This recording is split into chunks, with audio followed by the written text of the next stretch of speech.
Welcome to Sleep Audiobooks. If you would like our Better Sleep Quick Guide filled with proven techniques to improve sleep, sign up to our mailing list at sleepaudiobooks.com and we'll send the PDF as a thank you. Subscribing and leaving a comment helps this channel more than you know, so please feel free to offer suggestions for future audiobooks or to just say hi. Thank you for listening. We hope you have an excellent night's sleep. This is Sleep Audiobooks. The Scarlet Letter by Nathaniel Hawthorne. Recording by Corey Samuel. The Custom House. Introductory to The Scarlet Letter. It is a little remarkable that, though disinclined to talk over much of myself and my affairs at the fireside and to my personal friends, an autobiographical impulse should twice in my life have taken possession of me in addressing the public. The first time was 3 or 4 years since, when I favoured the reader, inexcusably and for no earthly reason that either the indulgent reader or the intrusive author could imagine, with a description of my way of life in the deep quietude of an old manse. And now, because, beyond my deserts, I was happy enough to find a listener or two on the former occasion, I again seize the public by the button, and talk of my 3 years' experience in a custom house. The example of the famous P.P., clerk of this parish, was never more faithfully followed. The truth seems to be, however, that when he casts his leaves forth upon the wind, the author addresses, not the many who will fling aside his volume, or never take it up, but the few who will understand him better than most of his schoolmates or life-mates.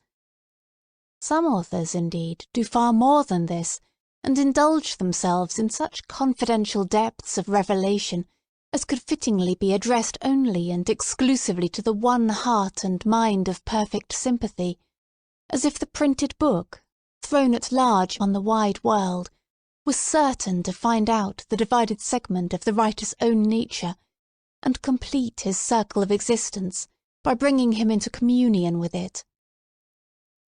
It is scarcely decorous, however, to speak at all, even where we speak impersonally.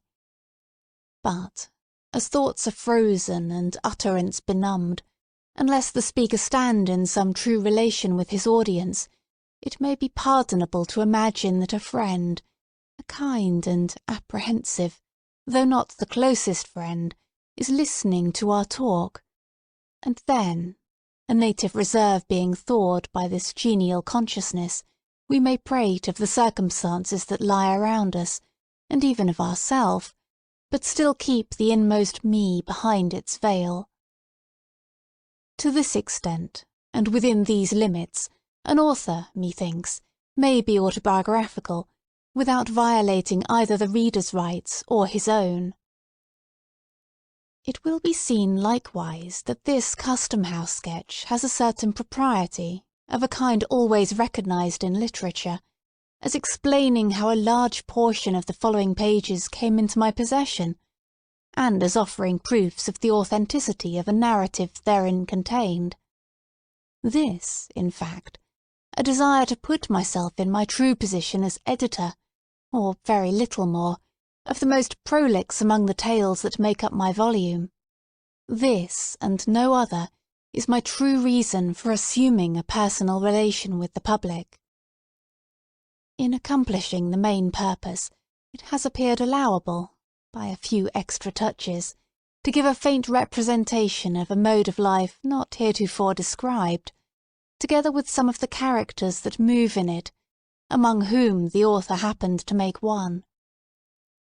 In my native town of Salem, at the head of what, half a century ago, in the days of old King Derby, was a bustling wharf, but which is now burdened with decayed wooden warehouses, and exhibits few or no symptoms of commercial life, except perhaps a bark or brig, halfway down its melancholy length, discharging hides, or, nearer at hand, a Nova Scotia schooner, pitching out her cargo of firewood. At the head, I say, of this dilapidated wharf, which the tide often overflows, and along which, at the base and in the rear of the row of buildings, the track of many languid years is seen in a border of unthrifty grass. Here, with a view from its front windows adown this not very enlivening prospect, and thence across the harbour, stands a spacious edifice of brick. From the loftiest point of its roof, during precisely 3½ hours of each forenoon, floats, or droops, in breeze or calm, the banner of the Republic, but with the 13 stripes turned vertically instead of horizontally, and thus indicating that a civil and not a military post of Uncle Sam's government is here established. Its front is ornamented with a portico of half a dozen wooden pillars, supporting a balcony, beneath which a flight of wide granite steps descends towards the street. Over the entrance hovers an enormous specimen of the American eagle, with outspread wings, a shield before her breast, and, if I recollect aright, a bunch of intermingled thunderbolts and barbed arrows in each claw. With the customary infirmity of temper that characterizes this unhappy fowl, she appears by the fierceness of her beak and eye, and the general truculency of her attitude, to threaten mischief to the inoffensive community, and especially to warn all citizens careful of their safety against intruding on the premises which she overshadows with her wings. Nevertheless, vixenly as she looks, many people are seeking at this very moment to shelter themselves under the wing of the Federal eagle, imagining, I presume, that her bosom has all the softness and snugness of an eider-down pillow. But she has no great tenderness even in her best of moods, and sooner or later, oftener soon than late, is apt to fling off her nestlings with a scratch of her claw, a dab of her beak, or a rankling wound from her barbed arrows. The pavement round about the above-described edifice, which we may as well name at once as the custom-house of the port, has grass enough growing in its chinks to show that it has not, of late days, been worn by any multitudinous resort of business. In some months of the year, however, there often chances a forenoon when affairs move onward with a livelier tread. Such occasions might remind the elderly citizen of that period, before the last war with England, when Salem was a port by itself, not scorned, as she is now, by her own merchants and shipowners, who permit her wharves to crumble to ruin, while their ventures go to swell, needlessly and imperceptibly, the mighty flood of commerce at New York or Boston. On some such morning, when 3 or 4 vessels happen to have arrived at once, usually from Africa or South America, or to be on the verge of their departure thitherward, there is a sound of frequent feet passing briskly up and down the granite steps. Here, before his own wife has greeted him, you may greet the sea-flushed shipmaster, just in port, with his vessel's papers under his arm in a tarnished tin box. Here, too, comes his owner, cheerful, sombre, gracious, or in the sulks, accordingly as his scheme of the now accomplished voyage has been realized in merchandise that will readily be turned to gold, or has buried him under a bulk of incommodities such as nobody will care to rid him of. Here, likewise, the germ of the wrinkle-browed, grizzly-bearded, careworn merchant, we have the smart young clerk, who gets the taste of traffic as a wolf-cub does of blood, and already sends adventures in his master's ships, when he had better be sailing mimic-boats upon a mill-pond. Another figure in the scene is the outward-bound sailor, in quest of a protection, or the recently arrived one, pale and feeble, seeking a passport to the hospital. Nor must we forget the captains of the rusty little schooners that bring firewood from the British provinces, a rough-looking set of tarpaulins, without the alertness of the Yankee aspect, but contributing an item of no slight importance to our decaying trade.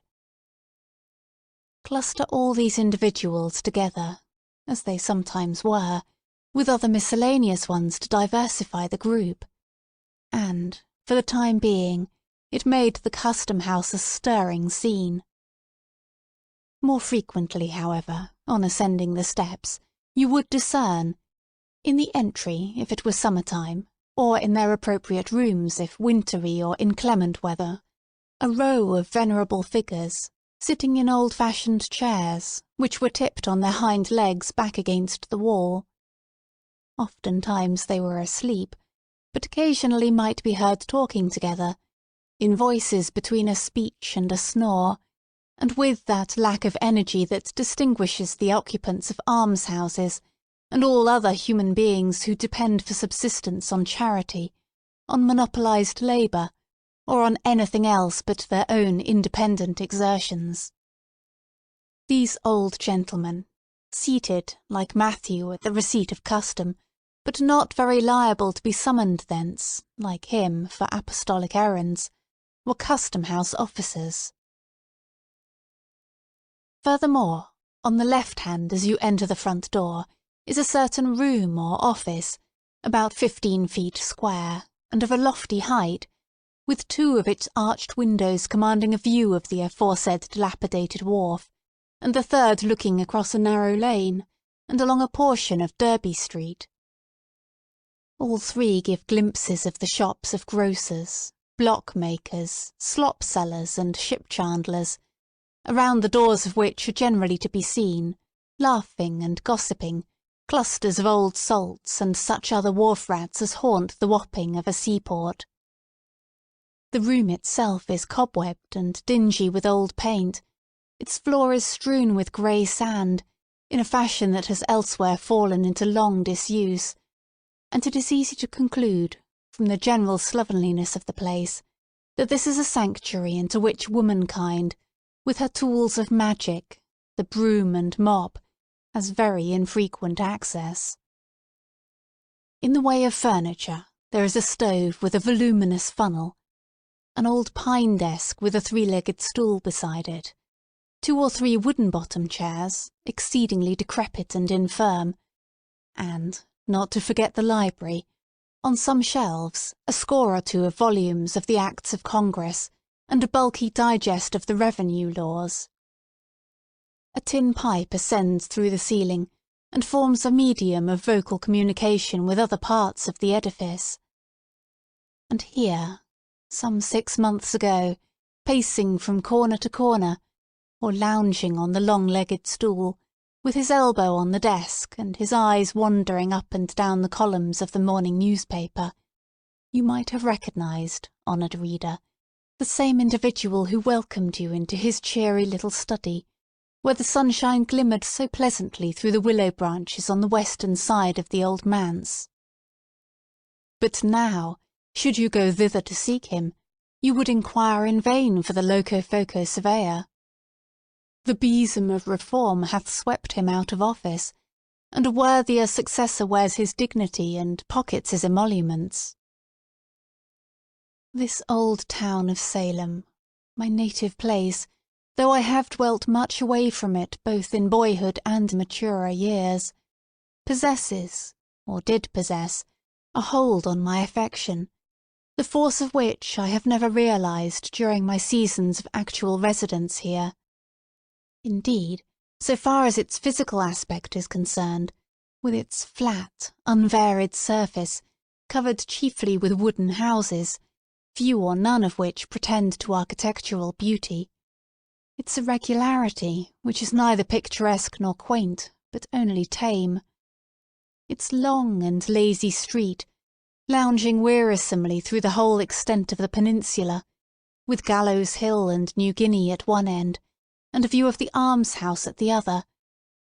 Such being the features of my native town, it would be quite as reasonable to form a sentimental attachment to a disarranged checkerboard.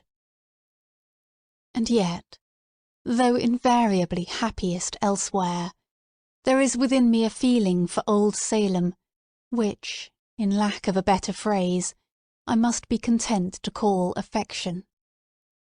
The sentiment is probably assignable to the deep and aged roots which my family has stuck into the soil.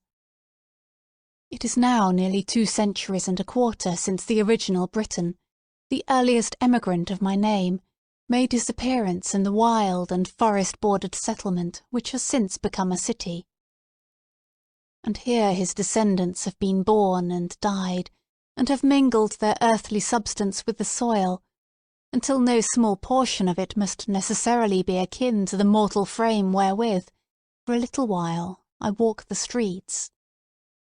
In part, therefore, the attachment of which I speak is the mere sensuous sympathy of dust for dust. Few of my countrymen can know what it is, nor, as frequent transplantation is perhaps better for the stock, need they consider it desirable to know. But the sentiment has likewise its moral quality. The figure of that first ancestor, invested by family tradition with a dim and dusky grandeur, was present to my boyish imagination as far back as I can remember. It still haunts me, and induces a sort of home feeling with the past, which I scarcely claim in reference to the present phase of the town. I seem to have a stronger claim to a residence here, on account of this grave, bearded, sable-cloaked and steeple-crowned progenitor, who came so early, with his Bible and his sword, and trod the unworn street with such a stately port, and made so large a figure, as a man of war and peace, a stronger claim than for myself, whose name is seldom heard and my face hardly known. He was a soldier, legislator, judge. He was a ruler in the church. He had all the puritanic traits, both good and evil. He was likewise a bitter persecutor, as witness the Quakers, who have remembered him in their histories, and relate an incident of his hard severity towards a woman of their sect, which will last longer, it is to be feared, than any record of his better deeds, although these were many. His son, too, inherited the persecuting spirit, and made himself so conspicuous in the martyrdom of the witches, that their blood may fairly be said to have left a stain upon him. So deep a stain, indeed, that his dry old bones, in the Charter Street burial ground, must still retain it, if they have not crumbled utterly to dust. I know not whether these ancestors of mine bethought themselves to repent, and ask pardon of heaven for their cruelties, or whether they are now groaning under the heavy consequences of them in another state of being. At all events, I, the present writer, as their representative, hereby take shame upon myself for their sakes, and pray that any curse incurred by them, as I have heard, and as the dreary and unprosperous condition of the race for many a long year back would argue to exist, may be now and henceforth removed. Doubtless, however, either of these stern and black-browed Puritans would have thought it quite a sufficient retribution for his sins, that, after so long a lapse of years, the old trunk of the family tree, with so much venerable moss upon it, should have borne, as its topmost bough, an idler like myself.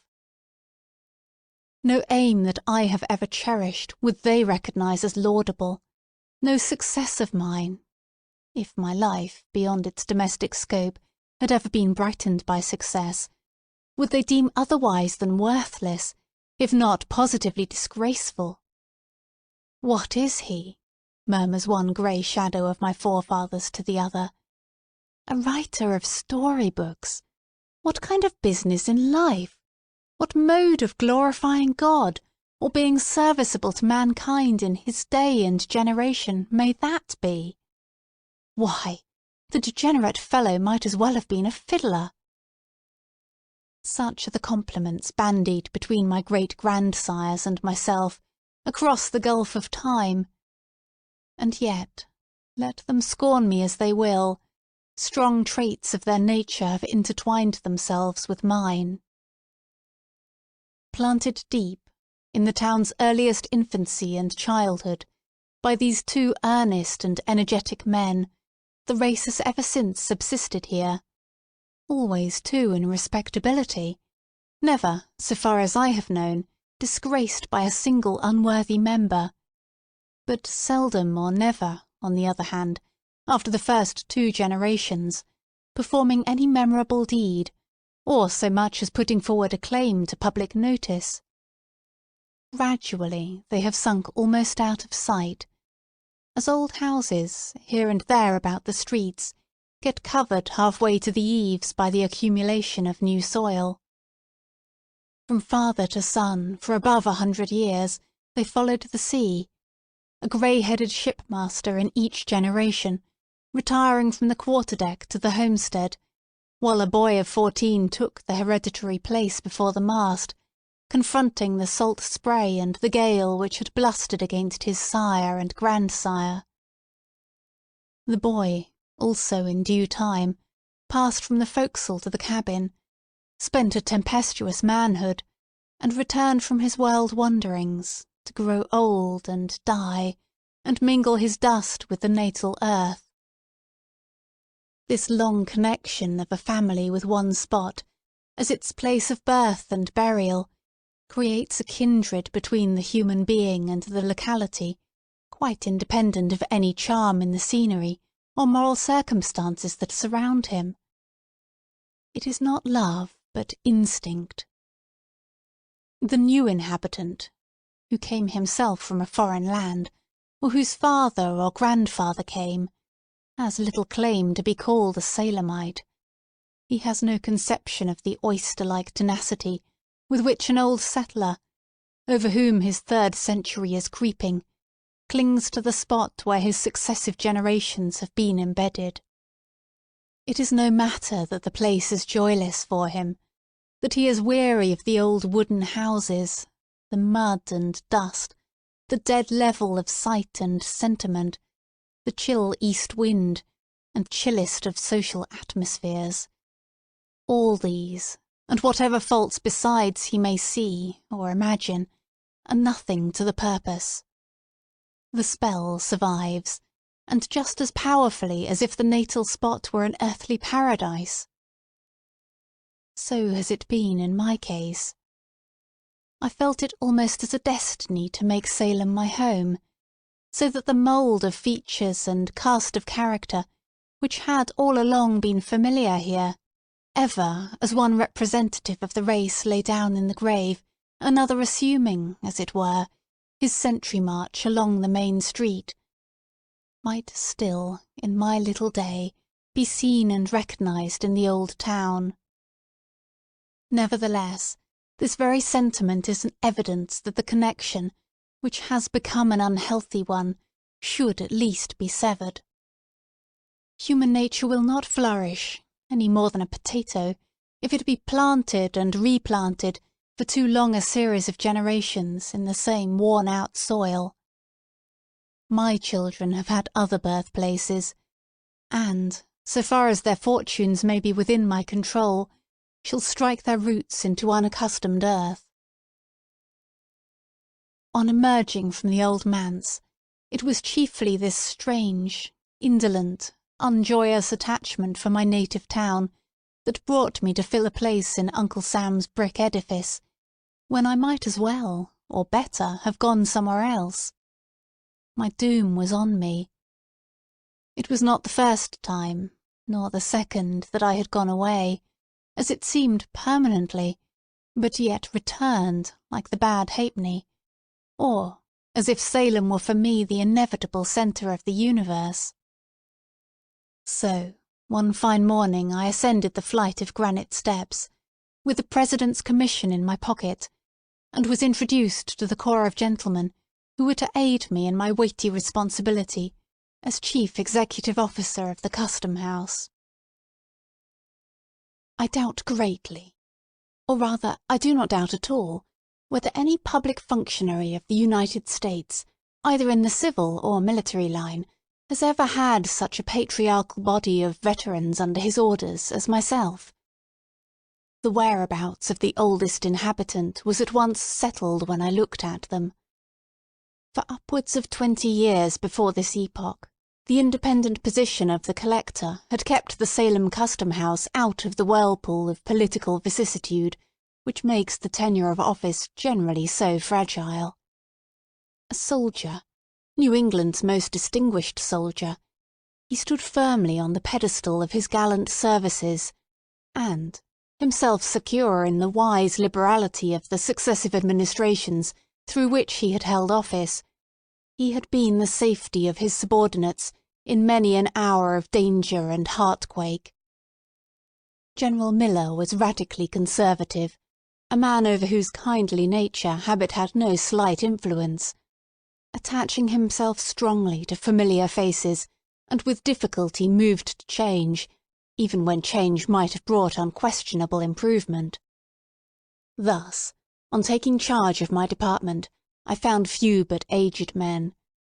They were but ancient sea captains for the most part, who, after being tossed on every sea, and standing up sturdily against life's tempestuous blast, had finally drifted into this quiet nook, where, with little to disturb them, except the periodical terrors of a presidential election, they one and all acquired a new lease of existence.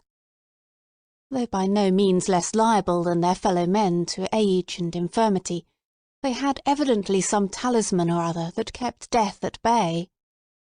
2 or 3 of their number, as I was assured, being gouty and rheumatic, or perhaps bedridden, never dreamed of making their appearance at the custom-house during a large part of the year, but, after a torpid winter, would creep out into the warm sunshine of May or June, go lazily about what they termed duty, and, at their own leisure and convenience, betake themselves to bed again.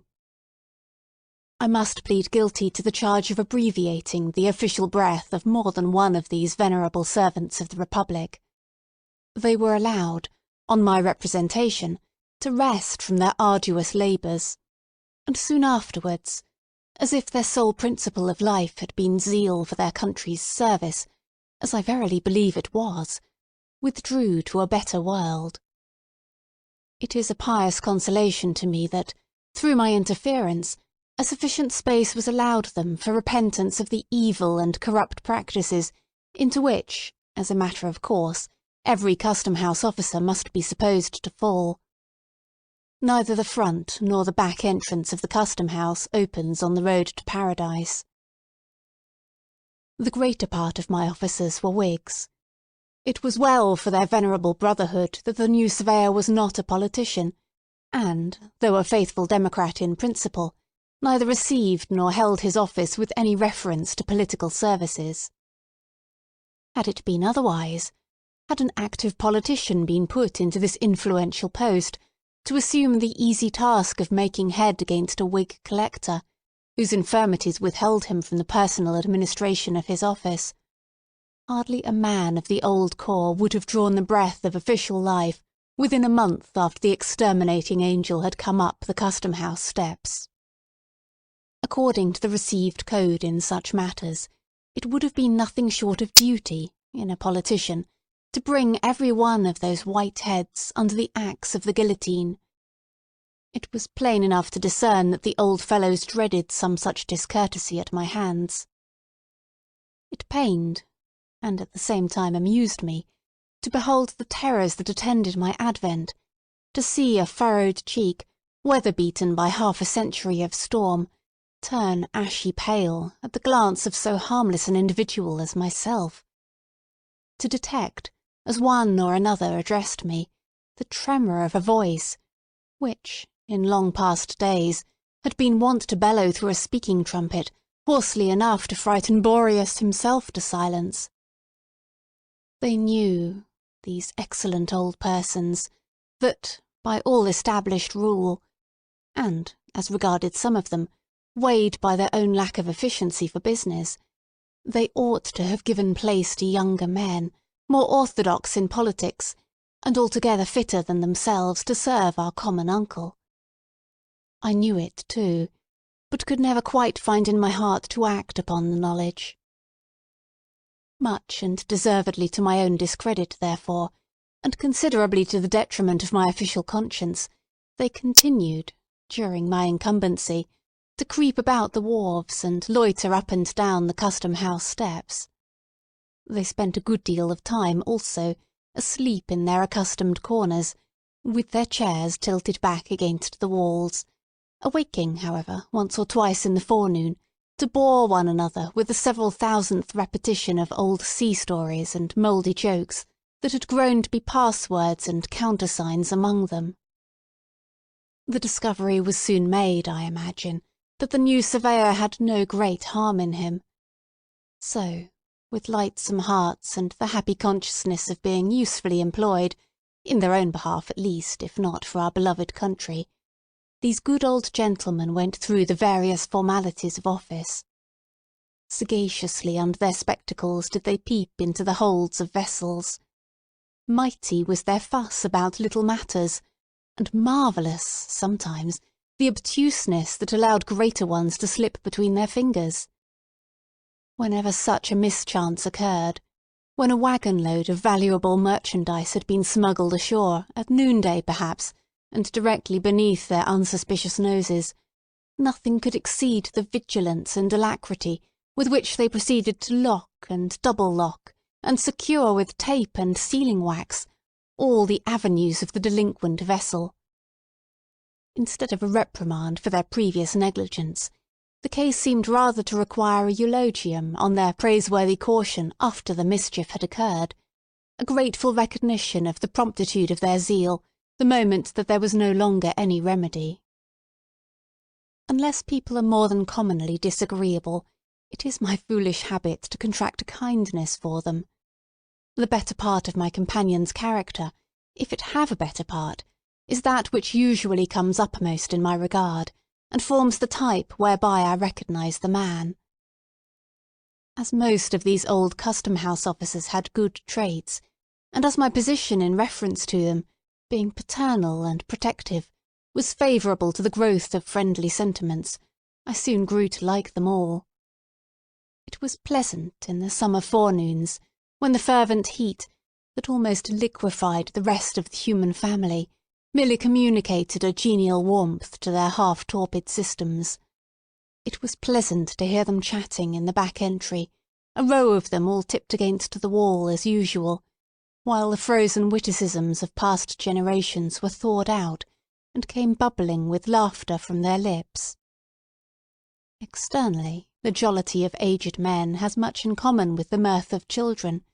The intellect, any more than a deep sense of humour, has little to do with the matter. It is, with both, a gleam that plays upon the surface, and imparts a sunny and cheery aspect alike to the green branch and grey, mouldering trunk. In one case, however, it is real sunshine. In the other it more resembles the phosphorescent glow of decaying wood. It would be sad injustice, the reader must understand, to represent all my excellent old friends as in their dotage. In the first place, my coadjutors were not invariably old. There were men among them in their strength and prime, of marked ability and energy, and altogether superior to the sluggish and dependent mode of life on which their evil stars had cast them. Then, moreover, the white locks of age were sometimes found to be the thatch of an intellectual tenement in good repair. But, as respects the majority of my corps of veterans, there will be no wrong done if I characterise them generally as a set of wearisome old souls, who had gathered nothing worth preservation from their varied experience of life. They seemed to have flung away all the golden grain of practical wisdom which they had enjoyed so many opportunities of harvesting, and most carefully to have stored their memory with the husks.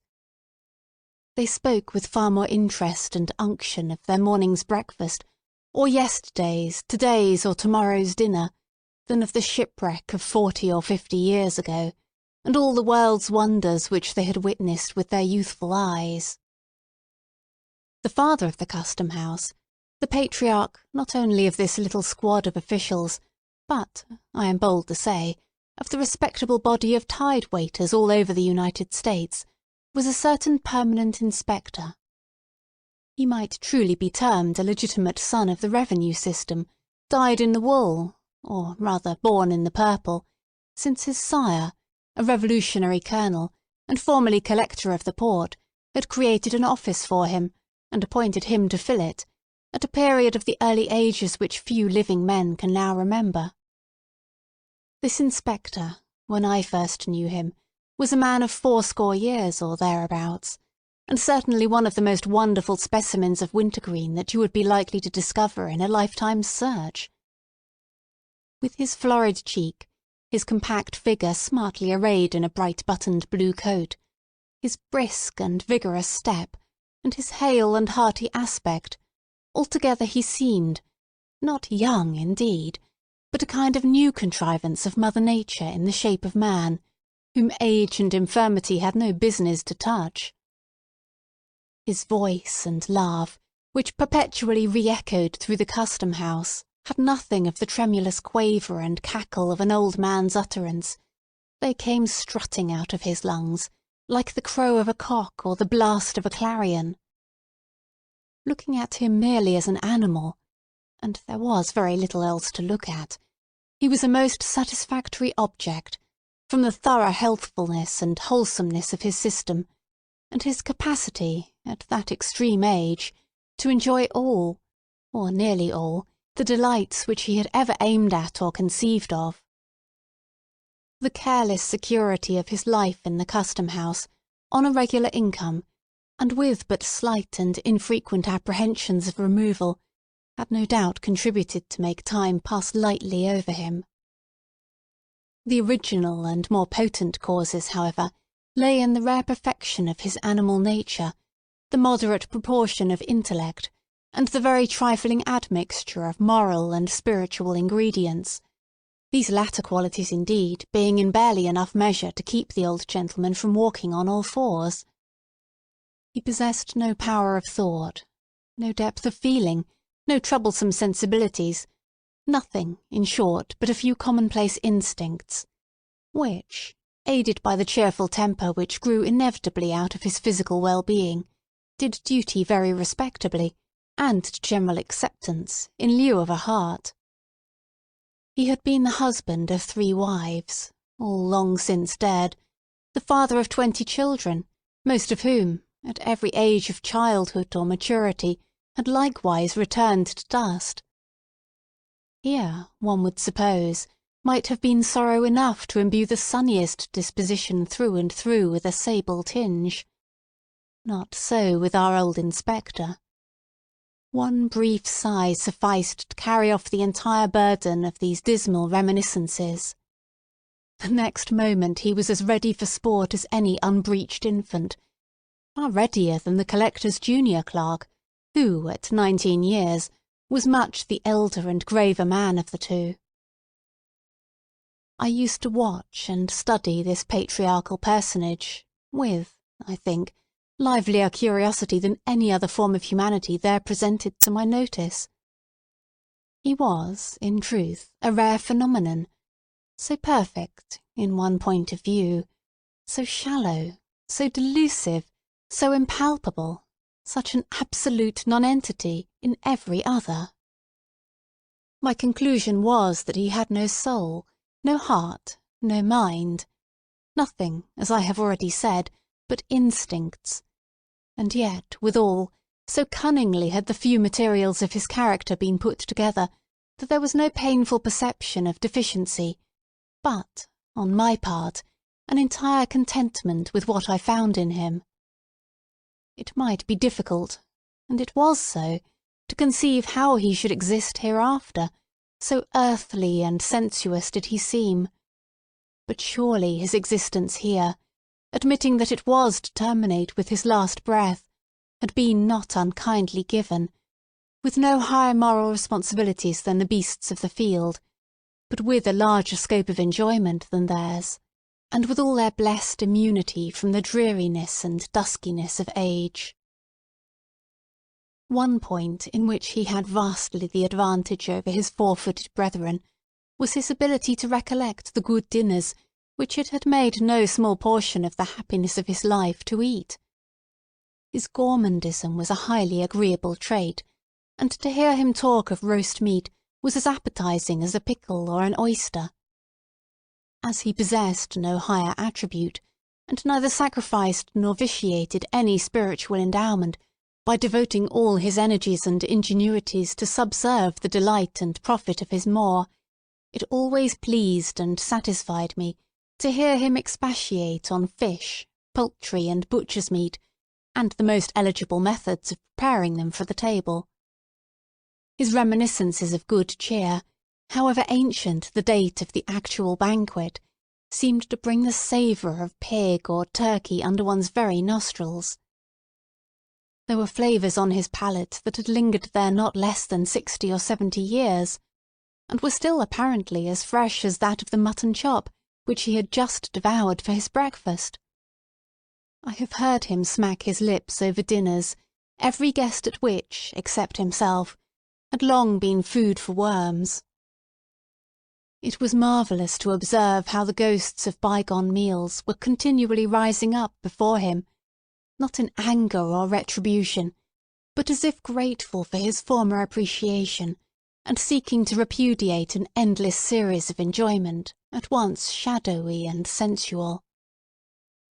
A tenderloin of beef, a hind quarter of veal, a spare rib of pork, a particular chicken, or a remarkably praiseworthy turkey, which had perhaps adorned his board in the days of the elder Adams, would be remembered, while all the subsequent experience of our race, and all the events that brightened or darkened his individual career, had gone over him with as little permanent effect as the passing breeze. The chief tragic event of the old man's life, so far as I could judge, was his mishap with a certain goose, which lived and died some 20 or 40 years ago, a goose of most promising figure, but which, at table, proved so inveterately tough that the carving knife would make no impression on its carcass, and it could only be divided with an axe and hand-saw. But it is time to quit this sketch, on which, however, I should be glad to dwell at considerably more length, because of all men whom I have ever known, this individual was fittest to be a custom-house officer. Most persons, owing to causes which I may not have space to hint at, suffer moral detriment from this peculiar mode of life. The old inspector was incapable of it, and, were he to continue in office to the end of time, would be just as good as he was then, and sit down to dinner with just as good an appetite. There is one likeness, without which my gallery of custom-house portraits would be strangely incomplete, but which my comparatively few opportunities for observation enable me to sketch only in the merest outline. It is that of the collector, our gallant old general, who, after his brilliant military service, subsequently to which he had ruled over a wild western territory, had come hither, 20 years before, to spend the decline of his varied and honourable life. The brave soldier had already numbered, nearly or quite, his 80 years and 10, and was pursuing the remainder of his earthly march, burdened with infirmities which even the martial music of his own spirit-stirring recollections could do little towards lightening. The step was palsied now, that had been foremost in the charge. It was only with the assistance of a servant, and by leaning his hand heavily on the iron balustrade, that he could slowly and painfully ascend the custom-house steps, and, with a toilsome progress across the floor, attain his customary chair by the fireplace. There he used to sit, gazing with a somewhat dim serenity of aspect at the figures that came and went, amid the rustle of papers, the administering of oaths, the discussion of business, and the casual talk of the office, all which sounds and circumstances seemed but indistinctly to impress his senses, and hardly to make their way into his inner sphere of contemplation. His countenance, in this repose, was mild and kindly. If his notice was sought, an expression of courtesy and interest gleamed out upon his features, proving that there was light within him, and that it was only the outward medium of the intellectual lamp that obstructed the rays in their passage. The closer you penetrated to the substance of his mind, the sounder it appeared. When no longer called upon to speak or listen, either of which operations cost him an evident effort, his face would briefly subside into its former not uncheerful quietude. It was not painful to behold this look, for, though dim, it had not the imbecility of decaying age. The framework of his nature, originally strong and massive, was not yet crumpled into ruin. To observe and define his character, however, under such disadvantages, was as difficult a task as to trace out and build up anew, in imagination, an old fortress like Ticonderoga, from a view of its grey and broken ruins. Here and there, perchance, the walls may remain almost complete, but elsewhere may be only a shapeless mound, cumbrous with its very strength and overgrown, through long years of peace and neglect, with grass and alien weeds. Nevertheless, looking at the old warrior with affection, for, slight as was the communication between us, my feeling towards him, like that of all bipeds and quadrupeds who knew him, might not improperly be termed so, I could discern the main points of his portrait. It was marked with the noble and heroic qualities which showed it to be not a mere accident, but of good right, that he had won a distinguished name. His spirit could never, I conceive, have been characterized by an uneasy activity. It must, at any period of his life, have required an impulse to set him in motion. But, once stirred up, with obstacles to overcome and an adequate object to be attained, it was not in the man to give out or fail.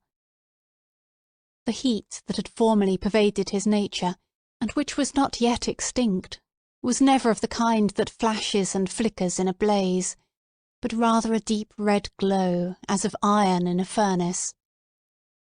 Weight, solidity, firmness, this was the expression of his repose, even in such decay as had crept untimely over him at the period of which I speak. But I could imagine, even then, that, under some excitement which should go deeply into his consciousness, roused by a trumpet's peal, loud enough to awaken all of his energies that were not dead, but only slumbering, he was yet capable of flinging off his infirmities like a sick man's gown, dropping the staff of age to seize a battle-sword, and starting up once more a warrior. And, in so intense a moment, his demeanour would have still been calm. Such an exhibition, however, was but to be pictured in fancy, not to be anticipated nor desired.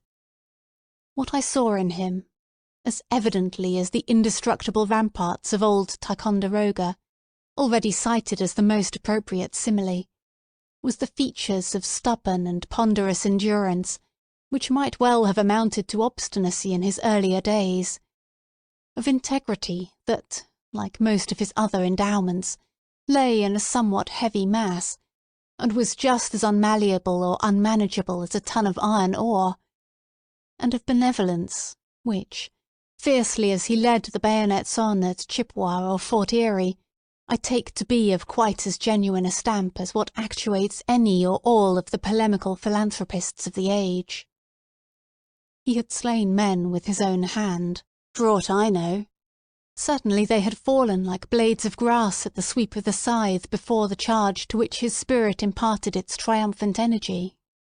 But, be that as it might, there was never in his heart so much cruelty as would have brushed the down off a butterfly's wing. I have not known the man to whose innate kindliness I would more confidently make an appeal. Many characteristics, and those too which contribute not the least forcibly to impart resemblance in a sketch, must have vanished or been obscured before I met the General. All merely graceful attributes are usually the most evanescent, nor does nature adorn the human ruin with blossoms of new beauty, that have their roots and proper nutriment only in the chinks and crevices of decay, as she sows wallflowers over the ruined fortress of Ticonderoga. Still, even in respect of grace and beauty, there were points well worth noting. A ray of humour, now and then, would make its way through the veil of dim obstruction, and glimmer pleasantly upon our faces.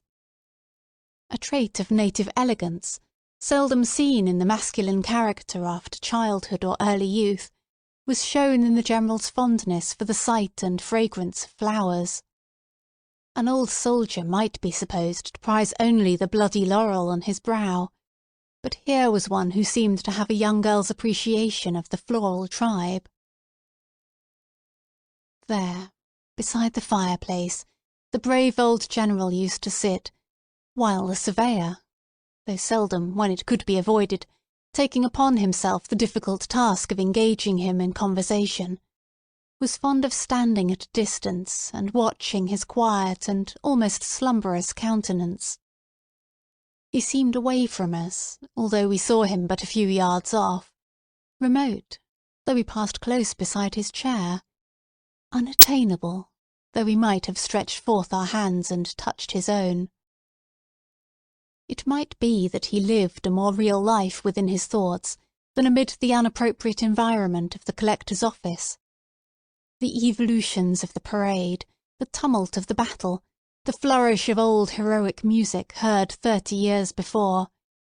Such scenes and sounds, perhaps, were all alive before his intellectual sense.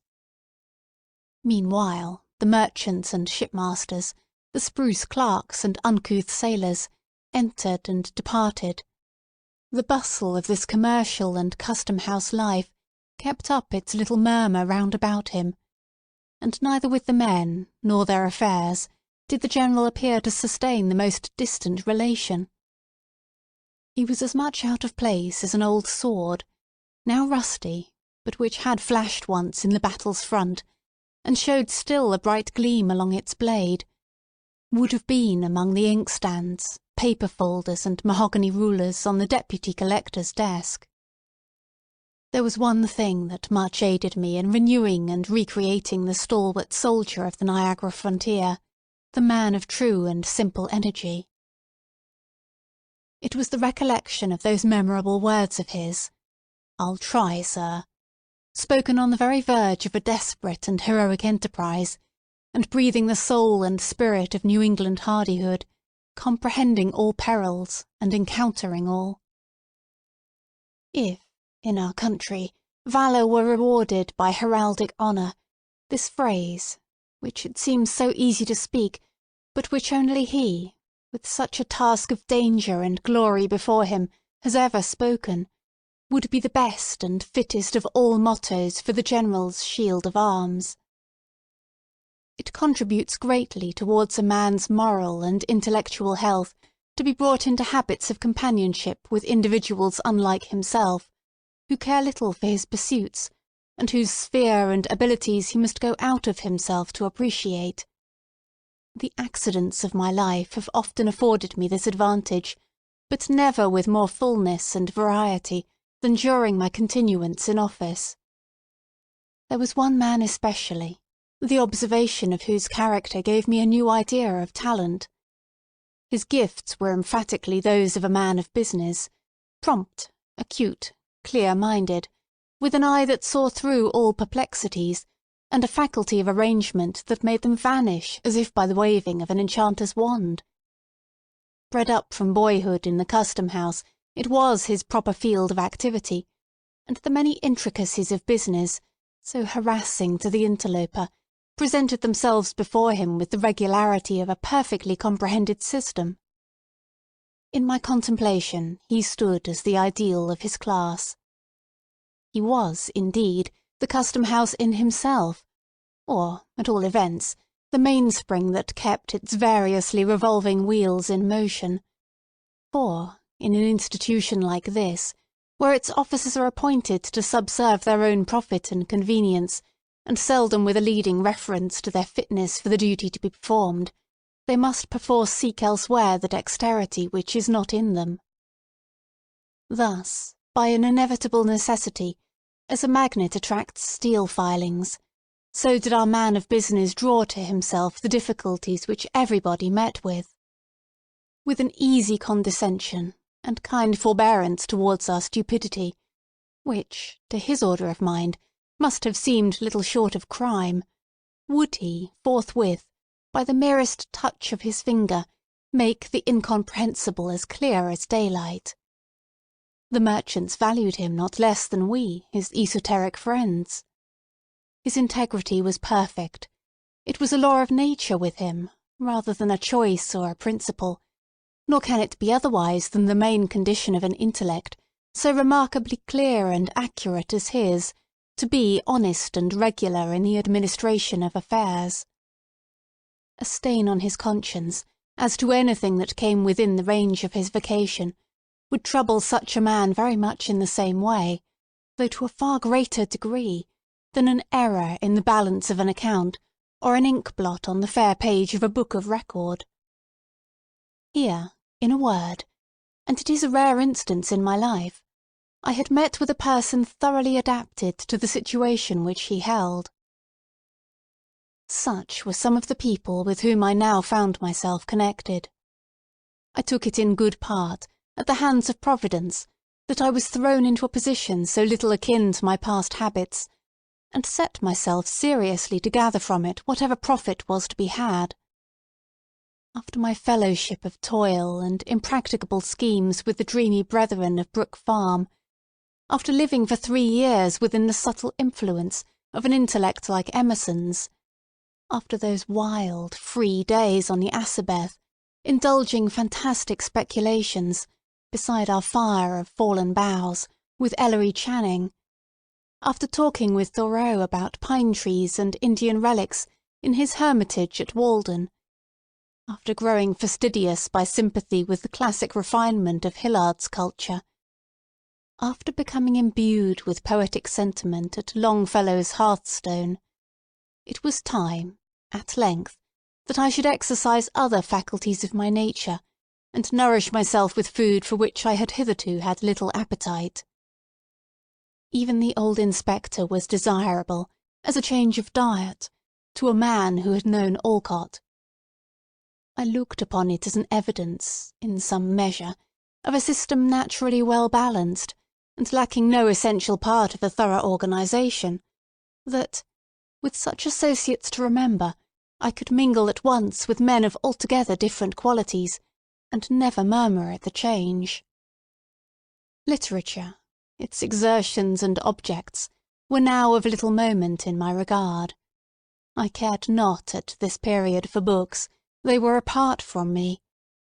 Nature, except it were human nature, the nature that is developed in earth and sky, was, in one sense, hidden from me, and all the imaginative delight wherewith it had been spiritualized passed away out of my mind. A gift, a faculty, if it had not been departed, was suspended and inanimate within me. There would have been something sad, unutterably dreary in all this, had I not been conscious that it lay at my own option to recall whatever was valuable in the past. It might be true, indeed, that this was a life which could not, with impunity, be lived too long, else it might make me permanently other than I had been, without transforming me into any shape which it would be worth my while to take. But I never considered it as other than a transitory life. There was always a prophetic instinct, a low whisper in my ear, that within no long period, and whenever a new change of custom should be essential to my good, change would come.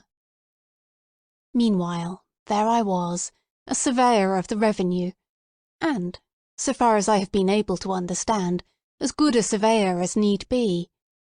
A man of thought, fancy, and sensibility, had he 10 times the surveyor's proportion of those qualities, may, at any time, be a man of affairs, if he will only choose to give himself the trouble. My fellow officers, and the merchants and sea captains with whom my official duties brought me into any manner of connection, viewed me in no other light, and probably knew me in no other character. None of them, I presume, had ever read a page of my inditing, or would have cared a fig the more for me if they had read them all.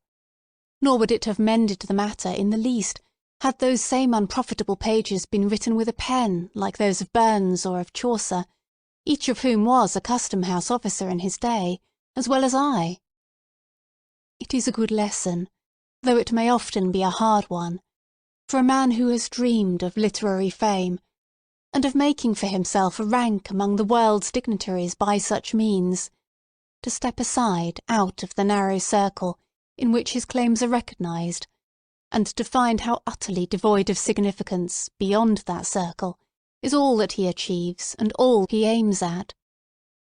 I know not that I especially needed the lesson, either in the way of warning or rebuke, but at any rate I learned it thoroughly. Nor, it gives me pleasure to reflect, did the truth, as it came home to my perception, ever cost me a pang, or require to be thrown off in a sigh. In the way of literary talk, it is true, the naval officer, an excellent fellow, who came into the office with me and went out only a little later, would often engage me in a discussion about one or other of his favourite topics, Napoleon or Shakespeare. The collector's junior clerk, too, a young gentleman, who, it was whispered, occasionally covered a sheet of Uncle Sam's letter paper with what, at the distance of a few yards, looked very much like poetry, used now and then to speak to me of books, as matters with which I might possibly be conversant. This was my all of lettered intercourse, and it was quite sufficient for my necessities. No longer seeking or caring that my name should be blazoned abroad on title pages, I smiled to think that it had now another kind of vogue. The Custom House marker imprinted it, with a stencil and black paint, on pepper bags and baskets of annatto, and cigar boxes, and bales of all kinds of dutiable merchandise, in testimony that these commodities had paid the impost, and gone regularly through the office. Borne on such queer vehicle of fame, a knowledge of my existence, so far as a name conveys it, was carried where it had never been before, and, I hope, will never go again. But the past was not dead. Once in a great while, the thoughts that had seemed so vital and so active, yet had been put to rest so quietly, revived again. One of the most remarkable occasions, when the habit of bygone days awoke in me, was that which brings it within the law of literary propriety to offer the public the sketch which I am now writing. In the second story of the Custom House there is a large room, in which the brickwork and naked rafters have never been covered with panelling and plaster. The edifice, originally projected on a scale adapted to the old commercial enterprise of the port, and with an idea of subsequent prosperity destined never to be realised, contains far more space than its occupants know what to do with. This airy hall, therefore, over the collector's apartments, remains unfinished to this day, and, in spite of the aged cobwebs that festoon its dusky beams, appears still to await the labour of the carpenter and mason. At one end of the room, in a recess, were a number of barrels piled one upon another, containing bundles of official documents. Large quantities of similar rubbish lay lumbering the floor. It was sorrowful to think how many days, and weeks, and months, and years of toil had been wasted on these musty papers, which were now only an encumbrance on earth, and were hidden away in this forgotten corner, never more to be glanced at by human eyes. But then, what reams of other manuscripts, filled, not with the dullness of official formalities, but with the thought of inventive brains, and the rich effusion of deep hearts, had gone equally to oblivion, and that, moreover, without serving a purpose in their day, as these heaped-up papers had, and, saddest of all, without purchasing for their writers the comfortable livelihood which the clerks of the Custom House had gained by these worthless scratchings of the pen. Yet not altogether worthless, perhaps, as materials of local history. Here, no doubt, statistics of the former commerce of Salem might be discovered, and memorials of her princely merchants, old King Derby, old Billy Grey, old Simon Forrester, and many another magnate in his day, whose powdered head, however, was scarcely in the tomb before his mountain pile of wealth began to dwindle. The founders of the greater part of the families which now compose the aristocracy of Salem might here be traced, from the petty and obscure beginnings of their traffic, at periods generally much posterior to the Revolution, upward to what their children look upon as long-established rank. Prior to the Revolution there is a dearth of records, the earlier documents and archives of the Custom House having, probably, been carried off to Halifax, when all the King's officials accompanied the British Army in its flight from Boston. It has often been a matter of regret with me, for, going back perhaps to the days of the Protectorate, those papers must have contained many references to forgotten or remembered men, and to antique customs, which would have affected me with the same pleasure as when I used to pick up Indian arrowheads in the field near the old manse. But, one idle and rainy day, it was my fortune to make a discovery of some little interest.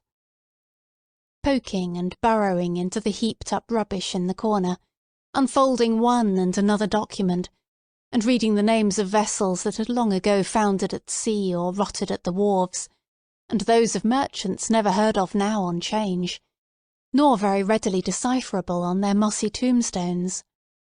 Glancing at such matters with the saddened, weary, half-reluctant interest which we bestow on the corpse of dead activity, and, exerting my fancy, sluggish with little use, to raise up from these dry bones an image of the old town's brighter aspect, when India was a new region, and only Salem knew the way thither, I chanced to lay my hand on a small package, carefully done up in a piece of ancient yellow parchment.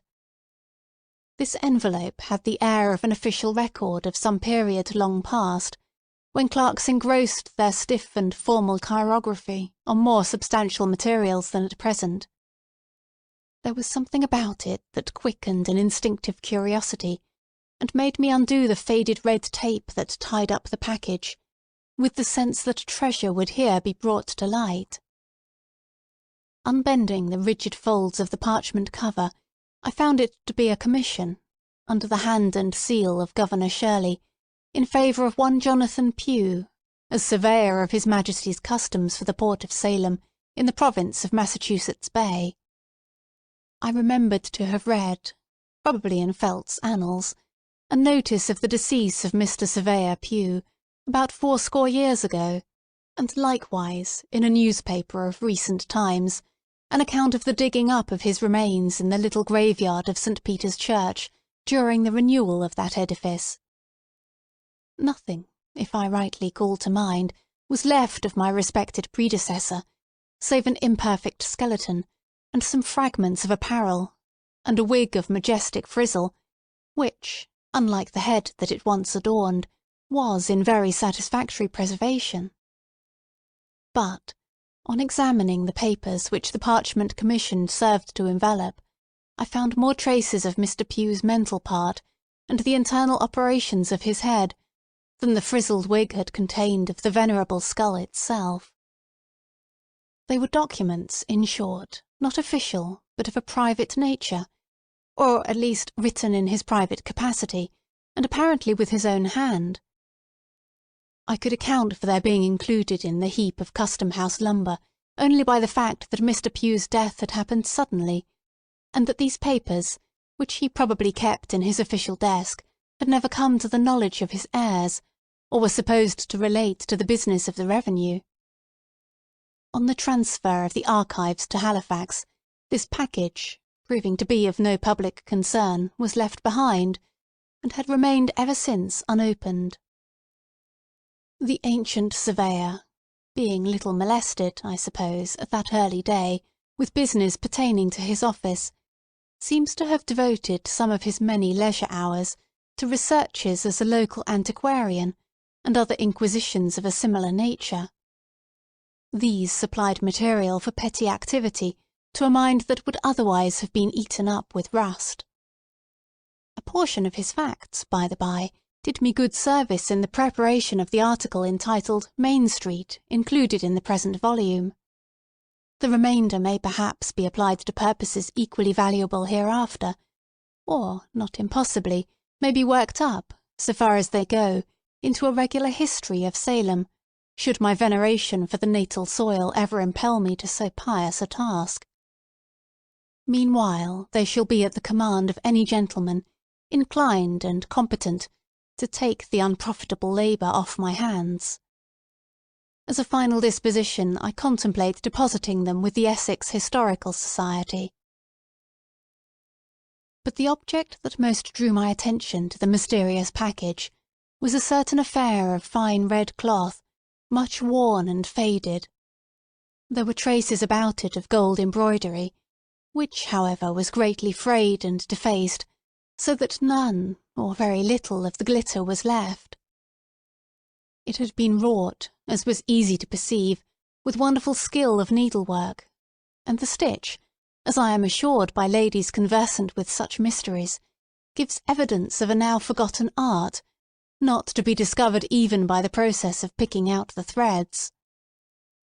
This rag of scarlet cloth, for time, wear, and a sacrilegious moth had reduced it to little other than a rag, on careful examination, assumed the shape of a letter. It was the capital letter A. By an accurate measurement, each limb proved to be precisely 3 inches and a quarter in length. It had been intended, there could be no doubt, as an ornamental article of dress, but how it was to be worn, or what rank, honour, and dignity, in by-past times, were signified by it, was a riddle which, so evanescent are the fashions of the world in these particulars, I saw little hope of solving. And yet it strangely interested me. My eyes fastened themselves upon the old scarlet letter, and would not be turned aside. Certainly there was some deep meaning in it most worthy of interpretation, and which, as it were, streamed forth from the mystic symbol, subtly communicating itself to my sensibilities, but evading the analysis of my mind. When thus perplexed, and cogitating, among other hypotheses, whether the letter might not have been one of those decorations which the white men used to contrive, in order to take the eyes of Indians, I happened to place it on my breast.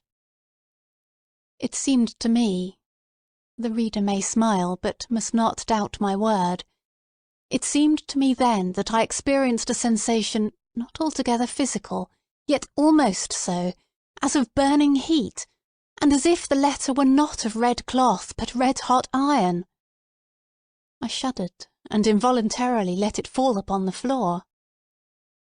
In the absorbing contemplation of the scarlet letter, I had hitherto neglected to examine a small roll of dingy paper, around which it had been twisted.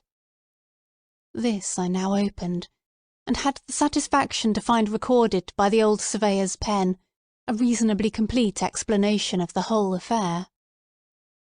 There were several foolscap sheets, containing many particulars, respecting the life and conversation of one Hester Prynne, who appeared to have been a rather noteworthy personage in the view of our ancestors. She had flourished during the period between the early days of Massachusetts and the close of the 17th century. Aged persons, alive in the time of Mr. Surveyor Pugh, and from whose oral testimony he had made up his narrative, remembered her, in their youth, as a very old but not decrepit woman, of a stately and solemn aspect. It had been her habit, from an almost immemorial date, to go about the country as a kind of voluntary nurse, and doing whatever miscellaneous good she might, taking upon herself, likewise, to give advice in all matters, especially those of the heart, by which means, as a person of such propensities inevitably must, she gained from many people the reverence due to an angel, but, I should imagine, was looked upon by others as an intruder and a nuisance. Prying further into the manuscript, I found the record of other doings and sufferings of this singular woman, for most of which the reader is referred to the story entitled The Scarlet Letter. And it should be borne carefully in mind that the main facts of that story are authorised and authenticated by the document of Mr. Surveyor Pugh. The original papers, together with the Scarlet Letter itself, a most curious relic, are still in my possession, and shall be freely exhibited to whomsoever, induced by the great interest of the narrative, may desire a sight of them. I must not be understood as affirming that, in the dressing up of the tale, and imagining the motives and modes of passion that influenced the characters who figure in it, I have invariably confined myself within the limits of the old surveyor's 6 sheets of foolscap. On the contrary, I have allowed myself, as to such points, nearly or altogether, as much licence as if the facts had been entirely of my own invention. What I contend for is the authenticity of the outline. This incident recalled my mind, in some degree, to its old track. There seemed to be here the groundwork of a tale. It impressed me as if the ancient surveyor, in his garb of 100 years gone by, and wearing his immortal wig, which was buried with him but did not perish in the grave, had met me in the deserted chamber of the custom-house. In his port was the dignity of one who had borne his Majesty's commission, and who was therefore illuminated by a ray of the splendour that shone so dazzlingly about the throne. How unlike, alas, the hang-dog look of a republican official, who, as the servant of the people, feels himself less than the least, and below the lowest of his masters. With his own ghostly hand, the obscurely seen but majestic figure had imparted to me the scarlet symbol and the little roll of explanatory manuscript.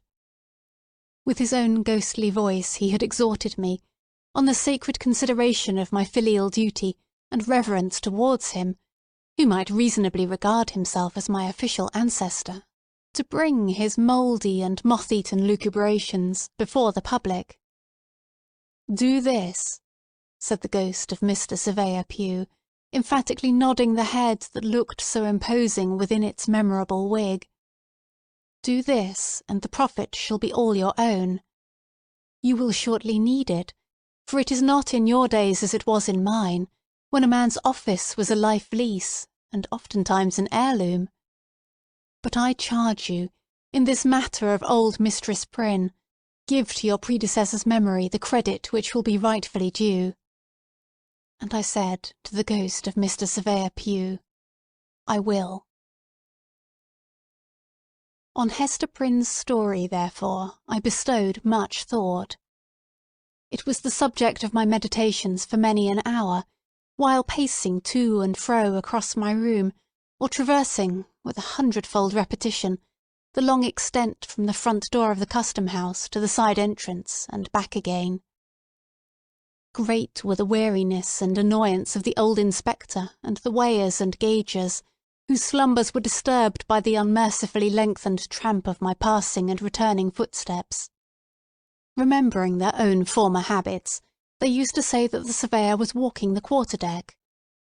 They probably fancied that my sole object, and indeed the sole object for which a sane man could ever put himself into voluntary motion, was to get an appetite for dinner. And, to say the truth, an appetite, sharpened by the east wind that generally blew along the passage, was the only valuable result of so much indefatigable exercise.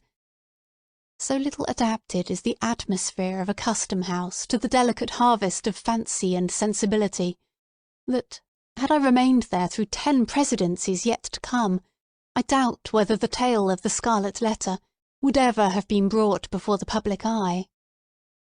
My imagination was a tarnished mirror.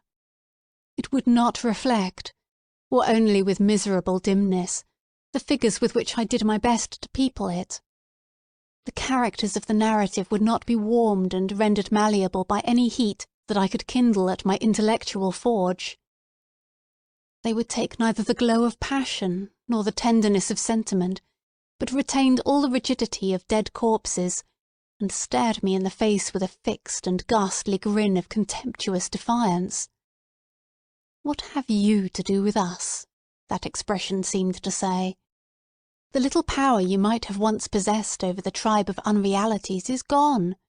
You have bartered it for a pittance of the public gold. Go, then, and earn your wages." In short, the almost torpid creatures of my own fancy twitted me with imbecility, and not without fair occasion. It was not merely during the 3 hours and a half which Uncle Sam claimed as his share of my daily life that this wretched numbness held possession of me.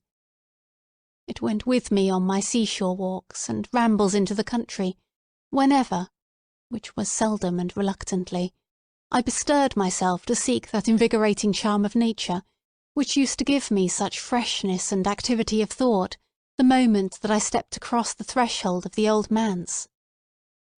The same torpor, as regarded the capacity for intellectual effort, accompanied me home, and weighed upon me in the chamber which I most absurdly termed my study. Nor did it quit me when, late at night, I sat in the deserted parlour, lighted only by the glimmering coal fire and the moon, striving to picture forth imaginary scenes, which, the next day, might flow out on the brightening page in many-hued description. If the imaginative faculty refused to act at such an hour, it might well be deemed a hopeless case. Moonlight, in a familiar room, falling so white upon the carpet, and showing all its figures so distinctly, making every object so minutely visible, yet so unlike a morning or noontide visibility, is a medium the most suitable for a romance writer to get acquainted with his elusive guests. There is the little domestic scenery of the well-known apartment, the chairs, with each its separate individuality, the centre-table sustaining a work-basket, a volume or two, and an extinguished lamp, the sofa, the bookcase, the picture on the wall. All these details, so completely seen, are so spiritualized by the unusual light that they seem to lose their actual substance and become things of intellect. Nothing is too small or too trifling to undergo this change and acquire dignity thereby. A child's shoe, the doll seated in her little wicker carriage, the hobby-horse, whatever, in a word, has been used or played with during the day, is now invested with a quality of strangeness and remoteness, though still almost as vividly present as by daylight. Thus, therefore, the floor of our familiar room has become a neutral territory, somewhere between the real world and fairyland, where the actual and the imaginary may meet, and each imbue itself with the nature of the other. Ghosts might enter here without affrighting us. It would be too much in keeping with the scene to excite surprise, were we to look about us and discover a form, beloved but gone hence, now sitting quietly in a streak of this magic moonshine, with an aspect that would make us doubt whether it had returned from afar, or had never once stirred from our fireside. The somewhat dim coal fire has an essential influence in producing the effect which I would describe. It throws its unobtrusive tinge throughout the room, with a faint ruddiness upon the walls and ceiling, and a reflected gleam upon the polish of the furniture. This warmer light mingles itself with the cold spirituality of the moonbeams, and communicates, as it were, a heart and sensibilities of human tenderness to the forms which fancy summons up. It converts them from snow images into men and women. Glancing at the looking-glass, we behold, deep within its haunted verge, the smouldering glow of the half-extinguished anthracite, the white moonbeams on the floor, and a repetition of all the gleam and shadow of the picture, with one remove further from the actual and nearer to the imaginative. Then, at such an hour, and with this scene before him, if a man, sitting all alone, cannot dream strange things, and make them look like truth, he need never try to write romances. But for myself, during the whole of my custom-house experience, moonlight and sunshine and the glow of firelight were just alike in my regard, and neither of them was of one whit more avail than the twinkle of a tallow candle. An entire class of susceptibilities, and a gift connected with them, of no great richness or value, but the best I had, was gone from me. It is my belief, however, that had I attempted a different order of composition, my faculties would not have been found so pointless and inefficacious. I might, for instance, have contented myself with writing out the narratives of a veteran shipmaster, one of the inspectors, whom I should be most ungrateful not to mention, since scarcely a day passed that he did not stir me to laughter and admiration by his marvellous gifts as a storyteller. Could I have preserved the picturesque force of his style, and the humorous colouring which nature taught him how to throw over his descriptions, the result, I honestly believe, would have been something new in literature. Or I might readily have found a more serious task. It was a folly, with the materiality of this daily life pressing so intrusively upon me, to attempt to fling myself back into another age, or to insist on creating the semblance of a world out of airy matter, when, at every moment, the impalpable beauty of my soap bubble was broken by the rude contact of some actual circumstance. The wiser effort would have been to diffuse thought and imagination through the opaque substance of to-day, and thus to make it a bright transparency, to spiritualize the burden that began to weigh so heavily, to seek, resolutely, the true and indestructible value that lay hidden in the petty and wearisome incidents and ordinary characters with which I was now conversant. The fault was mine. The page of life that was spread out before me seemed dull and commonplace, only because I had not fathomed its deeper import. A better book than I shall ever write was there, leaf after leaf presenting itself to me, just as it was written out by the reality of the flitting hour, and vanishing as fast as written, only because my brain wanted the insight, and my hand the cunning, to transcribe it. At some future day, it may be, I shall remember a few scattered fragments and broken paragraphs, and write them down, and find the letters turn to gold upon the page. These perceptions had come too late. At the instant I was only conscious that what would have been a pleasure once was now a hopeless toil. There was no occasion to make much moan about this state of affairs. I had ceased to be a writer of tolerably poor tales and essays, and had become a tolerably good surveyor of the customs. That was all. But, nevertheless, it is anything but agreeable to be haunted by a suspicion that one's intellect is dwindling away, or exhaling, without your consciousness, like ether out of a phial, so that, at every glance, you find a smaller and less volatile residuum. Of the fact there could be no doubt, and, examining myself and others, I was led to conclusions, in reference to the effect of public office on the character, not very favourable to the mode of life in question. In some other form, perhaps, I may hereafter develop these effects. Suffice it here to say that a custom-house officer of long continuance can hardly be a very praiseworthy or respectable personage, for many reasons. One of them, the tenure by which he holds his situation, and another, the very nature of his business, which, though I trust an honest one, is of such a sort that he does not share in the united effort of mankind. An effect, which I believe to be observable, more or less, in every individual who has occupied the position, is, that while he leans on the mighty arm of the Republic, his own proper strength departs from him. He loses, in an extent proportioned to the weakness or force of his original nature, the capability of self-support. If he possesses an unusual share of native energy, or if the enervating magic of place do not operate too long upon him, his forfeited powers may be redeemable. The ejected officer, fortunate in the unkindly shove that sends him forth betimes to struggle amid a struggling world, may return to himself and become all that he has ever been. But this seldom happens. He usually keeps his ground just long enough for his own ruin, and is then thrust out, with all sinews unstrung, to totter along the difficult footpath of life as he best may.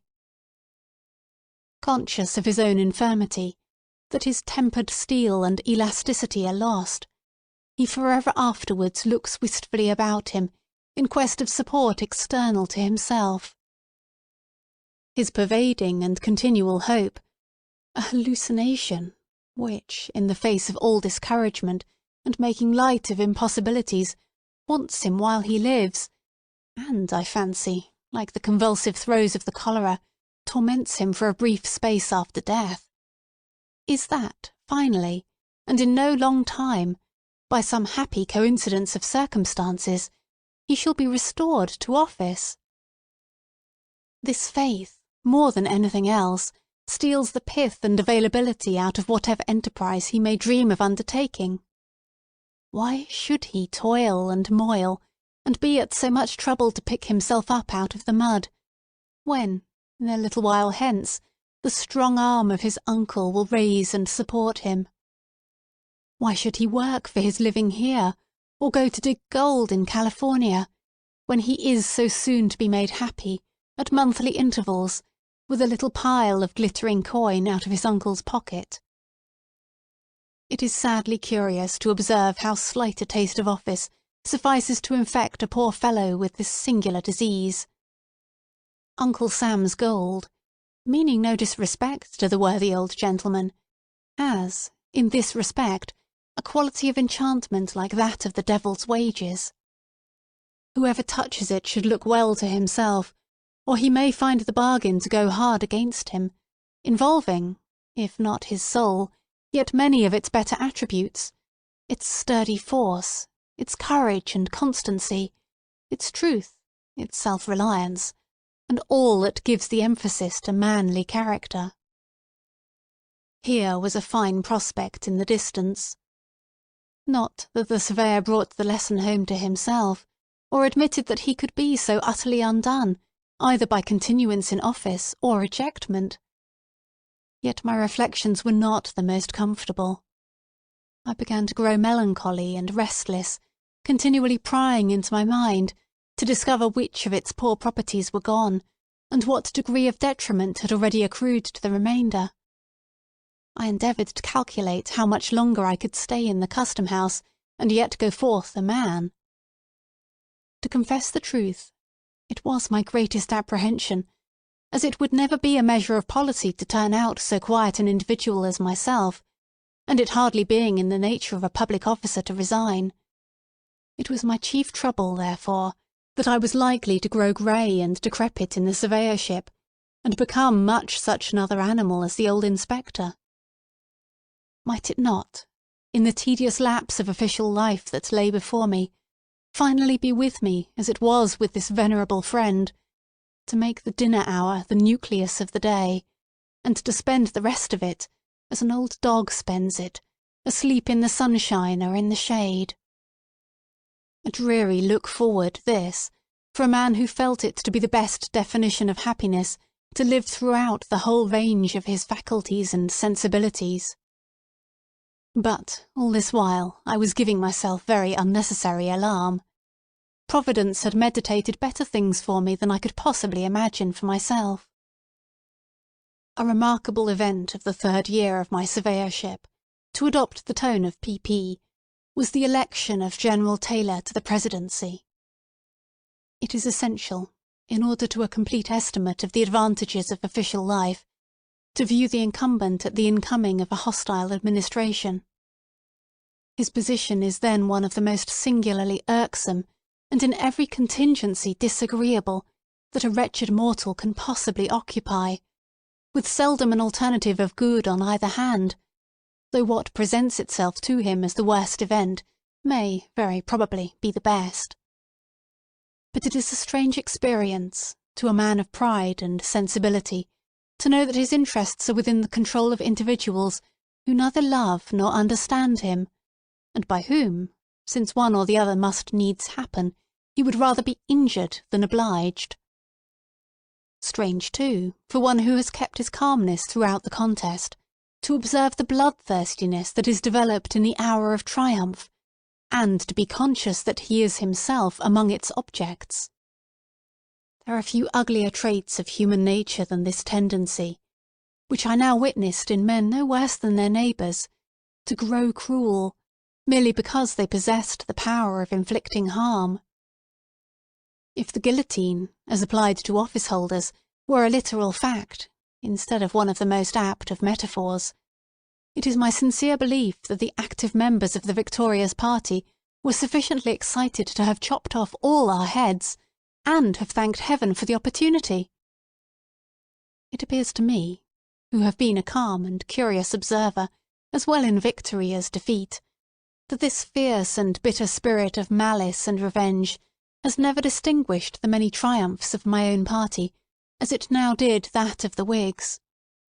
The Democrats take the offices, as a general rule, because they need them, and because the practice of many years has made it the law of political warfare, which, unless a different system be proclaimed, it was weakness and cowardice to murmur at. But the long habit of victory has made them generous. They know how to spare when they see occasion, and when they strike, the axe may be sharp indeed, but its edge is seldom poisoned with ill will, nor is it their custom ignominiously to kick the head which they have just struck off.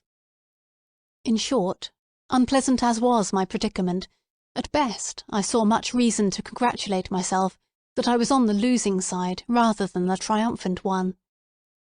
If, heretofore, I had been none of the warmest of partisans, I began now, at this season of peril and adversity, to be pretty acutely sensible with which party my predilections lay. Nor was it without something like regret and shame that, according to a reasonable calculation of chances, I saw my own prospect of retaining office to be better than those of my democratic brethren. But who can see an inch into futurity beyond his nose? My own head was the first that fell. The moment when a man's head drops off is seldom or never, I am inclined to think, precisely the most agreeable of his life. Nevertheless, like the greater part of our misfortunes, even so serious a contingency brings its remedy and consolation with it, if the sufferer will but make the best, rather than the worst, of the accident which has befallen him. In my particular case the consolatory topics were close at hand, and, indeed, had suggested themselves to my meditations a considerable time before it was requisite to use them. In view of my previous weariness of office, and vague thoughts of resignation, my fortune somewhat resembled that of a person who should entertain an idea of committing suicide, and although beyond his hopes, meet with the good hap to be murdered. In the custom-house, as before in the old manse, I had spent 3 years, term long enough to rest a weary brain, long enough to break off old intellectual habits and make room for new ones, long enough, and too long, to have lived in an unnatural state, doing what was really of no advantage nor delight to any human being, and withholding myself from toil that would, at least, have stilled an unquiet impulse in me. Then, moreover, as regarded his unceremonious ejectment, the late surveyor was not altogether ill-pleased to be recognised by the Whigs as an enemy, since his inactivity in political affairs, his tendency to roam, at will, in that broad and quiet field where all mankind may meet, rather than confine himself to those narrow paths where brethren of the same household must diverge from one another, had sometimes made it questionable with his brother Democrats whether he was a friend. Now, after he had won the crown of martyrdom, though with no longer a head to wear it on, the point might be looked upon as settled. Finally, little heroic as he was, it seemed more decorous to be overthrown in the downfall of the party with which he had been content to stand, than to remain a forlorn survivor when so many worthier men were falling. And at last, after subsisting for 4 years on the mercy of a hostile administration, be compelled then to define his position anew, and claim the yet more humiliating mercy of a friendly one. Meanwhile the press had taken up my affair, and kept me for a week or two careering through the public prints, in my decapitated state, like Irving's headless horseman, ghastly and grim, and longing to be buried, as a political dead man ought. So much for my figurative self. The real human being all this time, with his head safely on his shoulders, had brought himself to the comfortable conclusion that everything was for the best, and making an investment in ink, paper, and steel pens, had opened his long disused writing desk, and was again a literary man. Now it was that the lucubrations of my ancient predecessor, Mr. Surveyor Pugh, came into play. Rusty through long idleness, some little space was requisite before my intellectual machinery could be brought to work upon the tale with an effect in any degree satisfactory. Even yet, though my thoughts were ultimately much absorbed in the task, it wears, to my eye, a stern and sombre aspect, too much ungladdened by genial sunshine, too little relieved by the tender and familiar influences which soften almost every scene of nature and real life, and undoubtedly should soften every picture of them. This uncaptivating effect is perhaps due to the period of hardly accomplished revolution and still seething turmoil in which the story shaped itself. It is no indication, however, of a lack of cheerfulness in the writer's mind, for he was happier while straying through the gloom of these sunless fantasies than at any time since he had quitted the old manse. Some of the briefer articles, which contribute to make up the volume, have likewise been written since my involuntary withdrawal from the toils and honours of public life, and the remainder are gleaned from annuals and magazines of such antique date that they have gone round the circle and come back to novelty again. Keeping up the metaphor of the political guillotine, the whole may be considered as the posthumous papers of a decapitated surveyor, and the sketch which I am now bringing to a close, if too autobiographical for a modest person to publish in his lifetime, will readily be excused in a gentleman who writes from beyond the grave. Peace be with all the world, my blessing on my friends, my forgiveness to my enemies, for I am in the realm of quiet. The life of the Custom House lies like a dream behind me. The old inspector, who, by the by, I regret to say, was overthrown and killed by a horse some time ago, else he would certainly have lived forever.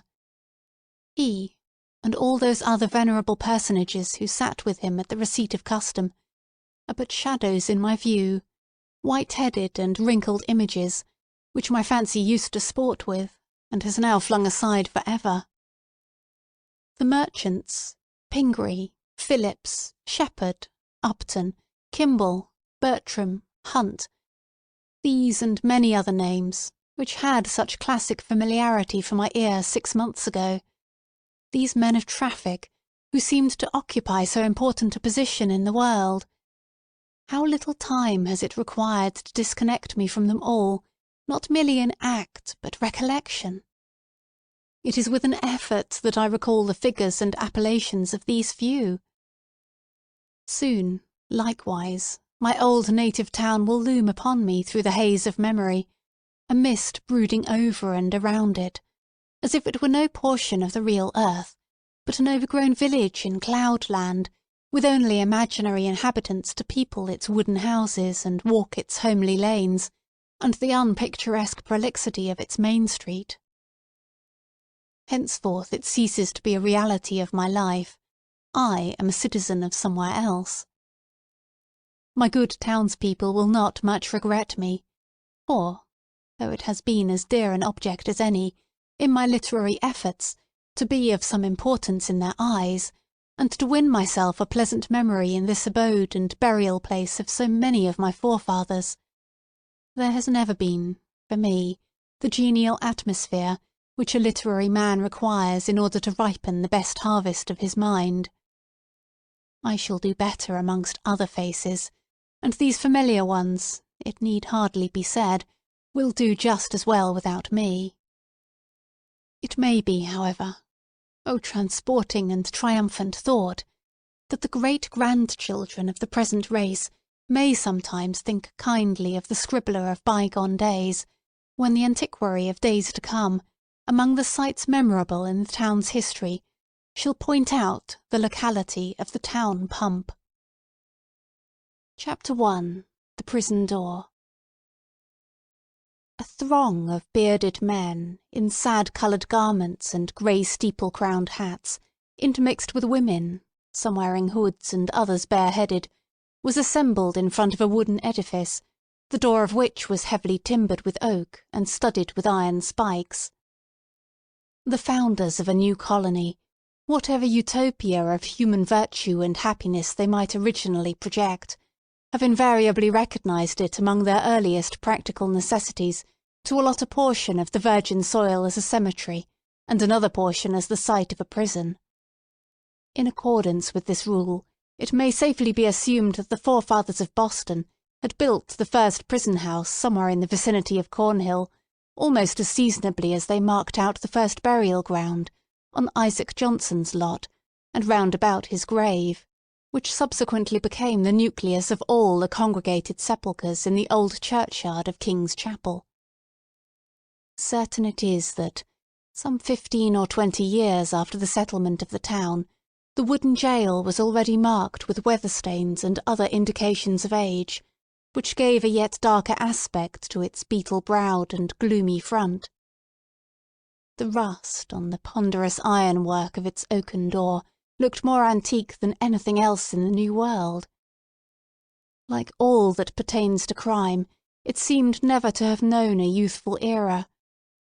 Before this ugly edifice, and between it and the wheel track of the street, was a grass plot, much overgrown with burdock, pigweed, apple peru, and such unsightly vegetation, which evidently found something congenial in the soil that had so early borne the black flower of civilized society, a prison. But on one side of the portal, and rooted almost at the threshold, was a wild rose bush, covered, in this month of June, with its delicate gems, which might be imagined to offer their fragrance and fragile beauty to the prisoner as he went in, and to the condemned criminal as he came forth to his doom, in token that the deep heart of nature could pity and be kind to him. This rose-bush, by a strange chance, has been kept alive in history, but whether it had merely survived out of the stern old wilderness, so long after the fall of the gigantic pines and oaks that originally overshadowed it, or whether, as there is fair authority for believing, it had sprung up under the footsteps of the sainted Anne Hutcheson as she entered the prison door, we shall not take upon us to determine. Finding it so directly on the threshold of our narrative, which is now about to issue from that inauspicious portal, we could hardly do otherwise than pluck one of its flowers and present it to the reader. It may serve, let us hope, to symbolize some sweet moral blossom that may be found along the track, or relieve the darkening close of a tale of human frailty and sorrow. Chapter 2. The Market-Place. The grass plot before the jail, in Prison Lane, on a certain summer morning, not less than 2 centuries ago, was occupied by a pretty large number of the inhabitants of Boston, all with their eyes intently fastened on the iron-clamped oaken door. Amongst any other population, or at a later period in the history of New England, the grim rigidity that petrified the bearded physiognomies of these good people would have augured some awful business in hand. It could have betokened nothing short of the anticipated execution of some noted culprit, on whom the sentence of a legal tribunal had but confirmed the verdict of public sentiment. But, in that early severity of the Puritan character, an inference of this kind could not so indubitably be drawn. It might be that a sluggish bond-servant, or an undutiful child, whom his parents had given over to the civil authority, was to be corrected at the whipping-post. It might be that an antinomian, a Quaker, or other heterodox religionist was to be scourged out of the town, or an idle or vagrant Indian, whom the white man's firewater had made riotous about the streets, was to be driven with stripes into the shadow of the forest. It might be, too, that a witch, like old Mistress Hibbins, the bitter-tempered widow of the magistrate, was to die upon the gallows. In either case, There was very much the same solemnity of demeanour on the part of the spectators, as befitted a people among whom religion and law were almost identical, and in whose character both were so thoroughly interfused that the mildest and severest acts of public discipline were alike made venerable and awful. Meagre, indeed, and cold was the sympathy that a transgressor might look for, from such bystanders, at the scaffold. On the other hand, a penalty which, in our days, would infer a degree of mocking infamy and ridicule, might then be invested with almost as stern a dignity as the punishment of death itself. It was a circumstance to be noted, on the summer morning when our story begins its course, that the women, of whom there were several in the crowd, appeared to take a peculiar interest in whatever penal infliction might be expected to ensue. The age had not so much refinement that any sense of impropriety restrained the wearers of petticoat and farthingale from stepping forth into the public ways, and wedging their not unsubstantial persons, if occasion were, into the throng nearest to the scaffold at an execution. Morally, as well as materially, there was a coarser fibre in those wives and maidens of old English birth and breeding than in their fair descendants, separated from them by a series of 6 or 7 generations. For, throughout that chain of ancestry, every successive mother had transmitted to her child a fainter bloom, a more delicate and briefer beauty, and a slighter physical frame, if not character of less force and solidity than her own. The women who were now standing about the prison door stood within less than half a century of the period when the man like Elizabeth had been the not altogether unsuitable representative of the sex. They were her countrywomen, and the beef and ale of their native land, with a moral diet not a whit more refined, entered largely into their composition. The bright morning sun, therefore, shone on broad shoulders and well-developed busts, and on round and ruddy cheeks that had ripened in the far-off island, and had hardly yet grown paler or thinner in the atmosphere of New England. There was, moreover, a boldness and rotundity of speech among these matrons, as most of them seemed to be, that would startle us at the present day, whether in respect to its purport or its volume of tone. "Good wives," said a hard-featured dame of 50, "I'll tell ye a piece of my mind. It would be greatly for the public behoof if we women, being of mature age and church members in good repute, should have the handling of such malefactresses as this Hester Prynne. What think ye, gossips? If the hussy stood up for judgment before us 5, that are now here in a knot together, would she come off with such a sentence as the worshipful magistrates have awarded? Marry, I trow not." "People say," said another, "that the Reverend Master Dimmesdale, her godly pastor, takes it very grievously to heart that such a scandal should have come upon his congregation." "The magistrates are God-fearing gentlemen, but merciful overmuch, that is a truth," added a third autumnal matron. "At the very least they should have put the brand of a hot iron on Hester Prynne's forehead. Madam Hester would have winced at that, I warrant me. But she, the naughty baggage, little will she care what they put upon the bodice of her gown. Why, look you, she may cover it with a brooch or such like heathenish adornment, and so walk the streets as brave as ever."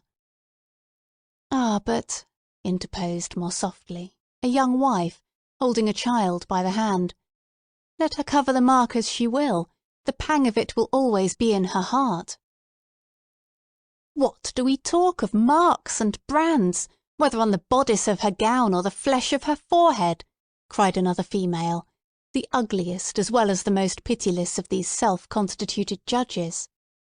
"This woman has brought shame upon us all, and ought to die. Is there not law for it? Truly there is, both in the Scripture and the statute book.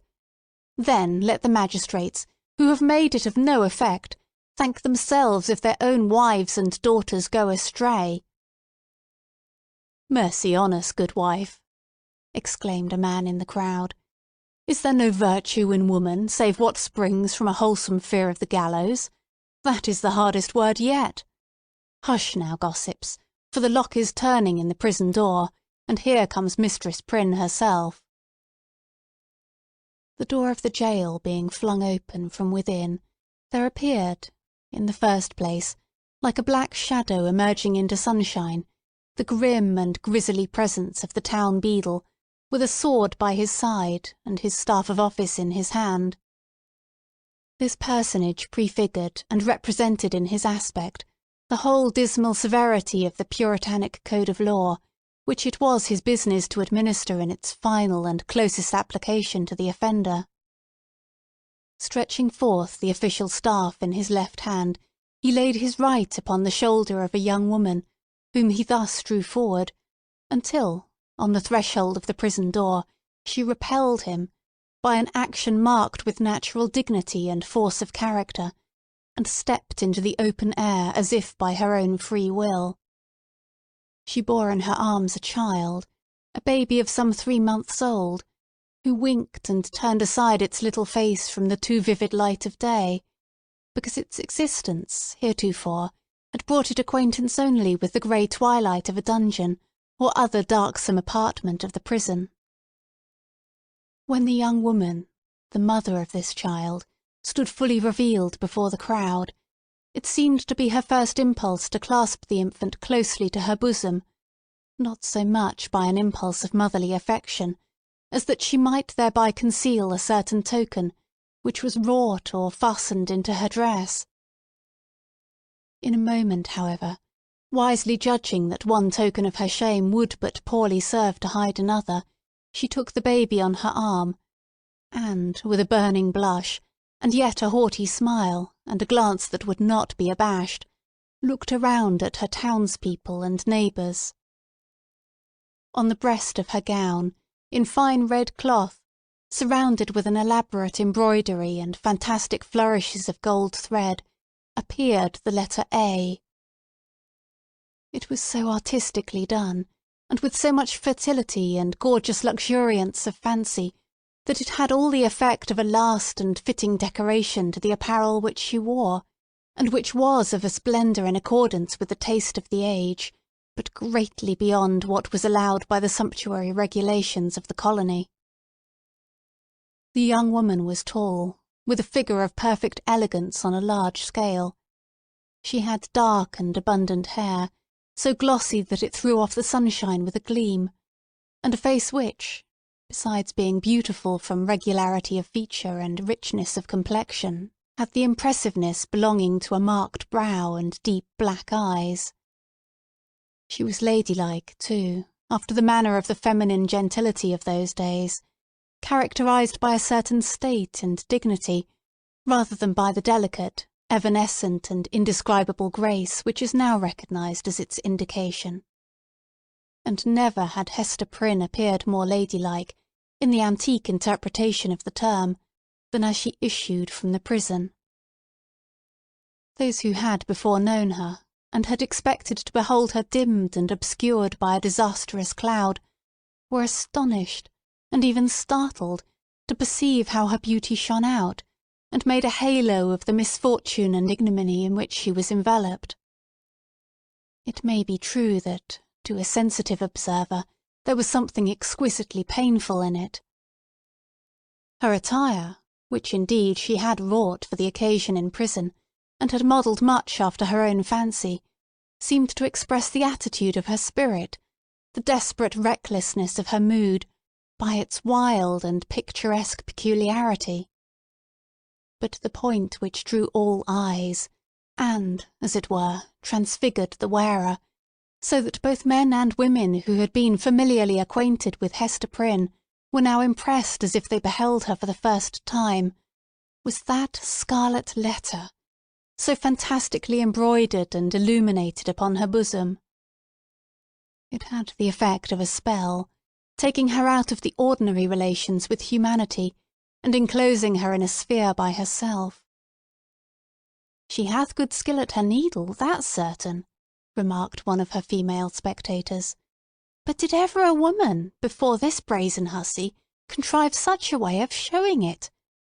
Why, gossips, What is it but to laugh in the faces of our godly magistrates, and make a pride out of what they, worthy gentlemen, meant for a punishment?" "It were well," muttered the most iron-visaged of the old dames, "if we stripped Madam Hester's rich gown off her dainty shoulders, and as for the red letter which she hath stitched so curiously, I'll bestow a rag of mine own rheumatic flannel to make a fitter one." "Oh, peace, neighbours, peace!" whispered their youngest companion. "Do not let her hear you. Not a stitch in that embroidered letter but she has felt it in her heart." The grim beadle now made a gesture with his staff. "Make way, good people, make way in the king's name!" cried he. "Open a passage, and I promise ye, Mistress Prynne shall be set where man, woman, and child may have a fair sight of her brave apparel from this time till an hour past meridian. A blessing on the righteous colony of the Massachusetts, where iniquity is dragged out into the sunshine. Come along, Madam Hester, and show your scarlet letter in the market-place." A lane was forthwith opened through the crowd of spectators. Preceded by the beadle, and attended by an irregular procession of stern-browed men and unkindly-visaged women, Hester Prynne set forth towards the place appointed for her punishment. A crowd of eager and curious schoolboys, understanding little of the matter in hand, except that it gave them a half-holiday, ran before her progress, turning their heads continually to stare into her face, and at the winking baby in her arms, and at the ignominious letter on her breast. It was no great distance, in those days, from the prison door to the market-place.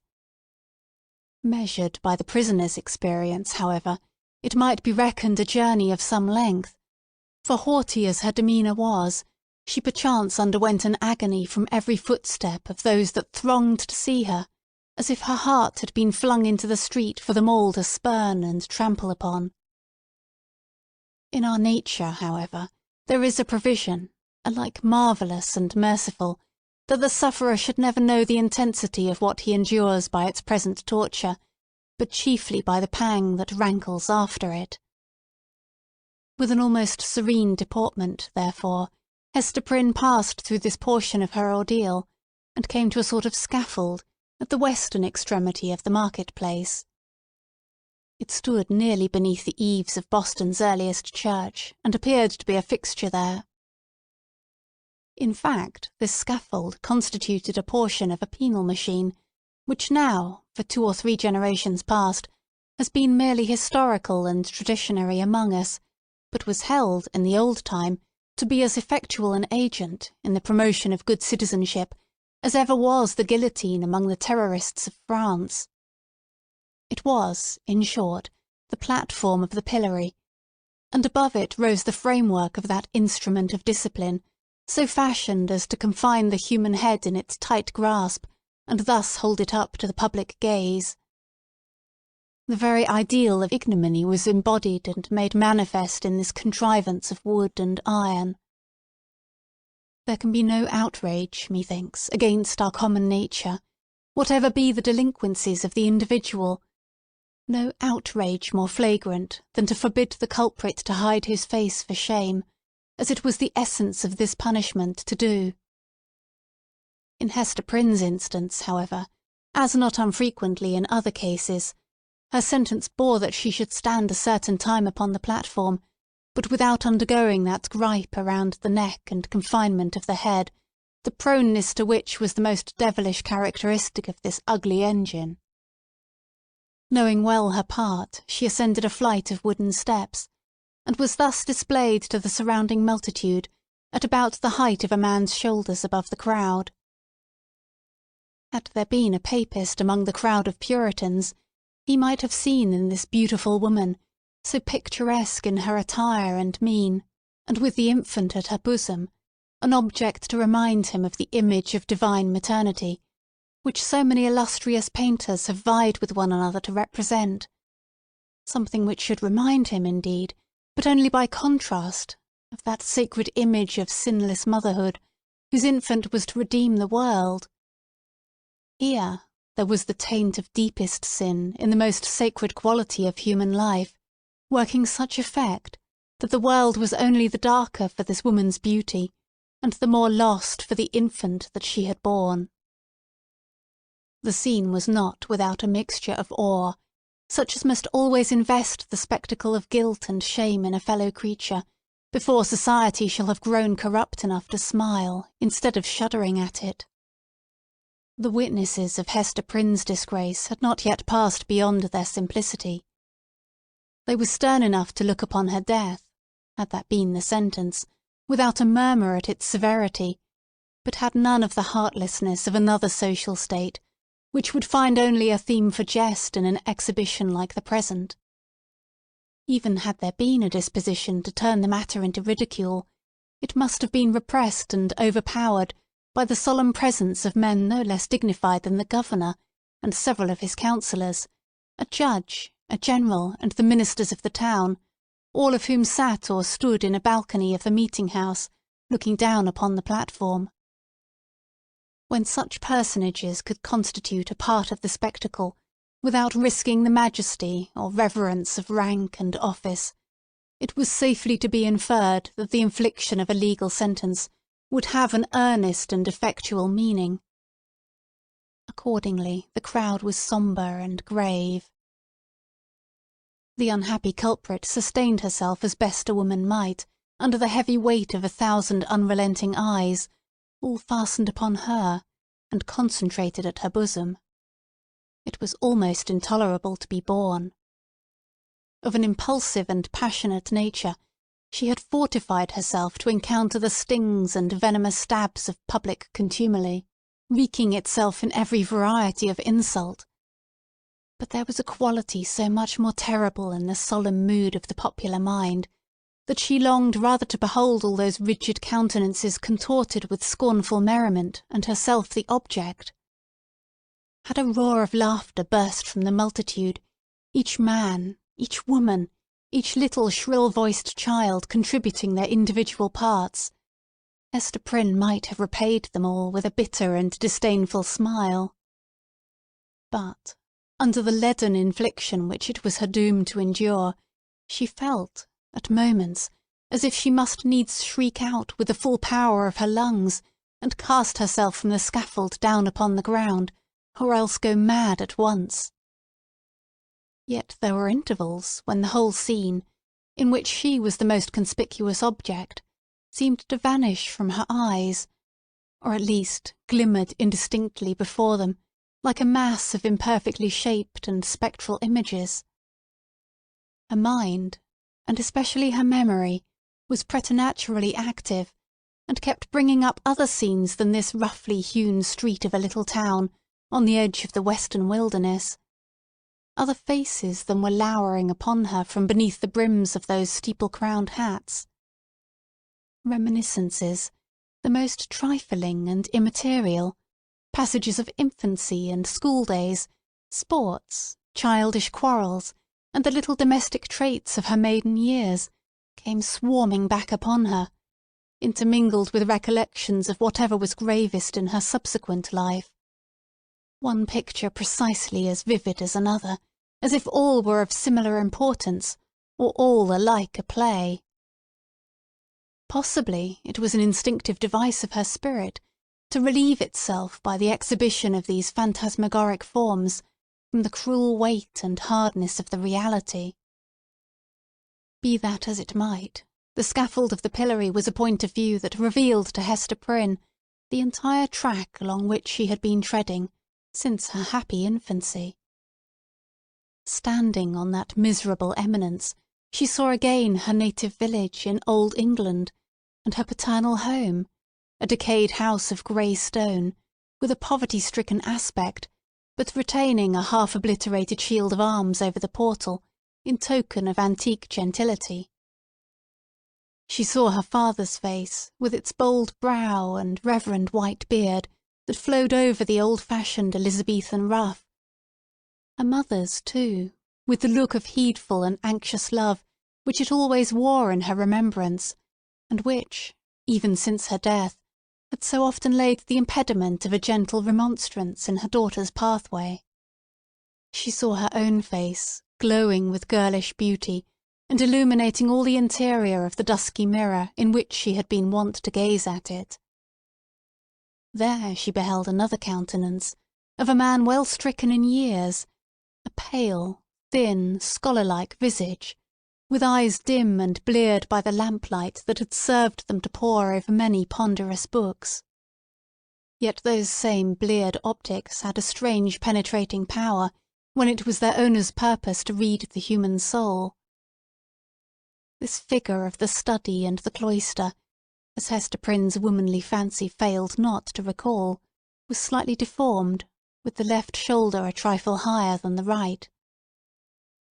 Next rose before her in memory's picture gallery the intricate and narrow thoroughfares, the tall grey houses, the huge cathedrals and the public edifices, ancient in date and quaint in architecture, of a continental city, where new life had awaited her, still in connection with the misshapen scholar. A new life, but feeding itself on time-worn materials, like a tuft of green moss on a crumbling wall. Lastly, in lieu of these shifting scenes, came back the rude market-place of the Puritan settlement, with all the townspeople assembled, and levelling their stern regards at Hester Prynne, yes, at herself, who stood on the scaffold of the pillory, an infant on her arm, and the letter A in scarlet, fantastically embroidered with gold thread, upon her bosom. Could it be true? She clutched the child so fiercely to her breast that it sent forth a cry. She turned her eyes downward at the scarlet letter, and even touched it with her finger, to assure herself that the infant and the shame were real. Yes, these were her realities. All else had vanished. Chapter 3. The Recognition. From this intense consciousness of being the object of severe and universal observation, the wearer of the scarlet letter was at length relieved by discerning, on the outskirts of the crowd, a figure which irresistibly took possession of her thoughts. An Indian in his native garb was standing there, but the red men were not so infrequent visitors of the English settlements that one of them would have attracted any notice from Hester Prynne at such a time. Much less would he have excluded all other objects and ideas from her mind. By the Indian's side, and evidently sustaining a companionship with him, stood a white man, clad in a strange disarray of civilized and savage costume. He was small in stature, with a furrowed visage, which as yet could hardly be termed aged. There was a remarkable intelligence in his features, as of a person who had so cultivated his mental part that it could not fail to mould the physical to itself, and become manifest by unmistakable tokens. Although, by a seemingly careless arrangement of his heterogeneous garb, he had endeavoured to conceal or abate the peculiarity, it was sufficiently evident to Hester Prynne that one of this man's shoulders rose higher than the other. Again, at the first instant of perceiving that thin visage, and the slight deformity of the figure, she pressed her infant to her bosom with so convulsive a force that the poor babe uttered another cry of pain. But the mother did not seem to hear it. At his arrival in the market-place, and some time before she saw him, the stranger had bent his eyes on Hester Prynne. It was carelessly at first, like a man chiefly accustomed to look inward, and to whom external matters are of little value and import, unless they bear relation to something within his mind.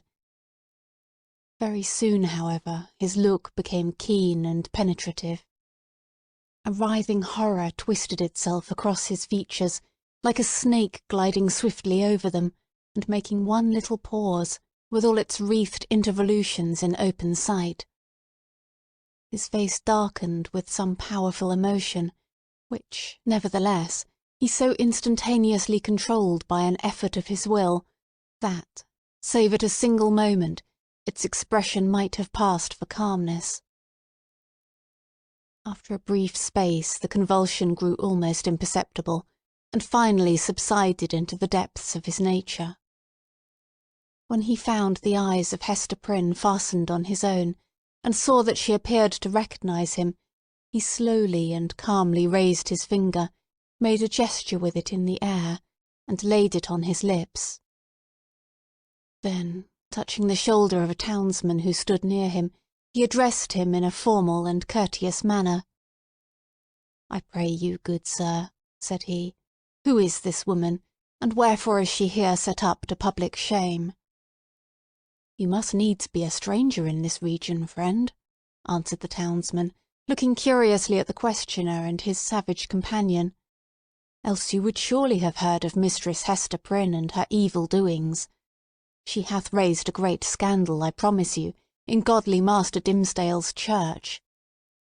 "You say truly," replied the other. "I am a stranger, and have been a wanderer, sorely against my will. I have met with grievous mishaps by sea and land, and have been long held in bonds among the heathen folk to the southward, and am now brought hither by this Indian to be redeemed out of my captivity. Will it please you, therefore, to tell me of Hester Prynne's, have I her name rightly, of this woman's offences, and what has brought her to yonder scaffold?" "Truly, friend, and methinks it must gladden your heart, after your troubles and sojourn in the wilderness," said the townsman, "to find yourself at length in a land where iniquity is searched out and punished in the sight of rulers and people, as here in our godly New England. Yonder woman, sir, you must know, was the wife of a certain learned man, English by birth, but who had long ago dwelt in Amsterdam, whence, some good time agone, he was minded to cross over and cast in his lot with us of the Massachusetts. To this purpose he sent his wife before him, remaining himself to look after some necessary affairs. Marry, good sir, in some 2 years or less that the woman has been a dweller here in Boston, no tidings have come of this learned gentleman, Master Prynne, and his young wife, look you, being left to her own misguidance." "Ah, aha, I conceive you," said the stranger with a bitter smile. "So learned a man as you speak of should have learned this too in his books. And who, by your favour, sir, may be the father of yonder babe? It is some 3 or 4 months old, I should judge, which Mistress Prynne is holding in her arms." "Of a truth, friend, that matter remaineth a riddle, and the Daniel who shall expound it is yet a-wanting," answered the townsman. "Madam Hester absolutely refuseth to speak, and the magistrates have laid their heads together in vain. Peradventure the guilty one stands looking on at this sad spectacle, unknown of man, and forgetting that God sees him." "The learned man," observed the stranger with another smile, "should come himself to look into the mystery." "It behooves him well if he be still in life," responded the townsman. "Now, good sir, our Massachusetts magistracy, bethinking themselves that this woman is youthful and fair, and doubtless was strongly tempted to her fall, and that, moreover, as is most likely, her husband may be at the bottom of the sea, they have not been bold to put in force the extremity of our righteous law against her. The penalty thereof is death. But in their great mercy and tenderness of heart, they have doomed Mistress Prynne to stand only a space of 3 hours on the platform of the pillory, and then, and thereafter, for the remainder of her natural life, to wear a mark of shame upon her bosom." "A wise sentence," remarked the stranger, gravely bowing his head. "Thus she will be a living sermon against sin, until the ignominious letter be engraved upon her tombstone. It irks me, nevertheless, that the partner of her iniquity should not, at least, stand on the scaffold by her side. But he will be known. He will be known. He will be known." He bowed courteously to the communicative townsman, and, whispering a few words to his Indian attendant, they both made their way through the crowd. While this passed, Hester Prynne had been standing on her pedestal, still with a fixed gaze towards the stranger, so fixed a gaze that, at moments of intense absorption, all other objects in the visible world seemed to vanish, leaving only him and her. Such an interview, perhaps, would have been more terrible than even to meet him as she now did, with the hot midday sun burning down upon her face and lighting up its shame, with the scarlet token of infamy on her breast, with the sin-born infant in her arms, with a whole people, drawn forth as to a festival, staring at the features that should have been seen only in the quiet gleam of the fireside, in the happy shadow of a home, or beneath a matronly veil at church. Dreadful as it was, she was conscious of a shelter in the presence of these 1,000 witnesses. It was better to stand thus, with so many betwixt him and her, than to greet him face to face, they two alone. She fled for refuge, as it were, to the public exposure, and dreaded the moment when its protection should be withdrawn from her. Involved in these thoughts, she scarcely heard a voice behind her, until it had repeated her name more than once, in a loud and solemn tone, audible to the whole multitude. "Hearken to me, Hester Prynne," said the voice. It has already been noticed that directly over the platform on which Hester Prynne stood was a kind of balcony or open gallery, appended to the meeting-house. It was the place whence proclamations were wont to be made, amidst an assemblage of the magistracy, with all the ceremonial that attended such public observances in those days. Here, to witness the scene which we are describing, sat Governor Bellingham himself, with 4 sergeants about his chair, bearing halberds as a guard of honour. He wore a dark feather in his hat, a border of embroidery on his cloak, and a black velvet tunic beneath, a gentleman advanced in years, with a hard experience written in his wrinkles. He was not ill-fitted to be the head and representative of a community which owed its origin and progress, and its present state of development, not to the impulses of youth, but to the stern and tempered energies of manhood and the sombre sagacity of age, accomplishing so much, precisely because it imagined and hoped so little.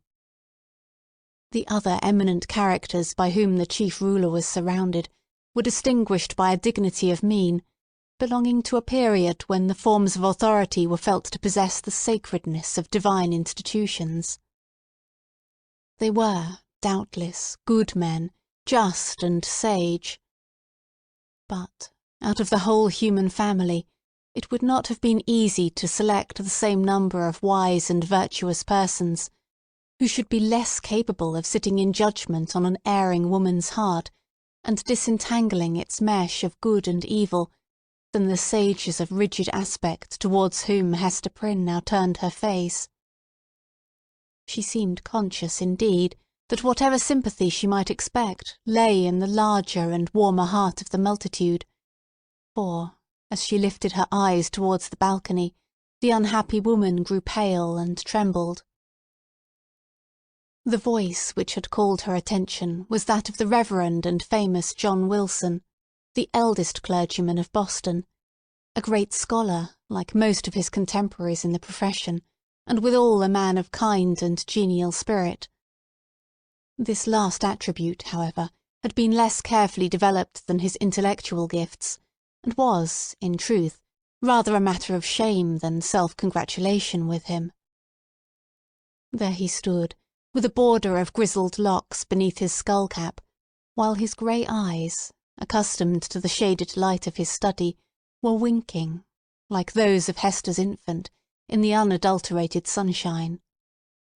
He looked like the darkly engraved portraits which we see prefixed to old volumes of sermons, and had no more right than one of those portraits would have to step forth, as he now did, and meddle with the question of human guilt, passion, and anguish. "Hester Prynne," said the clergyman, "I have striven with my young brother here, under whose preaching of the word you have been privileged to sit." Here Mr. Wilson laid his hand on the shoulder of a pale young man beside him. "I have sought, I say, to persuade this godly youth that he should deal with you, here in the face of heaven, and before these wise and upright rulers, and in hearing of all the people, as touching the vileness and blackness of your sin. Knowing your natural temper better than I, he could the better judge what arguments to use, whether of tenderness or terror, such as might prevail over your hardness and obstinacy, insomuch that you should no longer hide the name of him who tempted you to this grievous fall. But he opposes to me, with a young man's over-softness, albeit wise beyond his years, that it were wronging the very nature of woman to force her to lay open her heart's secrets in such broad daylight, and in presence of so great a multitude. Truly, as I sought to convince him, the shame lay in the commission of the sin, and not in the showing of it forth. What say you to it, once again, brother Dimmesdale? Must it be thou or I that shall deal with this poor sinner's soul?" There was a murmur among the dignified and reverend occupants of the balcony, and Governor Bellingham gave expression to its purport, speaking in an authoritative voice, though tempered with respect towards the youthful clergyman whom he addressed. "Good Master Dimmesdale," said he, "the responsibility of this woman's soul lies greatly with you. It behooves you, therefore, to exhort her to repentance and to confession as a proof and consequence thereof." The directness of this appeal drew the eyes of the whole crowd upon the Reverend Mr. Dimmesdale, a young clergyman, who had come from one of the great English universities, bringing all the learning of the age into our wild forest land. His eloquence and religious fervour had already given the earnest of high eminence in his profession. He was a person of very striking aspect, with a white, lofty, and impending brow, large, brown, melancholy eyes, and a mouth which, unless when he forcibly compressed it, was apt to be tremulous, expressing both nervous sensibility and a vast power of self-restraint. Notwithstanding his high native gifts and scholar-like attainments, there was an air about this young minister, an apprehensive, a startled, a half-frightened look, as of a being who felt himself quite astray, and at a loss in the pathway of human existence, and could only be at ease in some seclusion of his own. Therefore, so far as his duties would permit, he trod in the shadowy by-paths, and thus kept himself simple and childlike, coming forth, when occasion was, with a freshness and fragrance and dewy purity of thought, which, as many people said, affected them like the speech of an angel. Such was the young man whom the Reverend Mr. Wilson and the Governor had introduced so openly to the public notice, bidding him speak, in the hearing of all men, to that mystery of a woman's soul, so sacred even in its pollution. The trying nature of his position drove the blood from his cheek, and made his lips tremulous. "Speak to the woman, my brother," said Mr. Wilson.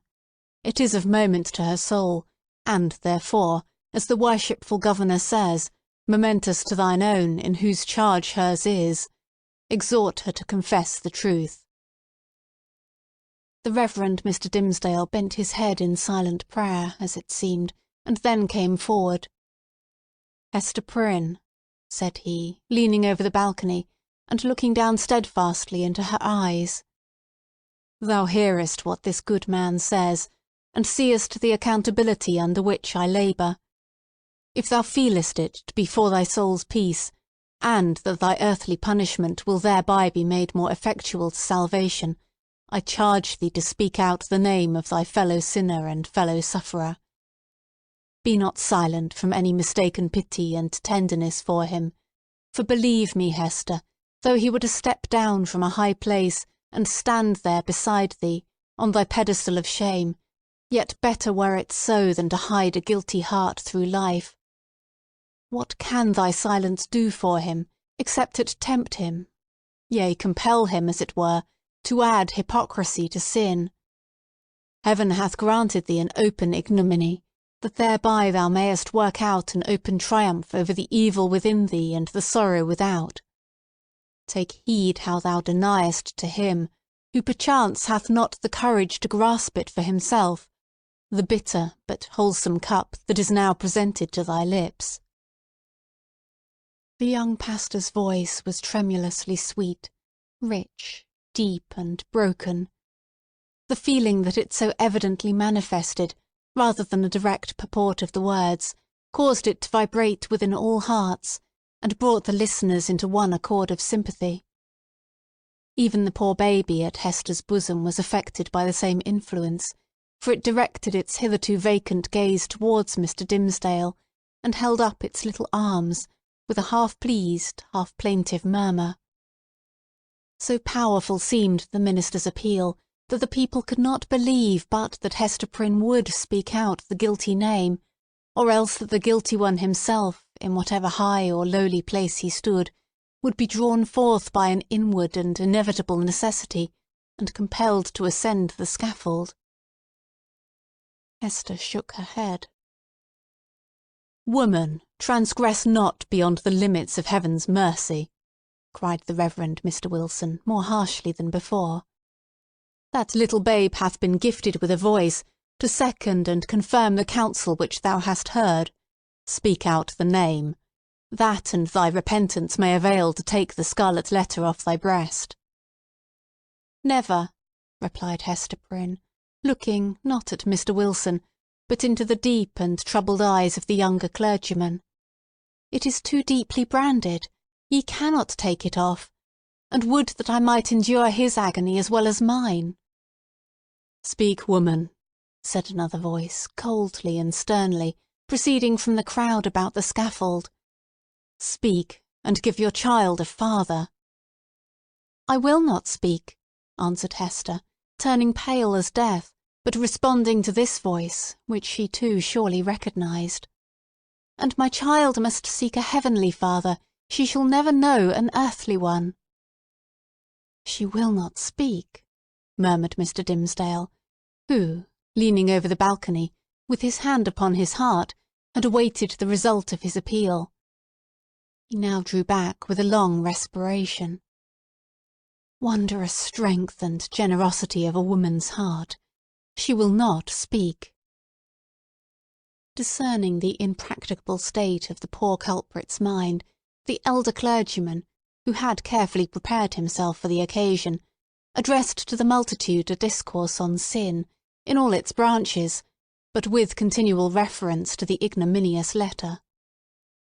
So forcibly did he dwell upon this symbol, for the hour or more during which his periods were rolling over the people's heads, that it assumed new terrors in their imagination, and seemed to derive its scarlet hue from the flames of the infernal pit. Hester Prynne, meanwhile, kept her place upon the pedestal of shame, with glazed eyes and an air of weary indifference. She had borne that morning all that nature could endure, and as her temperament was not of the order that escapes from too intense suffering by a swoon, her spirit could only shelter itself beneath a stony crust of insensibility, while the faculties of animal life remained entire. In this state, the voice of the preacher thundered remorselessly, but unavailingly, upon her ears. The infant, during the latter part of her ordeal, pierced the air with its wailings and screams. She strove to hush it mechanically, but seemed scarcely to sympathise with its trouble. With the same hard demeanour, she was led back to prison, and vanished from the public gaze within its iron-clamped portal. It was whispered by those who peered after her that the scarlet letter threw a lurid gleam along the dark passageway of the interior. Chapter 4. The Interview. After her return to the prison, Hester Prynne was found to be in a state of nervous excitement that demanded constant watchfulness, lest she should perpetrate violence on herself, or do some half-frenzied mischief to the poor babe. As night approached, it proving impossible to quell her insubordination by rebuke or threats of punishment, Master Brackett, the gaoler, thought fit to introduce a physician. He described him as a man of skill in all Christian modes of physical science, and likewise familiar with whatever the savage people could teach in respect to medicinal herbs and roots that grew in the forest. To say the truth, there was much need of professional assistance, not merely for Hester herself, but still more urgently for the child, who, drawing its sustenance from the maternal bosom, seemed to have drank in with it all the turmoil, the anguish and despair which pervaded the mother's system. It now writhed in convulsions of pain, and was a forcible type, in its little frame, of the moral agony which Hester Prynne had borne throughout the day.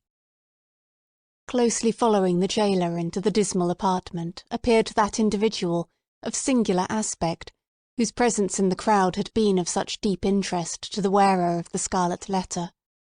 He was lodged in the prison, not as suspected of any offence, but as the most convenient and suitable mode of disposing of him, until the magistrates should have conferred with the Indian Sagamores respecting his ransom. His name was announced as Roger Chillingworth. The jailer, after ushering him into the room, remained a moment, marvelling at the comparative quiet that followed his entrance, for Hester Prynne had immediately become as still as death, although the child continued to moan. "Prithee, friend, leave me alone with my patient," said the practitioner. "Trust me, good jailer, you shall briefly have peace in your house, and I promise you Mistress Prynne shall hereafter be more amenable to just authority than you may have found her heretofore." "Nay, if your worship can accomplish that," answered Master Brackett, "I shall own you for a man of skill indeed. Verily the woman hath been like a possessed one, and there lacks little that I should take in hand to drive Satan out of her with stripes." The stranger had entered the room with the characteristic quietude of the profession to which he announced himself as belonging. Nor did his demeanour change, when the withdrawal of the prison-keeper left him face to face with the woman, whose absorbed notice of him, in the crowd, had intimated so close a relation between himself and her. His first care was given to the child, whose cries indeed, as she lay writhing on the trundle-bed, made it of peremptory necessity to postpone all other business to the task of soothing her. He examined the infant carefully, and then proceeded to unclasp a leathern case, which he took from beneath his dress. It appeared to contain medical preparations, one of which he mingled with a cup of water. "My old studies in alchemy," observed he, "and my sojourn, for above a year past, among a people well versed in the kindly properties of simples, have made a better physician of me than many that claim the medical degree. Here, woman, the child is yours, she is none of mine, neither will she recognise my voice or aspect as a father's. Administer this draught, therefore, with thine own hand." Hester repelled the offered medicine, at the same time gazing with strongly marked apprehension into his face. "Wouldst thou avenge thyself on the innocent babe?" whispered she. "Foolish woman," responded the physician, half coldly, half soothingly. "What should ail me to harm this misbegotten and miserable babe? The medicine is potent for good, and were it my child, yea, mine own as well as thine, I could do no better for it." As she still hesitated, being, in fact, in no reasonable state of mind, he took the infant in his arms and himself administered the draught. It soon proved its efficacy and redeemed the leech's pledge. The moans of the little patient subsided, its convulsive tossings gradually ceased, and in a few moments, as is the custom of young children after relief from pain, it sank into a profound and dewy slumber. The physician, as he had a fair right to be termed, next bestowed his attention on the mother. With calm and intent scrutiny he felt her pulse, looked into her eyes, a gaze that made her heart shrink and shudder, because so familiar, and yet so strange and cold. And, finally, satisfied with his investigation, proceeded to mingle another draught. "I know not Leith nor Nepenthe," remarked he, "but I have learned many new secrets in the wilderness, and here is one of them, a recipe that an Indian taught me, in requital of some lessons of my own, that were as old as Paracelsus. Drink it. It may be less soothing than a sinless conscience, that I cannot give thee, but it will calm the swell and heaving of thy passion, like oil thrown on the waves of a tempestuous sea."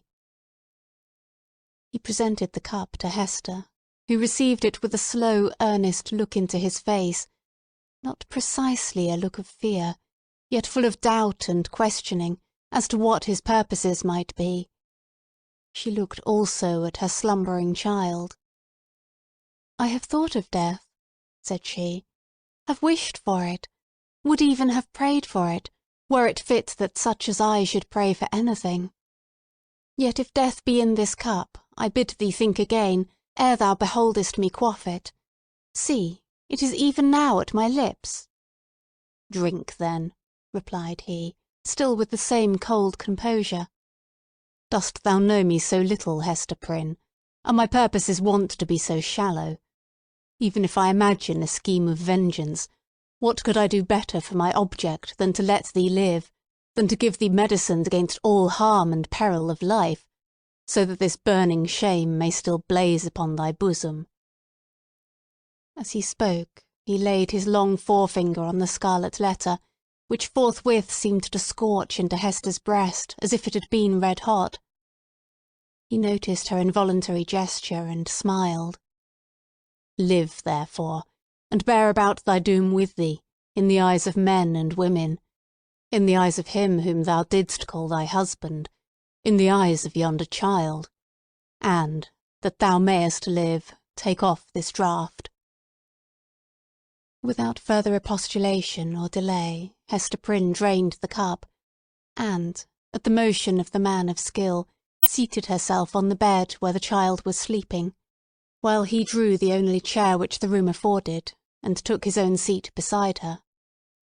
She could not but tremble at these preparations, for she felt that, having now done all that humanity or principle, or, if it so were, a refined cruelty, impelled him to do, for the relief of physical suffering, he was next to treat with her as the man whom she had most deeply and irreparably injured. "Hester," said he, "I ask not wherefore, nor how, thou hast fallen into the pit, or say rather thou hast ascended to the pedestal of infamy on which I found thee.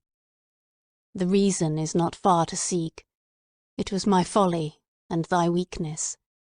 I, a man of thought, the bookworm of great libraries, a man already in decay, having given my best years to feed the hungry dream of knowledge, what had I to do with youth and beauty like thine own? Misshapen from my birth hour, how could I delude myself with the idea that intellectual gifts might veil physical deformity in a young girl's fantasy? Men call me wise. If sages were ever wise in their own behoof, I might have foreseen all this. I might have known that, as I came out of the vast and dismal forest, and entered this settlement of Christian men, the very first object to meet my eyes would be thyself, Hester Prynne, standing up, a statue of ignominy, before the people. Nay, from the moment when we came down the old church steps together, a married pair, I might have beheld the bale fire of that scarlet letter blazing at the end of our path. "Thou knowest," said Hester, for, depressed as she was, she could not endure this last quiet stab at the token of her shame. "Thou knowest that I was frank with thee. I felt no love, nor feigned any." "True," replied he. "It was my folly. I have said it. But, up to that epoch of my life, I had lived in vain. The world had been so cheerless. My heart was a habitation large enough for many guests, but lonely and chill, and without a household fire. I longed to kindle one. It seemed not so wild a dream, old as I was, and sombre as I was, and misshapen as I was, that the simple bliss which is scattered far and wide, for all mankind to gather up, might yet be mine. And so, Hester, I drew thee into my heart, into its innermost chamber, and sought to warm thee by the warmth which thy presence made there." "I have greatly wronged thee," murmured Hester. "We have wronged each other," answered he.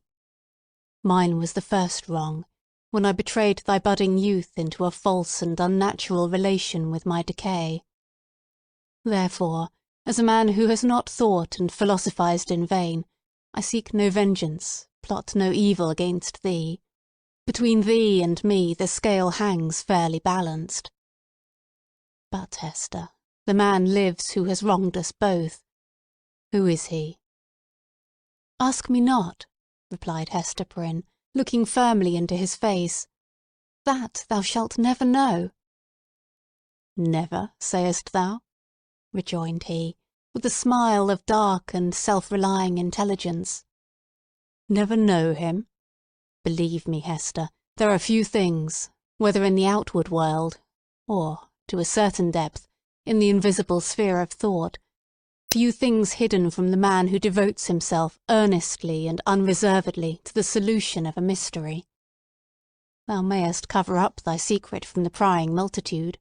Thou mayest conceal it too from the ministers and magistrates, even as thou didst this day, when they sought to wrench the name out of thy heart and give thee a partner on thy pedestal. But, as for me, I come to the inquest with other senses than they possess. I shall seek this man as I have sought truth in books, as I have sought gold in alchemy. There is a sympathy that will make me conscious of him. I shall see him tremble. I shall feel myself shudder, suddenly and unawares. Sooner or later he must needs be mine." The eyes of the wrinkled scholar glowed so intensely upon her that Hester Prynne clasped her hands over her heart, dreading lest he should read the secret there at once. "Thou wilt not reveal his name? Not the less he is mine," resumed he, with a look of confidence, as if destiny were at one with him. "He bears no letter of infamy wrought into his garment as thou dost, but I shall read it on his heart. Yet fear not for him. Think not that I shall interfere with heaven's own method of retribution, or, to my own loss, betray him to the gripe of human law. Neither do thou imagine that I shall contrive aught against his life, no, nor against his fame, if, as I judge, he be a man of fair repute. Let him live. Let him hide himself in outward honour if he may. Not the less he shall be mine." "Thy acts are like mercy," said Hester, bewildered and appalled. "But thy words interpret thee as a terror." "One thing, thou that wast my wife, I would enjoin upon thee," continued the scholar. "Thou hast kept the secret of thy paramour. Keep, likewise, mine. There are none in this land that know me. Breathe not to any human soul that thou didst ever call me husband. Here, on this wild outskirt of the earth, I shall pitch my tent, for, elsewhere a wanderer, and isolated from human interests, I find here a woman, a man, a child, amongst whom and myself there exist the closest ligaments. No matter whether of love or hate, no matter whether of right or wrong. Thou and thine, Hester Prynne, belong to me. My home is where thou art, and where he is. But betray me not." "Wherefore dost thou desire it?" inquired Hester, shrinking, she hardly knew why, from this secret bond. "Why not announce thyself openly, and cast me off at once?" "It may be," he replied, "because I will not encounter the dishonour that besmirches the husband of a faithless woman. It may be for other reasons. Enough, it is my purpose to live and die unknown. Let, therefore, thy husband be to the world as one already dead, and of whom no tidings shall ever come. Recognise me not, by word, by sign, by look. Breathe not the secret, above all, to the man thou wottest of. Shouldst thou fail me in this, beware. His fame, his position, his life will be in my hands. Beware." "I will keep thy secret, as I have his," said Hester. "Swear it," rejoined he. And she took the oath. "And now, Mistress Prynne," said old Roger Chillingworth, as he was hereafter to be named, "I leave thee alone with thy infant and the scarlet letter. How is it, Hester? Doth thy sentence bind thee to wear the token in thy sleep? Art thou not afraid of nightmares and hideous dreams?" "Why dost thou smile so at me?" inquired Hester, troubled at the expression of his eyes. "Art thou like the black man that haunts the forest round us? Hast thou enticed me into a bond that will prove the ruin of my soul?" "Not thy soul," he answered, with another smile. "No, not thine." Chapter 5. Hester at her Needle. Hester Prynne's term of confinement was now at an end. Her prison door was thrown open, and she came forth into the sunshine, which, falling on all alike, seemed to her sick and morbid heart as if meant for no other purpose than to reveal the scarlet letter on her breast. Perhaps there was a more real torture in her first unattended footsteps from the threshold of the prison than even in the procession and spectacle that have been described, where she was made the common infamy, at which all mankind was summoned to point its finger. Then she was supported by an unnatural tension of the nerves, and by all the combative energy of her character, which enabled her to convert the scene into a kind of lurid triumph. It was, moreover, a separate and insulated event, to occur but once in her lifetime, and to meet which, therefore, reckless of economy, she might call up the vital strength that would have sufficed for many quiet years. The very law that condemned her, a giant of stern features, but with vigour to support as well as annihilate in his iron arm, had held her up through the terrible ordeal of her ignominy. But now, with this unattended walk from her prison door, began the daily custom, and she must either sustain and carry it forward by the ordinary resources of her nature, or sink beneath it. She could no longer borrow from the future to help her through the present grief. Tomorrow would bring its own trial with it, so would the next day, and so would the next, each its own trial, and yet the very same that was now so unutterably grievous to be borne. The days of the far-off future would toil onward, still with the same burden for her to take up and bear along with her, but never to fling down. For the accumulating days and added years would pile up their misery upon the heap of shame. Throughout them all, giving up her individuality, she would become the general symbol at which the preacher and moralist might point, and in which they might vivify and embody their images of woman's frailty and sinful passion. Thus the young and pure would be taught to look at her, with the scarlet letter flaming on her breast, at her, the child of honourable parents, at her, the mother of a babe, that would hereafter be a woman, at her, who had once been innocent, as the figure, the body, the reality of sin. And over her grave, the infamy that she must carry thither would be her only monument. It may seem marvellous that, with the world before her, kept by no restrictive clause of her condemnation within the limits of the Puritan settlement, so remote and so obscure, free to return to her birthplace, or to any other European land, and there hide her character and identity under a new exterior, as completely as if emerging into another state of being, and having also the passes of the dark, inscrutable forest open to her, where the wildness of her nature might assimilate itself with a people whose customs and life were alien from the law that had condemned her. It may seem marvellous that this woman should still call that place her home, where, and where only, she must needs be the type of shame.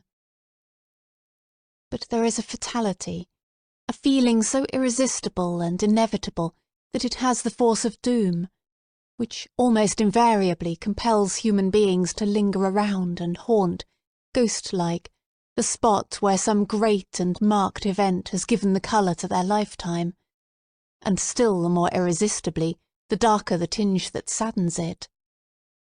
Her sin, her ignominy, were the roots which she had struck into the soil. It was as if a new birth, with stronger assimilations than the first, had converted the forest land, still so uncongenial to every other pilgrim and wanderer, into Hester Prynne's wild and dreary but lifelong home. All other scenes of earth, even that village of rural England, where happy infancy and stainless maidenhood seemed yet to be in her mother's keeping, like garments put off long ago, were foreign to her in comparison. The chain that bound her here was of iron links, and galling to her inmost soul, but could never be broken. It might be, too, doubtless it was so, although she hid the secret from herself, and grew pale whenever it struggled out of her heart like a serpent from its hole. It might be that another feeling kept her within the scene and pathway that had been so fatal. There dwelt, there trod the feet of one with whom she deemed herself connected in a union that, unrecognised on earth, would bring them together before the bar of final judgment, and make that their marriage altar, for a joint futurity of endless retribution. Over and over again the tempter of souls had thrust this idea upon Hester's contemplation, and laughed at the passionate and desperate joy with which she seized and then strove to cast it from her. She barely looked the idea in the face, and hastened to bar it in its dungeon. What she compelled herself to believe, what, finally, she reasoned upon as her motive for continuing a resident of New England, was half a truth and half a self-delusion. Here, she said to herself, had been the scene of her guilt, and here should be the scene of her earthly punishment, and so, perchance, the torture of her daily shame would at length purge her soul, and work out another purity than that which she had lost, more saint-like because the result of martyrdom. Hester Prynne, therefore, did not flee. On the outskirts of the town, within the verge of the peninsula, but not in close vicinity to any other habitation, there was a small thatched cottage. It had been built by an earlier settler, and abandoned because the soil about it was too sterile for cultivation, while its comparative remoteness put it out of the sphere of that social activity which already marked the habits of the emigrants. It stood on the shore, looking across a basin of the sea at the forest-covered hills towards the west. A clump of scrubby trees, such as alone grew on the peninsula, did not so much conceal the cottage from view, as seemed to denote that here was some object which would fain have been, or at least ought to be, concealed. In this little lonesome dwelling, with some slender means that she possessed, and by the licence of the magistrates, who still kept an inquisitorial watch over her, Hester established herself with her infant child. A mystic shadow of suspicion immediately attached itself to the spot. Children, too young to comprehend wherefore this woman should be shut out from the sphere of human charities, would creep nigh enough to behold her plying her needle at the cottage window, or standing in the doorway, or labouring in her little garden, or coming forth along the pathway that led townward, and, discerning the scarlet letter on her breast, would scamper off with a strange, contagious fear. Lonely as was Hester's situation, and without a friend on earth who dared to show himself, she, however, incurred no risk of want. She possessed an art that sufficed, even in a land that afforded comparatively little scope for its exercise, to supply food for her thriving infant and herself. It was the art, then, as now, almost the only one within a woman's grasp, of needlework. She bore on her breast, in the curiously embroidered letter, a specimen of her delicate and imaginative skill, of which the dames of a court might gladly have availed themselves, to add the richer and more spiritual adornment of human ingenuity to their fabrics of silk and gold. Here, indeed, in the sable simplicity that generally characterized the puritanic modes of dress, there might be an infrequent call for the finer productions of her handiwork. Yet the taste of the age, demanding whatever was elaborate in compositions of this kind, did not fail to extend its influence over our stern progenitors, who had cast behind them so many fashions which it might seem harder to dispense with. public ceremonies, such as ordinations, the installation of magistrates, and all that could give majesty to the forms in which a new government manifested itself to the people, were, as a matter of policy, marked by a stately and well-conducted ceremonial, and a sombre but yet a studied magnificence. Deep ruffs, painfully wrought bands, and gorgeously embroidered gloves were all deemed necessary to the official state of men assuming the reins of power, and were readily allowed to individuals dignified by rank or wealth, even while sumptuary laws forbade these and similar extravagances to the plebeian order. In the array of funerals, too, whether for the apparel of the dead body, or to typify, by manifold emblematic devices of sable cloth and snowy lawn, the sorrow of the survivors, there was a frequent and characteristic demand for such labour as Hester Prynne could supply. Baby linen, for babies then wore robes of state, afforded still another possibility of toil and emolument. By degrees, nor very slowly, her handiwork became what would now be termed the fashion.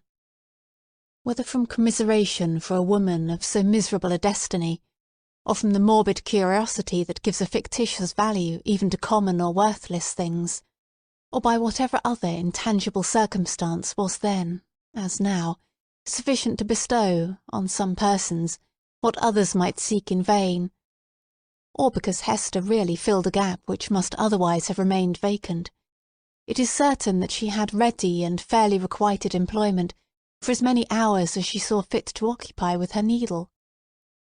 Vanity, it may be, chose to mortify itself by putting on, for ceremonials of pomp and state, the garments that had been wrought by her sinful hands. Her needlework was seen on the ruff of the governor, military men wore it on their scarves, and the minister on his band. It decked the baby's little cap. It was shut up, to be mildewed and moulder away in the coffins of the dead. But it is not recorded that, in a single instance, her skill was called in to embroider the white veil which was to cover the pure blushes of a bride. The exception indicated the ever-relentless rigour with which society frowned upon her sin.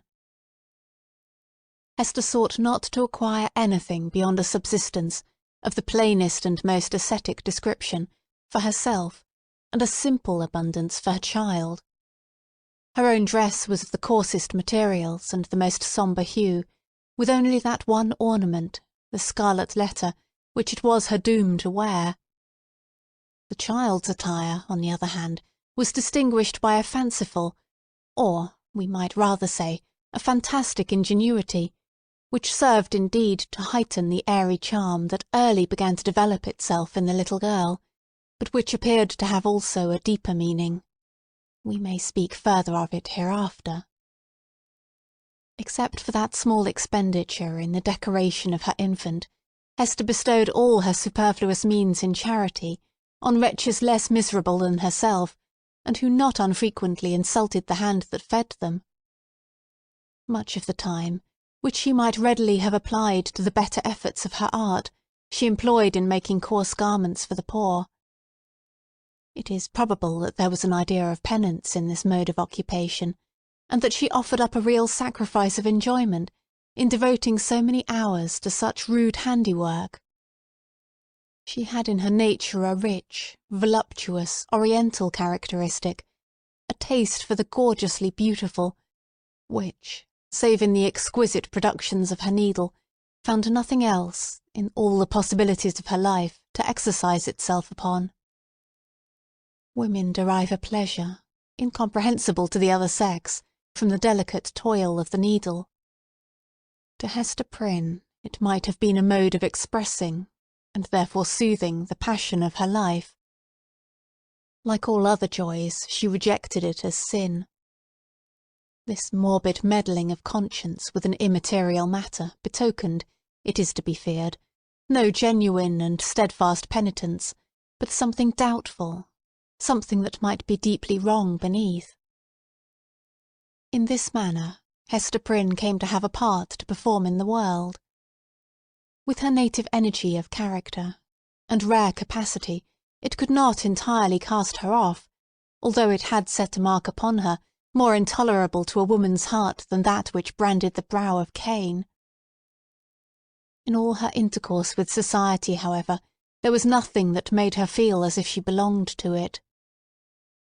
Every gesture, every word, and even the silence of those with whom she came in contact, implied, and often expressed, that she was banished, and as much alone as if she inhabited another sphere, or communicated with the common nature by other organs and senses than the rest of humankind. She stood apart from moral interests, yet close beside them, like a ghost that revisits the familiar fireside, and can no longer make itself seen or felt, no more smile with the household joy, nor mourn with the kindred sorrow. Or, should it succeed in manifesting its forbidden sympathy, awaking only terror and horrible repugnance. These emotions, in fact, and its bitterest scorn besides, seemed to be the sole portion that she retained in the universal heart. It was not an age of delicacy, and her position, although she understood it well, and was in little danger of forgetting it, was often brought before her vivid self-perception, like a new anguish, by the rudest touch upon the tenderest spot. The poor, as we have already said, whom she sought out to be the objects of her bounty, often reviled the hand that was stretched forth to succour them. Dames of elevated rank, likewise, whose doors she entered in the way of her occupation, were accustomed to distil drops of bitterness into her heart, sometimes through that alchemy of quiet malice by which women can concoct a subtle poison from ordinary trifles, and sometimes, also, by a coarser expression, that fell upon the sufferer's defenceless breast like a rough blow upon an ulcerated wound. Hester had schooled herself long and well. She never responded to these attacks, save by a flush of crimson that rose irrepressibly over her pale cheek, and again subsided into the depths of her bosom. She was patient, a martyr indeed, but she forbore to pray for enemies, lest, in spite of her forgiving aspirations, the words of the blessing should stubbornly twist themselves into a curse. Continually, and in 1,000 other ways, did she feel the innumerable throbs of anguish that had been so cunningly contrived for her by the undying, the ever-active sentence of the Puritan tribunal. Clergymen paused in the street to address words of exhortation that brought a crowd, with its mingled grin and frown, round the poor sinful woman. If she entered a church, trusting to share the Sabbath smile of the universal Father, it was often her mishap to find herself the text of the discourse. She grew to have a dread of children, for they had imbibed from their parents a vague idea of something horrible in this dreary woman, gliding silently through the town, with never any companion but one only child.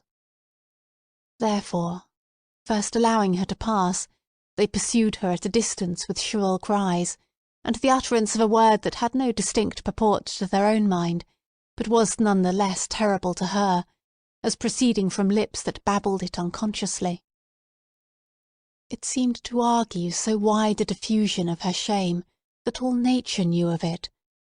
It could have caused her no deeper pang had the leaves of the trees whispered the dark story among themselves, had the summer breeze murmured about it, had the wintry blast shrieked it aloud. Another peculiar torture was felt in the gaze of a new eye. When strangers looked curiously at the scarlet letter, and none ever failed to do so, they branded it afresh into Hester's soul, so that, oftentimes, she could scarcely refrain, yet always did refrain, from covering the symbol with her hand. But then again, an accustomed eye had likewise its own anguish to inflict. Its cool stare of familiarity was intolerable. From first to last, in short, Hester Prynne had always this dreadful agony in feeling a human eye upon the token. The spot never grew callous. It seemed, on the contrary, to grow more sensitive with daily torture. But sometimes, once in many days, or perchance in many months, she felt an eye, a human eye, upon the ignominious brand, that seemed to give a momentary relief, as if half of her agony were shared. The next instant back it all rushed again, with still a deeper throb of pain, for, in that brief interval, she had sinned anew. Had Hester sinned alone? Her imagination was somewhat affected, and, had she been of a softer moral and intellectual fibre, would have been still more so, by the strange and solitary anguish of her life. Walking to and fro, with those lonely footsteps, in the little world with which she was outwardly connected, it now and then appeared to Hester, if altogether fancy, it was nevertheless too potent to be resisted.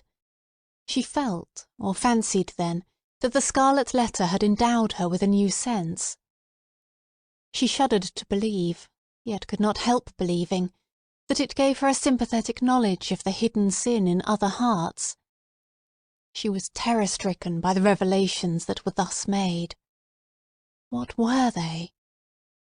Could they be other than the insidious whispers of the bad angel, who would fain have persuaded the struggling woman, as yet only half his victim, that the outward guise of purity was but a lie, and that, if truth were everywhere to be shown, a Scarlet Letter would blaze forth on many a bosom besides Hester Prynne's?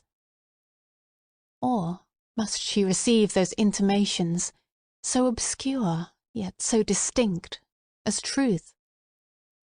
In all her miserable experience there was nothing else so awful and so loathsome as this sense. It perplexed as well as shocked her, by the irreverent inopportuneness of the occasions that brought it into vivid action. Sometimes the red infamy upon her breast would give a sympathetic throb as she passed near a venerable minister or magistrate, the model of piety and justice, to whom that age of antique reverence looked up, as to a mortal man in fellowship with angels.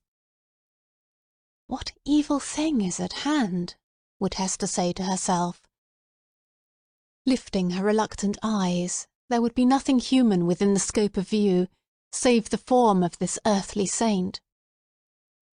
Again a mystic sisterhood would contumaciously assert itself, as she met the sanctified frown of some matron, who, according to the rumour of all tongues, had kept cold snow within her bosom throughout life.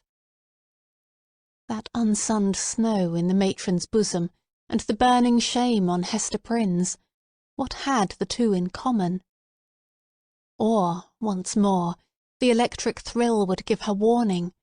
Behold, Hester, here is a companion. And looking up, she would detect the eyes of a young maiden glancing at the Scarlet Letter, shyly and aside, and quickly averted with a faint, chill crimson in her cheeks, as if her purity were somewhat sullied by that momentary glance. O fiend, whose talisman was that fatal symbol, wouldst thou leave nothing, whether in youth or age, for this poor sinner to revere? Such loss of faith is ever one of the saddest results of sin. Be it accepted as a proof that all was not corrupt in this poor victim of her own frailty, and man's hard law, that Hester Prynne yet struggled to believe that no fellow mortal was guilty like herself. The vulgar, who in those dreary old times were always contributing a grotesque horror to what interested their imaginations, had a story about the Scarlet Letter which we might readily work up into a terrific legend. They averred that the symbol was not mere scarlet cloth, tinged in an earthly dye-pot, but was red-hot with infernal fire, and could be seen glowing all alight whenever Hester Prynne walked abroad in the night-time. And, we must needs say, it seared Hester's bosom so deeply that perhaps there was more truth in the rumour than our modern incredulity may be inclined to admit. Chapter 6. Pearl. We have as yet hardly spoken of the infant, that little creature whose innocent life had sprung, by the inscrutable decree of Providence, a lovely and immortal flower, out of the rank luxuriance of a guilty passion. How strange it seemed to the sad woman, as she watched the growth, and the beauty that became every day more brilliant, and the intelligence that threw its quivering sunshine over the tiny features of this child. Her Pearl. For so had Hester called her, not as a name expressive of her aspect, which had nothing of the calm, white, unimpassioned lustre that would be indicated by the comparison. But she named the infant Pearl as being of great price, purchased with all she had, her mother's only treasure. How strange indeed! Man had marked this woman's sin by a scarlet letter, which had such potent and disastrous efficacy that no human sympathy could reach her, save it were sinful like herself. God, as a direct consequence of the sin which man thus punished, had given her a lovely child, whose place was on that same dishonoured bosom, to connect her parent forever with the race and descent of mortals, and to be finally a blessed soul in heaven. Yet these thoughts affected Hester Prynne less with hope than apprehension. She knew that her deed had been evil. She could have no faith, therefore, that its result would be good.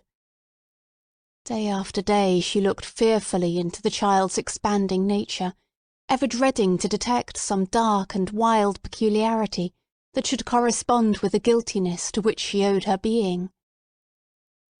Certainly there was no physical defect.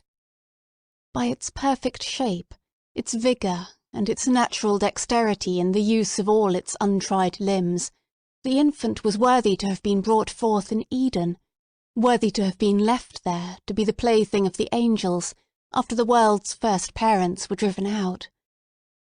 The child had a native grace which does not invariably coexist with faultless beauty. Its attire, however simple, always impressed the beholder as if it were the very garb that precisely became it best. But little Pearl was not clad in rustic weeds. Her mother, with a morbid purpose that may be better understood hereafter, had bought the richest tissues that could be procured, and allowed her imaginative faculty its full play in the arrangement and decoration of the dresses which the child wore before the public eye. So magnificent was the small figure, when thus arrayed, and such was the splendour of Pearl's own proper beauty, shining through the gorgeous robes which might have extinguished a paler loveliness, that there was an absolute circle of radiance about her on the darksome cottage floor. And yet a russet gown, torn and soiled with the child's rude play, made a picture of her just as perfect. Pearl's aspect was imbued with a spell of infinite variety. In this one child there were many children, comprehending the full scope between the wild-flower prettiness of a peasant baby and the pomp, in little, of an infant princess. Throughout all, however, there was a trait of passion, a certain depth of hue which she never lost. And if, in any of her changes, she had grown fainter or paler, she would have ceased to be herself. It would have been no longer Pearl. This outward mutability indicated, and did not more than fairly express, the various properties of her inner life. Her nature appeared to possess depth too, as well as variety, but, or else Hester's fears deceived her, it lacked reference and adaptation to the world into which she was born. The child could not be made amenable to rules. In giving her existence, a great law had been broken, and the result was a being whose elements were perhaps beautiful and brilliant, but all in disorder, or with an order peculiar to themselves, amidst which the point of variety and arrangement was difficult or impossible to be discovered. Hester could only account for the child's character, and even then most vaguely and imperfectly, by recalling what she herself had been, during that momentous period, when Pearl was imbibing her soul from the spiritual world, and her bodily frame from its material of earth. The mother's impassioned state had been the medium through which were transmitted to the unborn infant the rays of its moral life, and, however white and clear originally, they had taken the deep stains of crimson and gold, the fiery lustre, the black shadow, and the untempered light of the intervening substance. Above all, the warfare of Hester's spirit at that epoch was perpetuated in Pearl. She could recognise her wild, desperate, defiant mood, the flightiness of her temper, and even some of the very cloud shapes of gloom and despondency that had brooded in her heart. They were now illuminated by the morning radiance of a young child's disposition, but later in the day of earthly existence might be prolific of the storm and whirlwind.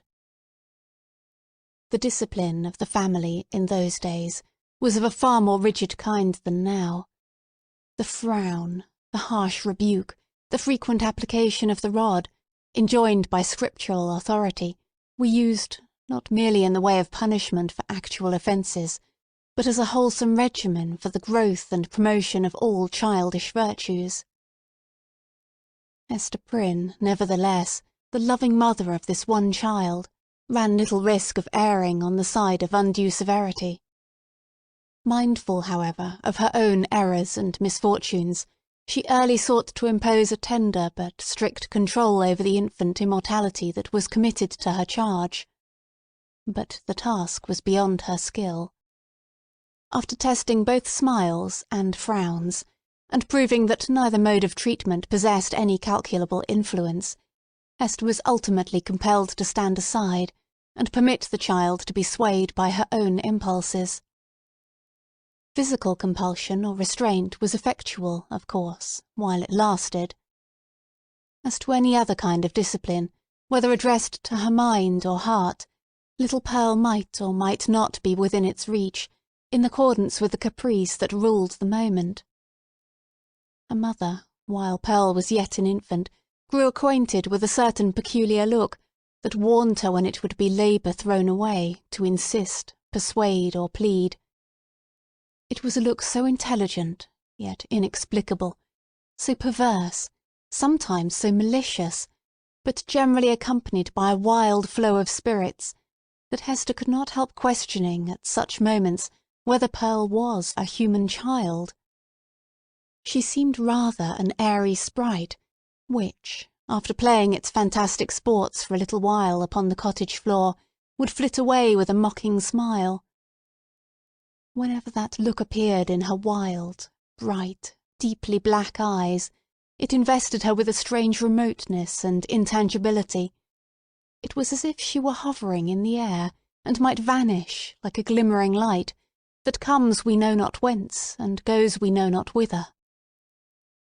Beholding it, Hester was constrained to rush towards the child, to pursue the little elf in the flight which he invariably began, to snatch her to her bosom with a close pressure and earnest kisses, not so much from overflowing love as to assure herself that Pearl was flesh and blood, and not utterly delusive. But Pearl's laugh, when she was caught, though full of merriment and music, made her mother more doubtful than before. Heart-smitten at this bewildering and baffling spell, that so often came between herself and her sole treasure, whom she had bought so dear, and who was all her world, Hester sometimes burst into passionate tears. Then perhaps, for there was no foreseeing how it might affect her, Pearl would frown and clench her little fist, and harden her small features into a stern, unsympathizing look of discontent.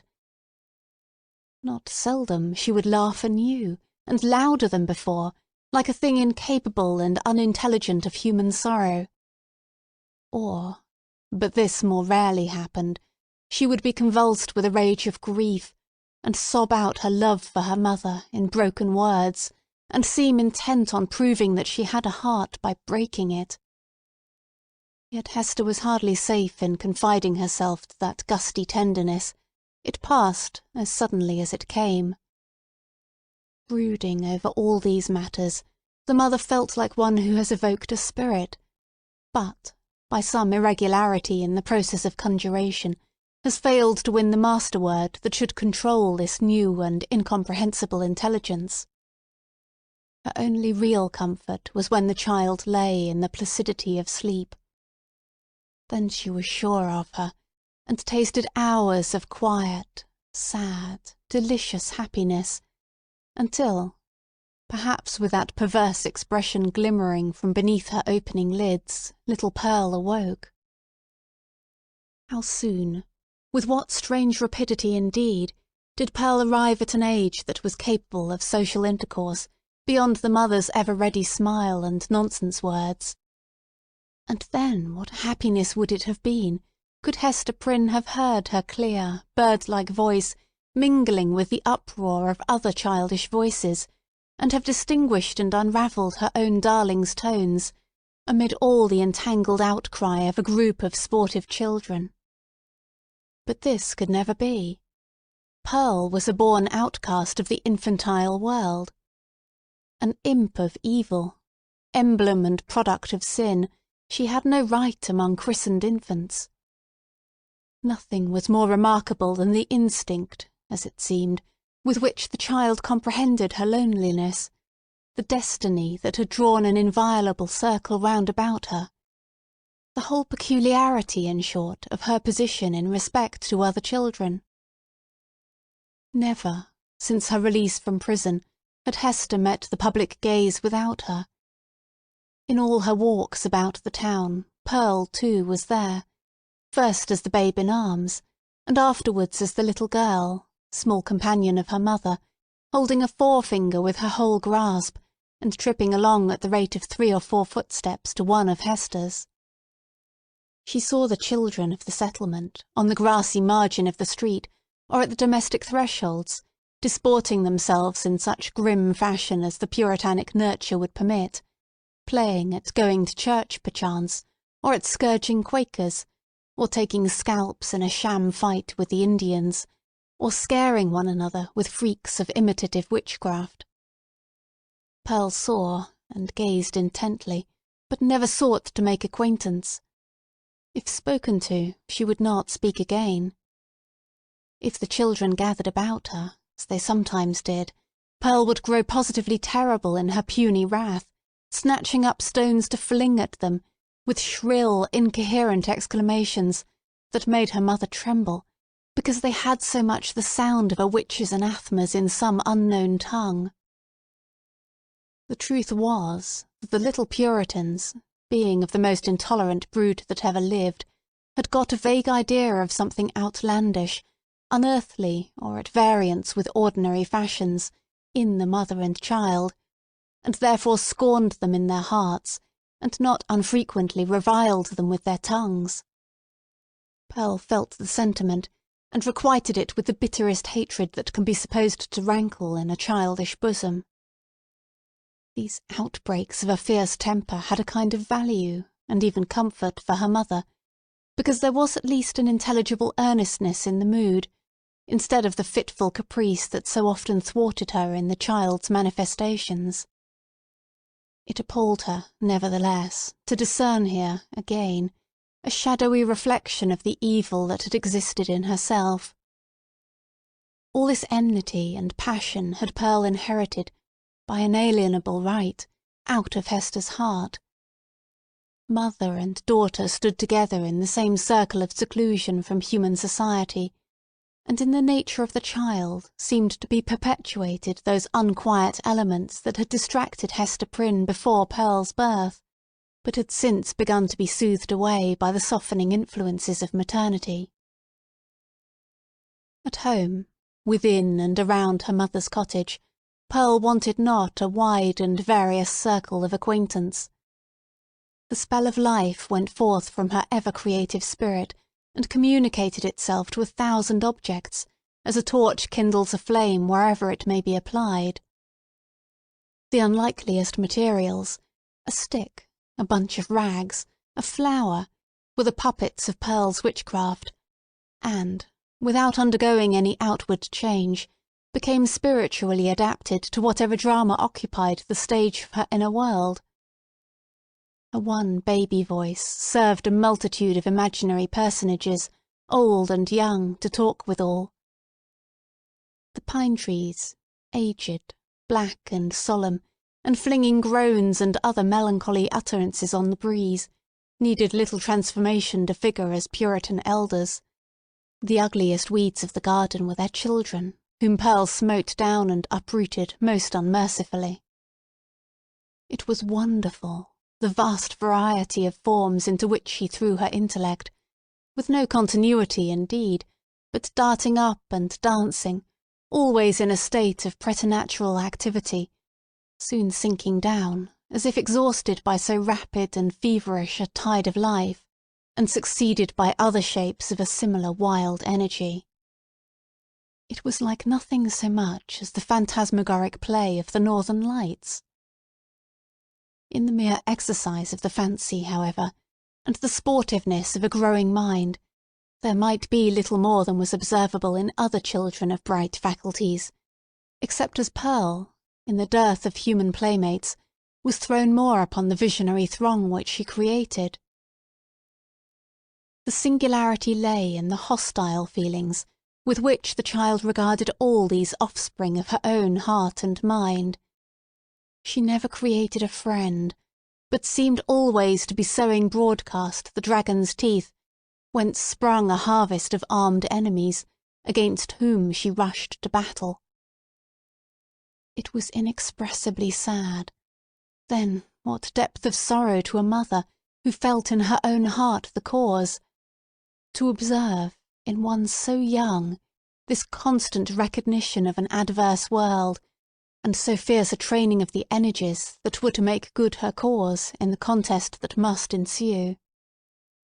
Gazing at Pearl, Hester Prynne often dropped her work upon her knees, and cried out with an agony which she would fain have hidden, but which made utterance for itself, betwixt speech and a groan. "O Father in heaven! If thou art still my Father, what is this being which I have brought into the world?"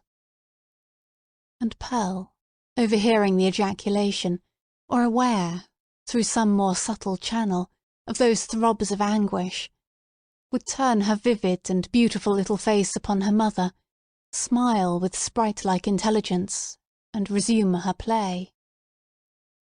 One peculiarity of the child's deportment remains yet to be told. The very first thing which she had noticed in her life was what? Not the mother's smile, responding to it as other babies do, by that faint embryo smile of the little mouth, remembered so doubtfully afterwards, and with such fond discussion whether it were indeed a smile. By no means. But that first object of which Pearl seemed to become aware was—shall we say it?—the scarlet letter on Hester's bosom. One day, as her mother stooped over the cradle, the infant's eyes had been caught by the glimmering of the gold embroidery about the letter, and, putting up her little hand, she grasped at it, smiling, not doubtfully, but with a decided gleam that gave her face the look of a much older child. Then, gasping for breath, did Hester Prynne clutch the fatal token, instinctively endeavouring to tear it away, so infinite was the torture inflicted by the intelligent touch of Pearl's baby hand. Again, as if her mother's agonized gesture were meant only to make sport for her, did little Pearl look into her eyes and smile. From that epoch, except when the child was asleep, Hester had never felt a moment's safety, not a moment's calm enjoyment of her. Weeks, it is true, would sometimes elapse, during which Pearl's gaze might never once be fixed upon the scarlet letter, but then again it would come at unawares, like the stroke of sudden death, and always with that peculiar smile and odd expression of the eyes. Once this freakish, elvish cast came into the child's eyes, while Hester was looking at her own image in them, as mothers are fond of doing, and suddenly, for women in solitude and with troubled hearts are pestered with unaccountable delusions, she fancied that she beheld, not her own miniature portrait, but another face in the small black mirror of Pearl's eye. It was a face fiend-like, full of smiling malice, yet bearing the semblance of features that she had known full well, though seldom with a smile, and never with malice in them. It was as if an evil spirit possessed the child, and had just then peeped forth in mockery. Many a time afterwards had Hester been tortured, though less vividly, by the same illusion. In the afternoon of a certain summer's day, after Pearl grew big enough to run about, she amused herself with gathering handfuls of wild flowers and flinging them, one by one, at her mother's bosom, dancing up and down like a little elf whenever she hit the scarlet letter. Hester's first motion had been to cover her bosom with her clasped hands. But, whether from pride or resignation, or a feeling that her penance might best be wrought out by this unutterable pain, she resisted the impulse, and sat erect, pale as death, looking sadly into little Pearl's wild eyes. Still came the battery of flowers, almost invariably hitting the mark, and covering the mother's breast with hurts for which she could find no balm in this world, nor knew how to seek it in another. At last, her shot being all expended, the child stood still and gazed at Hester, with that little laughing image of a fiend peeping out, or, whether it peeped or no, her mother so imagined it, from the unsearchable abyss of her black eyes. "Child, what art thou?" cried the mother. "Oh, I am your little Pearl," answered the child. But, while she said it, Pearl laughed, and began to dance up and down, with the humoursome gesticulation of a little imp whose next freak might be to fly up the chimney. "Art thou my child, in very truth?" asked Hester. Nor did she put the question altogether idly, but, for the moment, with a portion of genuine earnestness, for, such was Pearl's wonderful intelligence, that her mother half doubted whether she were not acquainted with the secret spell of her existence, and might not now reveal herself. "Yes, I am little Pearl," repeated the child, continuing her antics. "Thou art not my child. Thou art no Pearl of mine," said the mother, half playfully, for it was often the case that a sportive impulse came over her in the midst of her deepest suffering. "Tell me, then, what thou art, and who sent thee hither."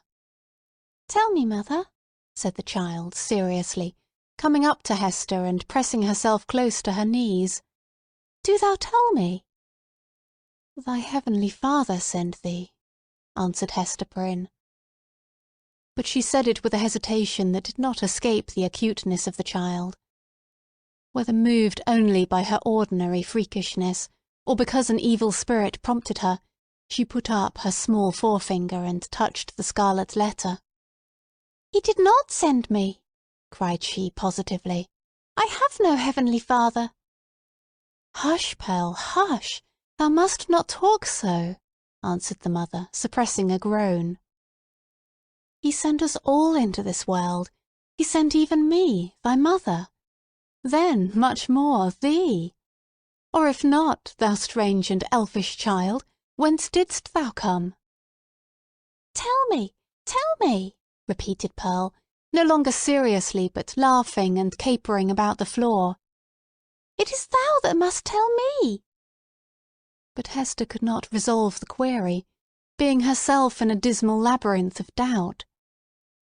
She remembered, betwixt a smile and a shudder, the talk of the neighbouring townspeople, who, seeking vainly elsewhere for the child's paternity, and observing some of her odd attributes, had given out that poor little Pearl was a demon offspring, such as, ever since old Catholic times, had occasionally been seen on earth through the agency of their mother's sin, and to promote some foul and wicked purpose. Luther, according to the scandal of his monkish enemies, was a brat of that hellish breed, nor was Pearl the only child to whom this inauspicious origin was assigned among the New England Puritans. Chapter 7. The Governor's Hall. Hester Prynne went one day to the mansion of Governor Bellingham with a pair of gloves, which he had fringed and embroidered to his order, and which were to be worn on some great occasion of state, for, though the chances of a popular election had caused this former ruler to descend a step or two from the highest rank, he still held an honourable and influential place among the colonial magistracy. Another, and far more important reason than the delivery of a pair of embroidered gloves impelled Hester, at this time, to seek an interview with a personage of so much power and activity in the affairs of the settlement. It had reached her ears that there was a design on the part of some of the leading inhabitants, cherishing the more rigid order of principles in religion and government, to deprive her of her child. On the supposition that Pearl, as already hinted, was of demon origin, these good people not unreasonably argued that a Christian interest in a mother's soul required them to remove such a stumbling block from her path. If the child, on the other hand, were really capable of moral and religious growth, and possessed the elements of ultimate salvation, then, surely, it would enjoy all the fairer prospect of these advantages by being transferred to wiser and better guardianship than Hester Prynne's. Among those who promoted the design, Governor Bellingham was said to be one of the most busy. It may appear singular, and indeed not a little ludicrous, that an affair of this kind, which in later days would have been referred to no higher jurisdiction than that of the select men of the town, should then have been a question publicly discussed, and on which statesmen of eminence took sides. At that epoch of pristine simplicity, however, matters of even slighter public interest, and of far less intrinsic weight than the welfare of Hester and her child, were strangely mixed up with the deliberations of legislators and acts of state. The period was hardly, if at all, earlier than that of our story, when a dispute concerning the right of property in a pig not only caused a fierce and bitter contest in the legislative body of the colony, but resulted in an important modification of the framework itself of the legislature. Full of concern, therefore, but so conscious of her own right that it seemed scarcely an unequal match between the public, on one side, and a lonely woman, backed by the sympathies of nature, on the other, Hester Prynne set forth from her solitary cottage. Little Pearl was, of course, her companion. She was now of an age to run lightly along by her mother's side, and, constantly in motion, from morn till sunset, could have accomplished a much longer journey than that before her. Often, nevertheless, more from caprice than necessity, she demanded to be taken up in arms, but was soon as imperious to be set down again, and frisked onward before Hester on the grassy pathway, with many a harmless trip and tumble. We have spoken of Pearl's rich and luxuriant beauty, a beauty that shone with deep and vivid tints, a bright complexion, eyes possessing intensity both of depth and glow, and hair already of a deep glossy brown, and which, in after years, would be nearly akin to black. There was fire in her and throughout her. She seemed the unpremeditated offshoot of a passionate moment. Her mother, in contriving the child's garb, had allowed the gorgeous tendencies of her imagination their full play, arraying her in a crimson velvet tunic of a peculiar cut, abundantly embroidered with fantasies and flourishes of gold thread. So much strength of colouring, which must have given a wan and pallid aspect to cheeks of a fainter bloom, was admirably adapted to Pearl's beauty, and made her the very brightest little jet of flame that ever danced upon the earth. But it was a remarkable attribute of this garb, and indeed of the child's whole appearance, that it irresistibly and inevitably reminded the beholder of the token which Hester Prynne was doomed to wear upon her bosom. It was the scarlet letter in another form, the scarlet letter endowed with life. The mother herself, as if the red ignominy was so deeply scorched into her brain that all her conceptions assumed its form, had carefully wrought out the similitude, lavishing many hours of morbid ingenuity to create an analogy between the object of her affection and the emblem of her guilt and torture. But, in truth, Pearl was the one as well as the other, and only in consequence of that identity had Hester contrived so perfectly to represent the scarlet letter in her appearance. As the two wayfarers came within the precincts of the town, the children of the Puritans looked up from their play, or what passed for play with those sombre little urchins, and spake gravely one to another. "Behold, verily, there is the woman of the scarlet letter, and, of a truth, moreover, there is the likeness of the scarlet letter running along by her side. Come, therefore, and let us fling mud at them." But Pearl, who was a dauntless child, after frowning, stamping her foot, and shaking her little hand with a variety of threatening gestures, suddenly made a rush at the knot of her enemies, and put them all to flight. She resembled, in her fierce pursuit of them, an infant pestilence, the scarlet fever, or some such half-fledged angel of judgment, whose mission was to punish the sins of the rising generation. She screamed and shouted too, with a terrific volume of sound, which, doubtless, caused the hearts of the fugitives to quake within them. The victory accomplished, Pearl returned quietly to her mother, and looked up, smiling, into her face. Without further adventure they reached the dwelling of Governor Bellingham. This was a large wooden house, built in a fashion of which there are specimens still extant in the streets of our older towns, now moss-grown, crumbling to decay, and melancholy at heart with the many sorrowful or joyful occurrences, remembered or forgotten, that have happened and passed away within their dusky chambers. Then, however, there was the freshness of the passing year on its exterior, and the cheerfulness, gleaming forth from the sunny windows, of a human habitation into which death had never entered. It had, indeed, a very cheery aspect, the walls being overspread with a kind of stucco in which fragments of broken glass were plentifully intermixed, so that, when the sunshine fell aslantwise over the front of the edifice, it glittered and sparkled as if diamonds had been flung against it by the double handful. The brilliancy might have befitted Aladdin's palace, rather than the mansion of a grave old Puritan ruler. It was further decorated with strange and seemingly cabalistic figures and diagrams, suitable to the quaint taste of the age, which had been drawn in the stucco when newly laid on, and had now grown hard and durable, for the admiration of after-times. Pearl, looking at this bright wonder of a house, began to caper and dance, and imperatively required that the whole breadth of sunshine should be stripped off its front, and given her to play with. "No, my little Pearl," said her mother, "thou must gather thine own sunshine. I have none to give thee."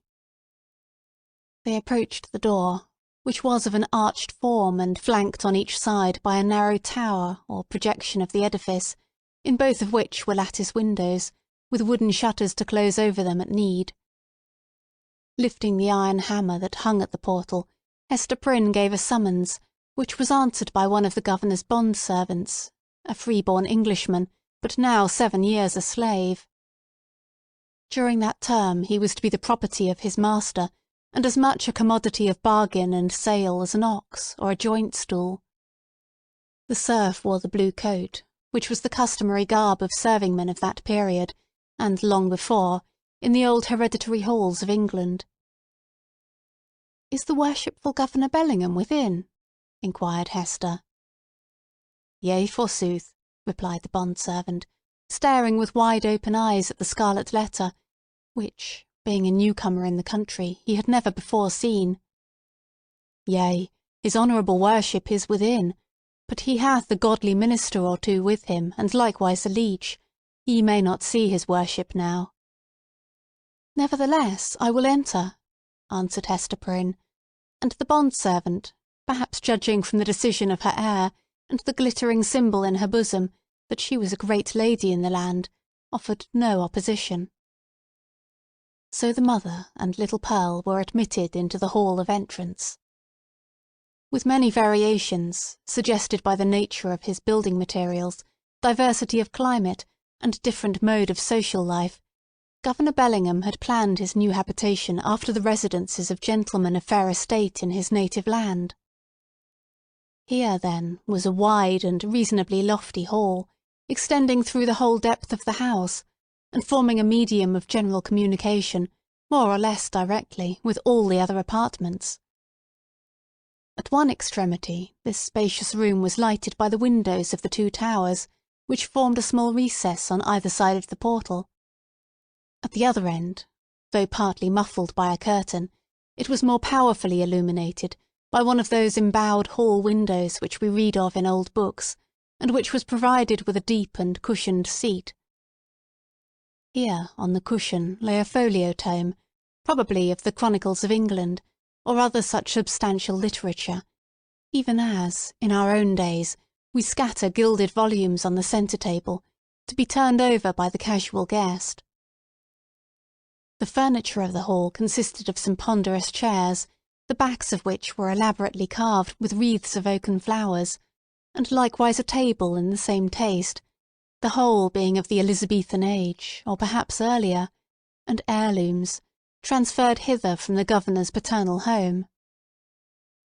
On the table, in token that the sentiment of old English hospitality had not been left behind, stood a large pewter tankard, at the bottom of which, had Hester or Pearl peeped into it, they might have seen the frothy remnant of a recent draught of ale. On the wall hung a row of portraits, representing the forefathers of the Bellingham lineage, some with armour on their breasts, and others with stately ruffs and robes of peace. All were characterized by the sternness and severity which old portraits so invariably put on, as if they were the ghosts, rather than the pictures, of departed worthies, and were gazing with harsh and intolerant criticism at the pursuits and enjoyments of living men. At about the centre of the oaken panels that lined the hall was suspended a suit of mail, not, like the pictures, an ancestral relic, but of the most modern date, for it had been manufactured by a skilful armourer in London the same year in which Governor Bellingham came over to New England. There was a steel headpiece, a cuirass, a gorget, and greaves, with a pair of gauntlets and a sword hanging beneath. All, and especially the helmet and breastplate, so highly burnished as to glow with white radiance, and scatter an illumination everywhere about on the floor. This bright panoply was not meant for mere idle show, but had been worn by the governor on many a solemn muster and training field, and had glittered, moreover, at the head of a regiment in the Pequot War. For, though bred a lawyer, and accustomed to speak of Bacon, Coke, Noy, and Finch as his professional associates, the exigencies of this new country had transformed Governor Bellingham into a soldier, as well as a statesman and ruler. Little Pearl, who was as greatly pleased with the gleaming armour as she had been with the glittering frontispiece of the house, spent some time looking into the polished mirror of the breastplate. "Mother!" cried she, "I see you here! Look! Look!" Hester looked, by way of humouring the child, and she saw that, owing to the peculiar effect of this convex mirror, the scarlet letter was represented in exaggerated and gigantic proportions, so as to be greatly the most prominent feature of her appearance. In truth, she seemed absolutely hidden behind it. Pearl pointed upward, also, at a similar picture in the headpiece, smiling at her mother, with the elfish intelligence that was so familiar an expression on her small physiognomy.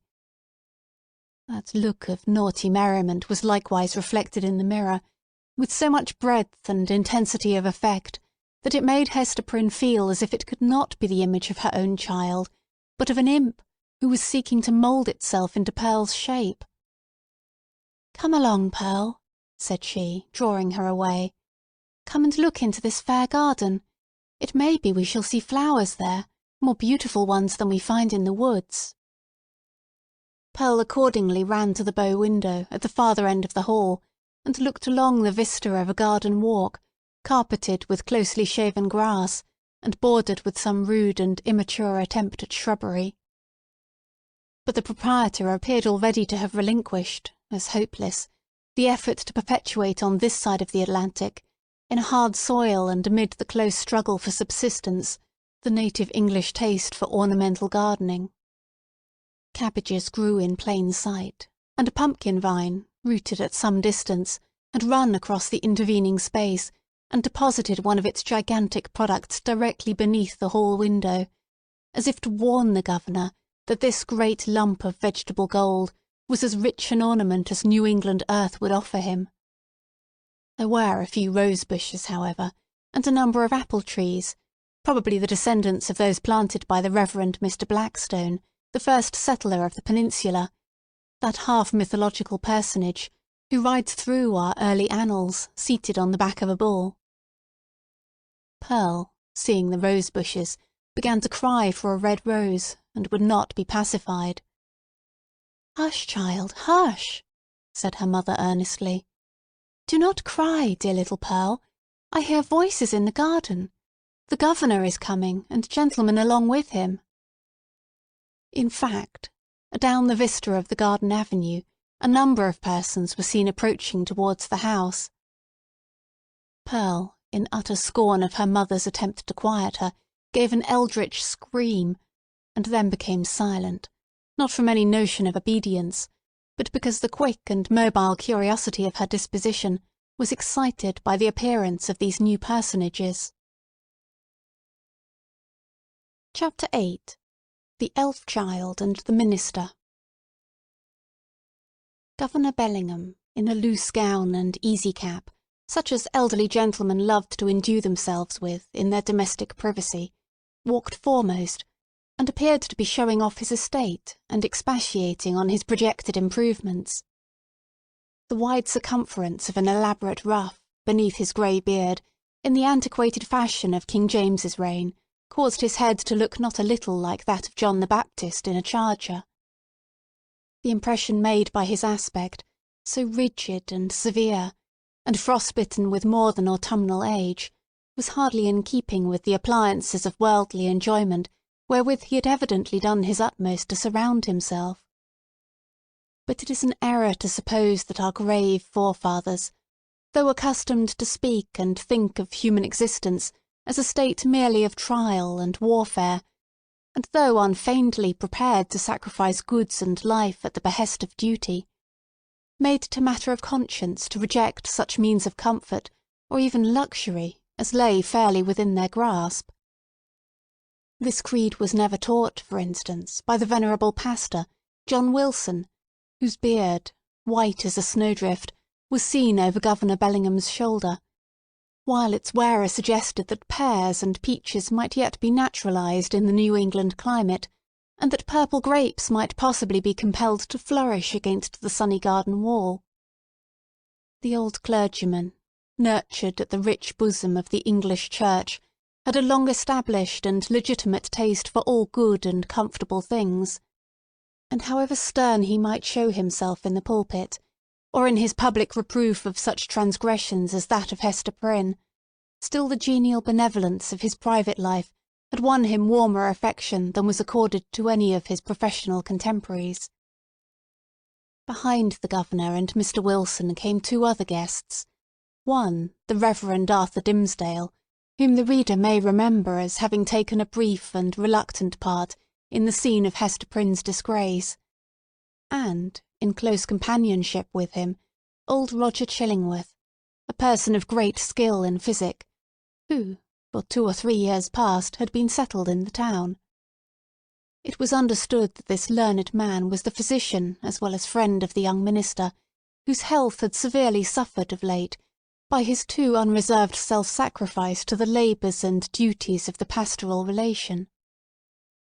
The governor, in advance of his visitors, ascended 1 or 2 steps, and throwing open the leaves of the great hall window, found himself close to little Pearl.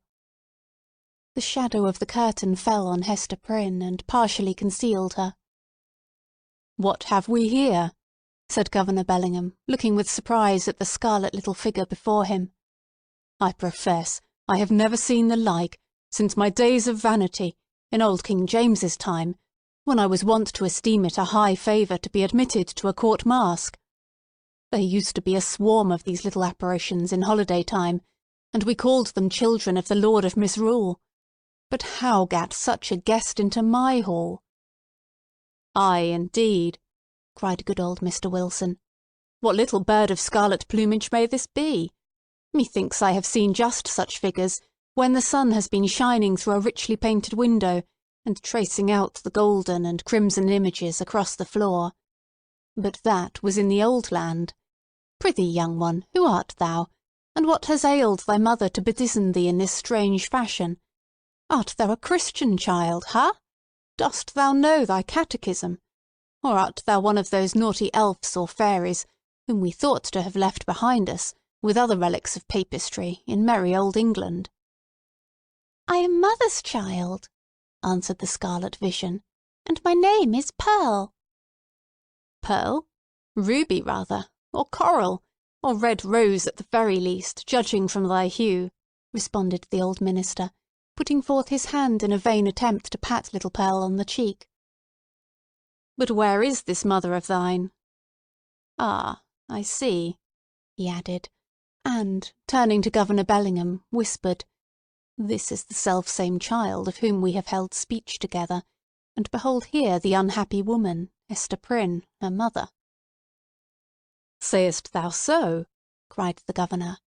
Nay, we might have judged that such a child's mother must needs be a scarlet woman, and a worthy type of her of Babylon. But she comes at a good time, and we will look into this matter forthwith. Governor Bellingham stepped through the window into the hall, followed by his 3 guests. Hester Prynne, said he, fixing his naturally stern regard on the wearer of the scarlet letter, there hath been much question concerning thee of late. The point hath been weightily discussed, whether we, that are of authority and influence, do well discharge our consciences by trusting an immortal soul, such as there is in yonder child, to the guidance of one who hath stumbled and fallen amid the pitfalls of this world. Speakest thou, the child's own mother? Were it not, thinkest thou, for thy little one's temporal and eternal welfare, that she should be taken out of thy charge, and clad soberly, and disciplined strictly, and instructed in the truths of heaven and earth? What canst thou do for the child in this kind? I can teach my little Pearl what I have learned from this, answered Hester Prynne, laying her finger on the red token. Woman, it is thy badge of shame, replied the stern magistrate. It is because of the stain which that letter indicates that we would transfer thy child to other hands. Nevertheless, said the mother calmly, though growing more pale, this badge hath taught me, it daily teaches me, it is teaching me at this moment, lessons whereof my child may be the wiser and better, albeit they can profit nothing to myself. We will judge warily, said Bellingham, and look well what we are about to do. Good Master Wilson, I pray you, examine this Pearl, since that is her name, and see whether she hath had such Christian nurture as befits a child of her age.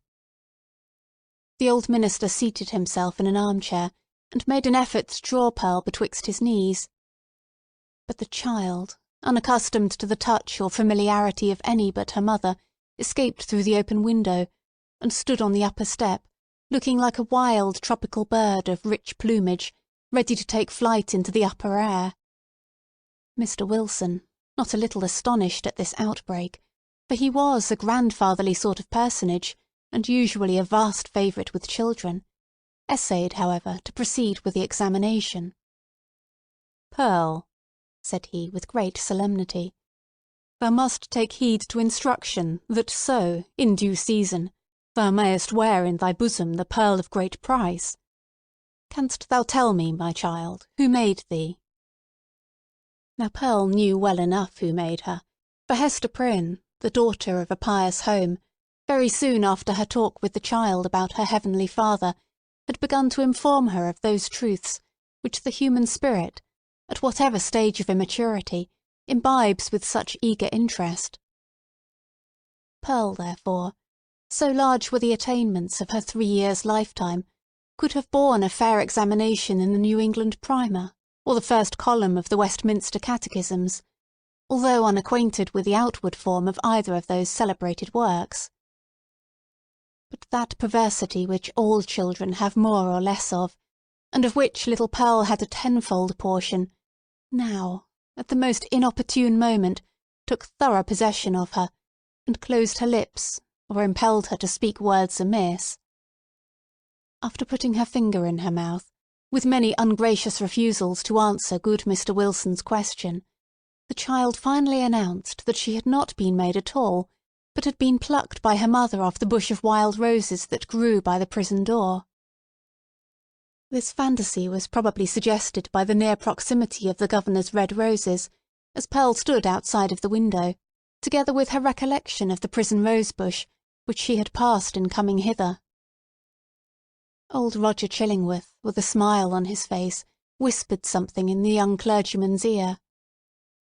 Hester Prynne looked at the man of skill, and even then, with her fate hanging in the balance, was startled to perceive what a change had come over his features, how much uglier they were, how his dark complexion seemed to have grown duskier, and his figure more misshapen, since the days when she had familiarly known him. She met his eyes for an instant, but was immediately constrained to give all her attention to the scene now going forward. "This is awful!" cried the governor, slowly recovering from the astonishment into which Pearl's response had thrown him. "Here is a child of 3 years old, and she cannot tell who made her. Without question, she is equally in the dark as to her soul, its present depravity and future destiny. Methinks, gentlemen, we need inquire no further." Hester caught hold of Pearl and drew her forcibly into her arms, confronting the old Puritan magistrate with almost a fierce expression. Alone in the world, cast off by it, and with this sole treasure to keep her heart alive, she felt that she possessed indefeasible rights against the world, and was ready to defend them to the death. "God gave me the child!" cried she. "He gave her in requital of all things else which he had taken from me. She is my happiness. She is my torture none the less. Pearl keeps me here in life. Pearl punishes me too. See ye not, she is the Scarlet Letter, only capable of being loved, and so endowed with 1,000,000-fold the power of retribution for my sin. Ye shall not take her. I will die first." "My poor woman," said the not unkind old minister, "the child shall be well cared for, far better than thou canst do it." "God gave her into my keeping," repeated Hester Prynne, raising her voice almost to a shriek. "I will not give her up." And here, by a sudden impulse, she turned to the young clergyman, Mr. Dimmesdale, at whom, up to this moment, she had seemed hardly so much as once to direct her eyes. "Speak thou for me," cried she. "Thou wast my pastor, and hadst charge of my soul, and knowest me better than these men can. I will not lose the child. Speak for me. Thou knowest, for thou hast sympathies which these men lack. Thou knowest what is in my heart, and what are a mother's rights, and how much the stronger they are, when that woman has but her child and the Scarlet Letter. Look thou to it. I will not lose the child. Look to it." At this wild and singular appeal, which indicated that Hester Prynne's situation had provoked her to little less than madness, the young minister at once came forward, pale and holding his hand over his heart, as was his custom when his peculiarly nervous temperament was thrown into agitation. He looked now more careworn and emaciated than we described him at the scene of Hester's public ignominy, and whether it were his failing health, or whatever the cause might be, his large dark eyes had a world of pain in their troubled and melancholy depth. "There is truth in what she says," began the minister, with a voice sweet, tremulous, but powerful, insomuch that the hall re-echoed, and the hollow armour rang with it. "Truth in what Hester says, and in the feeling which inspires her. God gave her the child, and gave her, too, an instinctive knowledge of its nature and requirements, both seemingly so peculiar, which no other mortal being can possess. And, moreover, is there not a quality of awful sacredness in the relation between this mother and this child?" "Ay, how is that, good Master Dimmesdale?" interrupted the governor. "Make that plain, I pray you." "It must be even so," resumed the minister. "For, if we deem it otherwise, do we not thereby say that the Heavenly Father, the Creator of all flesh, hath lightly recognised a deed of sin, and made of no account the distinction between unhallowed lust and holy love. This child of its father's guilt and its mother's shame hath come from the hand of God, to work in many ways upon her heart, who pleads so earnestly, and with such bitterness of spirit, the right to keep her. It was meant for a blessing, for the one blessing of her life. It was meant, doubtless, as the mother herself hath told us, for a retribution too, a torture to be felt at many an unthought-of moment, a pang, a sting, an ever-recurring agony in the midst of a troubled joy. Hath she not expressed this thought in the garb of the poor child, so forcibly reminding us of that red symbol which sears her bosom? "Well said again," cried good Mr. Wilson. "I feared the woman had no better thought than to make a mountebank of her child." "Oh, not so, not so," continued Mr. Dimmesdale. "She recognises, believe me, the solemn miracle which God hath wrought in the existence of that child.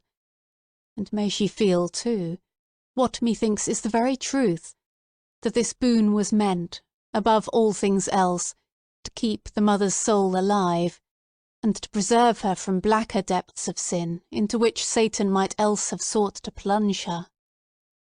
Therefore it is good for this poor, sinful woman that she hath an infant immortality, a being capable of eternal joy or sorrow, confided to her care, to be trained up by her to righteousness, to remind her, at every moment, of her fall, but yet to teach her, as it were, by the Creator's sacred pledge, that, if she bring the child to heaven, the child will also bring its parent thither.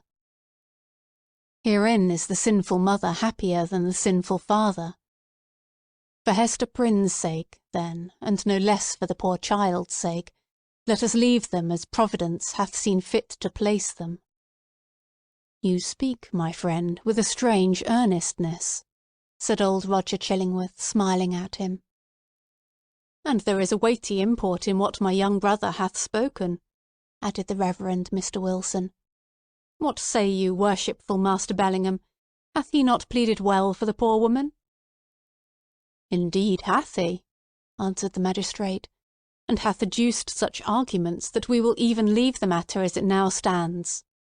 So long, at least, as there shall be no further scandal in the woman. Care must be had, nevertheless, to put the child to due and stated examination in the catechism, at thy hands or Master Dimmesdale's. Moreover, at proper season, the tithing men must take heed that she go both to school and to meeting."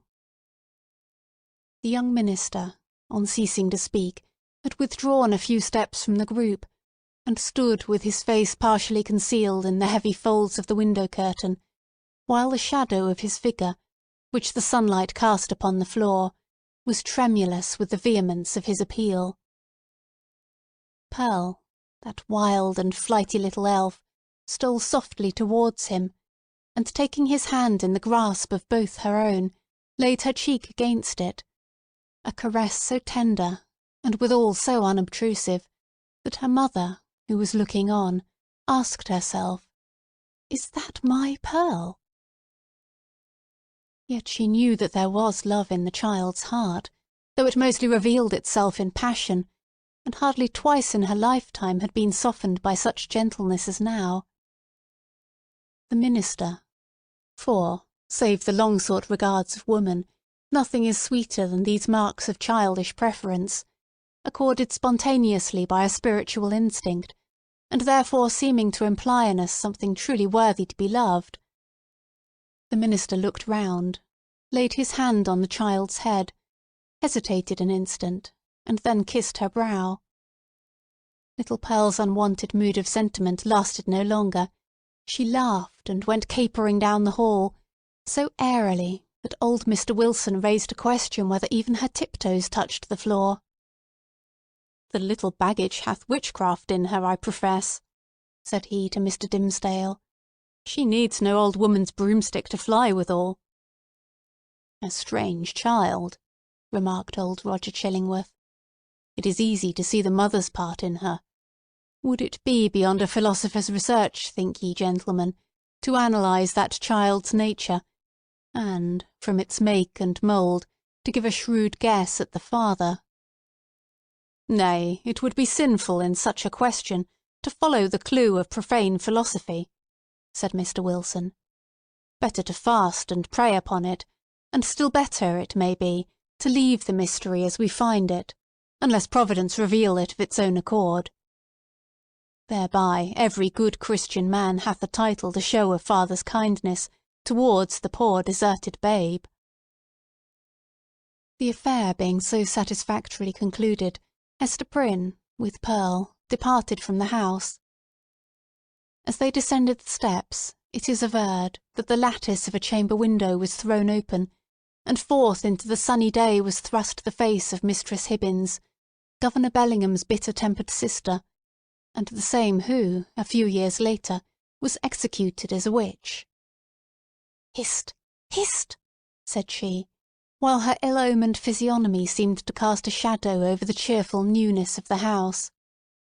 "Wilt thou go with us to-night? There will be a merry company in the forest, and I well nigh promised the black man that comely Hester Prynne should make one." "Make my excuse to him, so please you," answered Hester, with a triumphant smile. "I must tarry at home and keep watch over my little Pearl. Had they taken her from me, I would willingly have gone with thee into the forest, and signed my name in the black man's book, too, and that with my own blood." "We shall have thee there anon," said the witch lady, frowning, as she drew back her head. But here, if we suppose this interview betwixt Mistress Hibbins and Hester Prynne to be authentic and not a parable, was already an illustration of the young minister's argument against sundering the relation of a fallen mother to the offspring of her frailty. Even thus early had the child saved her from Satan's snare. Chapter 9. The Leech. Under the appellation of Roger Chillingworth, the reader will remember, was hidden another name, which its former wearer had resolved should never more be spoken. It has been related how, in the crowd that witnessed Hester Prynne's ignominious exposure, stood a man, elderly, travel-worn, who, just emerging from the perilous wilderness, beheld the woman, in whom he hoped to find embodied the warmth and cheerfulness of home, set up as a type of sin before the people. Her matronly fame was trodden under all men's feet. Infamy was babbling around her in the public market-place. For her kindred, should the tidings ever reach them, and for the companions of her unspotted life, there remained nothing but the contagion of her dishonour, which would not fail to be distributed in strict accordance and proportion with the intimacy and sacredness of their previous relationship. Then why, since the choice was with himself, should the individual, whose connection with the fallen woman had been the most intimate and sacred of them all, come forward to vindicate his claim to an inheritance so little desirable? He resolved not to be pilloried beside her on her pedestal of shame. Unknown to all but Hester Prynne, and possessing the lock and key of her silence, he chose to withdraw his name from the roll of mankind, and, as regarded his former ties and interests, to vanish out of life as completely as if he indeed lay at the bottom of the ocean, whither rumour had long ago consigned him. This purpose once effected, new interests would immediately spring up, and likewise a new purpose. Dark, it is true, if not guilty, but of force enough to engage the full strength of his faculties. In pursuance of this resolve, he took up his residence in the Puritan town as Roger Chillingworth, without other introduction than the learning and intelligence of which he possessed more than a common measure. As his studies, at a previous period of his life, had made him extensively acquainted with the medical science of the day, it was as a physician that he presented himself, and, as such, was cordially received. Skilful men of the medical and chirurgical profession were of rare occurrence in the colony. They seldom, it would appear, partook of the religious zeal that brought other emigrants across the Atlantic. In their researches into the human frame, it may be that the higher and more subtle faculties of such men were materialized, and that they lost the spiritual view of existence amid the intricacies of that wondrous mechanism, which seemed to involve art enough to comprise all of life within itself. At all events, the health of the good town of Boston, so far as medicine had aught to do with it, had hitherto lain in the guardianship of an aged deacon and apothecary, whose piety and godly deportment were stronger testimonials in his favour than any he could have produced in the shape of a diploma. The only surgeon was one who combined the occasional exercise of that noble art with the daily and habitual flourish of a razor. To such a professional body Roger Chillingworth was a brilliant acquisition. He soon manifested his familiarity with the ponderous and imposing machinery of antique physic, in which every remedy contained a multitude of far-fetched and heterogeneous ingredients, as elaborately compounded as if the proposed result had been the elixir of life. In his Indian captivity, moreover, he had gained much knowledge of the properties of native herbs and roots, nor did he conceal from his patients that these simple medicines, nature's boon to the untutored savage, had quite as large a share of his own confidence as the European pharmacopoeia, which so many learned doctors had spent centuries in elaborating. This learned stranger was exemplary, as regarded at least the outward forms of a religious life, and, early after his arrival, had chosen for his spiritual guide the Reverend Mr. Dimmesdale. The young divine, whose scholar-like renown still lived in Oxford, was considered by his more fervent admirers as little less than a heaven-ordained apostle, destined, should he live and labour for the ordinary term of life, to do as great deeds for the now feeble New England Church as the early fathers had achieved for the infancy of the Christian faith. About this period, however, the health of Mr. Dimmesdale had evidently begun to fail. By those best acquainted with his habits, the paleness of the young minister's cheek was accounted for by his too earnest devotion to study, his scrupulous fulfilment of parochial duty, and, more than all, by the fasts and vigils of which he made a frequent practice, in order to keep the grossness of this earthly state from clogging and obscuring his spiritual lamp. Some declared that, if Mr. Dimmesdale were really going to die, it was cause enough that the world was not worthy to be any longer trodden by his feet.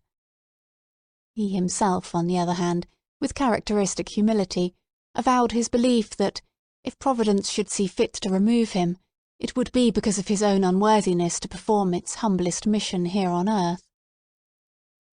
With all this difference of opinion as to the cause of his decline, there could be no question of the fact.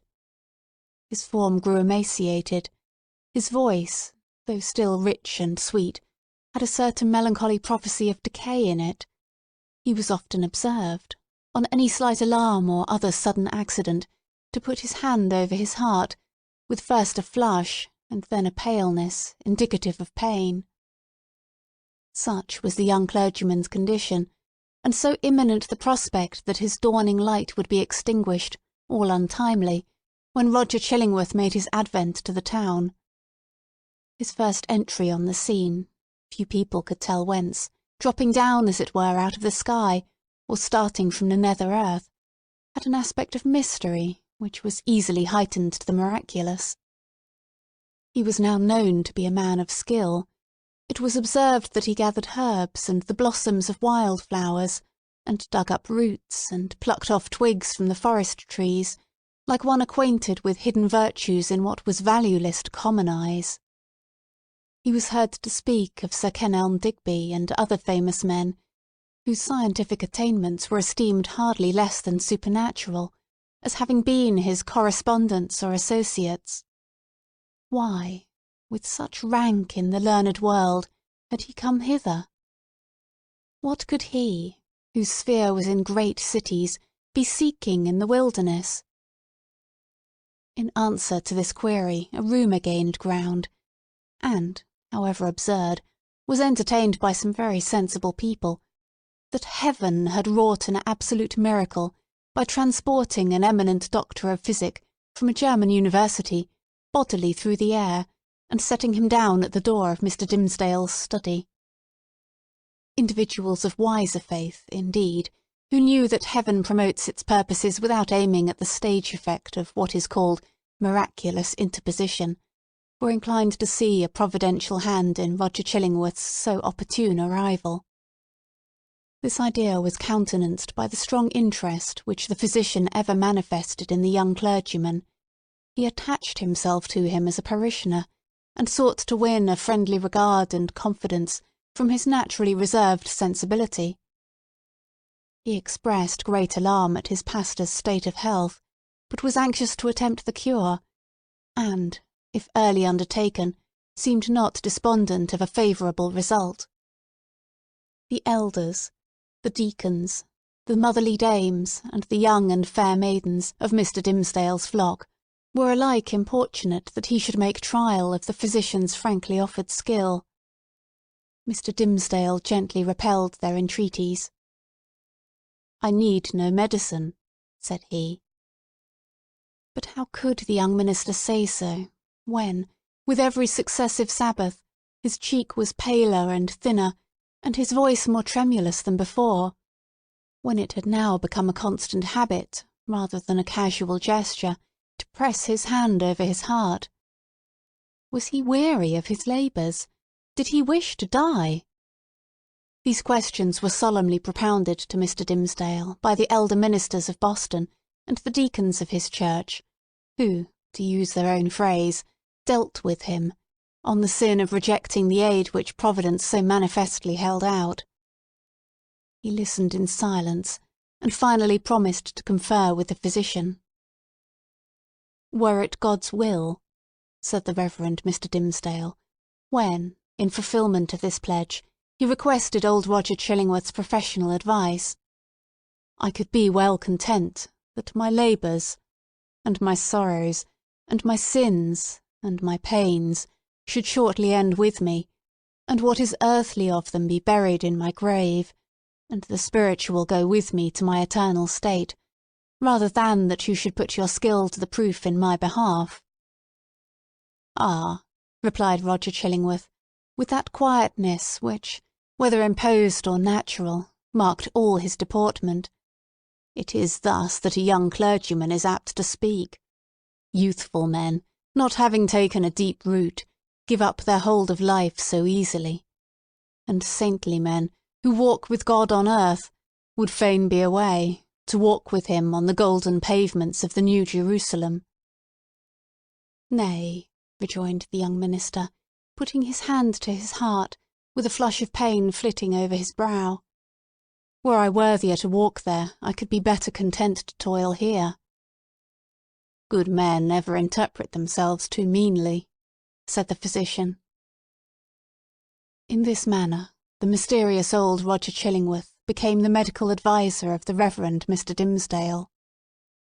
As not only the disease interested the physician, but he was strongly moved to look into the character and qualities of the patient, these two men, so different in age, came gradually to spend much time together. For the sake of the minister's health, and to enable the leech to gather plants with healing balm in them, they took long walks on the seashore or in the forest, mingling various talk with the plash and murmur of the waves, and the solemn wind anthem among the tree-tops. Often, likewise, one was the guest of the other in his place of study and retirement.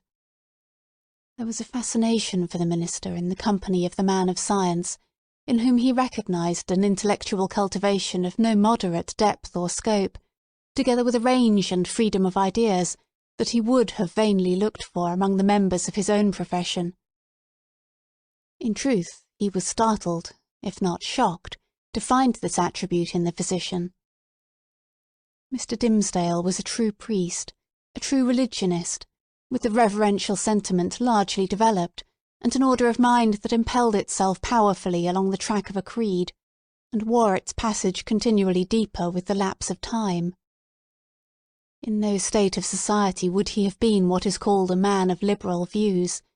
It would always be essential to his peace to feel the pressure of a faith about him, supporting while it confined him within its iron framework.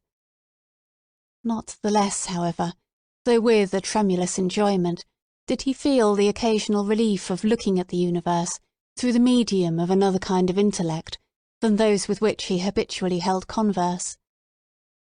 It was as if a window were thrown open, admitting a freer atmosphere into the close and stifled study, where his life was wasting itself away, amid lamplight, or obstructed day-beams, and the musty fragrance, be it sensual or moral, that exhales from books.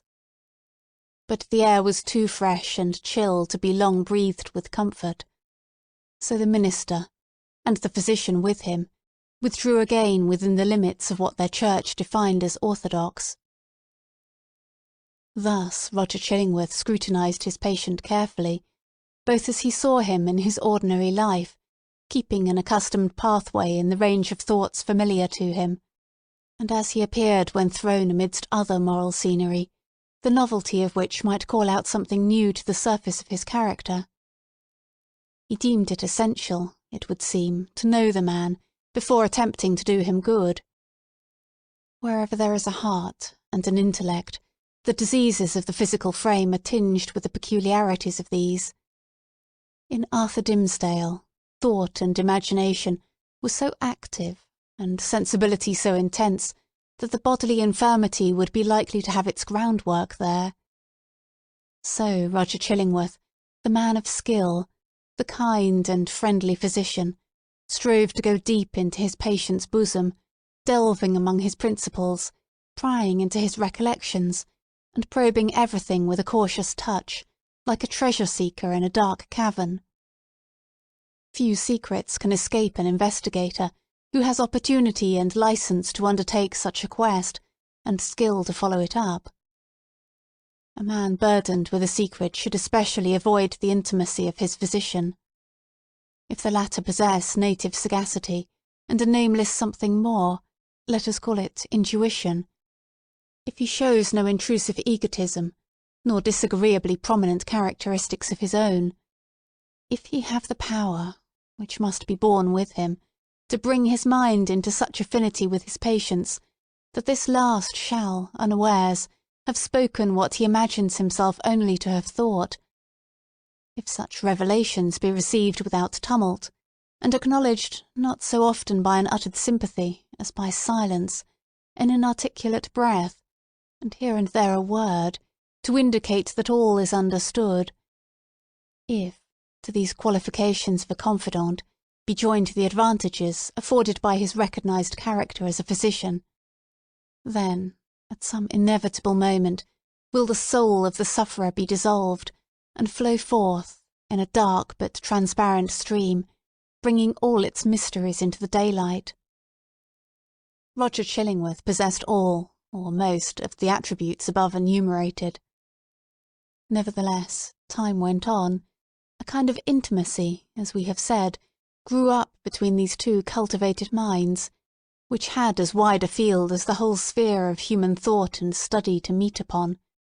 They discussed every topic of ethics and religion, of public affairs and private character.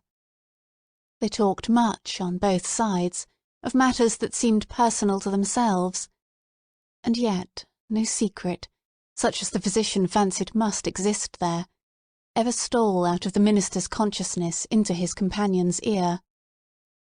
The latter had his suspicions, indeed, that even the nature of Mr. Dimmesdale's bodily disease had never fairly been revealed to him.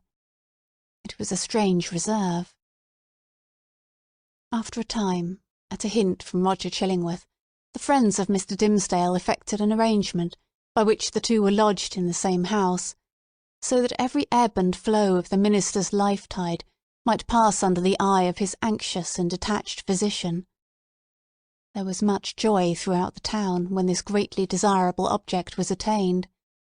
It was held to be the best possible measure for the young clergyman's welfare, unless, indeed, as often urged by such as felt authorised to do so, he had selected some one of the many blooming damsels, spiritually devoted to him, to become his devoted wife.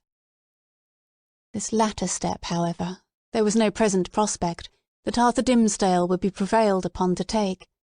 He rejected all suggestions of the kind, as if priestly celibacy were one of his articles of church discipline.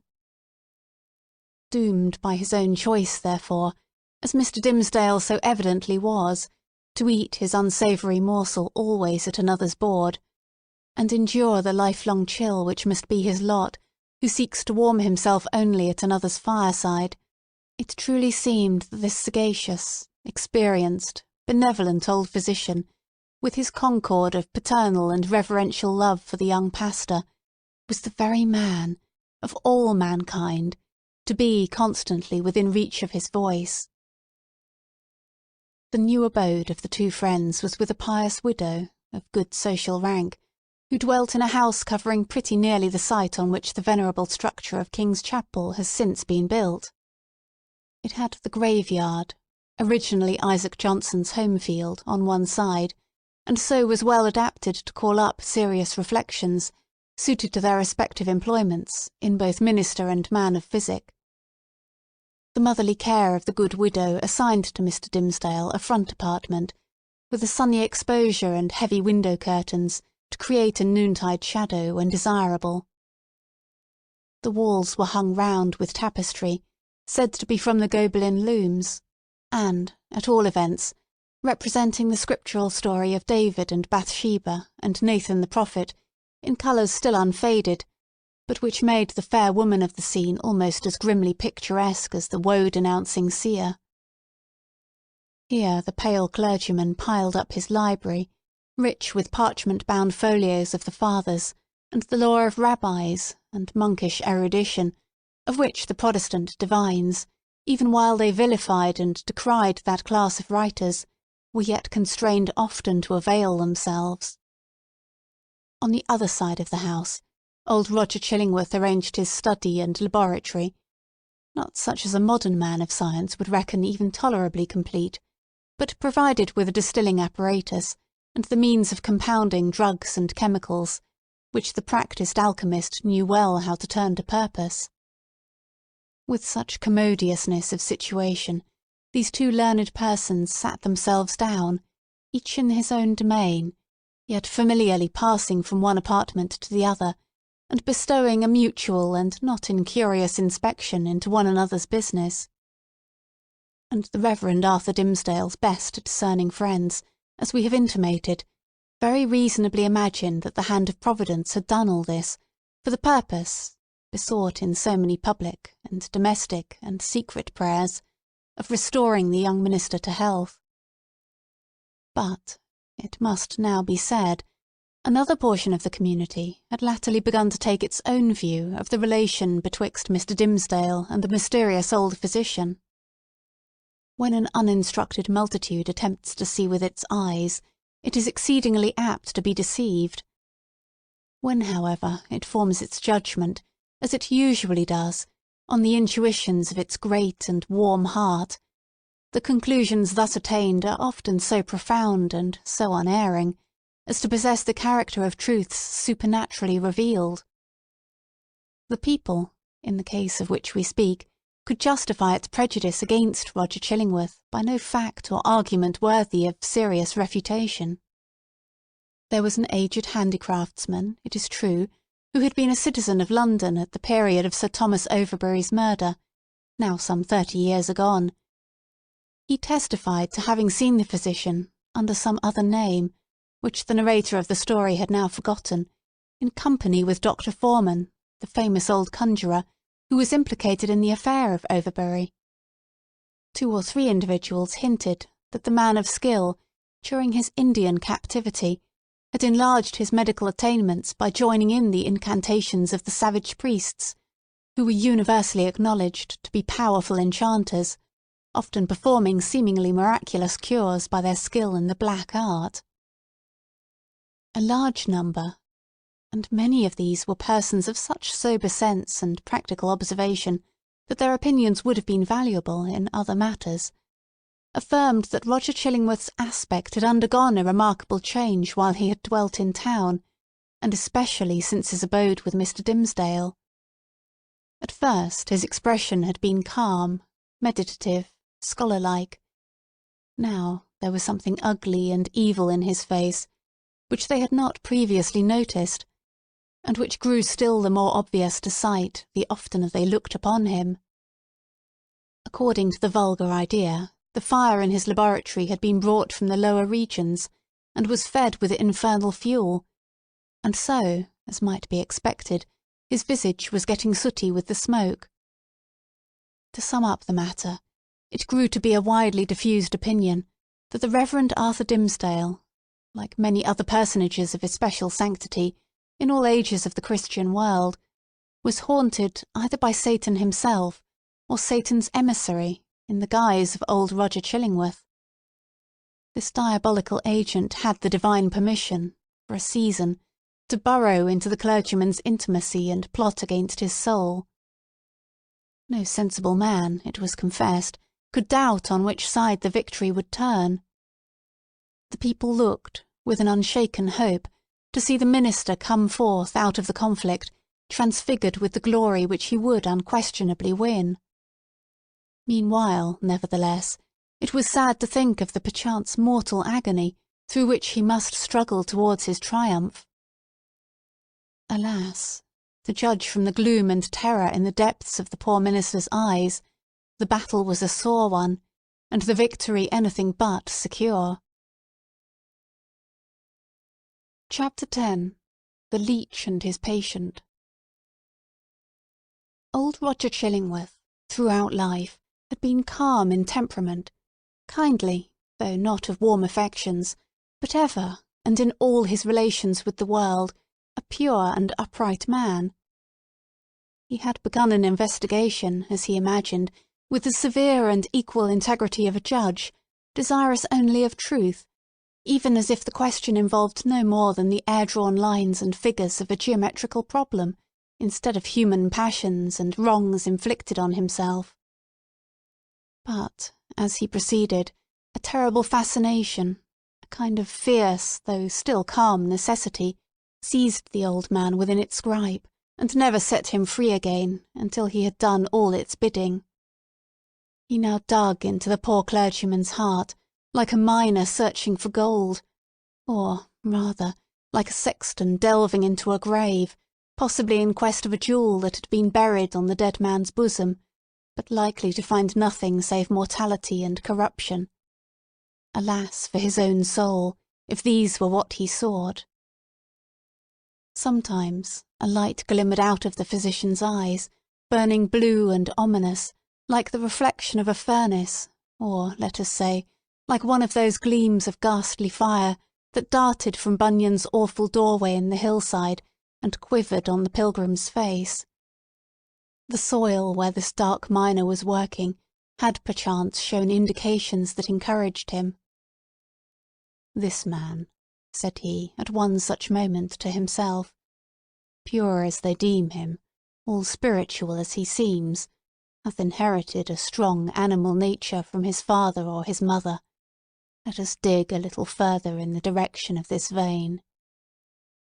Then, after long search into the minister's dim interior, and turning over many precious materials, in the shape of high aspirations for the welfare of his race, warm love of souls, pure sentiments, natural piety, strengthened by thought and study, and illuminated by revelation, all of which invaluable gold was perhaps no better than rubbish to the seeker, he would turn back, discouraged, and begin his quest towards another point. He groped along as stealthily, with as cautious a tread, and as wary an outlook, as a thief entering a chamber where a man lies only half asleep, or, it may be, broad awake, with purpose to steal the very treasure which this man guards as the apple of his eye. In spite of his premeditated carefulness, the floor would now and then creak, his garments would rustle, the shadow of his presence, in a forbidden proximity, would be thrown across his victim. In other words, Mr. Dimmesdale, whose sensibility of nerve often produced the effect of spiritual intuition, would become vaguely aware that something inimical to his peace had thrust itself into relation with him. But old Roger Chillingworth, too, had perceptions that were almost intuitive, and when the minister threw his startled eyes towards him, there the physician sat, his kind, watchful, sympathizing, but never intrusive friend. Yet Mr. Dimmesdale would perhaps have seen this individual's character more perfectly if a certain morbidness, to which sick hearts are liable, had not rendered him suspicious of all mankind. Trusting no man as his friend, he could not recognise his enemy when the latter actually appeared. He therefore still kept up a familiar intercourse with him, daily receiving the old physician in his study, or visiting the laboratory, and, for recreation's sake, watching the processes by which weeds were converted into drugs of potency. One day, leaning his forehead on his hand and his elbow on the sill of the open window that looked towards the graveyard, he talked with Roger Chillingworth while the old man was examining a bundle of unsightly plants. "Where?" asked he, with a look askance at them, for it was the clergyman's peculiarity that he seldom, nowadays, looked straight forth at any object, whether human or inanimate. "Where, my kind doctor, did you gather those herbs, with such a dark, flabby leaf?" "Even in the graveyard here at hand," answered the physician, continuing his employment. "They are new to me. I found them growing on a grave, which bore no tombstone nor other memorial of the dead man, save these ugly weeds, that have taken upon themselves to keep him in remembrance. They grew out of his heart, and typify, it may be, some hideous secret that was buried with him, and which he had done better to confess during his lifetime." "Perchance," said Mr. Dimmesdale, "he earnestly desired it, but could not."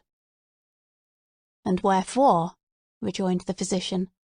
"Wherefore not, since all the powers of nature call so earnestly for the confession of sin, that these black weeds have sprung up out of a buried heart, to make manifest an unspoken crime?" "That, good sir, is but a fantasy of yours," replied the minister. "There can be, if I forbode aright, no power, short of the divine mercy, to disclose, whether by uttered words, or by type or emblem, the secrets that may be buried with a human heart. The heart, making itself guilty of such secrets, must perforce hold them, until the day when all hidden things shall be revealed.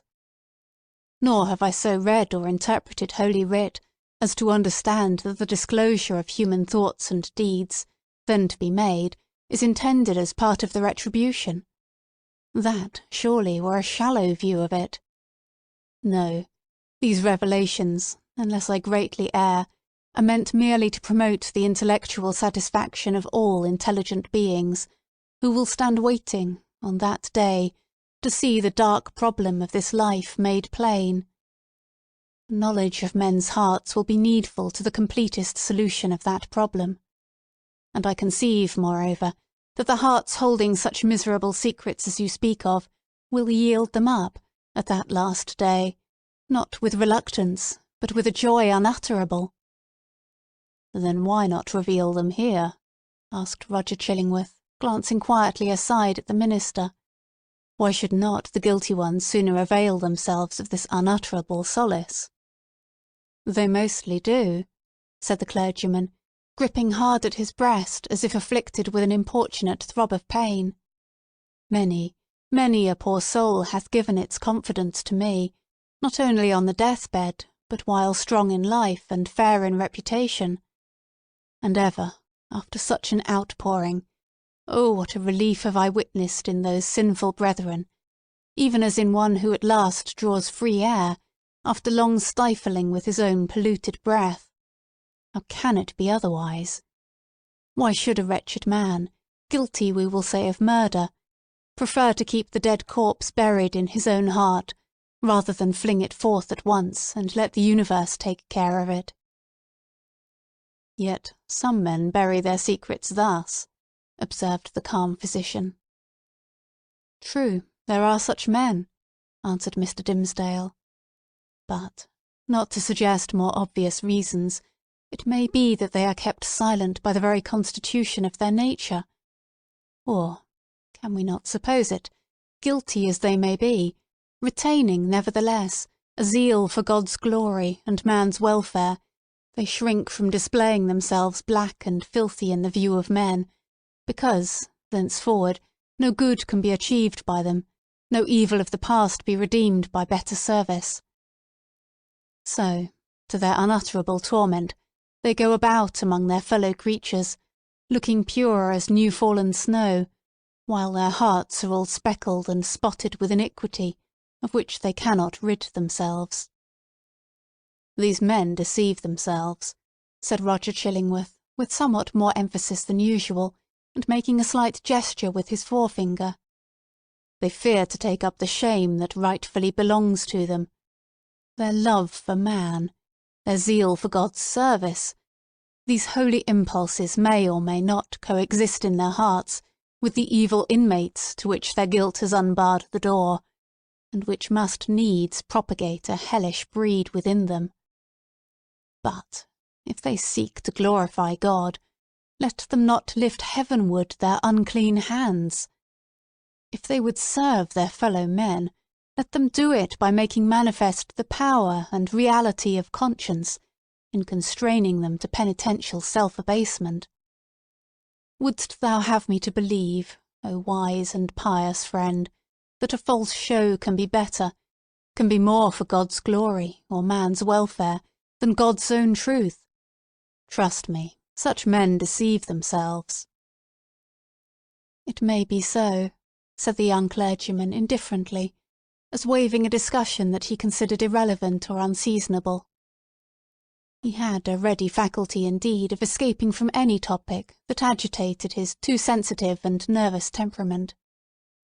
"But now I would ask of my well-skilled physician whether, in good sooth, he deems me to have profited by his kindly care of this weak frame of mine." Before Roger Chillingworth could answer, they heard the clear, wild laughter of a young child's voice proceeding from the adjacent burial ground. Looking instinctively from the open window, for it was summer-time, the minister beheld Hester Prynne and little Pearl passing along the footpath that traversed the enclosure. Pearl looked as beautiful as the day, but was in one of those moods of perverse merriment which, whenever they occurred, seemed to remove her entirely out of the sphere of sympathy or human contact. She now skipped irreverently from one grave to another, until, coming to the broad, flat, armorial tombstone of a departed worthy, perhaps of Isaac Johnson himself, she began to dance upon it. In reply to her mother's command and entreaty that she would behave more decorously, little Pearl paused to gather the prickly burrs from a tall burdock which grew beside the tomb. Taking a handful of these, she arranged them along the lines of the scarlet letter that decorated the maternal bosom, to which the burrs, as their nature was, tenaciously adhered. Hester did not pluck them off. Roger Chillingworth had by this time approached the window, and smiled grimly down. "There is no law, nor reverence for authority, no regard for human ordinances or opinions, right or wrong, mixed up with that child's composition," remarked he, as much to himself as to his companion. "I saw her, the other day, bespatter the governor himself with water at the cattle trough in Spring Lane. What, in heaven's name, is she? Is the imp altogether evil? Hath she affections? Hath she any discoverable principle of being?" "None, save the freedom of a broken law," answered Mr. Dimmesdale in a quiet way, as if he had been discussing the point within himself. "Whether capable of good, I know not." The child probably overheard their voices, for, looking up to the window, with a bright but naughty smile of mirth and intelligence, she threw one of the prickly burrs at the Reverend Mr. Dimmesdale. The sensitive clergyman shrunk, with nervous dread, from the light missile. Detecting his emotion, Pearl clapped her little hands in the most extravagant ecstasy. Hester Prynne likewise had involuntarily looked up, And all these 4 persons, old and young, regarded one another in silence, till the child laughed aloud and shouted, "Come away, mother! Come away, or yonder old black man will catch you! He hath hold of the minister already! Come away, mother, or he will catch you! But he cannot catch little Pearl!" So she drew her mother away, skipping, dancing, and frisking fantastically among the hillocks of the dead people, like a creature that had nothing in common with a bygone and buried generation, nor owned itself akin to it. It was as if she had been made afresh, out of new elements, and must perforce be permitted to live her own life, and be a law unto herself, without her eccentricities being reckoned to her for a crime. "There goes a woman," resumed Roger Chillingworth after a pause, "who, be her demerits what they may, hath none of that mystery of hidden sinfulness which you deem so grievous to be borne. Is Hester Prynne the less miserable, think you, for that scarlet letter on her breast?" "I do verily believe it," answered the clergyman. "Nevertheless, I cannot answer for her. There was a look of pain in her face which I would gladly have been spared the sight of. But still, methinks, it must needs be better for the sufferer to be free to show his pain, as this poor woman Hester is, than to cover it up in his heart." There was another pause, and the physician began anew to examine and arrange the plants which he had gathered. "You inquired of me a little time agone," said he at length, "my judgment as touching your health." "I did," answered the clergyman, "and would gladly learn it. Speak frankly, I pray you, be it for life or death." "Freely, then, and plainly," said the physician, still busy with his plants, but keeping a wary eye on Mr. Dimmesdale. "The disorder is a strange one, not so much in itself, nor as outwardly manifested, in so far, at least, as the symptoms have been laid open to my observation. Looking daily at you, my good sir, and watching the tokens of your aspect, now for months gone by, I should deem you a man sore sick, it may be, yet not so sick but that an instructed and watchful physician might well hope to cure you. But I know not what to say. The disease is what I seem to know, yet know it not." "You speak in riddles, learned sir," said the pale minister, glancing aside out of the window. "Then, to speak more plainly," continued the physician, "and I crave pardon, sir, should it seem to require pardon, for this needful plainness of my speech. Let me ask, as your friend, as one having charge, under Providence, of your life and physical well-being, hath all the operation of this disorder been fairly laid open and recounted to me?" "How can you question it?" answered the minister. "Surely it were child's play to call in a physician and then hide the sore." "You would tell me, then, that I know all," said Roger Chillingworth deliberately, and fixing an eye, bright with intense and concentrated intelligence, on the minister's face. "Be it so.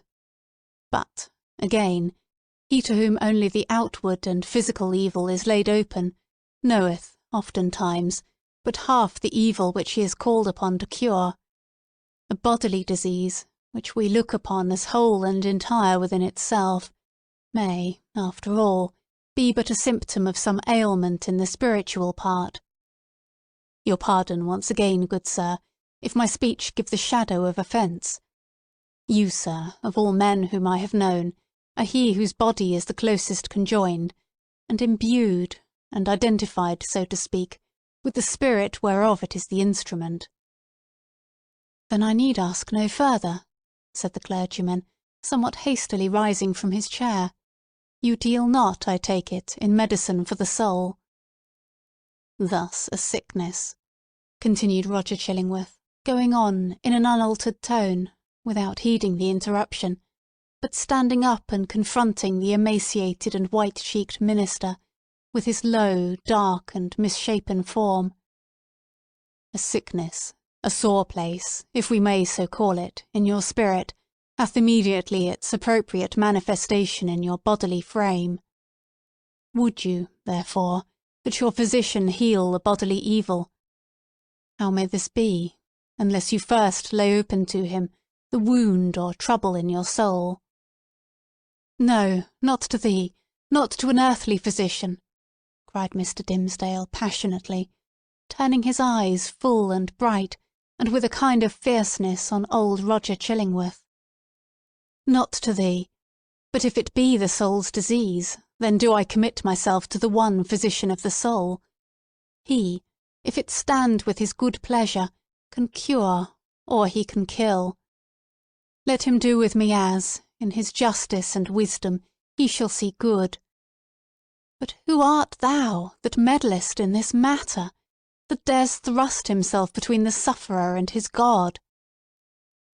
With a frantic gesture he rushed out of the room. It is as well to have made this step, said Roger Chillingworth to himself, looking after the minister with a grave smile. There is nothing lost. We shall be friends again anon. But see, now, how passion takes hold upon this man, and hurrieth him out of himself. As with one passion, so with another. He hath done a wild thing ere now, this pious Master Dimmesdale, in the hot passion of his heart. It proved not difficult to re-establish the intimacy of the two companions, on the same footing and in the same degree as heretofore. The young clergyman, after a few hours of privacy, was sensible that the disorder of his nerves had hurried him into an unseemly outbreak of temper, which there had been nothing in the physician's words to excuse or palliate. He marvelled, indeed, at the violence with which he had thrust back the kind old man, when merely proffering the advice which it was his duty to bestow, and which the minister himself had expressly sought. With these remorseful feelings, he lost no time in making the amplest apologies, and besought his friend still to continue the care, which, if not successful in restoring him to health, had, in all probability, been the means of prolonging his feeble existence to that hour. Roger Chillingworth readily assented, and went on with his medical supervision of the minister, doing his best for him in all good faith, but always quitting the patient's apartment, at the close of a professional interview, with a mysterious and puzzled smile upon his lips. This expression was invisible in Mr. Dimmesdale's presence, but grew strongly evident as the physician crossed the threshold. "A rare case," he muttered. "I must needs look deeper into it. A strange sympathy betwixt soul and body. Were it only for the art's sake, I must search this matter to the bottom." It came to pass, not long after the scene above recorded, that the Reverend Mr. Dimmesdale, at noonday, and entirely unawares, fell into a deep, deep slumber, sitting in his chair, with a large black-letter volume open before him on the table. It must have been a work of vast ability in the somniferous school of literature. The profound depth of the minister's repose was the more remarkable, inasmuch as he was one of those persons whose sleep, ordinarily, is as light, as fitful, and as easily scared away, as a small bird hopping on a twig. To such an unwonted remoteness, however, had his spirit now withdrawn into itself, that he stirred not in his chair, when old Roger Chillingworth, without any extraordinary precaution, came into the room. The physician advanced directly in front of his patient, laid his hand upon his bosom, and thrust aside the vestment that hitherto had always covered it even from the professional eye. Then, indeed, Mr. Dimmesdale shuddered and slightly stirred. After a brief pause, the physician turned away. But with what a wild look of wonder, joy, and horror! With what a ghastly rapture, as it were, too mighty to be expressed only by the eye and features, and therefore bursting forth through the whole ugliness of his figure, and making itself even riotously manifest by the extravagant gestures with which he threw up his arms towards the ceiling, and stamped his foot upon the floor. Had a man seen old Roger Chillingworth at that moment of his ecstasy, he would have had no need to ask how Satan comports himself when a precious human soul is lost to heaven and won into his kingdom. But what distinguished the physician's ecstasy from Satan's was the trait of wonder in it. Chapter 11. The Interior of a Heart. After the incident last described, the intercourse between the clergyman and the physician, though externally the same, was really of another character than it had previously been. The intellect of Roger Chillingworth had now a sufficiently plain path before it. It was not, indeed, precisely that which he had laid out for himself to tread. Calm, gentle, passionless as he appeared, there was yet, we fear, a quiet depth of malice, hitherto latent, but active now, in this unfortunate old man, which led him to imagine a more intimate revenge than any mortal had ever wreaked upon an enemy. To make himself the one trusted friend, to whom should be confided all the fear, the remorse, the agony, the ineffectual repentance, the backward rush of sinful thoughts, expelled in vain. All that guilty sorrow, hidden from the world, whose great heart would have pitied and forgiven, to be revealed to him, the pitiless, to him, the unforgiving. All that dark treasure to be lavished on the very man, to whom nothing else could so adequately pay the debt of vengeance. The clergyman's shy and sensitive reserve had balked this scheme. Roger Chillingworth, however, was inclined to be hardly, if at all, less satisfied with the aspect of affairs, which Providence, using the avenger and his victim for its own purposes, and, perchance, pardoning where it seemed most to punish, had substituted for his black devices.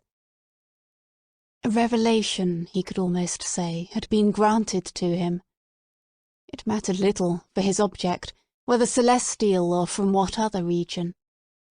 By its aid, in all the subsequent relations betwixt him and Mr. Dimmesdale, not merely the external presence, but the very inmost soul of the latter, seemed to be brought out before his eyes, so that he could see and comprehend its every movement. He became, thenceforth, not a spectator only, but a chief actor in the poor minister's interior world. He could play upon him as he chose. Would he arouse him with a throb of agony? The victim was forever on the rack. It needed only to know the spring that controlled the engine, and the physician knew it well. Would he startle him with sudden fear? As at the waving of a magician's wand, uprose a grisly phantom, uprose 1,000 phantoms, in many shapes, of death or more awful shame, all flocking round about the clergyman and pointing with their fingers at his breast. All this was accomplished with a subtlety so perfect that the minister, though he had constantly a dim perception of some evil influence watching over him, could never gain a knowledge of its actual nature. True, he looked doubtfully, fearfully, even at times with horror and the bitterness of hatred, at the deformed figure of the old physician. His gestures, his gait, his grizzled beard, his slightest and most indifferent acts, the very fashion of his garments, were odious in the clergyman's sight, a token implicitly to be relied on of a deeper antipathy in the breast of the latter than he was willing to acknowledge to himself. For, as it was impossible to assign a reason for such distrust and abhorrence, so Mr. Dimmesdale, conscious that the poison of one morbid spot was infecting his heart's entire substance, attributed all his presentiments to no other cause. He took himself to task for his bad sympathies in reference to Roger Chillingworth, disregarded the lesson that he should have drawn from them, and did his best to root them out. Unable to accomplish this, he nevertheless, as a matter of principle, continued his habits of social familiarity with the old man, and thus gave him constant opportunities for perfecting the purpose to which, poor forlorn creature that he was, and more wretched than his victim, the avenger had devoted himself. While thus suffering under bodily disease, and gnawed and tortured by some black trouble of the soul, and given over to the machinations of his deadliest enemy, the Reverend Mr. Dimmesdale had achieved a brilliant popularity in his sacred office. He won it, indeed, in great part by his sorrows. His intellectual gifts, his moral perceptions, his power of experiencing and communicating emotion, were kept in a state of preternatural activity by the prick and anguish of his daily life. His fame, though still on its upward slope, already overshadowed the soberer reputations of his fellow clergymen, eminent as several of them were. There were scholars among them who had spent more years in acquiring abstruse lore, connected with the divine profession, than Mr. Dimmesdale had lived, and who might well, therefore, be more profoundly versed in such solid and valuable attainments than their youthful brother. There were men, too, of a sturdier texture of mind than his, and endowed with a far greater share of shrewd, hard, iron or granite understanding, which, duly mingled with a fair proportion of doctrinal ingredient, constitutes a highly respectable, efficacious, and unamiable variety of the clerical species. There were others again, true saintly fathers, whose faculties had been elaborated by weary toil among their books, and by patient thought, and etherealized, moreover, by spiritual communications with the better world, into which their purity of life had almost introduced these holy personages, with their garments of mortality still clinging to them. All that they lacked was the gift that descended upon the chosen disciples at Pentecost in tongues of flame, symbolizing, it would seem, not the power of speech in foreign and unknown languages, but that of addressing the whole human brotherhood in the heart's native language. These fathers, otherwise so apostolic, lacked heaven's last and rarest attestation of their office, the tongue of flame.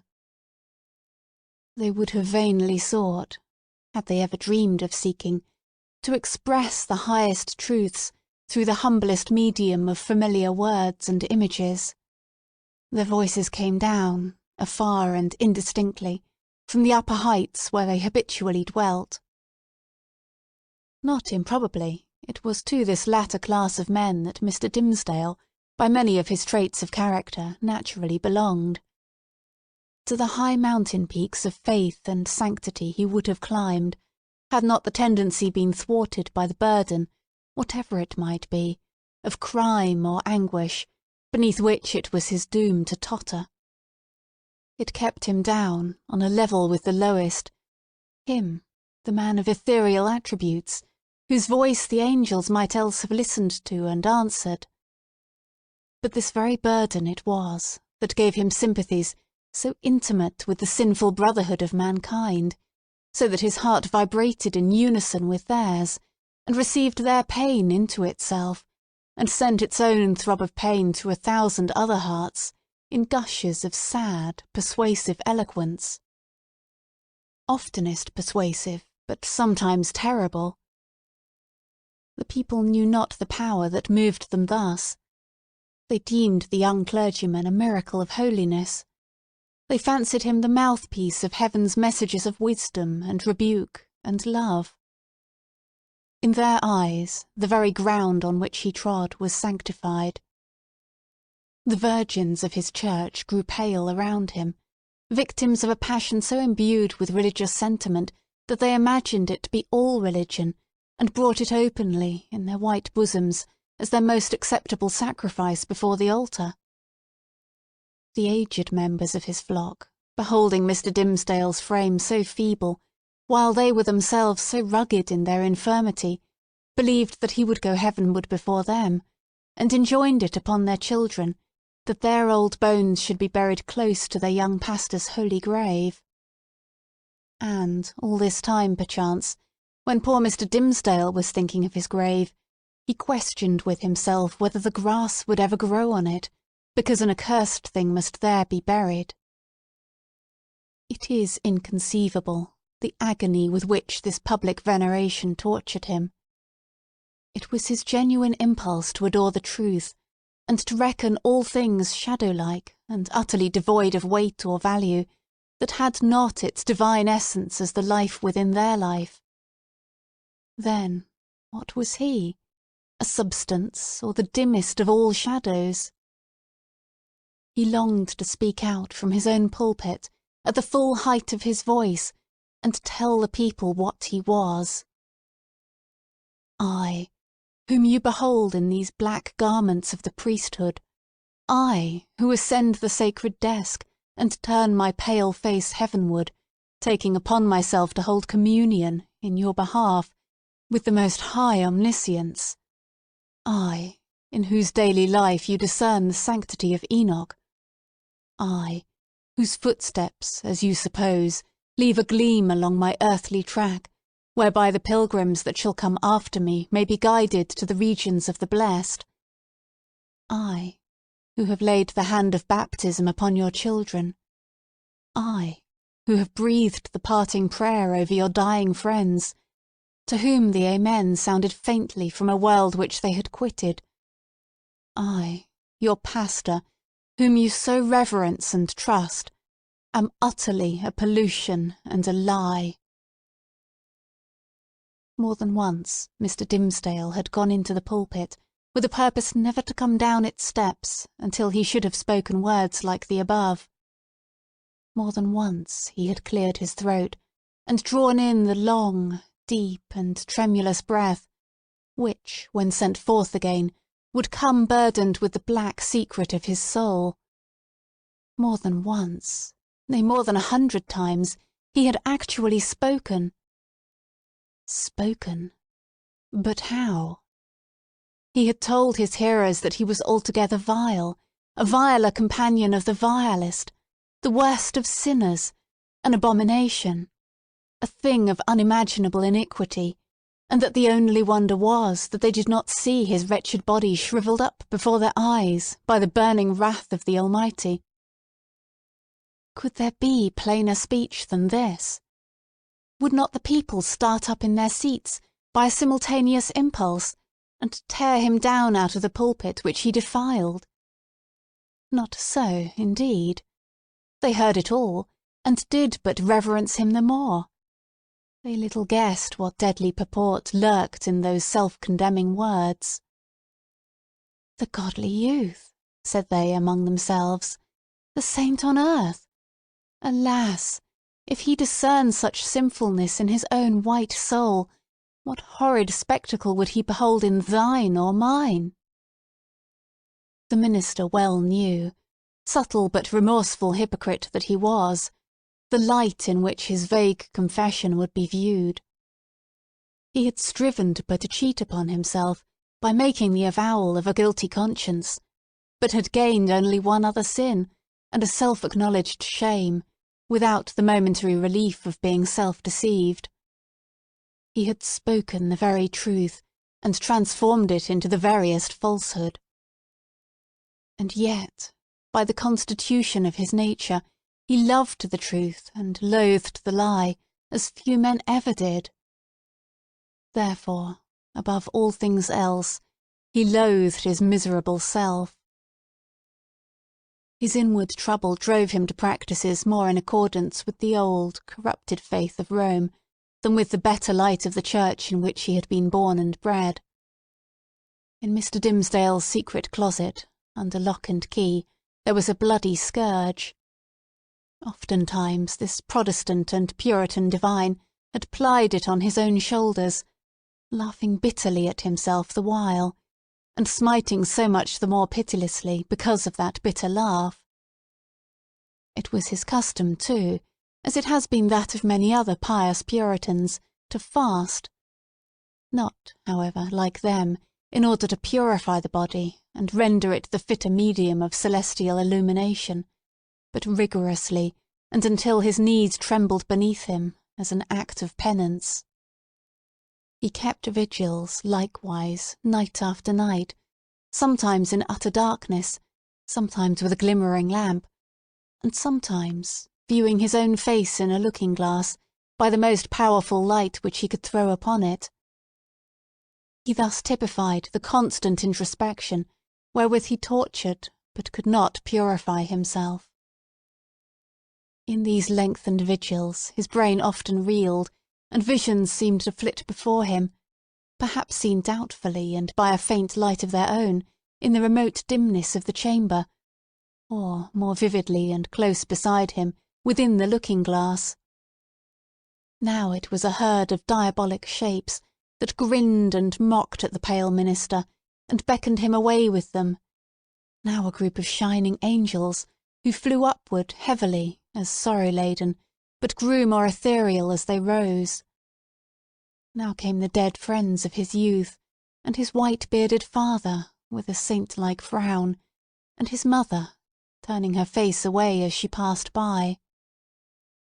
Ghost of a mother, thinnest fantasy of a mother, methinks she might yet have thrown a pitying glance towards her son. And now, through the chamber which these spectral thoughts had made so ghastly, glided Hester Prynne, leading a long little Pearl in her scarlet garb, and pointing her forefinger, first at the scarlet letter on her bosom, and then at the clergyman's own breast. None of these visions ever quite deluded him.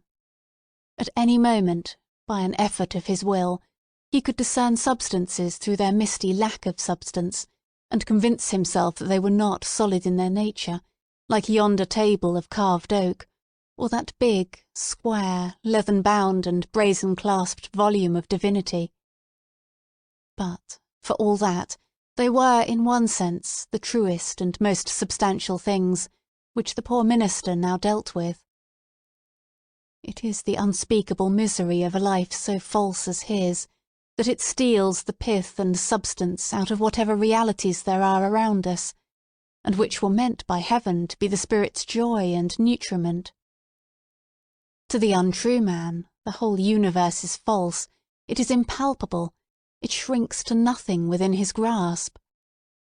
And he himself, in so far as he shows himself in a false light, becomes a shadow, or, indeed, ceases to exist. The only truth that continued to give Mr. Dimmesdale a real existence on this earth was the anguish in his inmost soul, and the undissembled expression of it in his aspect. Had he once found power to smile, and wear a face of gaiety, there would have been no such man. On one of those ugly nights, which we have faintly hinted at, but forborne to picture forth, the minister started from his chair. A new thought had struck him. There might be a moment's peace in it. Attiring himself with as much care as if it had been for public worship, and in precisely the same manner, he stole softly down the staircase, undid the door, and issued forth. Chapter 12. The Minister's Vigil. Walking in the shadow of a dream, as it were, and perhaps actually under the influence of a species of somnambulism, Mr. Dimmesdale reached the spot where, now so long since, Hester Prynne had lived through her first hours of public ignominy. The same platform or scaffold, black and weather-stained with the storm or sunshine of 7 long years, and foot-worn, too, with the tread of many culprits who had since ascended it, remained standing beneath the balcony of the meeting-house. The minister went up the steps. It was an obscure night of early May. An unvaried pall of cloud muffled the whole expanse of sky from zenith to horizon. If the same multitude which had stood as eye-witnesses while Hester Prynne sustained her punishment could now have been summoned forth, they would have discerned no face above the platform, nor hardly the outline of a human shape, in the dark grey of the midnight. But the town was all asleep. There was no peril of discovery. The minister might stand there, if it so pleased him, until morning should redden in the east, without other risk than that the dank and chill night air would creep into his frame, and stiffen his joints with rheumatism, and clog his throat with catarrh and cough, thereby defrauding the expectant audience of tomorrow's prayer and sermon. No eye could see him, save that ever-wakeful one which had seen him in his closet wielding the bloody scourge. Why, then, had he come hither? Was it but the mockery of penitence? A mockery indeed, but in which his soul trifled with itself. A mockery at which angels blushed and wept, while fiends rejoiced with jeering laughter. He had been driven hither by the impulse of that remorse which dogged him everywhere, and whose own sister and closely linked companion was that cowardice which invariably drew him back, with her tremulous grip, just when the other impulse had hurried him to the verge of a disclosure. Poor, miserable man! What right had infirmity like his to burden itself with crime? Crime is for the iron-nerved, who have their choice either to endure it, or, if it press too hard, to exert their fierce and savage strength for a good purpose, and fling it off at once. This feeble and most sensitive of spirits could do neither, yet continually did one thing or another, which intertwined, in the same inextricable knot, the agony of heaven-defying guilt and vain repentance. And thus, while standing on the scaffold, in this vain show of expiation, Mr. Dimmesdale was overcome with a great horror of mind, as if the universe were gazing at a scarlet token on his naked breast, right over his heart. On that spot, in very truth, there was, and there had long been, the gnawing and poisonous tooth of bodily pain.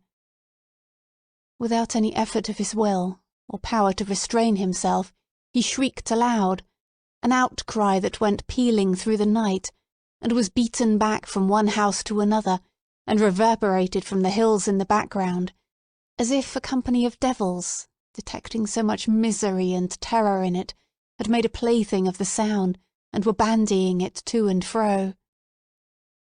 "It is done," muttered the minister, covering his face with his hands. "The whole town will awake, and hurry forth, and find me here."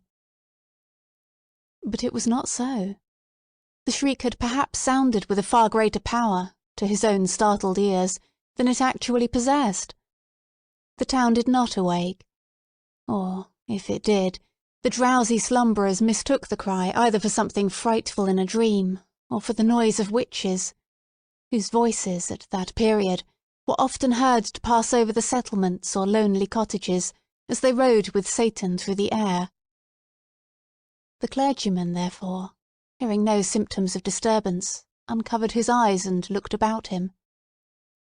At one of the chamber windows of Governor Bellingham's mansion, which stood at some distance, on the line of another street, he beheld the appearance of the old magistrate himself, with a lamp in his hand, a white nightcap on his head, and a long white gown enveloping his figure. He looked like a ghost, evoked unseasonably from the grave. The cry had evidently startled him. At another window of the same house, moreover, appeared old Mistress Hibbins, the governor's sister, also with a lamp, which, even thus far off, revealed the expression of her sour and discontented face. She thrust forward her head from the lattice and looked anxiously upward. Beyond the shadow of a doubt, this venerable witch lady had heard Mr. Dimmesdale's outcry, and interpreted it, with its multitudinous echoes and reverberations, as the clamour of the fiends and night hags, with whom she was well known to make excursions into the forest. Detecting the gleam of Governor Bellingham's lamp, the old lady quickly extinguished her own and vanished. Possibly she went up among the clouds. The minister saw nothing further of her motions. The magistrate, after a wary observation of the darkness, into which, nevertheless, he could see but little further than he might into a millstone, retired from the window. The minister grew comparatively calm. His eyes, however, were soon greeted by a little glimmering light, which, at first a long way off, was approaching up the street. it threw a gleam of recognition on here a post and there a garden fence, and here a latticed window-pane and there a pump, with its full trough of water, and here again an arched door of oak with an iron knocker and a rough log for the doorstep. The Reverend Mr. Dimmesdale noted all these minute particulars, even while firmly convinced that the doom of his existence was stealing onward, in the footsteps which he now heard, and that the gleam of the lantern would fall upon him in a few moments more, and reveal his long-hidden secret. As the light drew nearer, he beheld, within its illuminated circle, his brother clergyman, or, to speak more accurately, his professional father, as well as highly valued friend, the Reverend Mr. Wilson, who, as Mr. Dimmesdale now conjectured, had been praying at the bedside of some dying man. And so he had. The good old minister came freshly from the death-chamber of Governor Winthrop, who had passed from earth to heaven within that very hour. And now surrounded, like the saint-like personages of olden times, with a radiant halo that glorified him amid this gloomy night of sin, as if the departed governor had left him an inheritance of his glory, or as if he had caught upon himself the distant shine of the celestial city, while looking thitherward to see the triumphant pilgrim pass within its gates.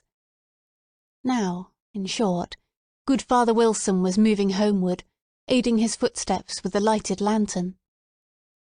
The glimmer of this luminary suggested the above conceits to Mr. Dimmesdale, who smiled, nay, almost laughed at them, and then wondered if he were going mad. As the Reverend Mr. Wilson passed beside the scaffold, closely muffling his Geneva cloak about him with one arm, and holding the lantern before his breast with the other, the minister could hardly restrain himself from speaking.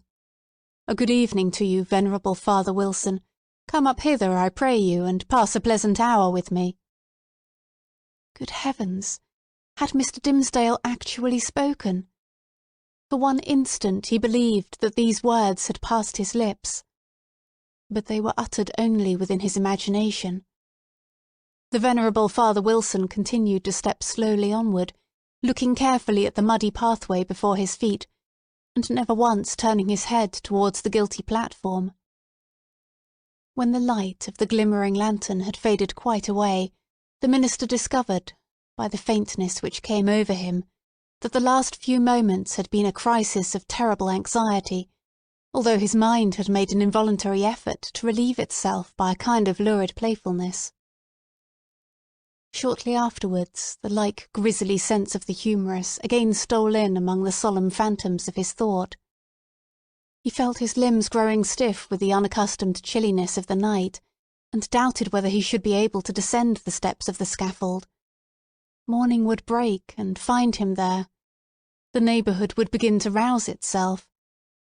The earliest riser, coming forth in the dim twilight, would perceive a vaguely defined figure aloft on the place of shame, and, half crazed betwixt alarm and curiosity, would go, knocking from door to door, summoning all the people to behold the ghost, as he needs must think it, of some defunct transgressor. A dusky tumult would flap its wings from one house to another. Then, the morning light still waxing stronger, old patriarchs would rise up in great haste, each in his flannel gown, and matronly dames, without pausing to put off their night-gear. The whole tribe of decorous personages, who had never heretofore been seen with a single hair of their heads awry, would start into public view, with the disorder of a nightmare in their aspects. Old Governor Bellingham would come grimly forth, with his King James's ruff fastened askew, and Mistress Hibbins, with some twigs of the forest clinging to her skirts, and looking sourer than ever, as having hardly got a wink of sleep after her night ride, and good Father Wilson too, after spending half the night at a death-bed, and liking ill to be disturbed thus early out of his dreams about the glorified saints. Hither, likewise, would come the elders and deacons of Mr. Dimmesdale's church, and the young virgins who so idolized their minister, and had made a shrine for him in their white bosoms, which now, by the by, in their hurry and confusion, they would scantly have given themselves time to cover with their kerchiefs. All people, in a word, would come stumbling over their thresholds and turning up their amazed and horror-stricken visages around the scaffold. Whom would they discern there, with the red eastern light upon his brow? Whom but the Reverend Arthur Dimmesdale, half frozen to death, overwhelmed with shame, and standing where Hester Prynne had stood. Carried away by the grotesque horror of this picture, the minister, unawares, and to his own infinite alarm, burst into a great peal of laughter. It was immediately responded to by a light, airy, childish laugh, in which, with a thrill of the heart, but he knew not whether of exquisite pain or pleasure as acute, he recognised the tones of little Pearl. "Pearl! Little Pearl!" cried he after a moment's pause. Then, suppressing his voice, Hester Prynne, are you there?" "Yes, it is Hester Prynne," she replied in a tone of surprise, and the minister heard her footsteps approaching from the sidewalk along which she had been passing. "It is I and my little Pearl." "Whence came you, Hester?" asked the minister. "What sends you hither?" "I have been watching at a deathbed," answered Hester Prynne, "at Governor Winthrop's deathbed, and have taken his measure for a robe, and am now going homeward to my dwelling." "Come up hither, Hester, thou and little Pearl," said the Reverend Mr. Dimmesdale. "Ye have both been here before, but I was not with you. Come up hither once again, and we will stand all three together." She silently ascended the steps and stood on the platform, holding little Pearl by the hand. The minister felt for the child's other hand and took it. The moment that he did so, there came what seemed a tumultuous rush of new life, other life than his own, pouring like a torrent into his heart, and hurrying through all his veins, as if the mother and the child were communicating their vital warmth to his half-torpid system. The three formed an electric chain. "Minister," whispered little Pearl. "What wouldst thou say, child?" asked Mr. Dimmesdale. "Wilt thou stand here with mother and me tomorrow noontide?" inquired Pearl. "Nay, not so, my little Pearl," answered the minister. For, with the new energy of the moment, all the dread of public exposure, that had so long been the anguish of his life, had returned upon him, and he was already trembling at the conjunction in which, with a strange joy nevertheless, he now found himself. "Not so, my child. I shall indeed stand with thy mother and thee one other day, but not tomorrow." Pearl laughed and attempted to pull away her hand, but the minister held it fast. "A moment longer, my child," said he. "But wilt thou promise," asked Pearl, "to take my hand and mother's hand tomorrow noontide?"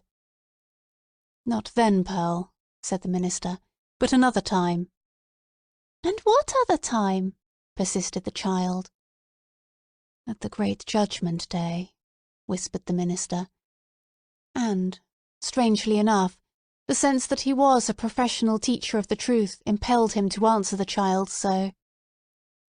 "Then and there, before the judgment seat, thy mother and thou and I must stand together, but the daylight of this world shall not see our meeting." Pearl laughed again. But, before Mr. Dimmesdale had done speaking, a light gleamed far and wide over all the muffled sky. It was doubtless caused by one of those meteors, which the night watcher may so often observe burning out to waste, in the vacant regions of the atmosphere. So powerful was its radiance, that it thoroughly illuminated the dense medium of cloud betwixt the sky and earth. The great vault lightened, like the dome of an immense lamp. It showed the familiar scene of the street, with the distinctness of midday, but also with the awfulness that is always imparted to familiar objects by an unaccustomed light. The wooden houses, with their jutting stories and quaint gable peaks, the doorsteps and thresholds, with the early grass springing up about them, the garden plots, black with freshly turned earth, the wheel track, little worn, and, even in the market-place, margined with green on either side, all were visible, but with a singularity of aspect that seemed to give another moral interpretation to the things of this world than they had ever borne before. And there stood the minister, with his hand over his heart, and Hester Prynne with the embroidered letter glimmering on her bosom, and little Pearl, herself a symbol, and the connecting link between those two. They stood in the noon of that strange and solemn splendour, as if it were the light that is to reveal all secrets, and the daybreak that shall unite all who belong to one another. There was witchcraft in little Pearl's eyes, and her face, as she glanced upward at the minister, wore that naughty smile which made its expression frequently so elvish. She withdrew her hand from Mr. Dimmesdale's and pointed across the street. But he clasped both his hands over his breast and cast his eyes towards the zenith. Nothing was more common, in those days, than to interpret all meteoric appearances and other natural phenomena that occurred with less regularity than the rise and set of sun and moon, as so many revelations from a supernatural source. Thus a blazing spear, a sword of flame, a bow or a sheaf of arrows, seen in the midnight sky, prefigured Indian warfare. Pestilence was known to have been foreboded by a shower of crimson light. We doubt whether any marked event, for good or evil, ever befell New England, from its settlement down to revolutionary times, of which the inhabitants had not been previously warned by some spectacle of this nature. Not seldom it had been seen by multitudes. Oftener, however, its credibility rested on the faith of some lonely eyewitness, who beheld the wonder through the coloured, magnifying and distorting medium of his imagination, and shaped it more distinctly in his afterthought. It was indeed a majestic idea, that the destiny of nations should be revealed, in these awful hieroglyphics, on the cope of heaven. A scroll so wide might not be deemed too expansive for Providence to write a people's doom upon. The belief was a favourite one with our forefathers, as betokening that their infant commonwealth was under a celestial guardianship of peculiar intimacy and strictness. But what shall we say when an individual discovers a revelation addressed to himself alone, on the same vast sheet of record? In such a case, it could only be the symptom of a highly disordered mental state, when a man, rendered morbidly self-contemplative by long, intense, and secret pain, had extended his egotism over the whole expanse of nature, until the firmament itself should appear no more than a fitting page for his soul's history and fate. We impute it, therefore, solely to the disease in his own eye and heart, that the minister, looking upward to the zenith, beheld there the appearance of an immense letter, the letter A, marked out in lines of dull red light.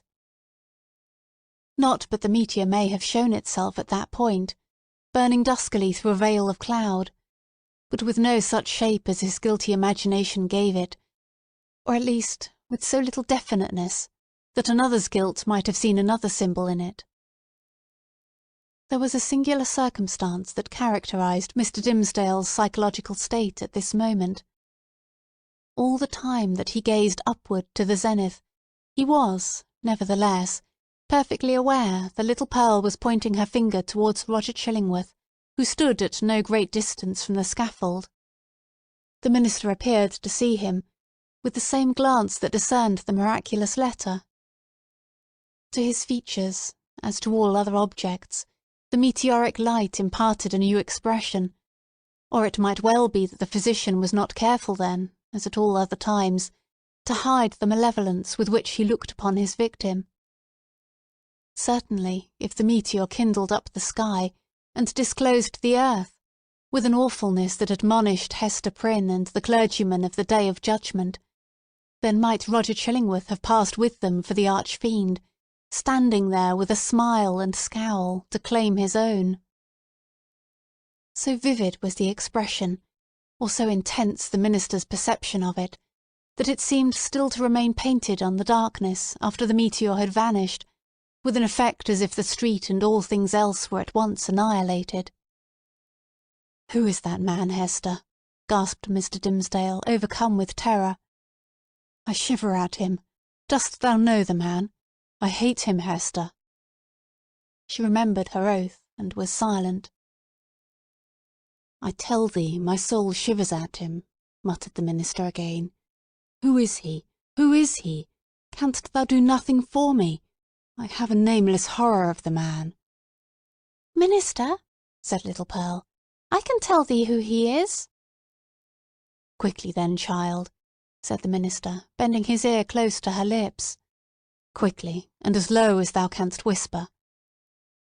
Pearl mumbled something into his ear that sounded indeed like human language, but was only such gibberish as children may be heard amusing themselves with by the hour together.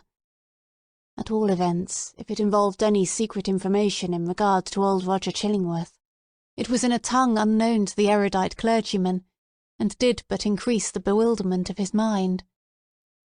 The elvish child then laughed aloud. "Dost thou mock me now?" said the minister. "Thou wast not bold. Thou wast not true," answered the child.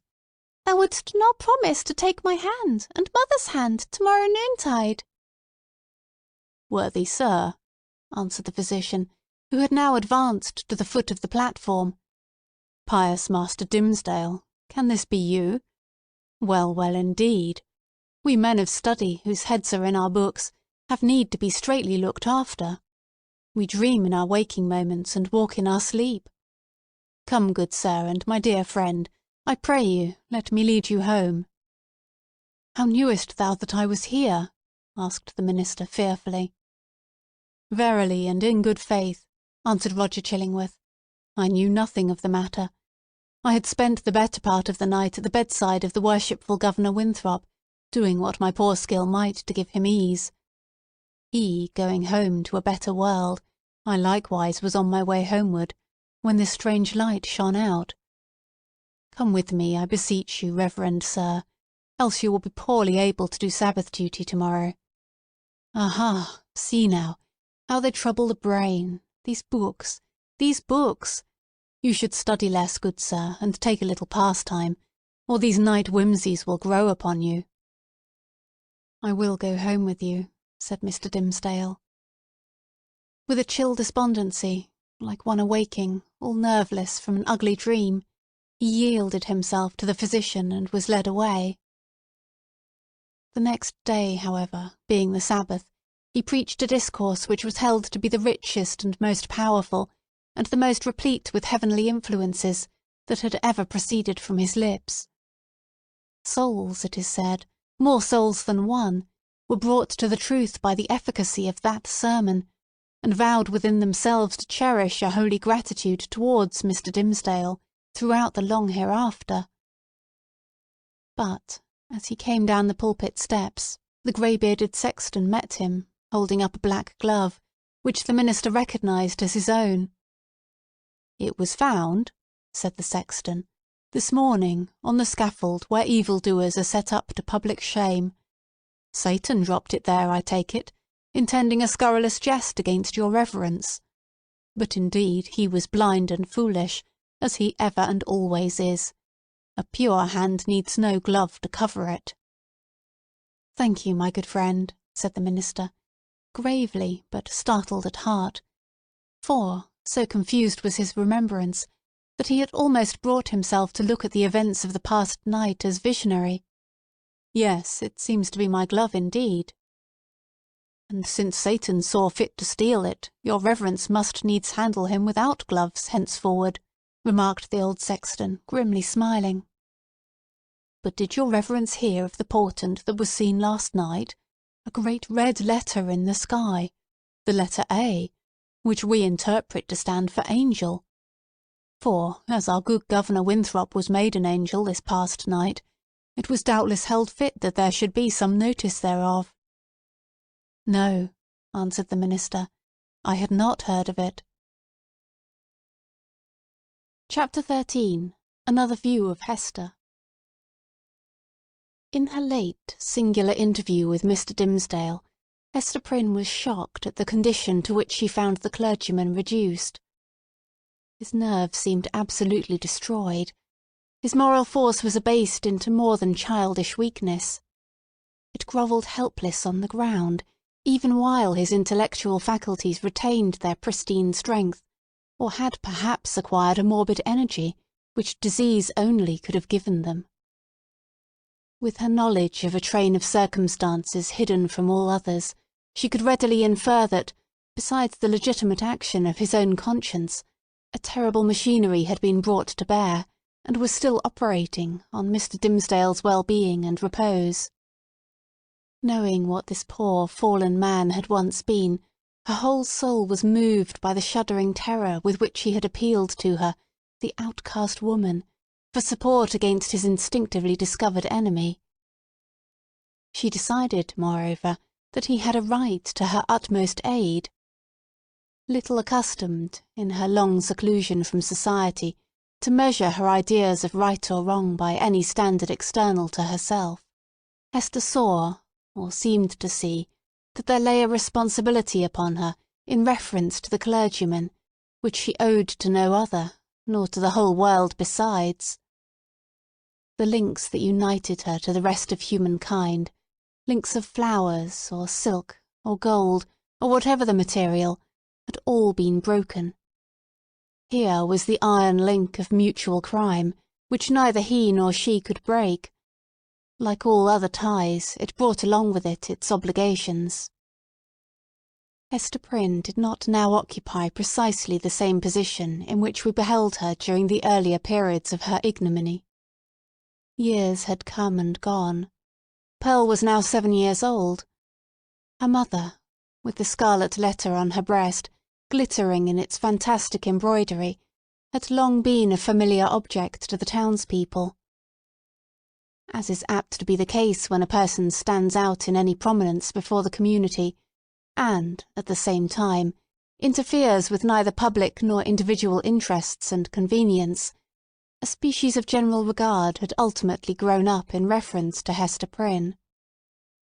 It is to the credit of human nature that, except where its selfishness is brought into play, it loves more readily than it hates. Hatred, by a gradual and quiet process, will even be transformed to love, unless the change be impeded by a continually new irritation of the original feeling of hostility. In this matter of Hester Prynne there was neither irritation nor irksomeness. She never battled with the public, but submitted, uncomplainingly, to its worst usage. She made no claim upon it, in requital for what she suffered. She did not weigh upon its sympathies. Then, also, the blameless purity of her life during all these years, in which she had been set apart to infamy, was reckoned largely in her favour. With nothing now to lose, in the sight of mankind, and with no hope, and seemingly no wish of gaining anything, it could only be a genuine regard for virtue that had brought the poor wanderer back to its paths. It was perceived, too, that while Hester never put forward even the humblest title to share in the world's privileges, further than to breathe the common air and earn daily bread for little Pearl and herself by the faithful labour of her hands, she was quick to acknowledge her sisterhood with the race of man, whenever benefits were to be conferred. None so ready as she to give of her little substance to every demand of poverty, even though the bitter-hearted pauper threw back a gibe in requital of the food brought regularly to his door, or the garments wrought for him by the fingers that could have embroidered a monarch's robe. None so self-devoted as Hester, when pestilence stalked through the town. In all seasons of calamity, indeed, whether general or of individuals, the outcast of society at once found her place. She came, not as a guest, but as a rightful inmate, into the household that was darkened by trouble, as if its gloomy twilight were a medium in which she was entitled to hold intercourse with her fellow creatures. There glimmered the embroidered letter, with comfort in its unearthly ray. Elsewhere the token of sin, it was the taper of the sick chamber. It had even thrown its gleam, in the sufferer's hard extremity, across the verge of time. It had shown him where to set his foot while the light of earth was fast becoming dim, and ere the light of futurity could reach him. In such emergencies, Hester's nature showed itself warm and rich, a wellspring of human tenderness, unfailing to every real demand, and inexhaustible by the largest. Her breast, with its badge of shame, was but the softer pillow for the head that needed one. She was self-ordained a sister of mercy, or, we may rather say, the world's heavy hand had so ordained her, when neither the world nor she looked forward to this result. The letter was the symbol of her calling. Such helpfulness was found in her, so much power to do and power to sympathize, that many people refused to interpret the scarlet A by its original signification. They said that it meant able, so strong was Hester Prynne, with a woman's strength. It was only the darkened house that could contain her. When sunshine came again, she was not there. Her shadow had faded across the threshold. The helpful inmate had departed, without one backward glance to gather up the meed of gratitude, if any were in the hearts of those whom she had served so zealously. Meeting them in the street, she never raised her head to receive their greeting. If they were resolute to accost her, she laid her finger on the scarlet letter and passed on. This might be pride, but was so like humility that it produced all the softening influence of the latter quality on the public mind. The public is despotic in its temper. It is capable of denying common justice when too strenuously demanded as a right, but quite as frequently it awards more than justice, when the appeal is made, as despots love to have it made, entirely to its generosity. Interpreting Hester Prynne's deportment as an appeal of this nature, society was inclined to show its former victim a more benign countenance than she cared to be favoured with, or, perchance, than she deserved. The rulers, and the wise and learned men of the community, were longer in acknowledging the influence of Hester's good qualities than the people. The prejudices which they shared in common with the latter were fortified in themselves by an iron framework of reasoning that made it a far tougher labour to expel them. Day by day, nevertheless, their sour and rigid wrinkles were relaxing into something which, in the due course of years, might grow to be an expression of almost benevolence. Thus it was with the men of rank, on whom their eminent position imposed the guardianship of the public morals. Individuals in private life, meanwhile, had quite forgiven Hester Prynne for her frailty. Nay, more, they had begun to look upon the scarlet letter as the token, not of that one sin, for which she had borne so long and dreary a penance, but of her many good deeds since. "Do you see that woman with the embroidered badge?" they would say to strangers. "It is our Hester, the town's own Hester, who is so kind to the poor, so helpful to the sick, so comfortable to the afflicted." Then, it is true, the propensity of human nature to tell the very worst of itself, when embodied in the person of another, would constrain them to whisper the black scandal of bygone years. It was none the less a fact, however, that in the eyes of the very men who spoke thus, the scarlet letter had the effect of a cross on a nun's bosom. It imparted to the wearer a kind of sacredness, which enabled her to walk securely amid all peril. Had she fallen among thieves, it would have kept her safe. It was reported, and believed by many, that an Indian had drawn his arrow against the badge, and that the missile struck it, but fell harmless to the ground. The effect of the symbol, or rather of the position in respect to society that was indicated by it, on the mind of Hester Prynne herself, was powerful and peculiar. All the light and graceful foliage of her character had been withered up by this red-hot brand, and had long ago fallen away, leaving a bare and harsh outline, which might have been repulsive had she possessed friends or companions to be repelled by it. Even the attractiveness of her person had undergone a similar change.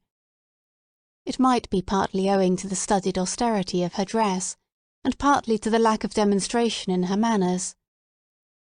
It was a sad transformation, too, that her rich and luxuriant hair had either been cut off, or was so completely hidden by a cap that not a shining lock of it ever once gushed into the sunshine.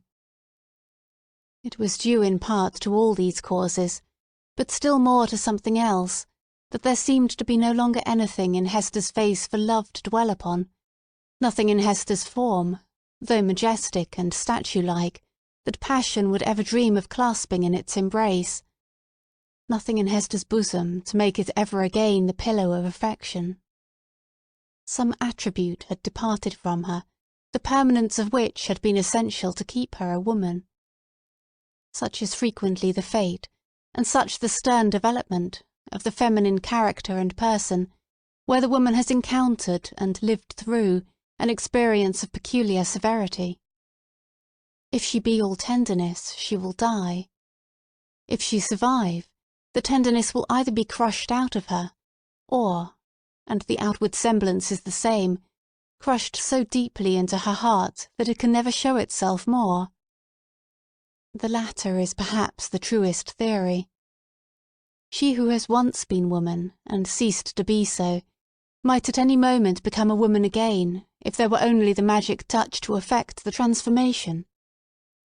We shall see whether Hester Prynne were ever afterwards so touched, and so transfigured. Much of the marble coldness of Hester's impression was to be attributed to the circumstance that her life had turned, in a great measure, from passion and feeling to thought.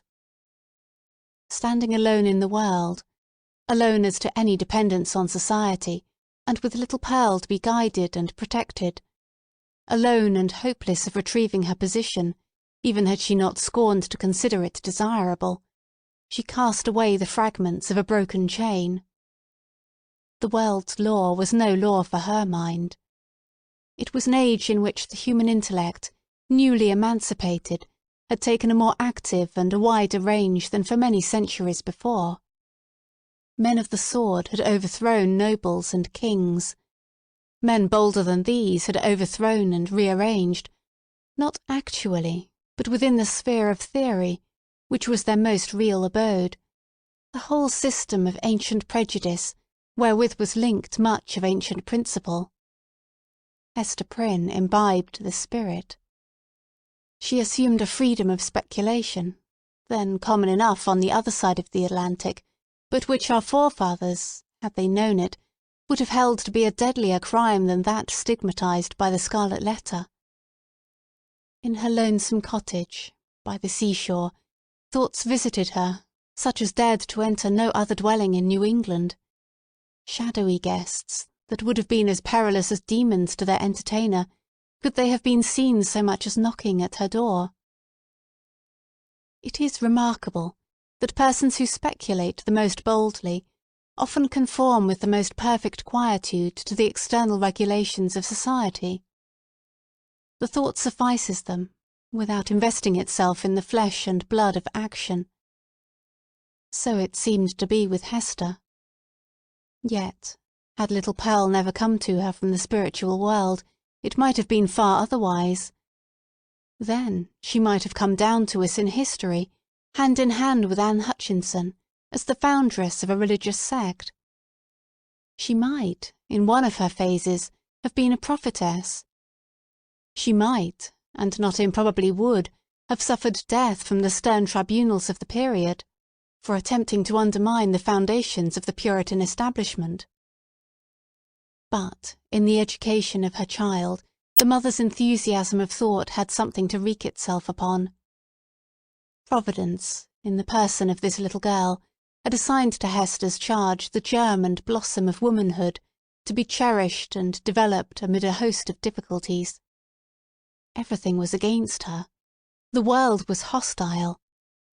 The child's own nature had something wrong in it, which continually betokened that she had been born amiss, the effluence of her mother's lawless passion, and often impelled Hester to ask, in bitterness of heart, whether it were for good or ill that the poor little creature had been born at all. Indeed, the same dark question often rose into her mind with reference to the whole race of womanhood. Was existence worth accepting, even to the happiest among them?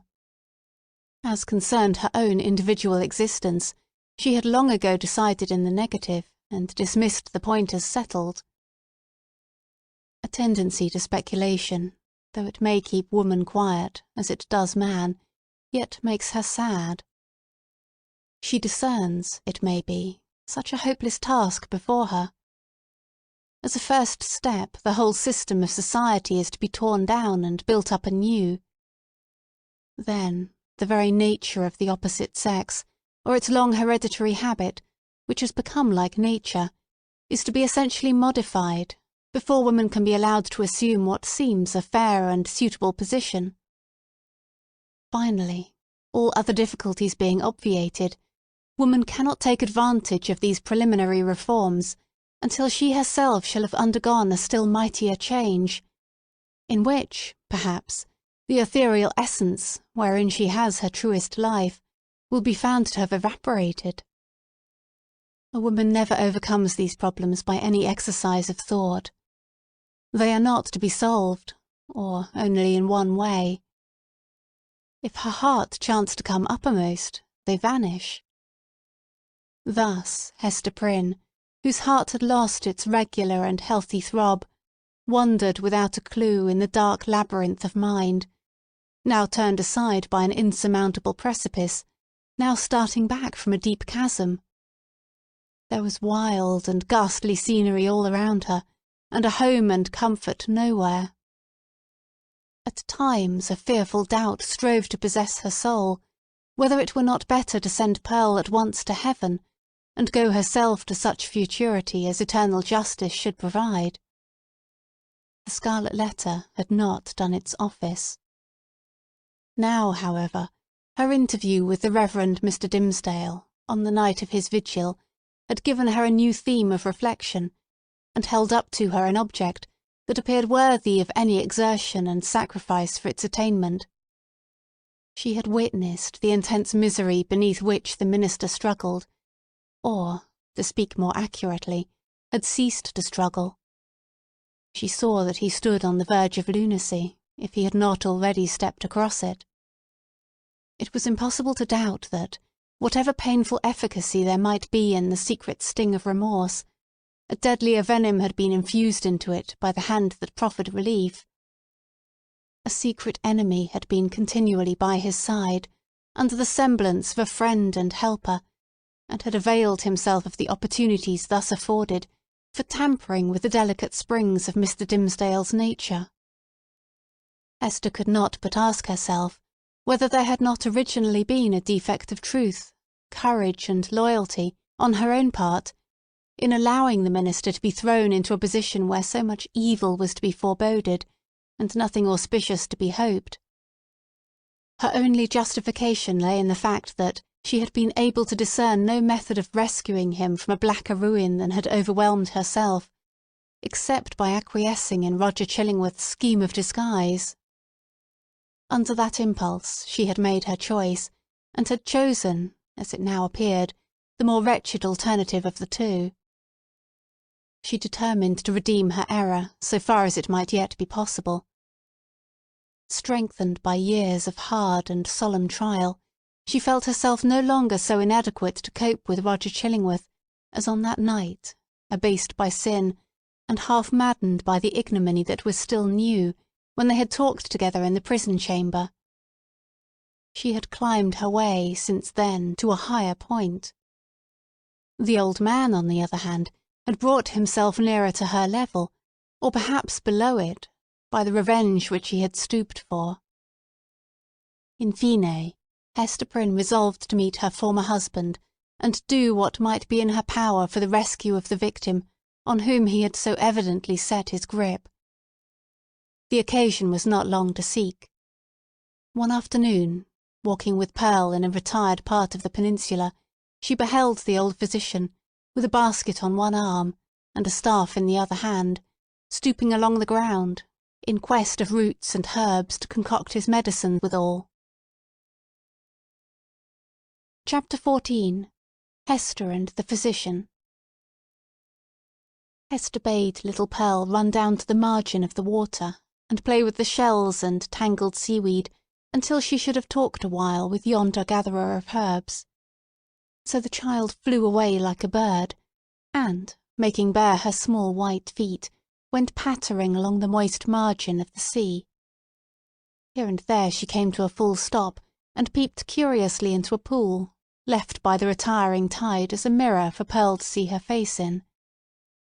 Forth peeped at her, out of the pool, with dark glistening curls around her head, and an elf smile in her eyes, the image of a little maid, whom Pearl, having no other playmate, invited to take her hand and run a race with her. But the visionary little maid on her part beckoned likewise, as if to say, "This is a better place, come thou into the pool." And Pearl, stepping in, mid-leg deep, beheld her own white feet at the bottom, while out of a still lower depth came the gleam of a kind of fragmentary smile, floating to and fro in the agitated water. Meanwhile her mother had accosted the physician. "I would speak a word with you," said she, "a word that concerns us much." "Aha! And is it Mistress Hester that has a word for old Roger Chillingworth?" answered he, raising himself from his stooping posture. "With all my heart. Why, mistress, I hear good tidings of you on all hands. No longer ago than yester eve, a magistrate, a wise and godly man, was discoursing of your affairs, Mistress Hester, and whispered me that there had been question concerning you in the council. It was debated whether or no, with safety to the common weal, yonder scarlet letter might be taken off your bosom. On my life, Hester, I made my entreaty to the worshipful magistrate that it might be done forthwith." "It lies not in the pleasure of the magistrate to take off this badge," calmly replied Hester. "Were I worthy to be quit of it, it would fall away of its own nature, or be transformed into something that should speak a different purport." "Nay, then, wear it, if it suit you better," rejoined he. "A woman must needs follow her own fancy, touching the adornment of her person. The letter is gaily embroidered, and shows right bravely on your bosom." All this while Hester had been looking steadily at the old man, and was shocked, as well as wonder-smitten, to discern what a change had been wrought upon him within the past 7 years. It was not so much that he had grown older, for though the traces of advancing life were visible, he bore his age well, and seemed to retain a wiry vigour and alertness. But the former aspect of an intellectual and studious man, calm and quiet, which was what she best remembered in him, had altogether vanished, and been succeeded by an eager, searching, almost fierce, yet carefully guarded look. It seemed to be his wish and purpose to mask this expression with a smile, but the latter played him false and flickered over his visage so derisively that the spectator could see his blackness all the better for it. Ever and anon, too, there came a glare of red fire out of his eyes, as if the old man's soul were on fire, and kept on smouldering duskily within his breast, until, by some casual puff of passion, it was blown into a momentary flame. This he repressed, as speedily as possible, and strove to look as if nothing of the kind had happened. In a word, Roger Chillingworth was a striking evidence of man's faculty of transforming himself into a devil, if he will only, for a reasonable space of time, undertake a devil's office. This unhappy person had effected such a transformation by devoting himself, for 7 years, to the constant analysis of a heart full of torture, and deriving his enjoyment thence, and adding fuel to those fiery tortures which he analysed and gloated over. The scarlet letter burned on Hester Prynne's bosom. Here was another ruin, the responsibility of which came partly home to her. "What see you in my face?" asked the physician, "that you look at it so earnestly?" "Something that would make me weep, if there were any tears bitter enough for it," answered she. "But let it pass.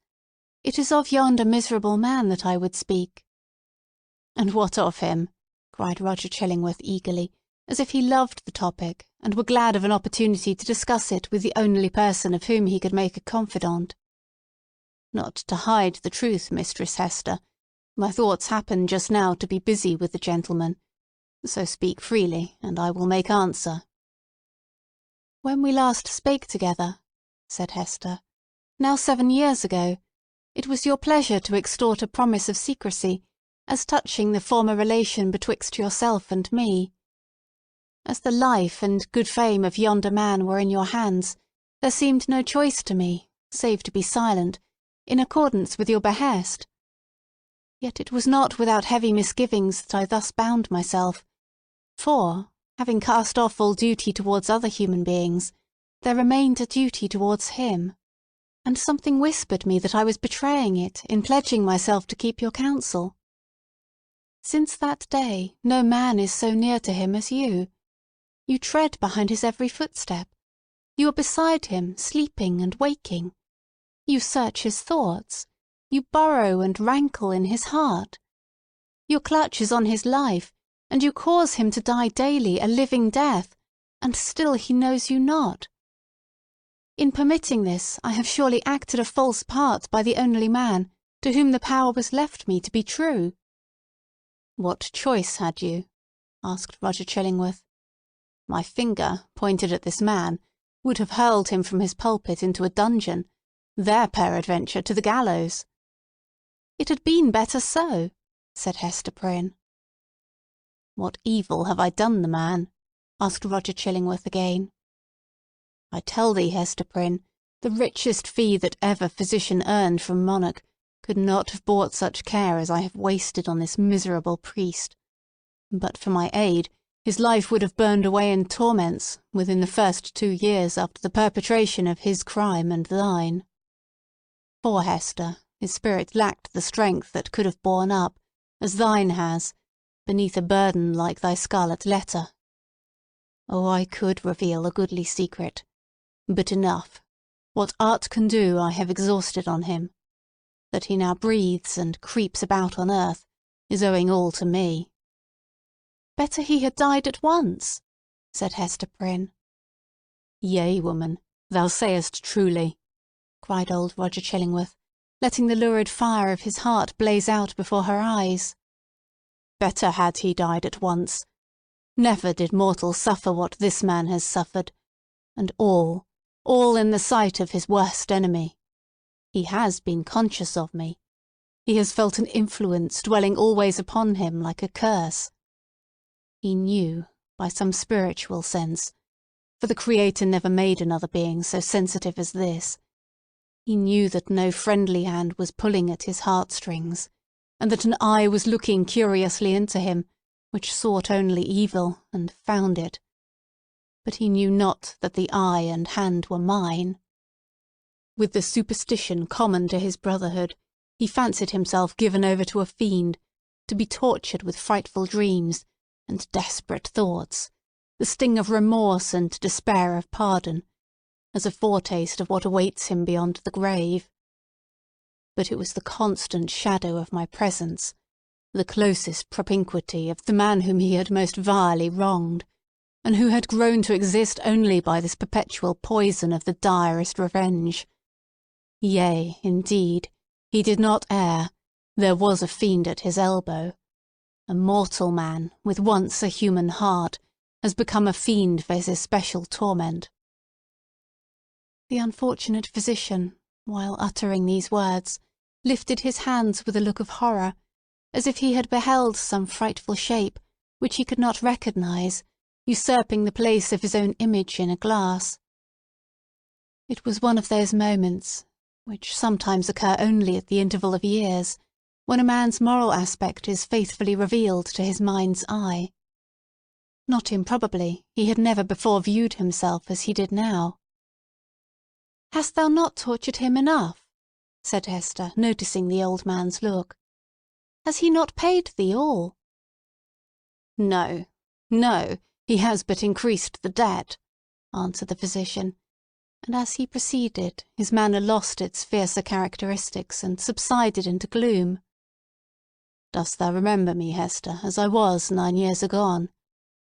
Even then I was in the autumn of my days, nor was it the early autumn.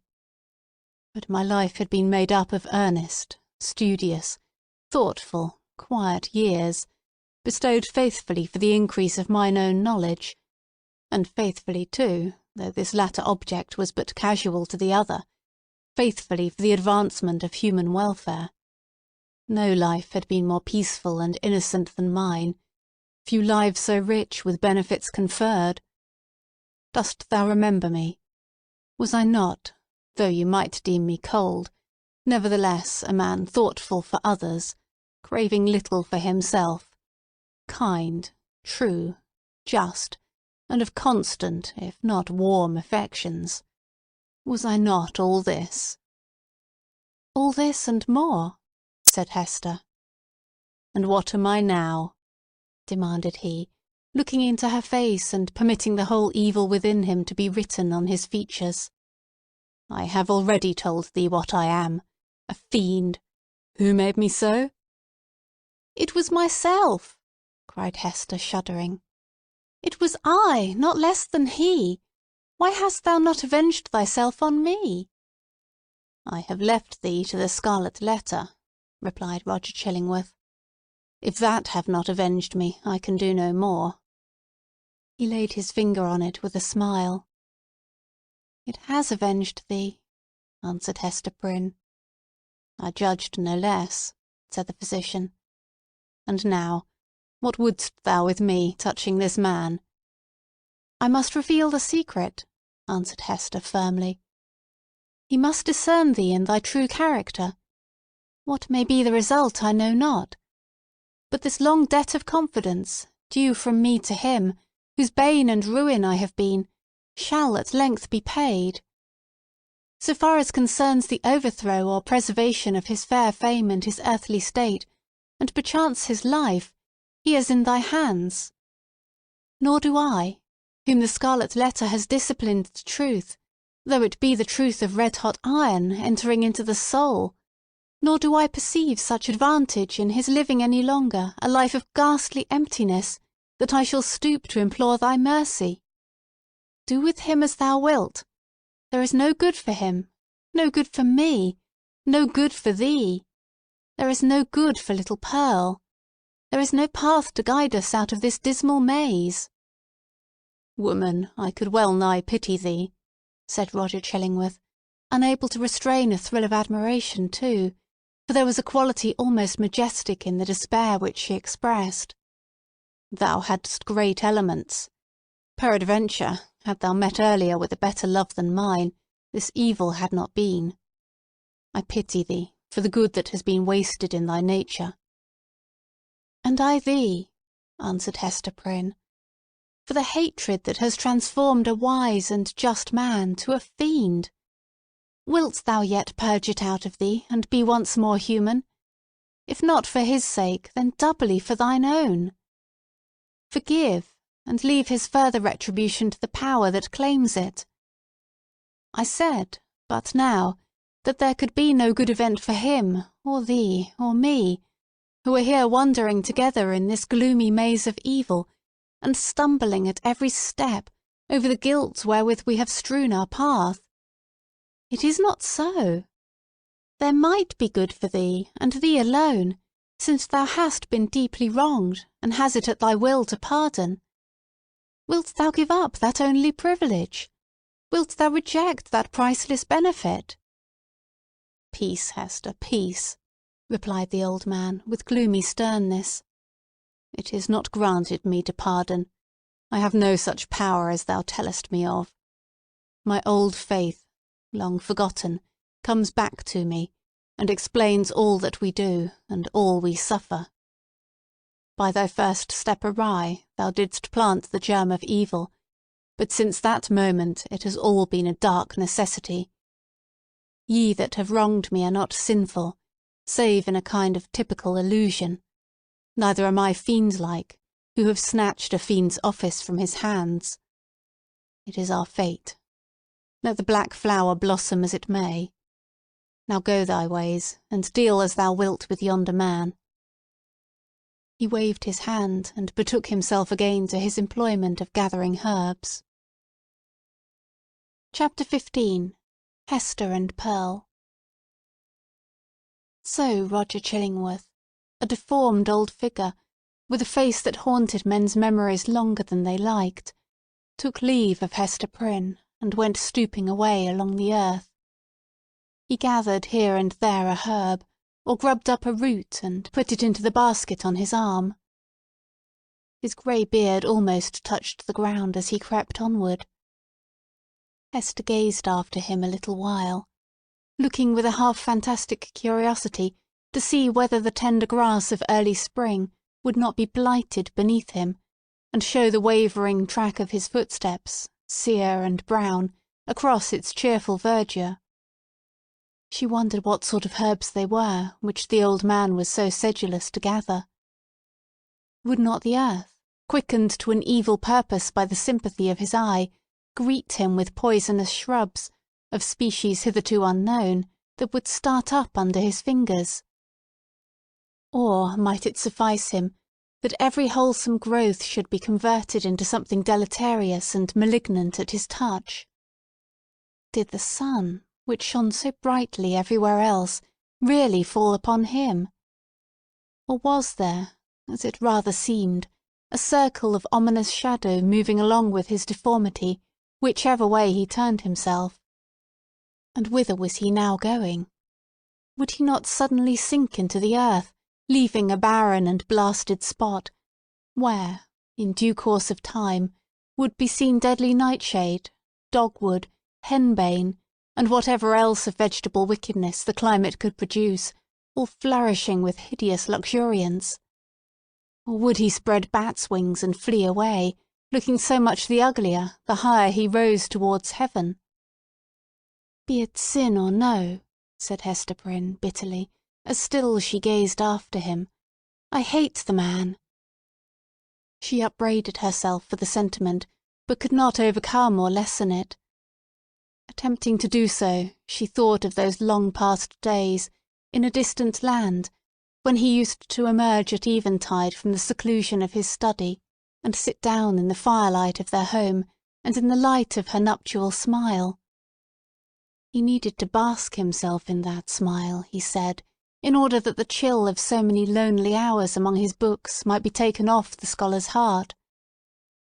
Such scenes had once appeared not otherwise than happy, but now, as viewed through the dismal medium of her subsequent life, they classed themselves among her ugliest remembrances. She marvelled how such scenes could have been. She marvelled how she could ever have been wrought upon to marry him. She deemed it her crime most to be repented of that she had ever endured, and reciprocated, the lukewarm grasp of his hand, and had suffered the smile of her lips and eyes to mingle and melt into his own. And it seemed a fouler offence committed by Roger Chillingworth than any which had since been done him, that, in the time when her heart knew no better, he had persuaded her to fancy herself happy by his side. "Yes, I hate him," repeated Hester, more bitterly than before.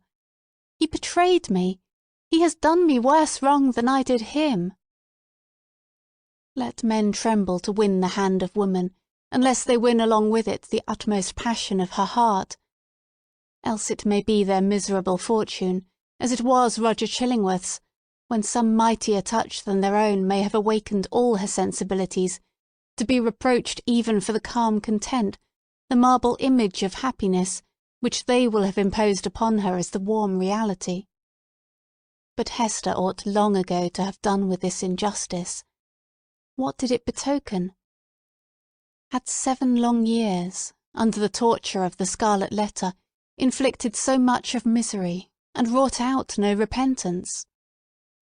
The emotions of that brief space, while she stood gazing after the crooked figure of old Roger Chillingworth, threw a dark light on Hester's state of mind, revealing much that she might not otherwise have acknowledged to herself. He being gone, she summoned back her child. Pearl! Little Pearl! Where are you?" Pearl, whose activity of spirit never flagged, had been at no loss for amusement while her mother talked with the old gatherer of herbs. At first, as already told, she had flirted fancifully with her own image in a pool of water, beckoning the phantom forth, and, as it declined to venture, seeking a passage for herself into its sphere of impalpable earth and unattainable sky. Soon finding, however, that either she or the image was unreal, she turned elsewhere for better pastime. She made little boats out of birch bark and freighted them with snail shells, and sent out more ventures on the mighty deep than any merchant in New England, but the larger part of them foundered near the shore. She seized a live horseshoe by the tail, and made prize of several five-fingers, and laid out a jellyfish to melt in the warm sun. Then she took up the white foam that streaked the line of the advancing tide, and threw it upon the breeze, scampering after it with winged footsteps to catch the great snowflakes ere they fell. Perceiving a flock of beach birds that fed and fluttered along the shore, the naughty child picked up her apron full of pebbles, and creeping from rock to rock after these small sea-fowl, displayed remarkable dexterity in pelting them. One little bird, with a white breast, Pearl was almost sure had been hit by a pebble and fluttered away with a broken wing. But then the elf child sighed and gave up her sport, because it grieved her to have done harm to a little being that was as wild as a sea breeze, or as wild as Pearl herself. Her final employment was to gather seaweed of various kinds, and make herself a scarf, or mantle, and a head-dress, and to thus assume the aspect of a little mermaid. She inherited her mother's gift for devising drapery and costume. As the last touch to her mermaid's garb, Pearl took some eel-grass, and imitated, as best she could, on her own bosom, the decoration with which she was so familiar on her mother's. A letter, the letter A, but freshly green instead of scarlet. The child bent her chin upon her breast, and contemplated this device with strange interest, even as if the one only thing for which she had been sent into the world was to make out its hidden import. "I wonder if mother will ask me what it means," thought Pearl. Just then she heard her mother's voice, and flitting along as lightly as one of the little sea-birds, appeared before Hester Prynne, dancing, laughing, and pointing her finger to the ornament upon her bosom. "My little Pearl," said Hester, after a moment's silence, "the green letter, and on thy childish bosom, has no purport. But dost thou know, my child, what this letter means which thy mother is doomed to wear?" "Yes, mother," said the child. "It is the great letter A. Thou hast taught me in the horn-book." Hester looked steadily into her little face, but, though there was that singular expression which she had so often remarked in her black eyes, she could not satisfy herself whether Pearl really attached any meaning to the symbol. She felt a morbid desire to ascertain the point. "Dost thou know, child, wherefore thy mother wears this letter?" "Truly do I," answered Pearl, looking brightly into her mother's face. "It is for the same reason that the minister keeps his hand over his heart." "And what reason is that?"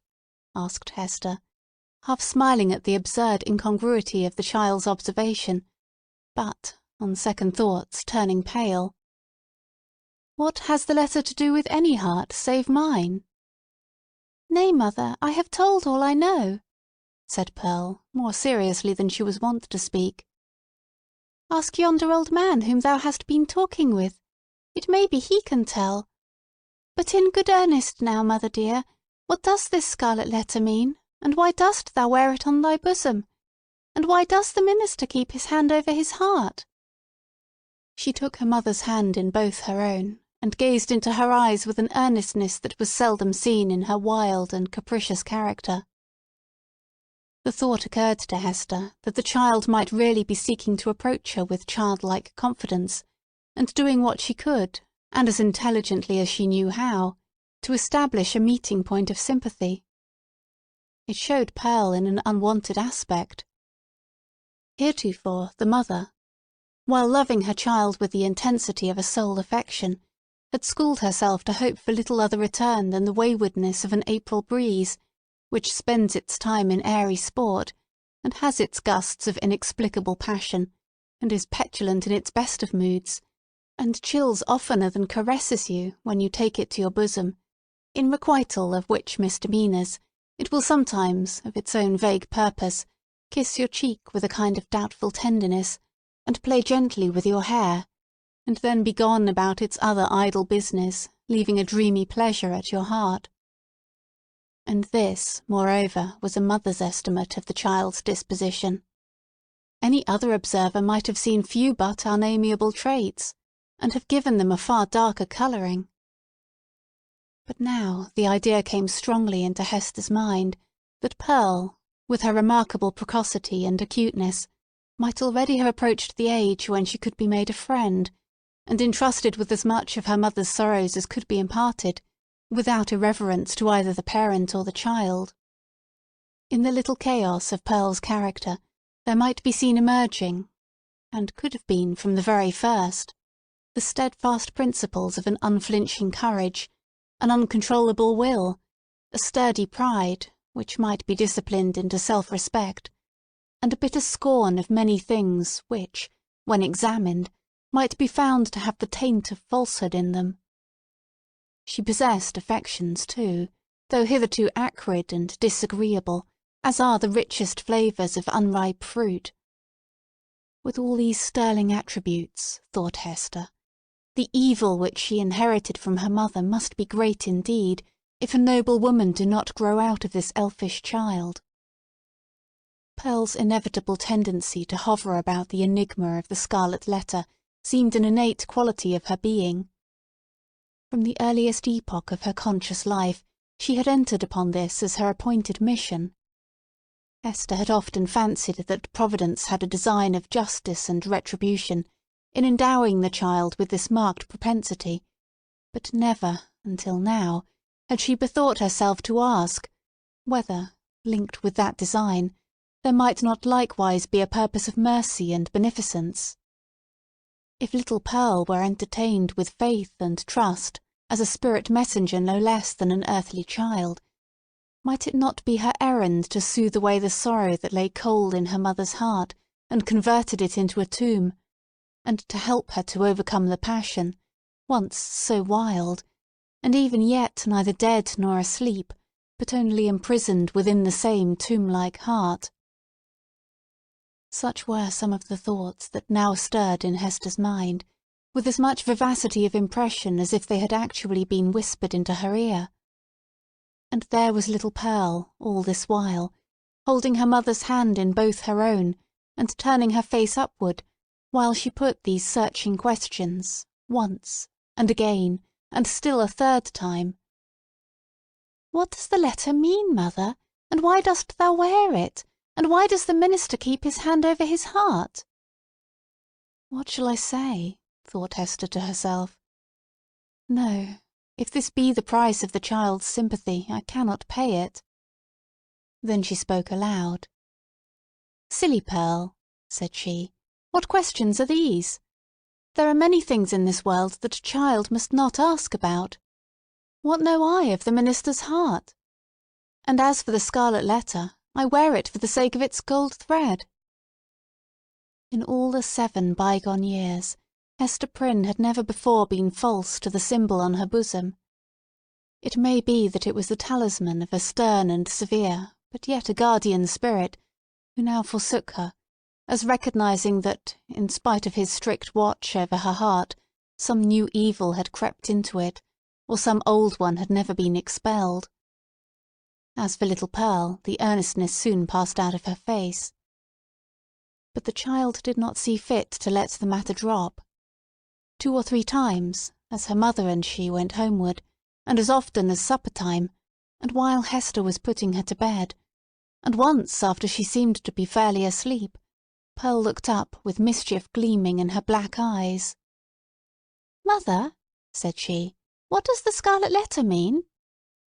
And the next morning, The first indication the child gave of being awake was by popping up her head from the pillow and making that other inquiry, which she had so unaccountably connected with her investigations about the Scarlet Letter.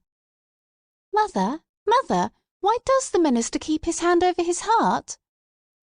"Hold thy tongue, naughty child," answered her mother, with an asperity that she had never permitted herself before.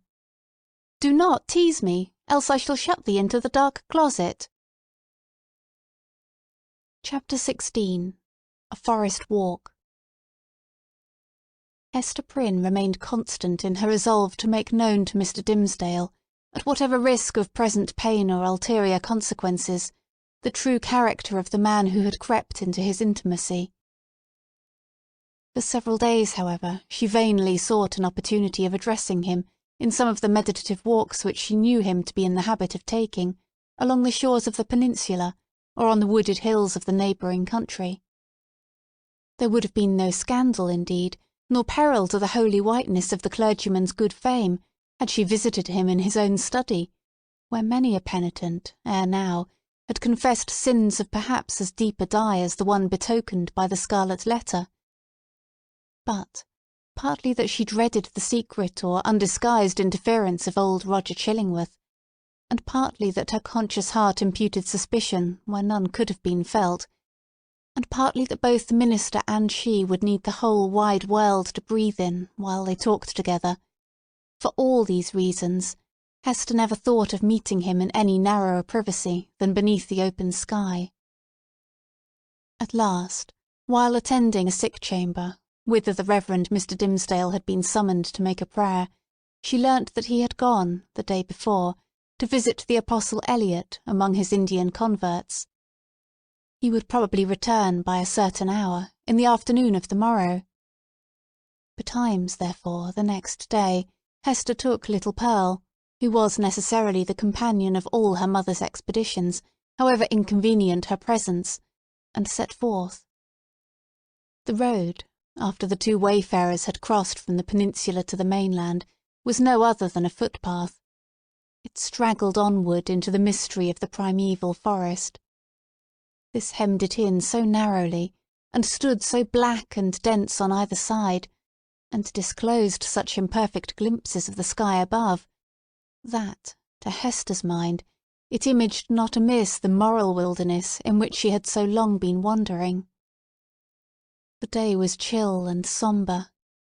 Overhead was a grey expanse of cloud, slightly stirred, however, by a breeze, so that a gleam of flickering sunshine might now and then be seen at its solitary play along the path.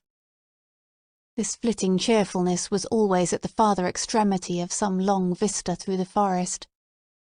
The sportive sunlight, feebly sportive at best, in the predominant pensiveness of the day and scene, withdrew itself as they came nigh, and left the spots where it had danced the drearier, because they had hoped to find them bright. "Mother," said little Pearl, "the sunshine does not love you. It runs away and hides itself because it is afraid of something on your bosom. Now, see, there it is playing a good way off. Stand you here and let me run and catch it. I am but a child. It will not run from me, for I wear nothing on my bosom yet." "Nor ever will, my child, I hope," said Hester. "And why not, mother?" asked Pearl, stopping short, just at the beginning of her race. "Will it not come of its own accord when I am a woman grown?" "Run away, child," answered her mother, "and catch the sunshine. It will soon be gone." Pearl set forth at a great pace, and, as Hester smiled to perceive, did actually catch the sunshine, and stood laughing in the midst of it, all brightened by its splendour, and scintillating with a vivacity excited by rapid motion.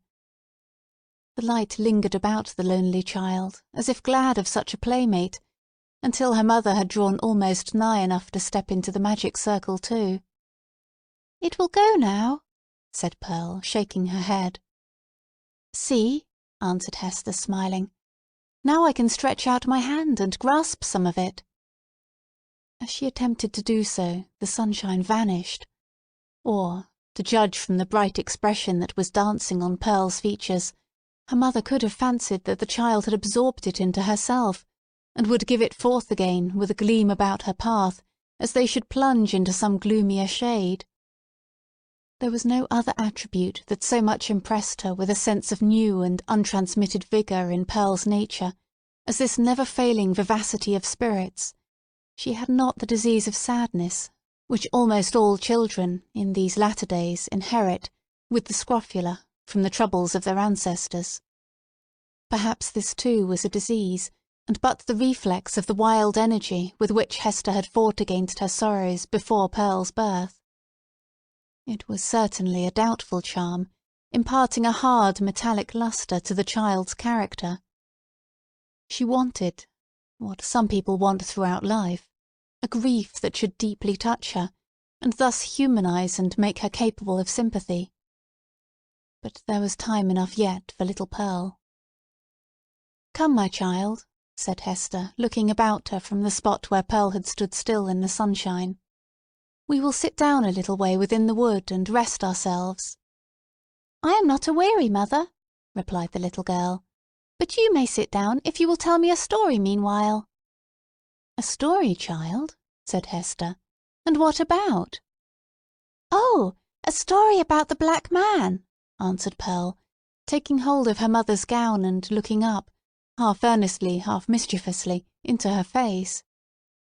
"How he haunts this forest, and carries a book with him, a big, heavy book, with iron clasps, and how this ugly black man offers his book and an iron pen to everybody that meets him here among the trees, and they are to write their names with their own blood, and then he sets his mark on their bosoms. Didst thou ever meet the Black Man, mother?" "And who told you this story, Pearl?" asked her mother, recognizing a common superstition of the period. "It was the old dame in the chimney corner at the house where you watched last night," said the child. "But she fancied me asleep while she was talking of it. She said that 1,000 and 1,000 people had met him here, and had written in his book, and have his mark on them, and that ugly-tempered lady, old Mistress Hibbins, was one. And, mother, the old dame said that this scarlet letter was the Black Man's mark on thee, and that it glows like a red flame when thou meetest him at midnight here in the dark wood. Is it true, mother? And dost thou go to meet him in the night-time?" "Didst thou ever awake and find thy mother gone?" asked Hester. "Not that I remember," said the child. "If thou fearest to leave me in our cottage, thou mightest take me along with thee. I would very gladly go. But, mother, tell me now, is there such a black man, and didst thou ever meet him, and is this his mark?" "Wilt thou let me be at peace, if I once tell thee?" asked her mother. "Yes, if thou tellest me all," answered Pearl. "Once in my life I met the Black Man," said her mother. "This scarlet letter is his mark." Thus conversing, they entered sufficiently deep into the wood to secure themselves from the observation of any casual passenger along the forest track. Here they sat down on a luxuriant heap of moss, which, at some epoch of the preceding century, had been a gigantic pine, with its roots and trunk in the darksome shade, and its head aloft in the upper atmosphere. It was a little dell where they had seated themselves, with a leaf-strewn bank rising gently on either side, and a brook flowing through the midst, over a bed of fallen and drowned leaves. The trees impending over it had flung down great branches from time to time, which choked up the current and compelled it to form eddies and black depths at some points, while, in its swifter and livelier passages, there appeared a channel-way of pebbles and brown, sparkling sand. Letting the eyes follow along the course of the stream, they could catch the reflected light from its water, at some short distance within the forest, but soon lost all traces of it amid the bewilderment of tree-trunks and underbrush, and here and there a huge rock covered over with grey lichens.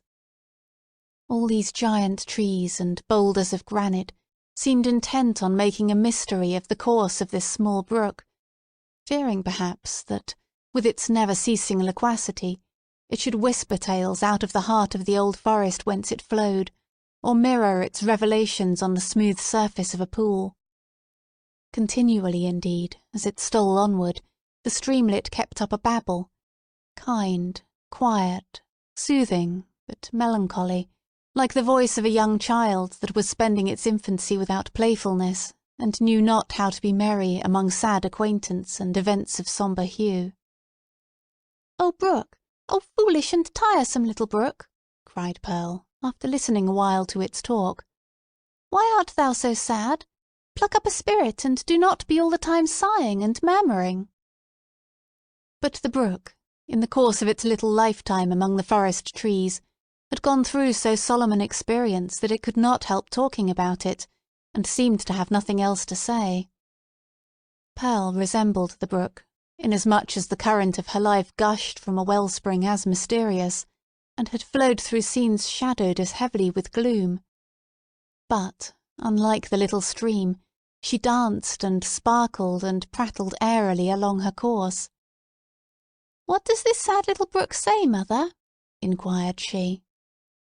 "If thou hadst a sorrow of thine own, the brook might tell thee of it," answered her mother, "even as it is telling me of mine. But now, Pearl, I hear a footstep along the path, and the noise of one putting aside the branches. I would have thee betake thyself to play, and leave me to speak with him that comes yonder." "Is it the black man?" asked Pearl. "Wilt thou go and play, child?" repeated her mother. "But do not stray far into the wood, and take heed that thou come at my first call." "Yes, mother," answered Pearl. "But if it be the black man, wilt thou not let me stay a moment and look at him with his big book under his arm?" "Go, silly child," said her mother impatiently. "It is no black man. Thou canst see him now through the trees. It is the minister." "And so it is," said the child. "And, mother, he has his hand over his heart. Is it because, when the minister wrote his name in the book, the black man set his mark in that place? But why does he not wear it outside his bosom, as thou dost, mother?" "Go now, child, and thou shalt tease me as thou wilt another time," cried Hester Prynne. "But do not stray far. Keep where thou canst hear the babble of the brook." The child went singing away, following up the current of the brook, and striving to mingle a more lightsome cadence with its melancholy voice. But the little stream would not be comforted, and still kept telling its unintelligible secret of some very mournful mystery that had happened, or making a prophetic lamentation about something that was yet to happen, within the verge of the dismal forest. So Pearl, who had had enough of shadow in her own little life, chose to break off all acquaintance with this repining brook. She set herself, therefore, to gathering violets and wood anemones and some scarlet columbines that she found growing in the crevice of a high rock. When her elf child had departed, Hester Prynne made a step or two towards the track that led through the forest, but still remained under the deep shadow of the trees. She beheld the minister advancing along the path, entirely alone, and leaning on a staff which he had cut by the wayside. He looked haggard and feeble, and betrayed a nerveless despondency in his air, which had never so remarkably characterized him in his walks about the settlement, nor in any other situation where he deemed himself liable to notice. Here it was woefully visible, in this intense seclusion of the forest, which of itself would have been a heavy trial to the spirits. There was a listlessness in his gait, as if he saw no reason for taking one step farther, nor felt any desire to do so, but would have been glad, could he be glad of anything, to fling himself down at the root of the nearest tree, and lie there, passive for evermore. The leaves might bestrew him, and the soil gradually accumulate and form a little hillock over his frame, no matter whether there were life in it or no. Death was too definite an object to be wished for, or avoided. To Hester's eye, the Reverend Mr. Dimmesdale exhibited no symptom of positive and vivacious suffering, except that, as little Pearl had remarked, he kept his hand over his heart. Chapter 17. The Pastor and his Parishioner. Slowly as the minister walked, he had almost gone by before Hester Prynne could gather voice enough to attract his observation. At length she succeeded. "Arthur Dimmesdale," she said, faintly at first, then louder, but hoarsely. "Arthur Dimmesdale." "Who speaks?" answered the minister. Gathering himself quickly up, he stood more erect, like a man taken by surprise in a mood to which he was reluctant to have witnesses. Throwing his eyes anxiously in the direction of the voice, he indistinctly beheld a form under the trees, clad in garments so sombre, and so little relieved from the grey twilight into which the clouded sky and the heavy foliage had darkened the noontide, that he knew not whether it were a woman or a shadow. It may be that his pathway through life was haunted thus by a spectre that had stolen out from among his thoughts. He made a step nigher and discovered the scarlet letter. "Hester, Hester Prynne," said he. "Is it thou? Art thou in life?" "Even so," she answered. "In such a life as has been mine these 7 years past. And thou, Arthur Dimmesdale, dost thou yet live?" It was no wonder that they thus questioned one another's actual and bodily existence, and even doubted of their own.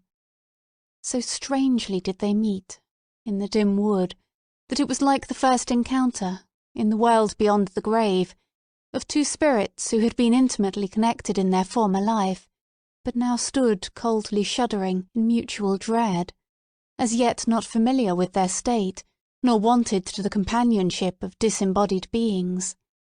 Each a ghost and awe-stricken at the other ghost. They were awe-stricken likewise at themselves, because the crisis flung back to them their consciousness, and revealed to each heart its history and experience, as life never does, except at such breathless epochs. The soul beheld its features in the mirror of the passing moment. It was with fear, and tremulously, and, as it were, by a slow, reluctant necessity, that Arthur Dimmesdale put forth his hand, chill as death, and touched the chill hand of Hester Prynne. The grasp, cold as it was, took away what was dreariest in the interview. They now felt themselves, at least, inhabitants of the same sphere. Without a word more spoken, neither he nor she assuming the guidance, but with an unexpressed consent, they glided back into the shadow of the woods whence Hester had emerged, and sat down on the heap of moss where she and Pearl had before been sitting. When they found voice to speak, it was, at first, only to utter remarks and inquiries, such as any two acquaintance might have made, about the gloomy sky, the threatening storm, and next the health of each. Thus they went onward, not boldly, but step by step, into the themes that were brooding deepest in their hearts. So long estranged by fate and circumstances, they needed something slight and casual to run before, and throw open the doors of intercourse, so that their real thoughts might be led across the threshold. After a while, the minister fixed his eyes on Hester Prynne's. "Hester," said he, "hast thou found peace?" She smiled drearily, looking down upon her bosom. "Hast thou?" she asked. "None. Nothing but despair," he answered. "What else could I look for, being what I am and leading such a life as mine? Were I an atheist, a man devoid of conscience, a wretch with coarse and brutal instincts, I might have found peace long ere now. Nay, I should never have lost it. But, as matters stand with my soul, whatever of good capacity there originally was in me, all of God's gifts that were the choicest have become the ministers of spiritual torment. Hester, I am most miserable." "The people reverence thee," said Hester, "and surely thou workest good among them. Doth this bring thee no comfort?" "More misery, Hester, only the more misery," answered the clergyman with a bitter smile. "As concerns the good which I may appear to do, I have no faith in it. It must needs be a delusion. What can a ruined soul, like mine, effect towards the redemption of other souls, or a polluted soul towards their purification. And as for the people's reverence, would that it were turned to scorn and hatred. Canst thou deem it, Hester, a consolation, that I must stand up in my pulpit, and meet so many eyes turned upward to my face, as if the light of heaven were beaming from it, must see my flock hungry for the truth, and listening to my words as if a tongue of Pentecost were speaking, and then look inward, and discern the black reality of what they idolize? I have laughed, in bitterness and agony of heart, at the contrast between what I seem and what I am, and Satan laughs at it. "You wrong yourself in this," said Hester gently. "You have deeply and sorely repented. Your sin is left behind you in the days long past. Your present life is not less holy, in very truth, than it seems in people's eyes. Is there no reality in the penitence thus sealed and witnessed by good works? And wherefore should it not bring you peace?" "No, Hester, no," replied the clergyman. "There is no substance in it. It is cold and dead, and can do nothing for me. Of penance I have had enough. Of penitence there has been none. Else I should long ago have thrown off these garments of mock holiness, and have shown myself to mankind as they will see me at the judgment seat. Happy are you, Hester, that wear the scarlet letter openly upon your bosom. Mine burns in secret. Thou little knowest what a relief it is, after the torment of a 7 years' cheat, to look into an eye that recognizes me for what I am. Had I one friend, or were it my worst enemy, to whom, when sickened with the praises of all other men, I could daily betake myself, and be known as the vilest of all sinners, methinks my soul might keep itself alive thereby. Even thus much of truth would save me. But now it is all falsehood, all emptiness, all death." Hester Prynne looked into his face, but hesitated to speak. Yet, uttering his long-restrained emotions so vehemently as he did, his words here offered her the very point of circumstances in which to interpose what she came to say. She conquered her fears and spoke. "Such a friend as thou hast even now wished for," said she, "with whom to weep over thy sin, thou hast in me, the partner of it." Again she hesitated, but brought out the words with an effort.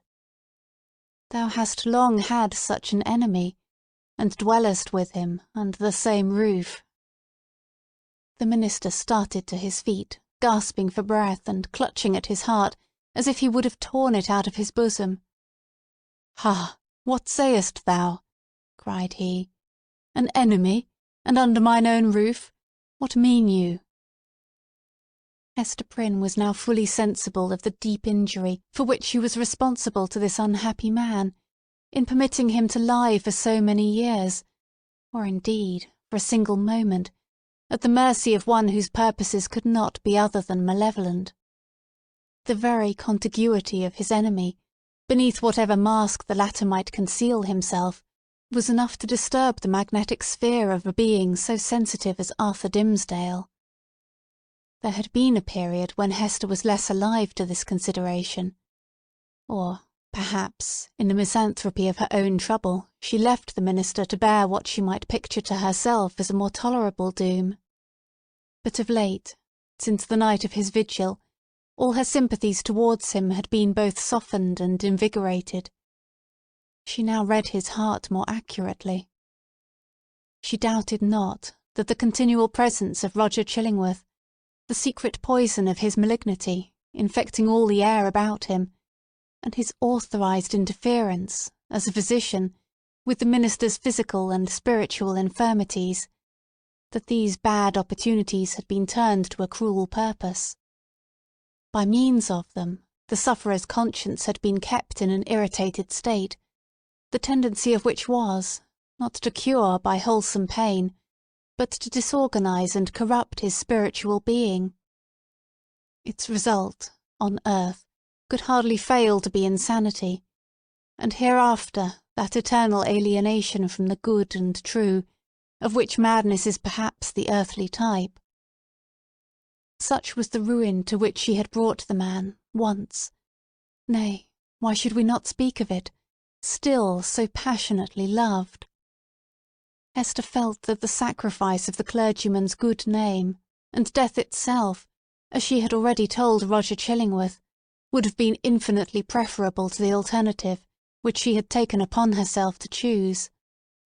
And now, rather than have had this grievous wrong to confess, she would gladly have lain down on the forest leaves and died there at Arthur Dimmesdale's feet.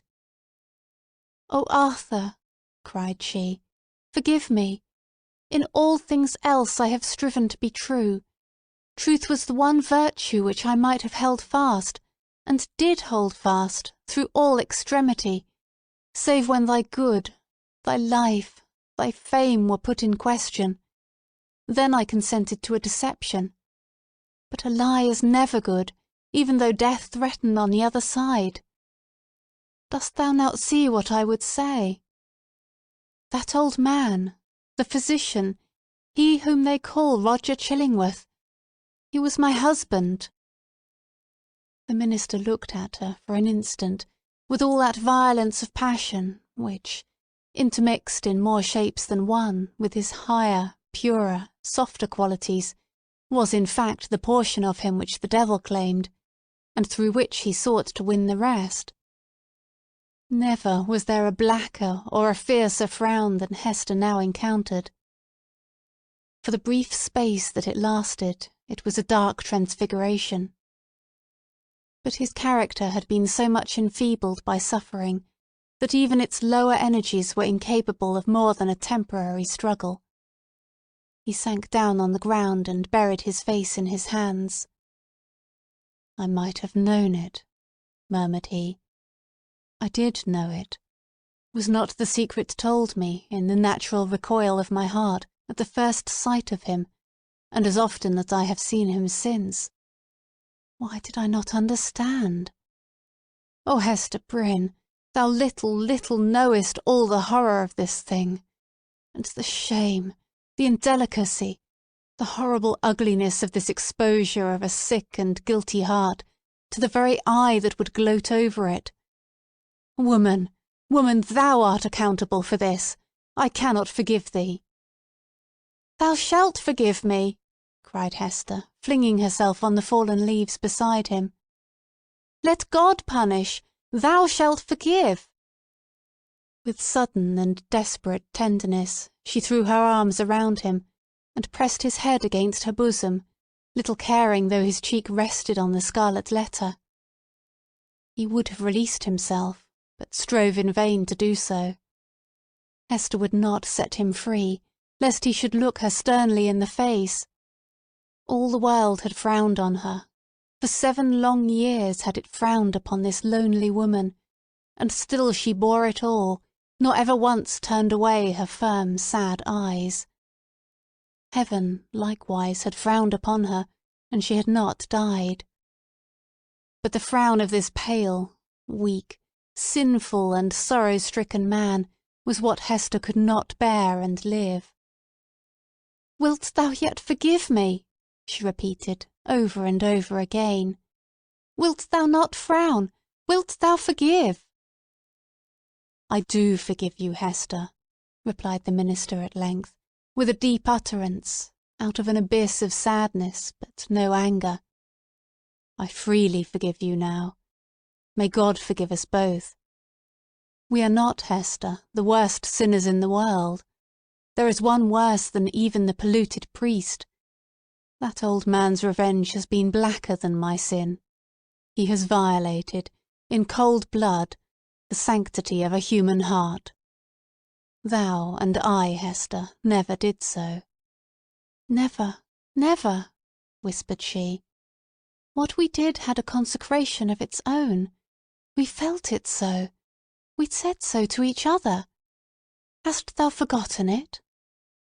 "Hush, Hester," said Arthur Dimmesdale, rising from the ground. "No, I have not forgotten. They sat down again, side by side, and hand clasped in hand, on the mossy trunk of the fallen tree. Life had never brought them a gloomier hour. It was the point whither their pathway had so long been tending, and darkening ever as it stole along, and yet it enclosed a charm that made them linger upon it, and claim another, and another, and after all another moment. The forest was obscure around them, and creaked with a blast that was passing through it. The boughs were tossing heavily above their heads, while one solemn old tree groaned dolefully to another, as if telling the sad story of the pair that sat beneath, or constrained to forebode evil to come. And yet they lingered. How dreary looked the forest track that led backward to the settlement, where Hester Prynne must take up again the burden of her ignominy, and the minister the hollow mockery of his good name. So they lingered an instant longer. No golden light had ever been so precious as the gloom of this dark forest. Here, seen only by his eyes, the scarlet letter need not burn into the bosom of the fallen woman. Here, seen only by her eyes, Arthur Dimmesdale, false to God and man, might be, for one moment, true. He started at a thought that suddenly occurred to him. "Hester," cried he, "here is a new horror. Roger Chillingworth knows your purpose to reveal his true character. Will he continue then to keep our secret? What will now be the course of his revenge?" "There is a strange secrecy in his nature," replied Hester thoughtfully, "and it has grown upon him by the hidden practices of his revenge. I deem it not likely that he will betray the secret. He will doubtless seek other means of satiating his dark passion." "And I? How am I to live longer, breathing the same air with this deadly enemy?" exclaimed Arthur Dimmesdale, shrinking within himself, and pressing his hand nervously against his heart, a gesture that had grown involuntary with him. "Think for me, Hester. Thou art strong. Resolve for me." "Thou must dwell no longer with this man," said Hester, slowly and firmly. "Thy heart must be no longer under his evil eye." "It were far worse than death," replied the minister. "But how to avoid it? What choice remains to me? Shall I lie down again on these withered leaves, where I cast myself when thou didst tell me what he was? Must I sink down there and die at once?" "Alas, what a ruin has befallen thee!" said Hester, with the tears gushing into her eyes. "Wilt thou die for very weakness? There is no other cause." "The judgment of God is on me," answered the conscience-stricken priest. "It is too mighty for me to struggle with." "Heaven would show mercy," rejoined Hester, "hadst thou but the strength to take advantage of it." "Be thou strong for me," answered he. "Advise me what to do." "Is the world, then, so narrow?" exclaimed Hester Prynne, fixing her deep eyes on the minister's, and instinctively exercising a magnetic power over a spirit so shattered and subdued that it could hardly hold itself erect. "Doth the universe lie within the compass of yonder town, which only a little time ago was but a leaf-strewn desert, as lonely as this around us? Whither leads yonder forest track? Backward to the settlement, thou sayest. Yes, but onward too. Deeper it goes and deeper into the wilderness, less plainly to be seen at every step, until, some miles hence, the yellow leaves will show no vestige of the white man's tread. There thou art free. So brief a journey would bring thee from a world where thou hast been most wretched, to one where thou mayest still be happy. Is there not shade enough in all this boundless forest to hide thy heart from the gaze of Roger Chillingworth?" "Yes, Hester, but only under the fallen leaves," replied the minister with a sad smile. "Then there is the broad pathway of the sea," continued Hester. "It brought thee hither. If thou so choose, it will bear thee back again. In our native land, whether in some remote rural village or in vast London, or surely in Germany, in France, in pleasant Italy, thou wouldst be beyond his power and knowledge. And what hast thou to do with all these iron men and their opinions? They have kept thy better part in bondage too long already." "It cannot be," answered the minister, listening as if he were called upon to realise a dream.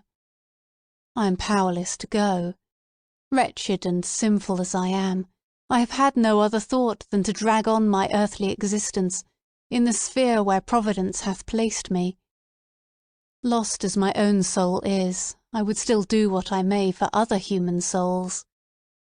I dare not quit my post, though an unfaithful sentinel, whose sure reward is death and dishonour, when his dreary watch shall come to an end." "Thou art crushed under this 7 years' weight of misery," replied Hester, fervently resolved to buoy him up with her own energy. "But thou shalt leave it all behind thee.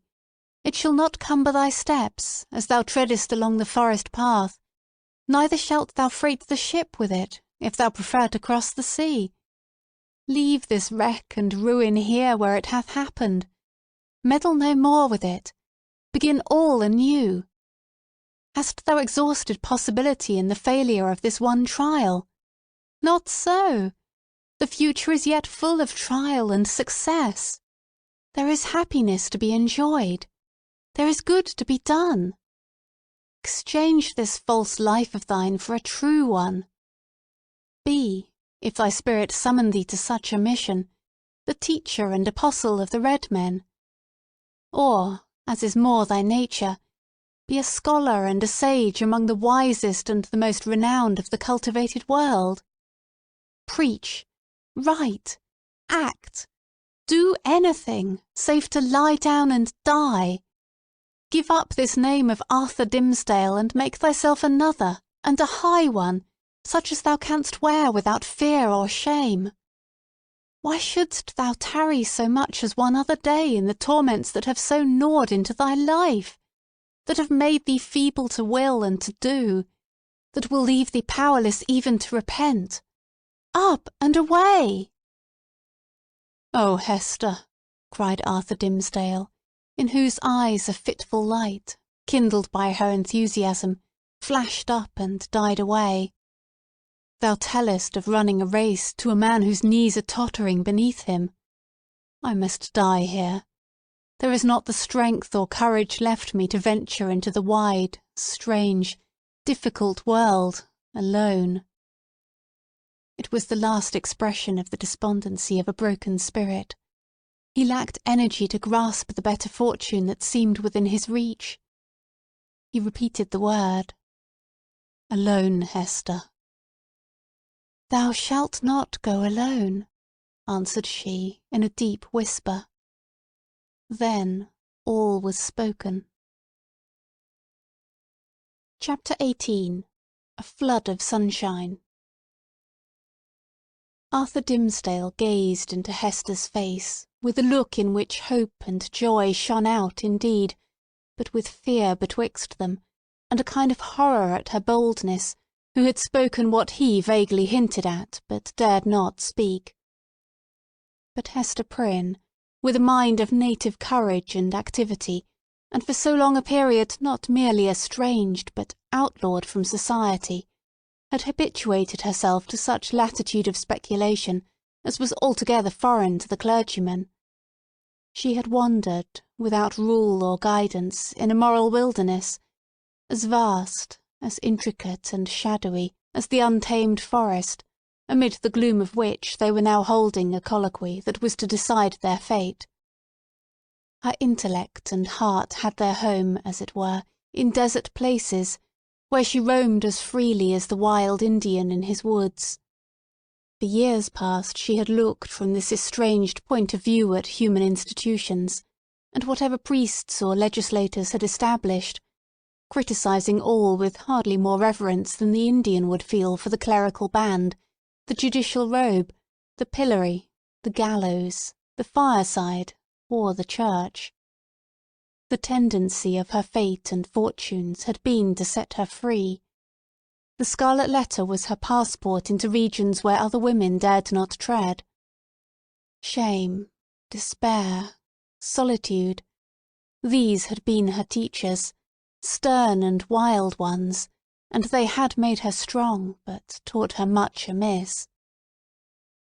The minister, on the other hand, had never gone through an experience calculated to lead him beyond the scope of generally received laws, although, in a single instance, he had so fearfully transgressed one of the most sacred of them.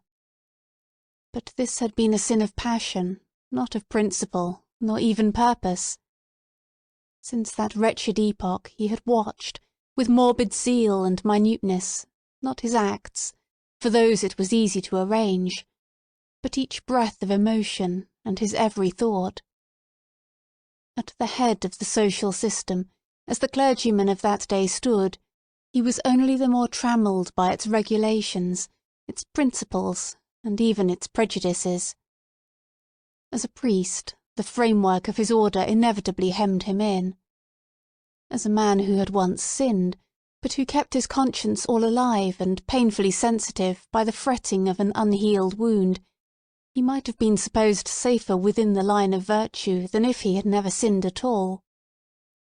Thus we seem to see that, as regarded Hester Prynne, the whole 7 years of outlaw and ignominy had been little other than a preparation for this very hour. But Arthur Dimmesdale! Were such a man once more to fall, what plea could be urged in extenuation of his crime? None, unless it avail him somewhat that he was broken down by long and exquisite suffering, that his mind was darkened and confused by the very remorse which harrowed it, that, between fleeing as an avowed criminal and remaining as a hypocrite, conscience might find it hard to strike the balance. That it was human to avoid the peril of death and infamy, and the inscrutable machinations of an enemy that, finally, to this poor pilgrim, on his dreary and desert path, faint, sick, miserable, there appeared a glimpse of human affection and sympathy, a new life, and a true one, in exchange for the heavy doom which he was now expiating. And be the stern and sad truth spoken, that the breach which guilt has once made into the human soul is never, in this mortal state, repaired. It may be watched and guarded, so that the enemy shall not force his way again into the citadel, and might even, in his subsequent assaults, select some other avenue, in preference to that where he had formerly succeeded. But there is still the ruined wall, and near it the stealthy tread of the foe that would win over again his unforgotten triumph. The struggle, if there were one, need not be described. Let it suffice that the clergyman resolved to flee, and not alone. If, in all these past 7 years, thought he, I could recall one instant of peace or hope, I would yet endure, for the sake of that earnest of heaven's mercy. But now, since I am irrevocably doomed, wherefore should I not snatch the solace allowed to the condemned culprit before his execution? Or, if this be the path to a better life, as Hester would persuade me, I surely give up no fairer prospect by pursuing it. Nor can I any longer live without her companionship, so powerful is she to sustain, so tender to soothe. O thou, to whom I dare not lift mine eyes, wilt thou yet pardon me? "Thou wilt go?" said Hester calmly, as he met her glance. The decision once made, a glow of strange enjoyment threw its flickering brightness over the trouble of his breast. It was the exhilarating effect, upon a prisoner just escaped from the dungeon of his own heart, of breathing the wild, free atmosphere of an unredeemed, unchristianized, lawless region. His spirit rose, as it were, with a bound, and attained a nearer prospect of the sky, than throughout all the misery which had kept him grovelling on the earth. Of a deeply religious temperament, there was inevitably a tinge of the devotional in his mood. "Do I feel joy again?" cried he, wondering at himself. "Methought the germ of it was dead in me. Oh, Hester, thou art my better angel. I seem to have flung myself, sick, sin-stained and sorrow-blackened, down on these forest leaves, and to have risen up all made anew, and with new powers to glorify him that hath been merciful. This is already the better life. Why did we not find it sooner?" "Let us not look back," answered Hester Prynne. "The past is gone. Wherefore should we linger upon it now? See, with this symbol I undo it all, and make it as it had never been." So speaking, she undid the clasp that fastened the scarlet letter, and, taking it from her bosom, threw it to a distance among the withered leaves. The mystic token alighted on the hither verge of the stream. With a hand's breadth farther flight, it would have fallen into the water, and have given the little brook another woe to carry onward, besides the unintelligible tale which it still kept murmuring about. But there lay the embroidered letter, glittering like a lost jewel, which some ill-fated wanderer might pick up, and thenceforth be haunted by strange phantoms of guilt, sinkings of the heart, and unaccountable misfortune. The stigma gone, Hester heaved a long, deep sigh, in which the burden of shame and anguish departed from her spirit. Oh, exquisite relief! She had not known the weight until she felt the freedom. By another impulse, she took off the formal cap that confined her hair, and down it fell upon her shoulders, dark and rich, with at once a shadow and a light in its abundance, and imparting the charm of softness to her features. There played around her mouth, and beamed out of her eyes, a radiant and tender smile that seemed gushing from the very heart of womanhood. A crimson flush was glowing on her cheek that had been long so pale. Her sex, her youth, and the whole richness of her beauty came back from what men call the irrevocable past, and clustered themselves, with her maiden hope, and a happiness before unknown, within the magic circle of this hour. And, as if the gloom of the earth and sky had been but the effluence of these two mortal hearts, it vanished with their sorrow. All at once, as with a sudden smile of heaven, forth burst the sunshine, pouring a very flood into the obscure forest, gladdening each green leaf, transmuting the yellow fallen ones to gold, and gleaming adown the grey trunks of the solemn trees. The objects that had made a shadow hitherto embodied the brightness now.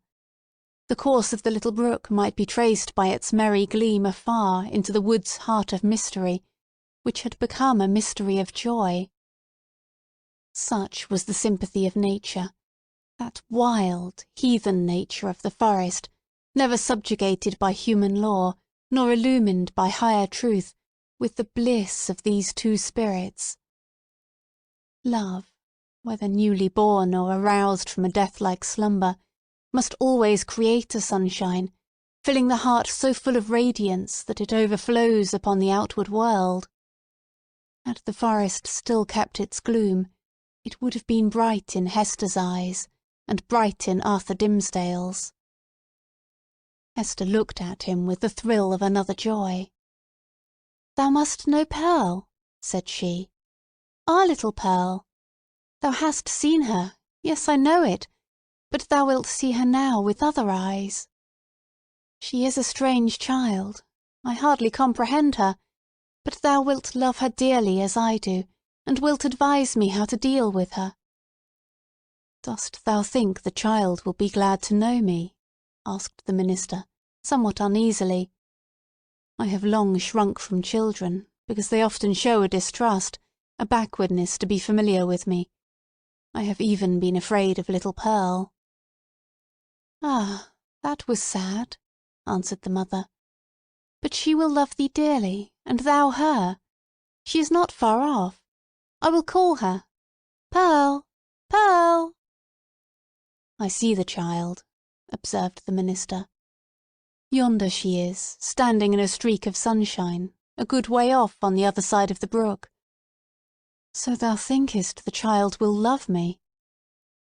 Hester smiled, and again called to Pearl, who was visible at some distance, as the minister had described her, like a bright apparelled vision, in a sunbeam, which fell down upon her through an arch of boughs.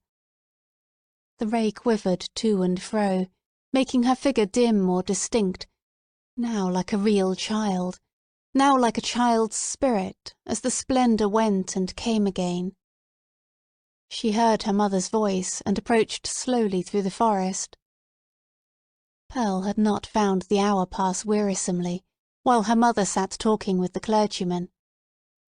The great black forest, stern as it showed itself to those who brought the guilt and troubles of the world into its bosom, became the playmate of the lonely infant, as well as it knew how.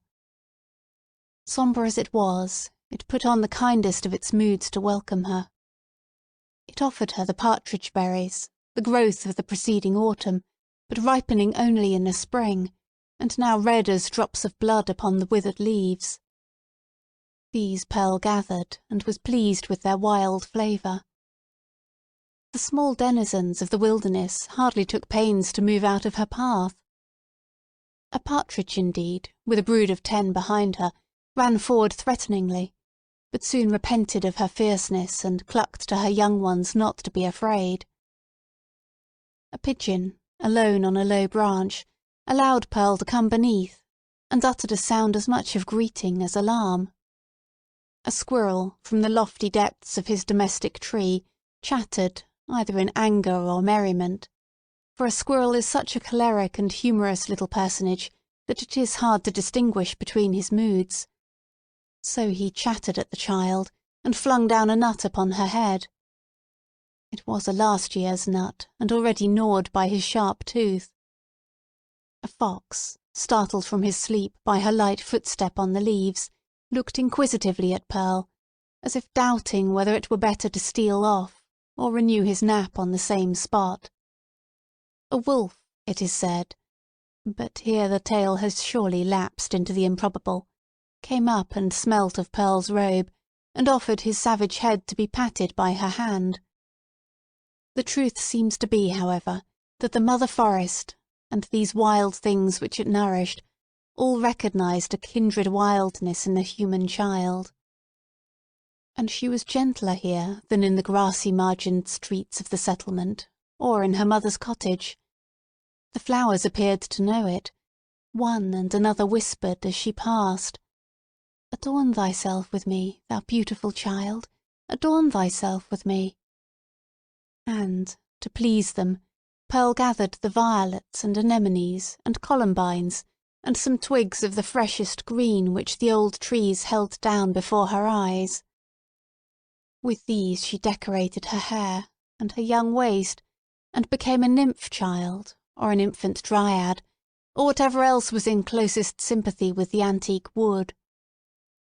In such guise had Pearl adorned herself, when she heard her mother's voice, and came slowly back. Slowly, for she saw the clergyman. Chapter 19. The Child at the Brookside. "Thou wilt love her dearly," repeated Hester Prynne, as she and the minister sat watching little Pearl. "Dost thou not think her beautiful? And see with what natural skill she has made those simple flowers adorn her. Had she gathered pearls and diamonds and rubies in the wood, they could not have become her better. She is a splendid child. But I know whose brow she has."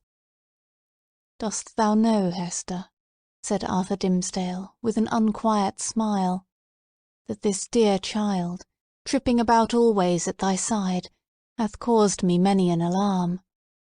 Methought, oh Hester, what a thought is that, and how terrible to dread it, that my own features were partly repeated in her face, and so strikingly that the world might see them, but she is mostly thine."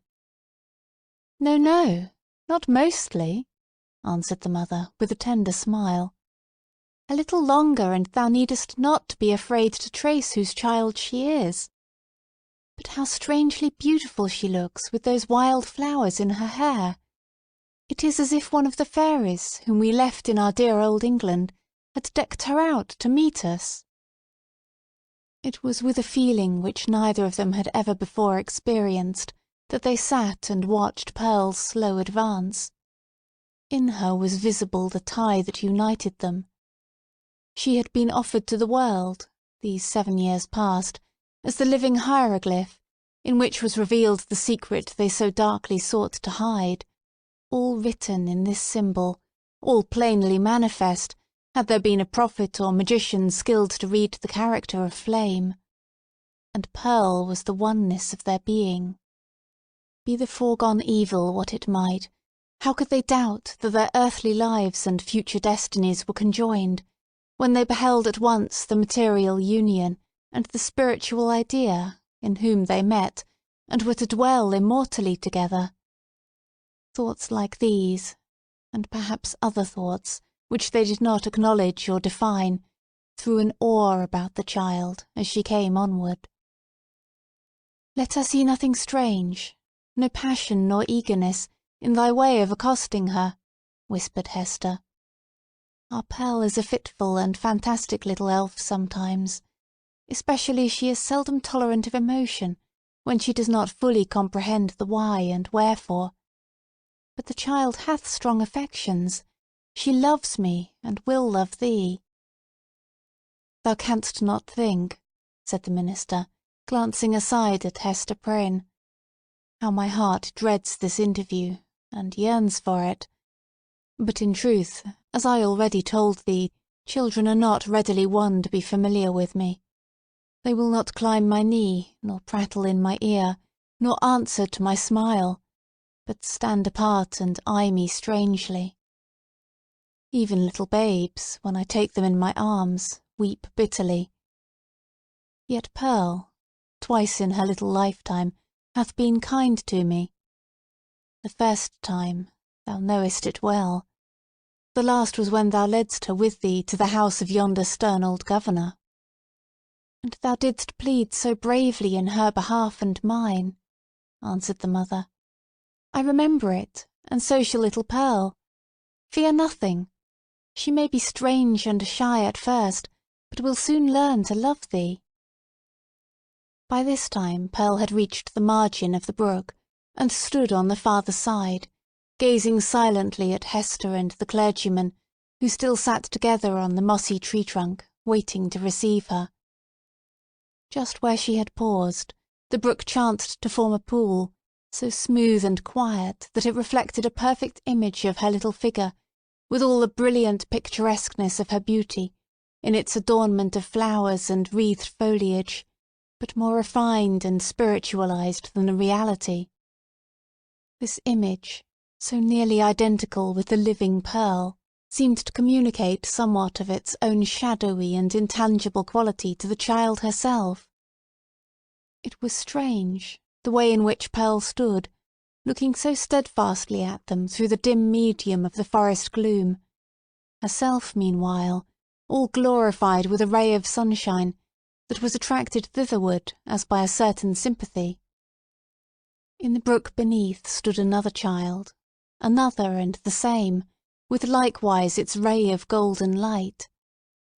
Hester felt herself, in some indistinct and tantalizing manner, estranged from Pearl, as if the child, in her lonely ramble through the forest, had strayed out of the sphere in which she and her mother dwelt together, and was now vainly seeking to return to it.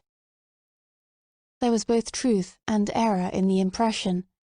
The child and mother were estranged, but through Hester's fault, not Pearl's. Since the latter rambled from her side, another inmate had been admitted within the circle of the mother's feelings, and so modified the aspect of them all, that Pearl, the returning wanderer, could not find her wonted place, and hardly knew where she was.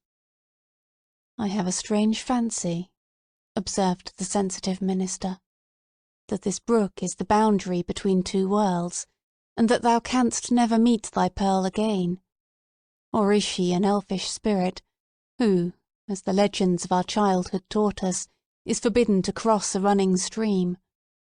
Pray hasten her, for this delay has already imparted a tremor to my nerves." "Come, dearest child," said Hester encouragingly, and stretching out both her arms. "How slow thou art! When hast thou been so sluggish before now? Here is a friend of mine, who must be thy friend also. Thou wilt have twice as much love henceforward as thy mother alone could give thee. Leap across the brook and come to us. Thou canst leap like a young deer." Pearl, without responding in any manner to these honey-sweet expressions, remained on the other side of the brook. Now she fixed her bright, wild eyes on her mother, now on the minister, and now included them both in the same glance, as if to detect and explain to herself the relation which they bore to one another. For some unaccountable reason, as Arthur Dimmesdale felt the child's eyes upon himself, his hand, with that gesture so habitual as to have become involuntary, stole over his heart. At length, assuming a singular air of authority, Pearl stretched out her hand, with the small forefinger extended, and pointing evidently towards her mother's breast. And beneath, in the mirror of the brook, there was the flower-girdled and sunny image of little Pearl, pointing her small forefinger too. "Thou strange child, why dost thou not come to me?" exclaimed Hester. Pearl still pointed with her forefinger, and a frown gathered on her brow, the more impressive from the childish, the almost baby-like aspect of the features that conveyed it. As her mother still kept beckoning to her, and arraying her face in a holiday suit of unaccustomed smiles, the child stamped her foot with a yet more imperious look and gesture. In the brook again was the fantastic beauty of the image, with its reflected frown, its pointed finger, and imperious gesture, giving emphasis to the aspect of little Pearl. "Hasten, Pearl, or I shall be angry with thee!" cried Hester Prynne, who, however inured to such behaviour on the elf child's part at other seasons, was naturally anxious for a more seemly deportment now. "Leap across the brook, naughty child, and run hither, else I must come to thee." But Pearl, not a whit startled at her mother's threats, any more than mollified by her entreaties, now suddenly burst into a fit of passion, gesticulating violently, and throwing her small figure into the most extravagant contortions. She accompanied this wild outbreak with piercing shrieks, which the woods reverberated on all sides, so that, alone as she was in her childish and unreasonable wrath, it seemed as if a hidden multitude were lending her their sympathy and encouragement.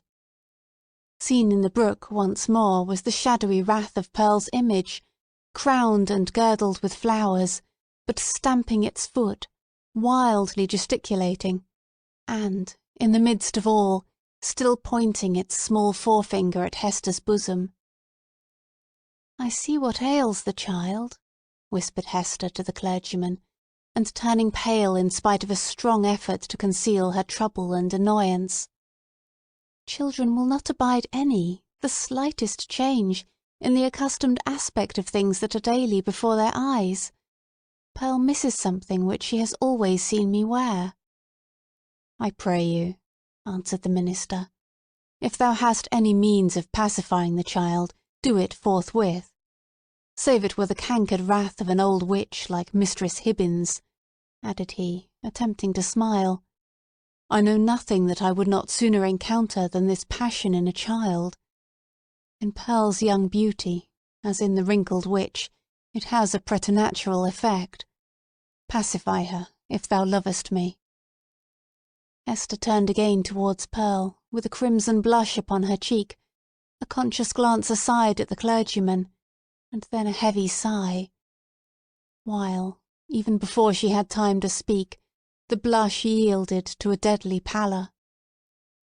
"Pearl," said she sadly, "look down at thy feet, there, before thee, on the hither side of the brook." The child turned her eyes to the point indicated, and there lay the scarlet letter, so close upon the margin of the stream that the gold embroidery was reflected in it. "Bring it hither," said Hester. "Come thou and take it up," answered Pearl. "Was ever such a child?" observed Hester, aside to the minister. "Oh, I have much to tell thee about her. But, in very truth, she is right as regards this hateful token.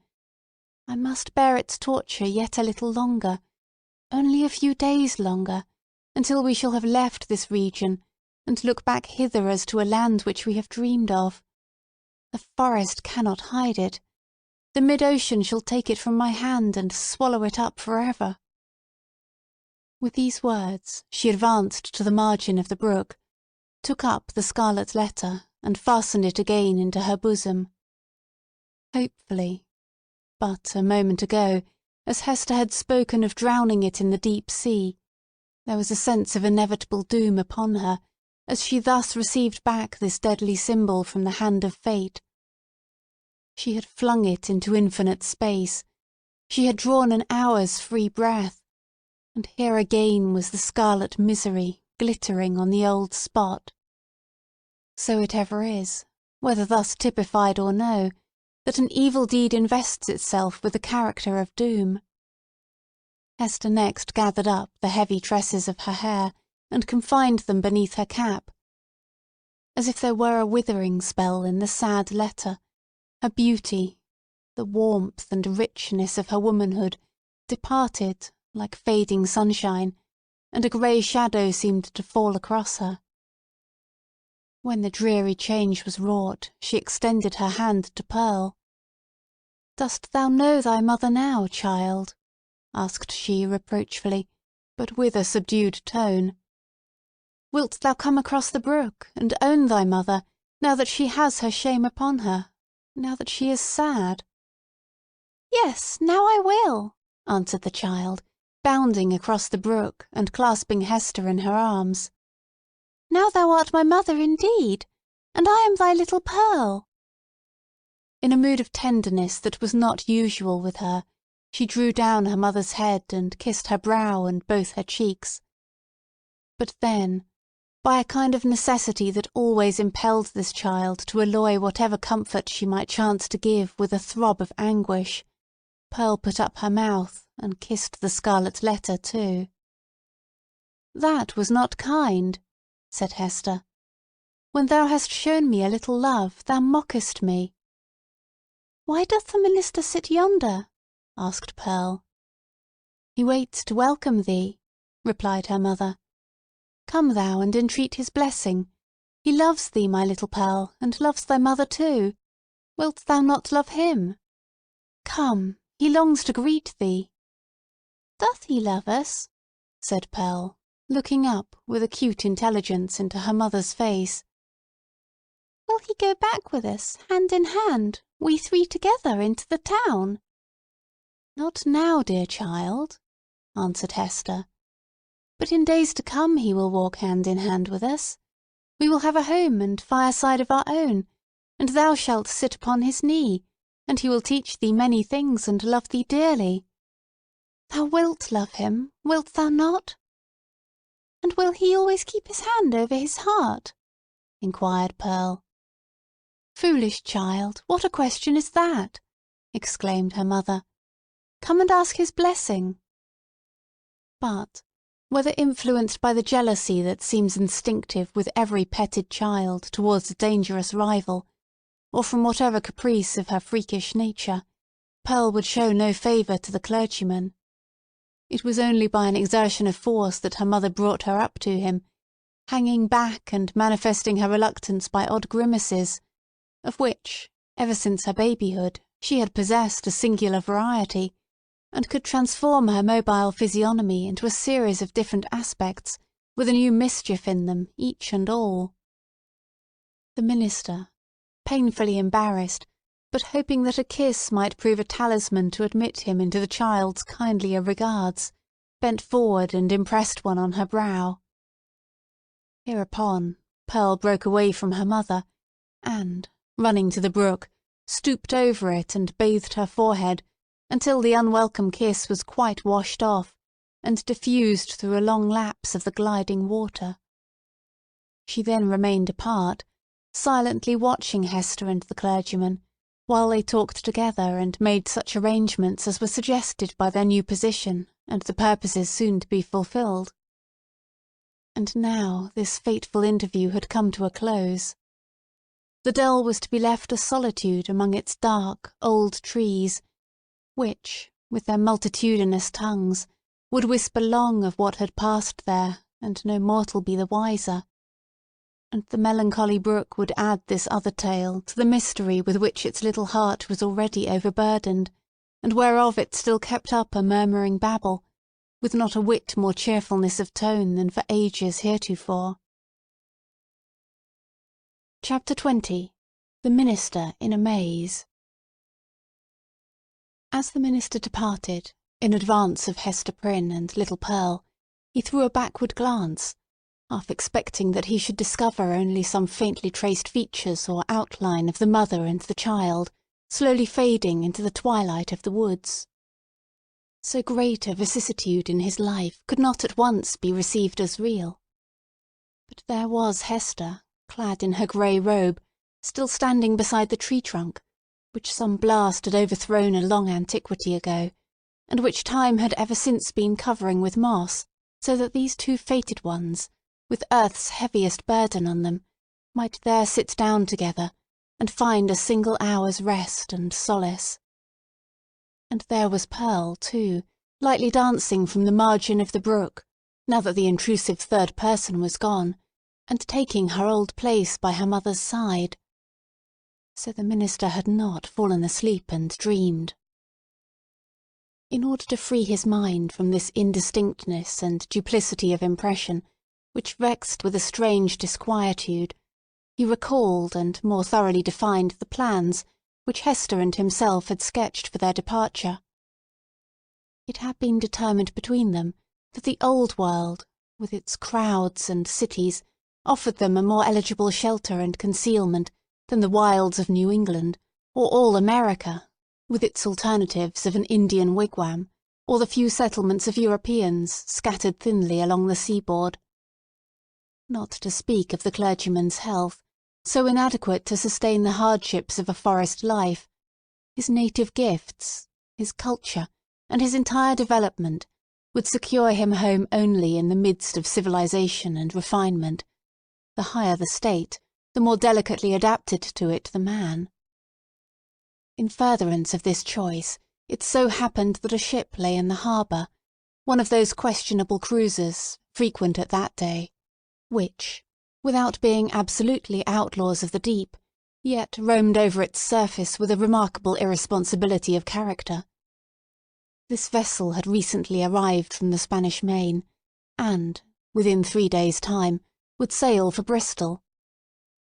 Hester Prynne, whose vocation as a self-enlisted Sister of Charity had brought her acquainted with the captain and crew, could take upon herself to secure the passage of 2 individuals and a child, with all the secrecy which circumstances rendered more than desirable.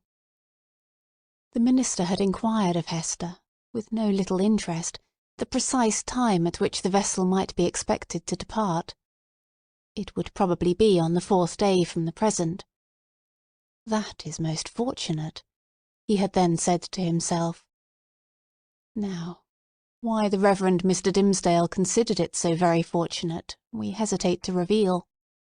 Nevertheless, to hold nothing back from the reader, it was because, on the 3rd day from the present, he was to preach the election sermon, and, as such an occasion formed an honourable epoch in the life of a New England clergyman, he could not have chanced upon a more suitable mode and time of terminating his professional career.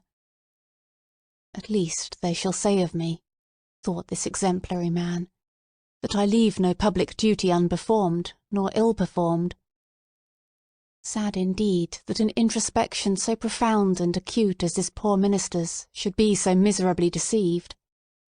We have had, and may still have, worse things to tell of him, but none, we apprehend, so pitiably weak, no evidence, at once so slight and irrefragable, of a subtle disease that had long since begun to eat into the real substance of his character.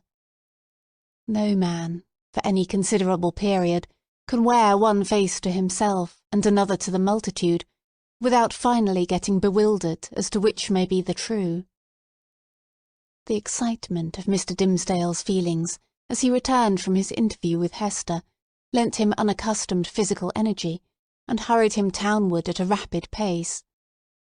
The pathway among the woods seemed wilder, more uncouth with its rude natural obstacles, and less trodden by the foot of man, than he remembered it on his outward journey.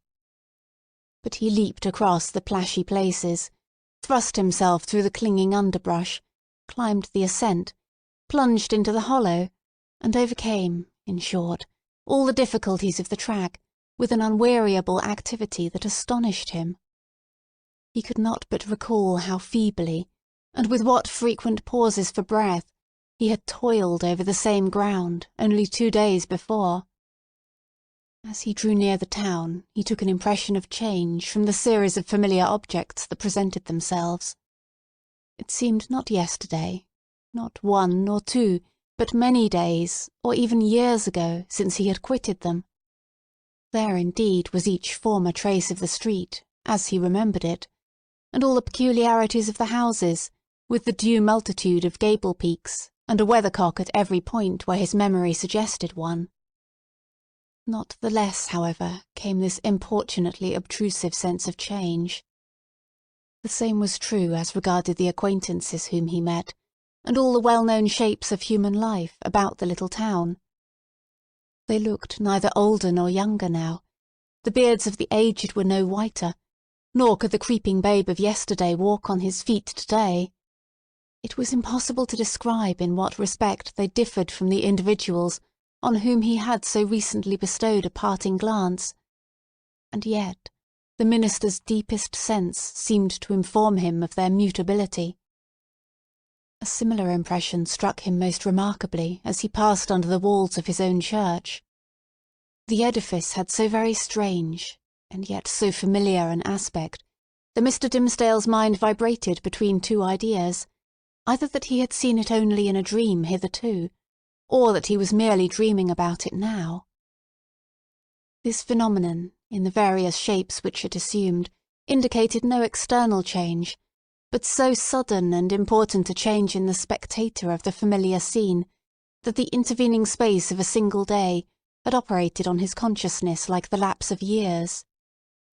The minister's own will, and Hester's will, and the fate that grew between them had wrought this transformation. It was the same town as heretofore, but the same minister returned not from the forest. He might have said to the friends who greeted him, "I am not the man for whom you take me. I left him yonder in the forest, withdrawn into a secret dell, by a mossy tree trunk, and near a melancholy brook. Go, seek your minister, and see if his emaciated figure, his thin cheek, his white, heavy, pain-wrinkled brow, be not flung down there like a cast-off garment." His friends, no doubt, would still have insisted with him, "Thou art thyself the man," but the error would have been their own, not his. Before Mr. Dimmesdale reached home, his inner man gave him other evidences of a revolution in the sphere of thought and feeling. In truth, nothing short of a total change of dynasty and moral code, in that interior kingdom, was adequate to account for the impulses now communicated to the unfortunate and startled minister.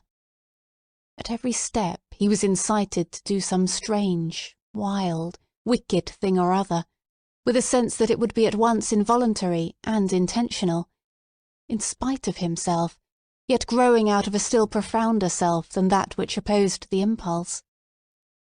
For instance, he met one of his own deacons.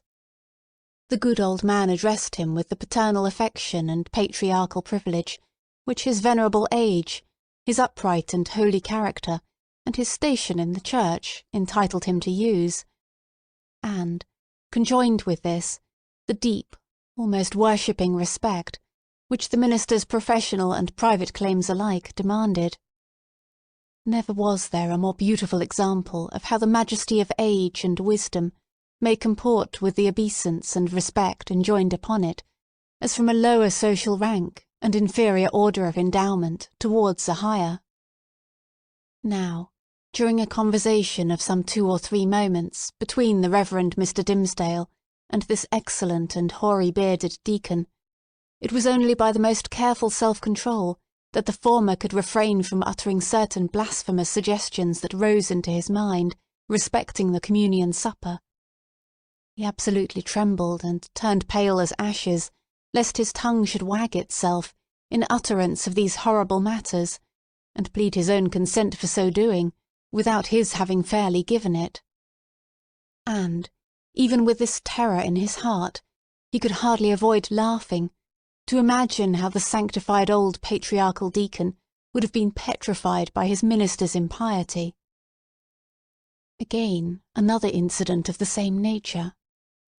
Hurrying along the street, the Reverend Mr. Dimmesdale encountered the eldest female member of his church, a most pious and exemplary old dame, poor, widowed, lonely, and with a heart as full of reminiscences about her dead husband and children, and her dead friends of long ago, as a burial ground is full of storied gravestones. Yet all this, which would else have been such heavy sorrow, was made almost a solemn joy to her devout old soul by religious consolations and the truths of Scripture, wherewith she had fed herself continually for more than 30 years. And since Mr. Dimmesdale had taken her in charge, the good grandam's chief earthly comfort, which, unless it had likewise been a heavenly comfort, could have been none at all, was to meet her pastor, whether casually or of set purpose, and be refreshed with a word of warm, fragrant, heaven-breathing gospel truth from his beloved lips into her dulled but rapturously attentive ear. But, on this occasion, up to the moment of putting his lips to the old woman's ear, Mr. Dimmesdale, as the great enemy of souls would have it, could recall no text of Scripture, nor aught else, except a brief, pithy, and, as it then appeared to him, unanswerable argument against the immortality of the human soul. The instilment thereof into her mind would probably have caused this aged sister to drop down dead at once, as by the effect of an intensely poisonous infusion. What he really did whisper, the minister could never afterwards recollect. There was, perhaps, a fortunate disorder in his utterance, which failed to impart any distinct idea to the good widow's comprehension, or which Providence interpreted after a method of its own. Assuredly, as the minister looked back, he beheld an expression of divine gratitude and ecstasy that seemed like the shine of the celestial city on her face, so wrinkled and ashy pale. Again, a third instance.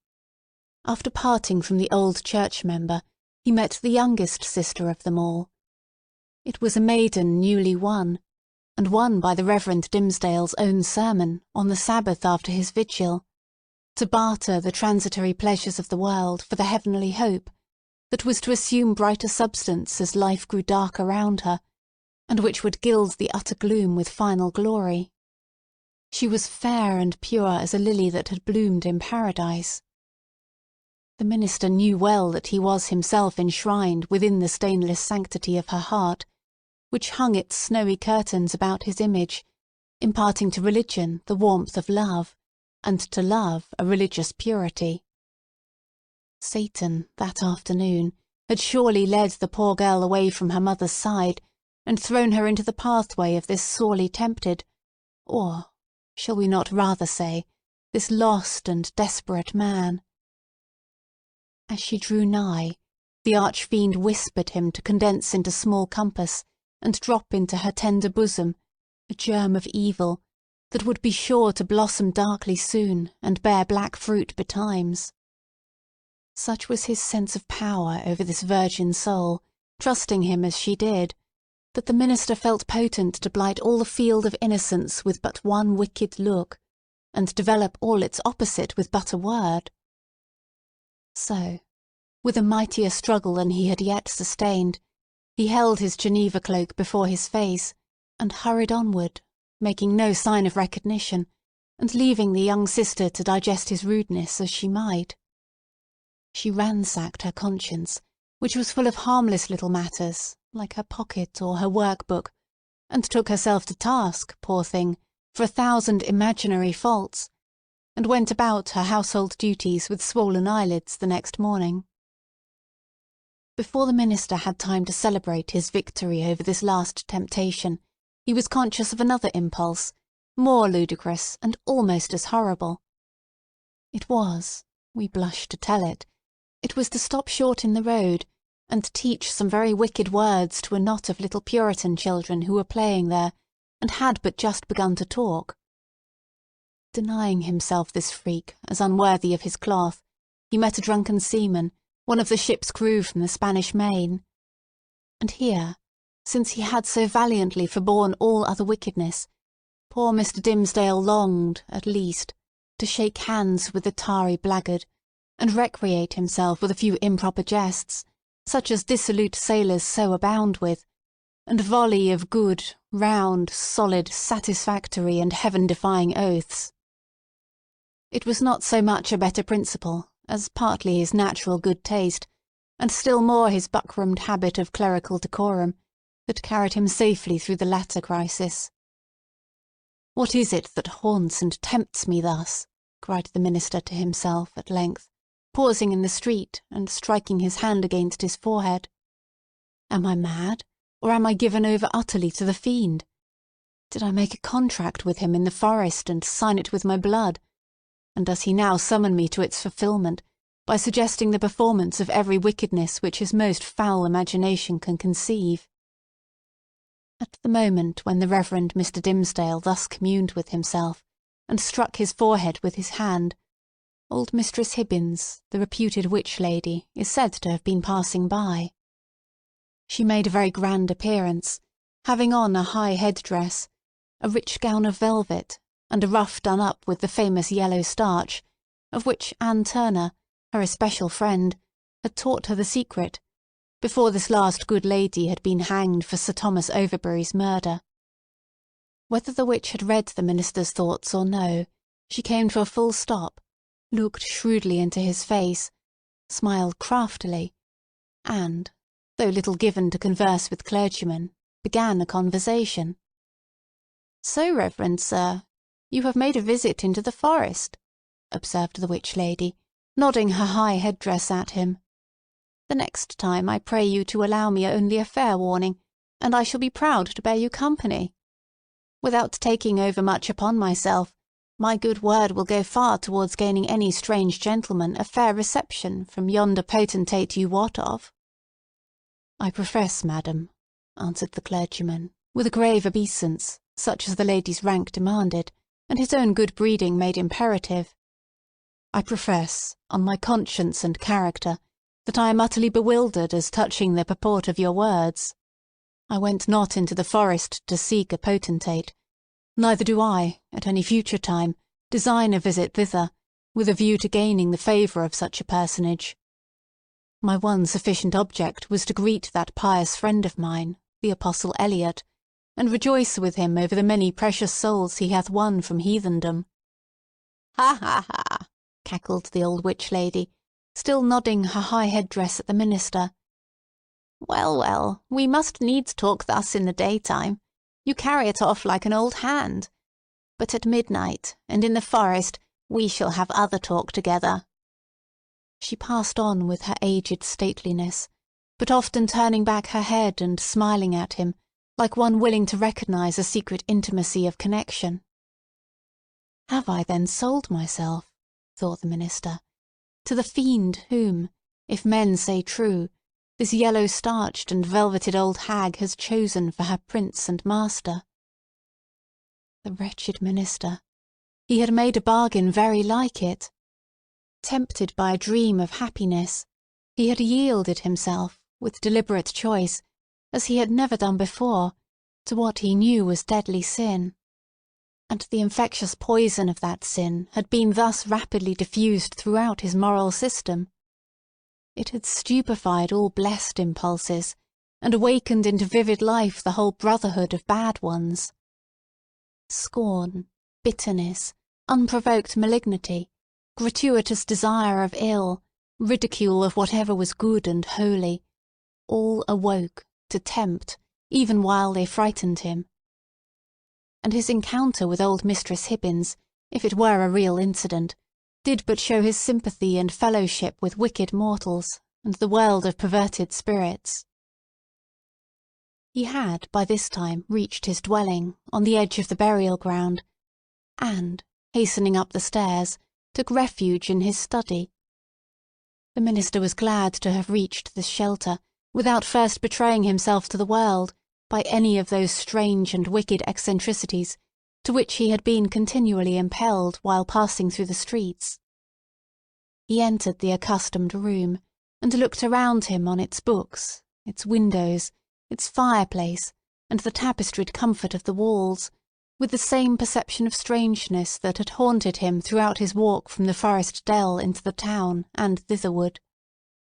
Here he had studied and written, here gone through fast and vigil, and come forth half alive, here striven to pray, here borne 100,000 agonies. There was the Bible, in its rich old Hebrew, with Moses and the prophets speaking to him, and God's voice through all. There, on the table, with the inky pen beside it, was an unfinished sermon, with a sentence broken in the midst, where his thoughts had ceased to gush out upon the page 2 days before. He knew that it was himself, the thin and white-cheeked minister, who had done and suffered these things, and written thus far into the election sermon. But he seemed to stand apart, and eye this former self with scornful, pitying, but half-envious curiosity. That self was gone. Another man had returned out of the forest, a wiser one, with a knowledge of hidden mysteries which the simplicity of the former never could have reached. A bitter kind of knowledge, that. While occupied with these reflections, a knock came at the door of the study, and the minister said, "Come in," not wholly devoid of an idea that he might behold an evil spirit. And so he did. It was old Roger Chillingworth that entered. The minister stood white and speechless, with one hand on the Hebrew Scriptures and the other spread upon his breast. "Welcome home, reverend sir," said the physician. "And how found you that godly man, the Apostle Eliot? But methinks, dear sir, you look pale, as if the travel through the wilderness had been too sore for you. Will not my aid be requisite to put you in heart and strength to preach your election sermon?" "Nay, I think not so," rejoined the Reverend Mr. Dimmesdale. "My journey and the sight of the holy Apostle yonder, and the free air which I have breathed, have done me good, after so long confinement in my study. I think to need no more of your drugs, my kind physician, good though they be, and administered by a friendly hand." All this time Roger Chillingworth was looking at the minister with the grave and intent regard of a physician towards his patient. But, in spite of this outward show, the latter was almost convinced of the old man's knowledge, or at least his confident suspicion, with respect to his own interview with Hester Prynne. The physician knew then that, in the minister's regard, he was no longer a trusted friend, but his bitterest enemy. So much being known, it would appear natural that a part of it should be expressed. It is singular, however, how long a time often passes before words embody things, and with what security two persons, who choose to avoid a certain subject, may approach its very verge, and retire without disturbing it.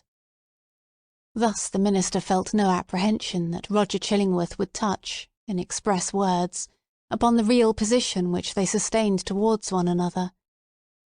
Yet did the physician, in his dark way, creep frightfully near the secret. "Were it not better," said he, "that you may use my poor skill to-night? Verily, dear sir, we must make pains to make you strong and vigorous for this occasion of the election discourse. The people look for great things from you, apprehending that another year may come about and find their pastor gone." "Yea, to another world," replied the minister with pious resignation. "Heaven grant it be a better one, for, in sooth, I hardly think to tarry with my flock through the flitting seasons of another year. But, touching your medicine, kind sir, in my present frame of body, I need it not." "I joy to hear it," answered the physician. "It may be that my remedies, so long administered in vain, begin now to take due effect. Happy man were I, and well deserving of New England's gratitude, could I achieve this cure." "I thank you from my heart, most watchful friend," said the Reverend Mr. Dimmesdale, with a solemn smile. "I thank you, and can but requite your good deeds with my prayers." "A good man's prayers are golden recompense," rejoined old Roger Chillingworth, as he took his leave. "Yea, they are the current gold coin of the New Jerusalem, with the King's own mint mark on them." Left alone, the minister summoned a servant of the house and requested food, which, being set before him, he ate with ravenous appetite. Then, flinging the already written pages of the election sermon into the fire, he forthwith began another, which he wrote with such an impulsive flow of thought and emotion that he fancied himself inspired, and only wondered that Heaven should see fit to transmit the grand and solemn music of its oracles through so foul an organ-pipe as he. However, leaving that mystery to solve itself, or go unsolved for ever, he drove his task onward with earnest haste and ecstasy. Thus the night fled away, as if it were a winged steed, and he careering on it. Morning came and peeped, blushing through the curtains, and at last sunrise threw a golden beam into the study, and laid it right across the minister's bedazzled eyes. There he was, with a pen still between his fingers, and a vast immeasurable tract of written space behind him. Chapter 21. The New England Holiday. Betimes, in the morning of the day on which the new governor was to receive his office at the hands of the people, Hester Prynne and little Pearl came into the market-place. It was already thronged with the craftsmen and other plebeian inhabitants of the town, in considerable numbers, among whom, likewise, were many rough figures, whose attire of deerskins marked them as belonging to some of the forest settlements which surrounded the little metropolis of the colony. On this public holiday, as on all other occasions for 7 years past, Hester was clad in a garment of coarse grey cloth. Not more by its hue than by some indescribable peculiarity in its fashion, it had the effect of making her fade personally out of sight and outline, while again the scarlet letter brought her back from this twilight indistinctness, and revealed her under the moral aspect of its own illumination. Her face, so long familiar to the townspeople, showed the marble quietude which they were accustomed to behold there. It was like a mask, or rather, like the frozen calmness of a dead woman's features, owing this dreary resemblance to the fact that Hester was actually dead, in respect to any claim of sympathy, and had departed out of the world with which she still seemed to mingle. It might be, on this one day, that there was an expression unseen before, nor indeed vivid enough to be detected now, unless some preternaturally gifted observer should have first read the heart, and have afterwards sought a corresponding development in the countenance and mien. Such a spiritual seer might have conceived that after sustaining the gaze of the multitude through 7 miserable years as a necessity, a penance, and something which it was now a stern religion to endure, she now, for one last time more, encountered it freely and voluntarily, in order to convert what had so long been agony into a kind of triumph. Look your last on the scarlet letter and its wearer, the people's victim and lifelong bond-slave, as they fancied her, might say to them. Yet a little while, and she will be beyond your reach. A few hours longer, and the deep, mysterious ocean will quench and hide for ever the symbol which ye have caused to burn upon her bosom. Nor were it an inconstancy too improbable to be assigned to human nature, should we suppose a feeling of regret in Hester's mind, at the moment when she was about to win her freedom from the pain which had been thus deeply incorporated with her being. Might there not be an irresistible desire to quaff a last, long, breathless draught of the cup of wormwood and aloes, with which nearly all her years of womanhood had been perpetually flavoured? The wine of life, henceforth to be presented to her lips, must be indeed rich, delicious, and exhilarating in its chaste and golden beaker, or else leave an inevitable and weary languor after the lees of bitterness wherewith she had been drugged, as with a cordial of intensest potency. Pearl was decked out with airy gaiety. It would have been impossible to guess that this bright and sunny apparition owed its existence to the shape of gloomy grey, or that a fancy, at once so gorgeous and so delicate as must have been requisite to contrive the child's apparel, was the same that had achieved a task perhaps more difficult, in imparting so distinct a peculiarity to Hester's simple robe. The dress, so proper was it to little Pearl, seemed an effluence, or inevitable development and outward manifestation of her character, no more to be separated from her than the many-hued brilliancy from a butterfly's wing, or the painted glory from the leaf of a bright flower.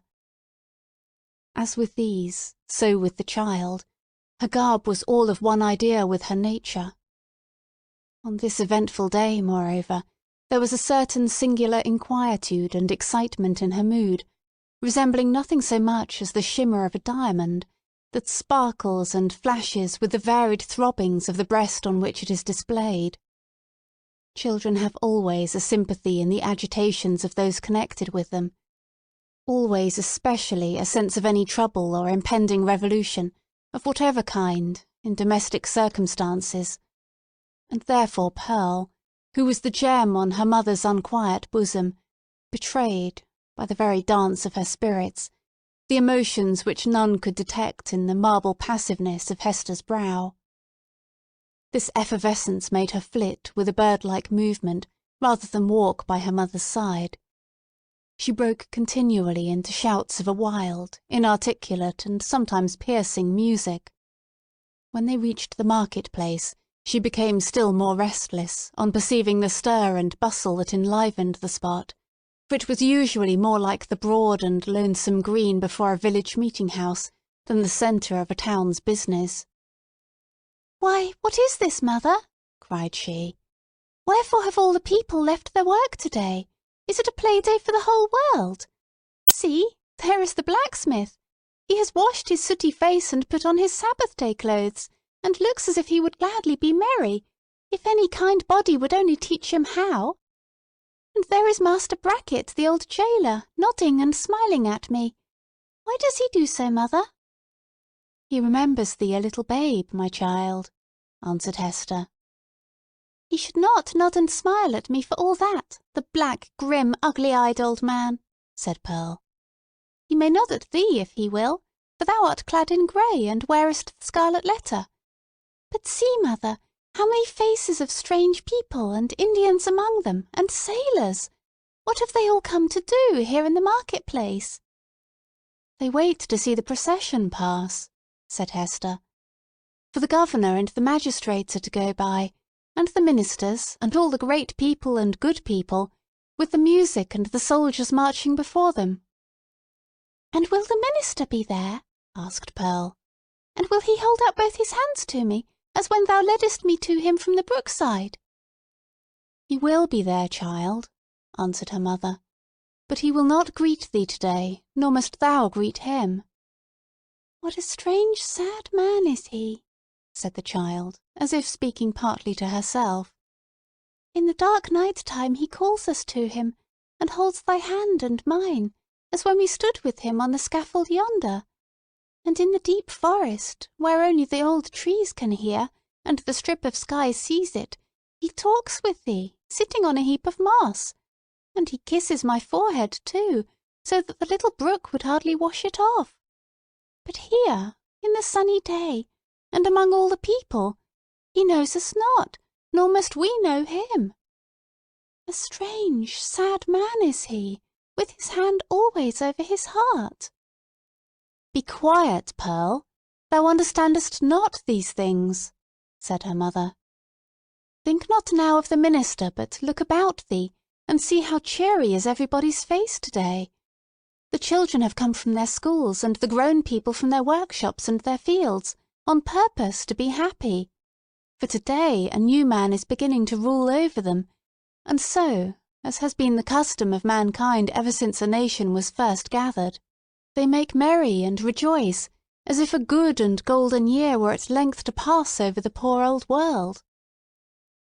It was as Hester said, in regard to the unwonted jollity that brightened the faces of the people. Into this festal season of the year, as it already was and continued to be during the greater part of 2 centuries, the Puritans compressed whatever mirth and public joy they deemed allowable to human infirmity, thereby so far dispelling the customary cloud, that, for the space of a single holiday, they appeared scarcely more grave than most other communities at a period of general affliction. But we perhaps exaggerate the grey or sable tinge, which undoubtedly characterized the mood and manners of the age.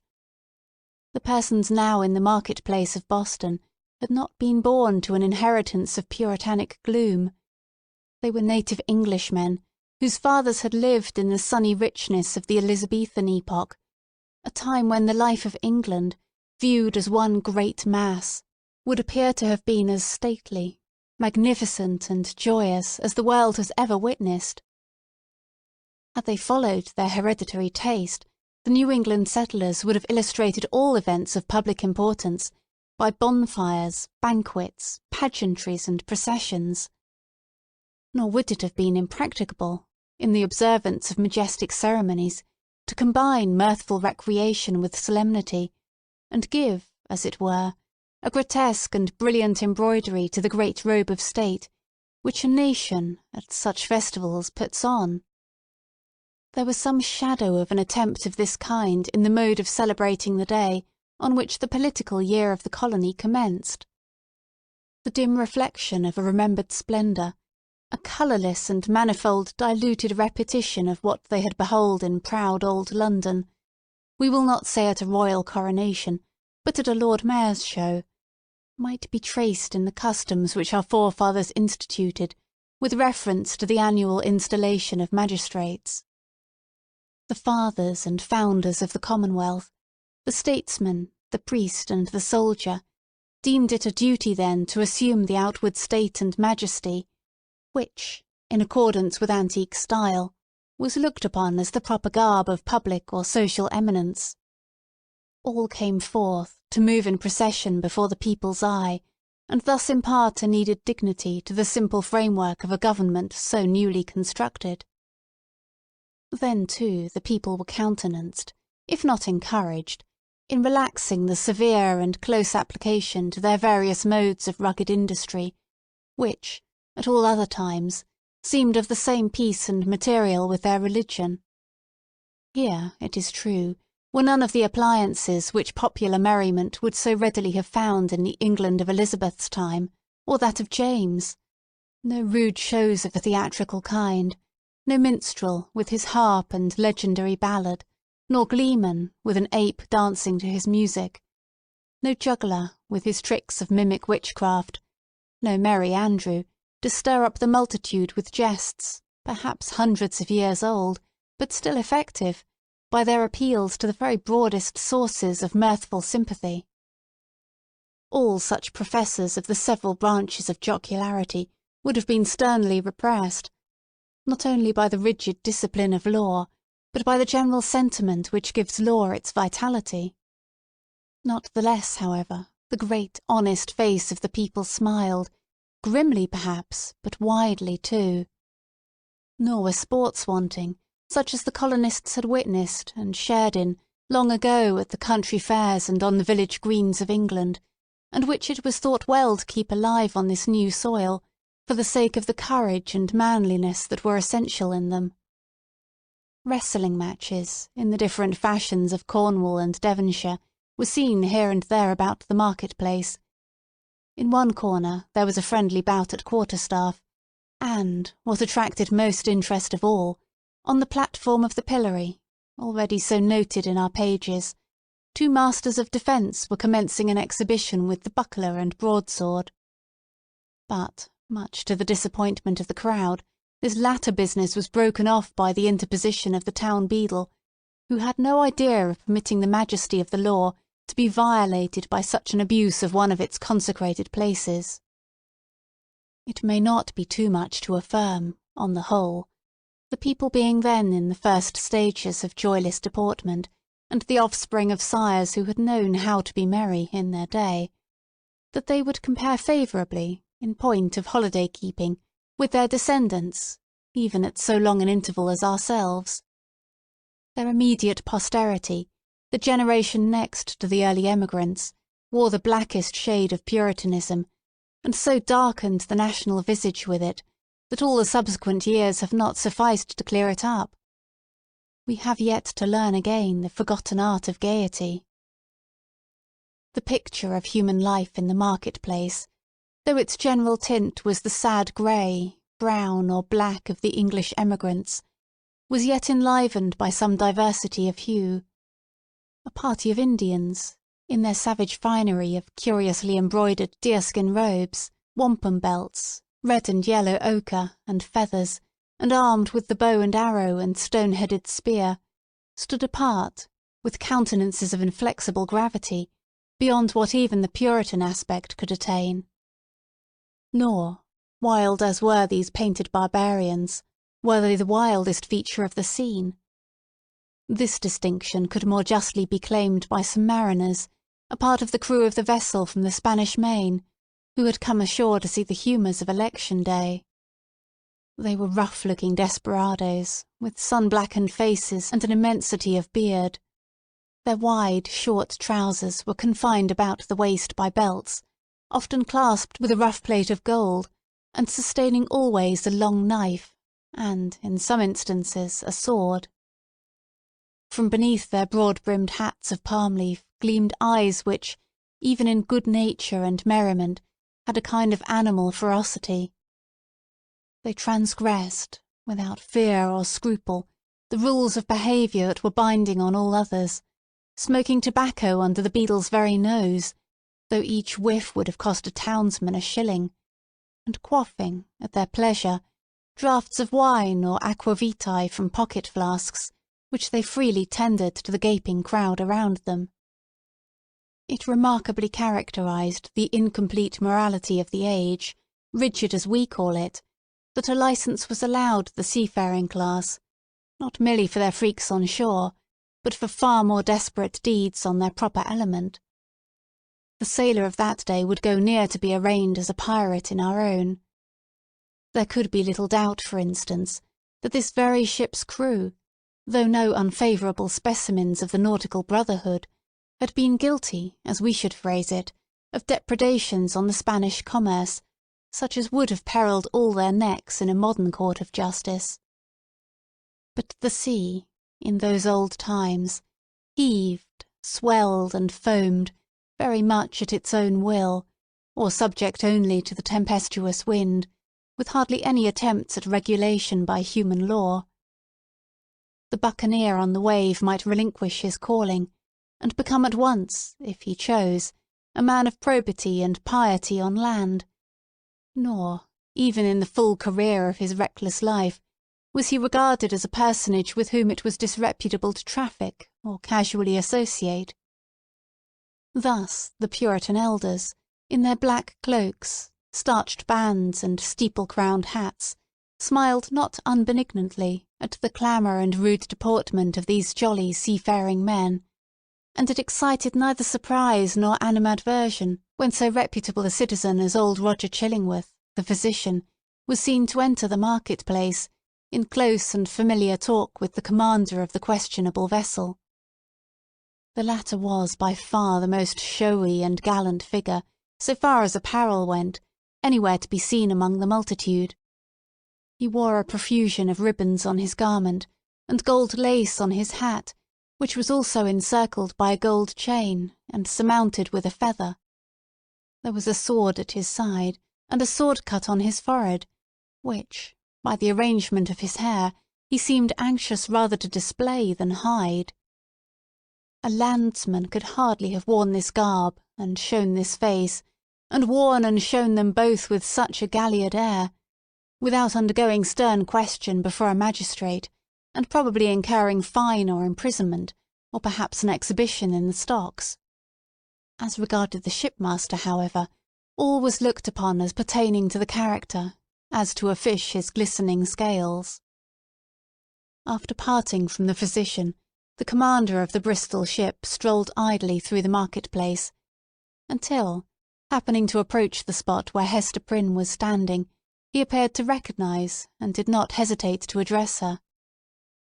As was usually the case wherever Hester stood, a small vacant area, a sort of magic circle, had formed itself about her, into which, though the people were elbowing one another at a little distance, none ventured or felt disposed to intrude. It was a forcible type of the moral solitude in which the Scarlet Letter enveloped its fated wearer, partly by her own reserve, and partly by the instinctive, though no longer so unkindly, withdrawal of her fellow creatures. Now, if never before, it answered a good purpose, by enabling Hester and the seaman to speak together without risk of being overheard, and so changed was Hester Prynne's repute before the public, that the matron in town most eminent for rigid morality could not have held such intercourse with less result of scandal than herself. "So, mistress," said the mariner, "I must bid the steward make ready one more berth than you bargained for. No fear of scurvy or ship fever this voyage.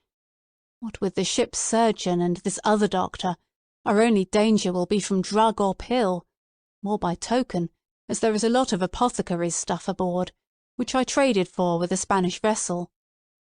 "What mean you?" inquired Hester, startled more than she permitted to appear. "Have you another passenger?" "Why, know you not," cried the shipmaster, "that this physician here, Chillingworth he calls himself, is minded to try my cabin fare with you? Ay, ay, you must have known it, for he tells me he is of your party, and a close friend to the gentleman you spoke of, he that is in peril from these sour old Puritan rulers." "They know each other well indeed," replied Hester, with a mien of calmness, though in the utmost consternation. "They have long dwelt together." Nothing further passed between the mariner and Hester Prynne. But, at that instant, she beheld old Roger Chillingworth himself, standing in the remotest corner of the market-place, and smiling on her, a smile which, across the wide and bustling square, and through all the talk and laughter, and various thoughts, moods, and interests of the crowd, conveyed secret and fearful meaning. Chapter 22. The Procession. Before Hester Prynne could call together her thoughts, and consider what was practicable to be done in this new and startling aspect of affairs, the sound of military music was heard approaching along a contiguous street. It denoted the advance of the procession of magistrates and citizens on its way towards the meeting-house, where, in compliance with a custom thus early established, and ever since observed, the Reverend Mr. Dimmesdale was to deliver an election sermon.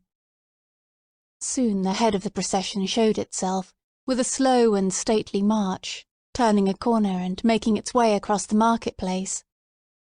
First came the music. It comprised a variety of instruments, perhaps imperfectly adapted to one another, and played with no great skill, but yet attaining the great object for which the harmony of drum and clarion addresses itself to the multitude, that of imparting a higher and more heroic air to the scene of life that passes before the eye. Little Pearl at first clapped her hands, but then lost, for an instant, the restless agitation that had kept her in a continual effervescence throughout the morning. She gazed silently, and seemed to be borne upward, like a floating sea-bird, on the long heaves and swells of sound. but she was brought back to her former mood by the shimmer of the sunshine on the weapons and bright armour of the military company which followed after the music and formed the honorary escort of the procession. This body of soldiery, which still sustains a corporate existence and marches down from past ages with an ancient and honourable fame, was composed of no mercenary materials. Its ranks were filled with gentlemen who felt the stirrings of martial impulse and sought to establish a kind of college of arms, where, as in an association of Knights Templars, they might learn the science, and, so far as peaceful exercise would teach them, the practices of war. The high estimation then placed upon the military character might be seen in the lofty port of each individual member of the company. Some of them, indeed, by their services in the Low Countries and on other fields of European warfare, had fairly won their title to assume the name and pomp of soldiership. The entire array, moreover, clad in burnished steel, and with plumage nodding over their bright morions, had a brilliancy of effect which no modern display can aspire to equal. And yet the men of civil eminence, who came immediately behind the military escort, were better worth a thoughtful observer's eye. Even in outward demeanour, they showed a stamp of majesty that made the warrior's haughty stride look vulgar, if not absurd. It was an age when what we call talent had far less consideration than now, but the massive materials which produce stability and dignity of character a great deal more. The people possessed, by hereditary right, the quality of reverence, which, in their descendants, if it survive at all, exists in smaller proportion, and with a vastly diminished force, in the selection and estimate of public men. The change may be for good or ill, and is partly, perhaps, for both. In that old day, the English settler on these rude shores, having left king, nobles, and all degrees of awful rank behind, while still the faculty and necessity of reverence were strong in him, bestowed it on the white hair and venerable brow of age, on long-tried integrity, on solid wisdom and sad-coloured experience, on endowments of that grave and weighty order which gives the idea of permanence, and comes under the general definition of respectability. These primitive statesmen, therefore, Bradstreet, Endicott, Dudley, Bellingham, and their compeers, who were elevated to power by the early choice of the people, seem to have been not often brilliant, but distinguished by a ponderous sobriety, rather than activity of intellect. They had fortitude and self-reliance, and, in time of difficulty or peril, stood up for the welfare of the state like a line of cliffs against a tempestuous tide. The traits of character here indicated were well represented in the square cast of countenance and large physical development of the new colonial magistrates. So far as a demeanour of natural authority was concerned, the mother country need not have been ashamed to see these foremost men of an actual democracy adopted into the House of Peers, or made the Privy Council of the Sovereign. Next in order to the magistrates came the young and eminently distinguished divine, from whose lips the religious discourse of the anniversary was expected. His was the profession, at that era, in which intellectual ability displayed itself far more than in political life, for, leaving a higher motive out of the question, it offered inducements powerful enough, in the almost worshipping respect of the community, to win the most aspiring ambition into its service. Even political power, as in the case of Increase Mather, was within the grasp of a successful priest. It was the observation of those who beheld him now, that never, since Mr. Dimmesdale first set his foot on the New England shore, had he exhibited such energy as was seen in the gait and air with which he kept his pace in the procession. There was no feebleness of step, as at other times. His frame was not bent, nor did his hand rest ominously upon his heart. Yet, if the clergyman were rightly viewed, his strength seemed not of the body. It might be spiritual and imparted to him by angelic ministrations. It might be the exhilaration of that potent cordial, which is distilled only in the furnace glow of earnest and long-continued thought. Or, perchance, His sensitive temperament was invigorated by the loud and piercing music that swelled heavenward and uplifted him on its ascending wave. Nevertheless, so abstracted was his look, it might be questioned whether Mr. Dimmesdale even heard the music. There was his body, moving onward, and with an unaccustomed force. But where was his mind? Far and deep in its own region, busying itself, with preternatural activity, to marshal a procession of stately thoughts that were soon to issue thence, and so he saw nothing, heard nothing, knew nothing, of what was around him. But the spiritual element took up the feeble frame and carried it along, unconscious of the burden, and converting it to spirit like itself. Men of uncommon intellect, who have grown morbid, possess this occasional power of mighty effort, into which they throw the life of many days, and then are lifeless for as many more. Hester Prynne, gazing steadfastly at the clergyman, felt a dreary influence come over her, but wherefore or whence she knew not, unless that he seemed so remote from her own sphere, and utterly beyond her reach. One glance of recognition, she had imagined, must needs pass between them.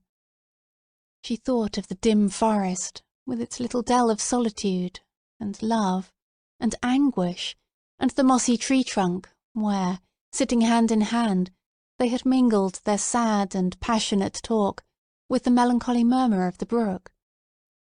How deeply had they known each other then? And was this the man? She hardly knew him now. He, moving proudly past, enveloped as it were in the rich music, with the procession of majestic and venerable fathers. He, so unattainable in his worldly position, and still more so in that far vista of his unsympathizing thoughts through which she now beheld him. Her spirit sank with the idea that all must have been a delusion, and that, vividly as she had dreamed it, there could be no real bond betwixt the clergyman and herself.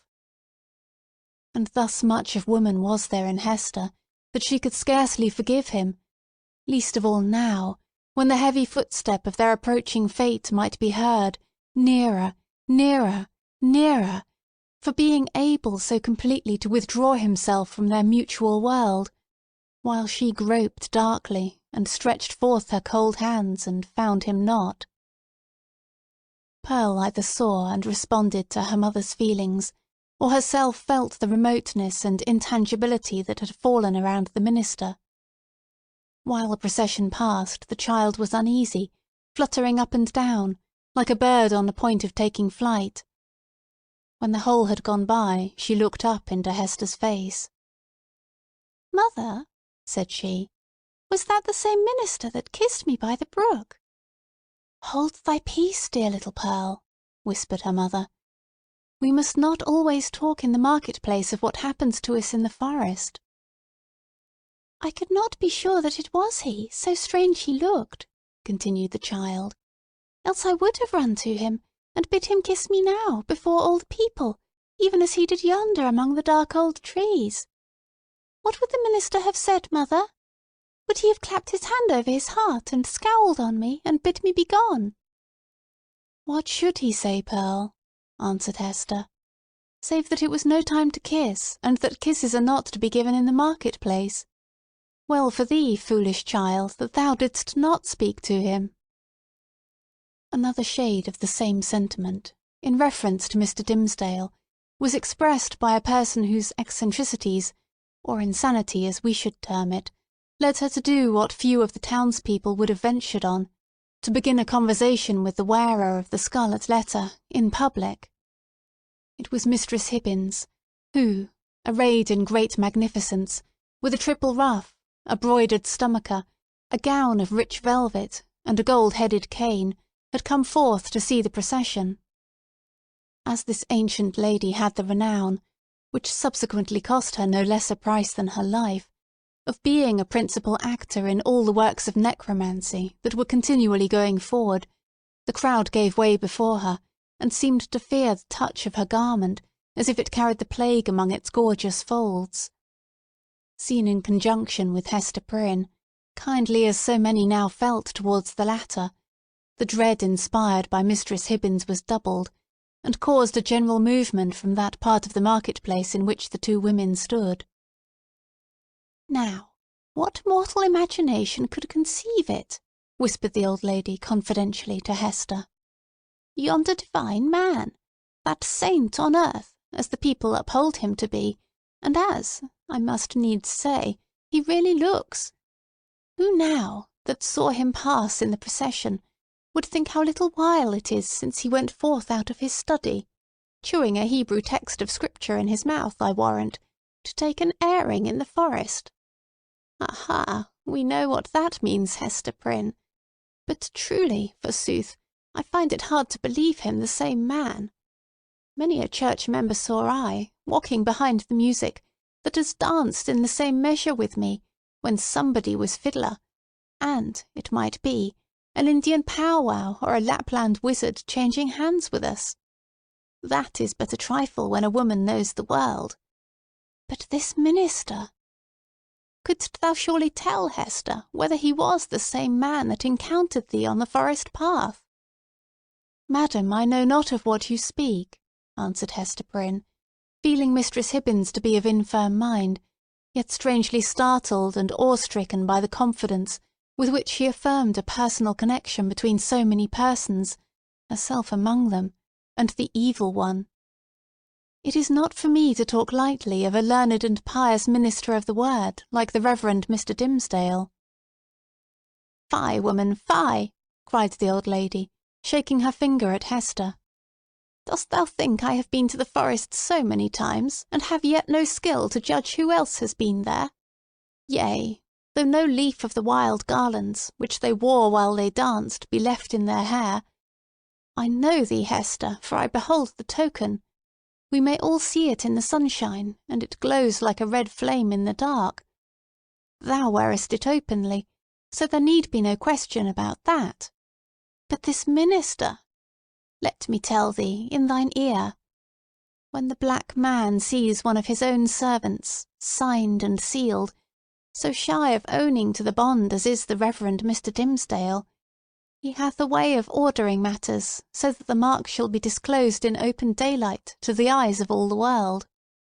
What is it that the minister seeks to hide, with his hand always over his heart? Ha, Hester Prynne!" "What is it, good Mistress Hibbins?" eagerly asked little Pearl. "Hast thou seen it?" "No matter, darling," responded Mistress Hibbins, making Pearl a profound reverence. "Thou thyself wilt see it, one time or another. They say, child, thou art of the lineage of the Prince of Air. Wilt thou ride with me, some fine night, to see thy father? Then thou shalt know wherefore the minister keeps his hand over his heart." Laughing so shrilly that all the market-place could hear her, the weird old gentlewoman took her departure. By this time the preliminary prayer had been offered in the meeting-house, and the accents of the Reverend Mr. Dimmesdale were heard commencing his discourse. An irresistible feeling kept Hester near the spot. As the sacred edifice was too much thronged to admit another auditor, she took up her position close beside the scaffold of the pillory. It was in sufficient proximity to bring the whole sermon to her ears, in the shape of an indistinct but varied murmur and flow of the minister's very peculiar voice. This vocal organ was in itself a rich endowment, insomuch that a listener, comprehending nothing of the language in which the preacher spoke, might still have been swayed to and fro by the mere tone and cadence. Like all other music, it breathed passion and pathos, and emotions high or tender, in a tongue native to the human heart, wherever educated. Muffled as the sound was by its passage through the church walls, Hester Prynne listened with such intentness, and sympathized so intimately, that the sermon had throughout a meaning for her, entirely apart from its indistinguishable words. These, perhaps, if more distinctly heard, might have been only a grosser medium, and have clogged the spiritual sense. Now she caught the low undertone, as of the wind sinking down to repose itself, then ascended with it, as it rose through progressive gradations of sweetness and power, until its volume seemed to envelop her with an atmosphere of awe and solemn grandeur.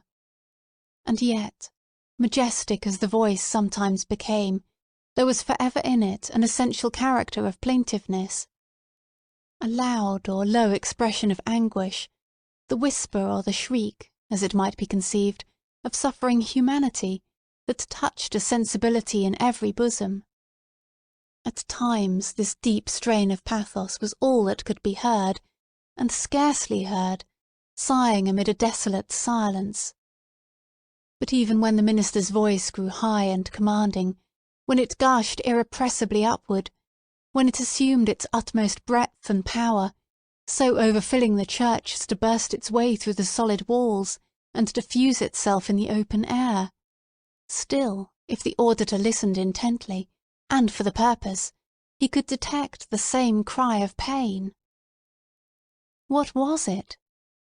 The complaint of a human heart, sorrow-laden, perchance guilty, telling its secret, whether of guilt or sorrow, to the great heart of mankind, beseeching its sympathy or forgiveness, at every moment, in each accent, and never in vain.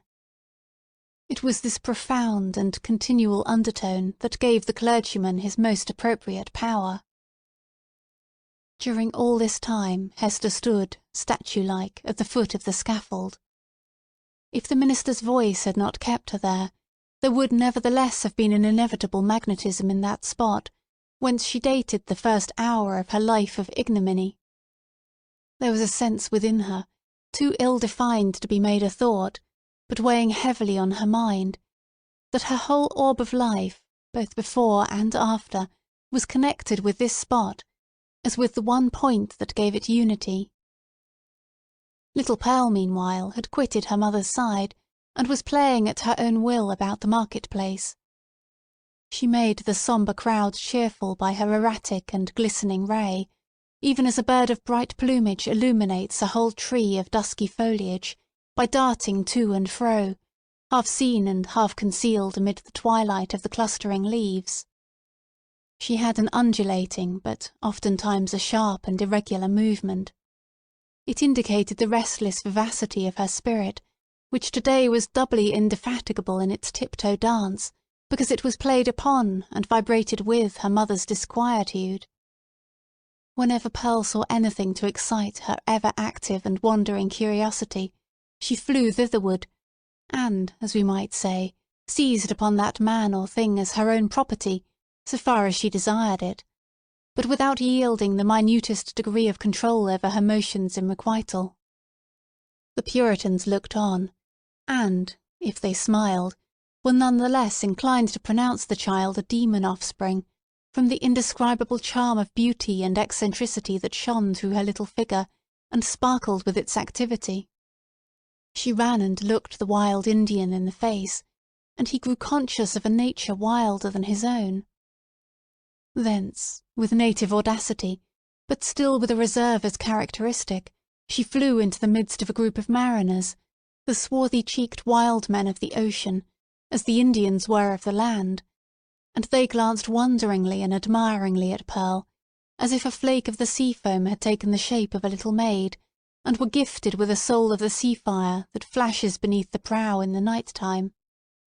One of these seafaring men, the shipmaster indeed who had spoken to Hester Prynne, was so smitten with Pearl's aspect that he attempted to lay hands upon her with purpose to snatch a kiss.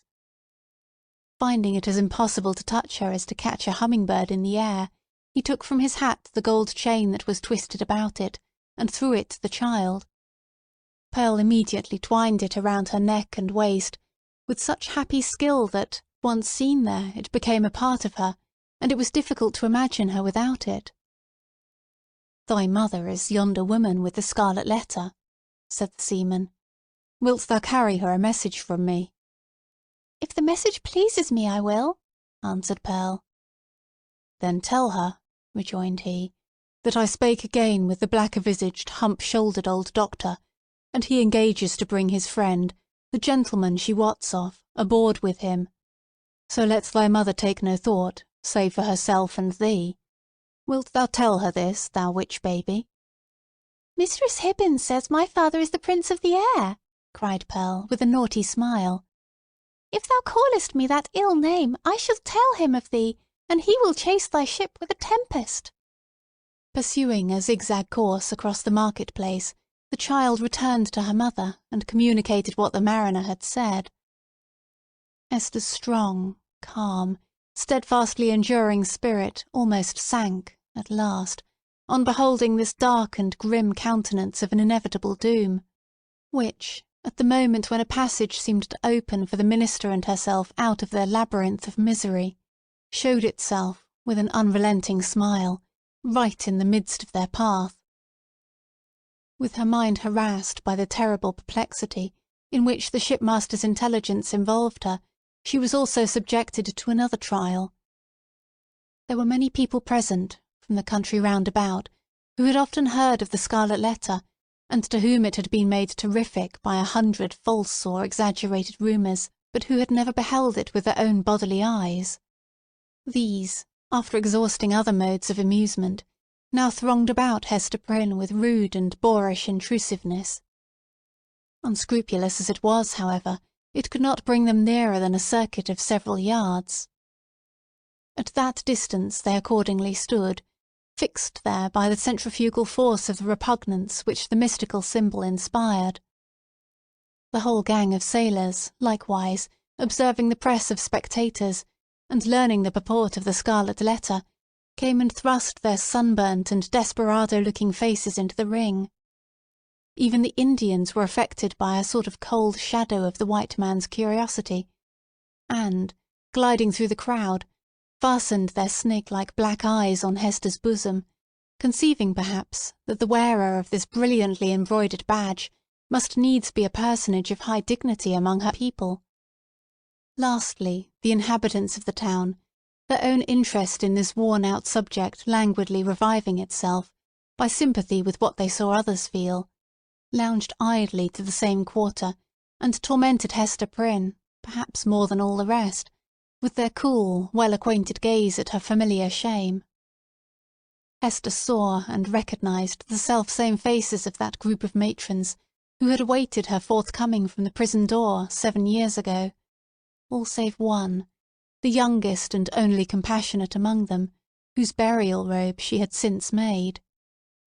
At the final hour, when she was so soon to fling aside the burning letter, it had strangely become the centre of more remark and excitement, and was thus made to sear her breast more painfully than at any time since the first day she put it on. While Hester stood in that magic circle of ignominy, where the cunning cruelty of her sentence seemed to have fixed her forever, the admirable preacher was looking down from the sacred pulpit upon an audience whose very inmost spirits had yielded to his control. The sainted minister in the church, the woman of the Scarlet Letter in the market-place. What imagination would have been irreverent enough to surmise that the same scorching stigma was on them both? Chapter 23. The Revelation of the Scarlet Letter. The eloquent voice, on which the souls of the listening audience had been borne aloft, as on the swelling waves of the sea, at length came to a pause. There was a momentary silence, profound as what should follow the utterance of oracles. Then ensued a murmur and half-hushed tumult, as if the auditors, released from the high spell that had transported them into the region of another's mind, were returning into themselves, with all their awe and wonder still heavy on them. In a moment more, the crowd began to gush forth from the doors of the church. Now that there was an end, they needed other breath, more fit to support the gross and earthly life into which they relapsed, than that atmosphere which the preacher had converted into words of flame, and had burdened with the rich fragrance of his thought. In the open air their rapture broke into speech. The street and the market-place absolutely babbled from side to side with applauses of the minister. His hearers could not rest until they had told one another of what each knew better than he could tell or hear. According to their united testimony, never had man spoken in so wise, so high, and so holy a spirit, as he that spake this day, nor had inspiration ever breathed through mortal lips more evidently than it did through his.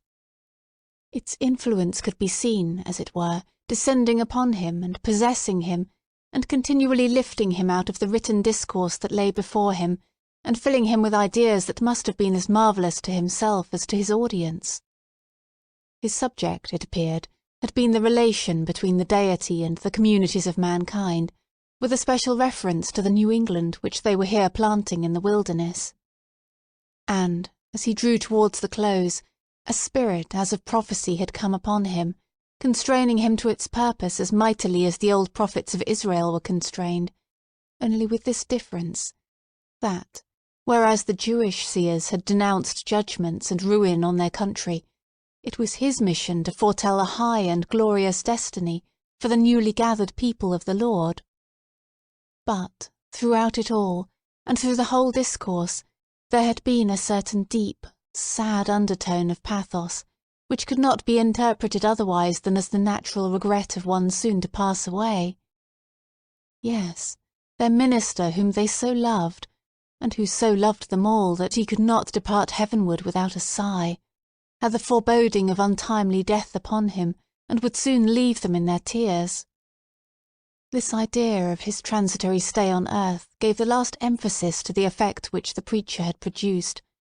It was as if an angel, in his passage to the skies, had shaken his bright wings over the people for an instant, at once a shadow and a splendour, and had shed down a shower of golden truths upon them. Thus there had come to the Reverend Mr. Dimmesdale, as to most men in their various spheres, though seldom recognised until they see it far behind them, an epoch of life more brilliant and full of triumph than any previous one, or than any which could hereafter be. He stood, at this moment, on the very proudest eminence of superiority, to which the gifts of intellect, rich lore, prevailing eloquence, and a reputation of whitest sanctity could exalt a clergyman in New England's earliest days, when the professional character was of itself a lofty pedestal. Such was the position which the minister occupied, as he bowed his head forward on the cushions of the pulpit at the close of his election sermon. Meanwhile Hester Prynne was standing beside the scaffold of the pillory, with the scarlet letter still burning on her breast. Now was heard again the clangour of the music and the measured tramp of the military escort issuing from the church door. The procession was to be marshalled thence to the town hall, where a solemn banquet would complete the ceremonies of the day. Once more, therefore, the train of venerable and majestic fathers was seen moving through a broad pathway of the people, who drew back reverently on either side, as the governor and magistrates, the old and wise men, the holy ministers, and all that were eminent and renowned, advanced into the midst of them. When they were fairly in the market-place, their presence was greeted by a shout. This, though doubtless it might acquire additional force and volume from the childlike loyalty which the age awarded to its rulers, was felt to be an irrepressible outburst of enthusiasm kindled in the auditors by that high strain of eloquence which was yet reverberating in their ears. Each felt the impulse in himself, and, in the same breath, caught it from his neighbour. Within the church it had hardly been kept down. Beneath the sky it pealed upward to the zenith. There were human beings enough, and enough of highly wrought and symphonious feeling, to produce that more impressive sound than the organ tones of the blast, or the thunder, or the roar of the sea, even that mighty swell of many voices, blended into one great voice by the universal impulse, which makes likewise one vast heart out of the many. Never, from the soil of New England, had gone up such a shout. Never, on New England soil, had stood the man so honoured by his mortal brethren as the preacher. How fared it with him, then? Whether not the brilliant particles of a halo in the air about his head? So etherealized by spirit as he was, and so apotheosized by worshipping admirers, did his footsteps, in the procession, really tread upon the dust of earth? As the ranks of military men and civil fathers moved onward, all eyes were turned towards the point where the minister was seen to approach among them. The shout died into a murmur, as one portion of the crowd after another obtained a glimpse of him. How feeble and pale he looked amid all his triumph! The energy, or say rather, the inspiration which had held him up until he should have delivered the sacred message that brought its own strength along with it from heaven, was withdrawn, now that it had so faithfully performed its office. The glow, which they had just before beheld burning on his cheek, was extinguished, like a flame that sinks down hopelessly among the late decaying embers. It seemed hardly the face of a man alive, with such a death-like hue. It was hardly a man with life in him, that tottered on his path so nervelessly, yet tottered and did not fall. One of his clerical brethren, it was the venerable John Wilson, observing the state in which Mr. Dimmesdale was left by the retiring wave of intellect and sensibility, stepped forward hastily to offer his support. The minister tremulously but decidedly repelled the old man's arm. He still walked onward, if that movement could be so described, which rather resembled the wavering effort of an infant, with its mother's arms in view, outstretched to tempt him forward. And now, almost imperceptible as were the latter steps of his progress, he had come opposite the well-remembered and weather-darkened scaffold, where, long since, with all that dreary lapse of time between, Hester Prynne had encountered the world's ignominious stare. There stood Hester, holding little Pearl by the hand, and there was the scarlet letter on her breast.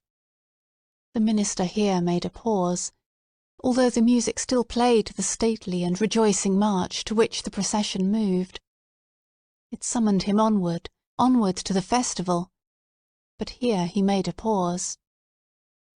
Bellingham, for the last few moments, had kept an anxious eye upon him. He now left his own place in the procession, and advanced to give assistance, judging from Mr. Dimmesdale's aspect that he must otherwise inevitably fall. But there was something in the latter's expression that warned back the magistrate, although a man not readily obeying the vague intimations that pass from one spirit to another. The crowd, meanwhile, looked on with awe and wonder. This earthly faintness was, in their view, only another phase of the minister's celestial strength, nor would it have seemed a miracle too high to be wrought for one so holy, had he ascended before their eyes, waxing dimmer and brighter, and fading at last into the light of heaven. He turned towards the scaffold, and stretched forth his arms. "Hester," said he, "come hither. Come, my little Pearl." It was a ghastly look with which he regarded them, but there was something at once tender and strangely triumphant in it. The child, with the bird-like motion which was one of her characteristics, flew to him, and clasped her arms about his knees. Hester Prynne, slowly, as if impelled by inevitable fate, and against her strongest will, likewise drew near, but paused before she reached him. At this instant, old Roger Chillingworth thrust himself through the crowd, or perhaps, so dark, disturbed, and evil was his look, he rose up out of some nether region, to snatch back his victim from what he sought to do. Be that as it might, the old man rushed forward and caught the minister by the arm. "Madman, hold! What is your purpose?" whispered he. "Wave back that woman! Cast off this child! All shall be well. Do not blacken your fame and perish in dishonour. I can yet save you. Would you bring infamy on your sacred profession?" "Ha, tempter! Methinks thou art too late," answered the minister, encountering his eye, fearfully but firmly. "Thy power is not what it was. With God's help I shall escape thee now." He again extended his hand to the woman of the scarlet letter. "Hester Prynne," cried he, with a piercing earnestness, "in the name of Him, so terrible and so merciful, who gives me grace, at this last moment, to do what, for my own heavy sin and miserable agony, I withheld myself from doing 7 years ago, come hither now, and twine thy strength about me. Thy strength, Hester, but let it be guided by the will which God hath granted me. This wretched and wronged old man is opposing it with all his might, with all his own might and the fiend's. Come, Hester, come, support me up yonder scaffold. The crowd was in a tumult.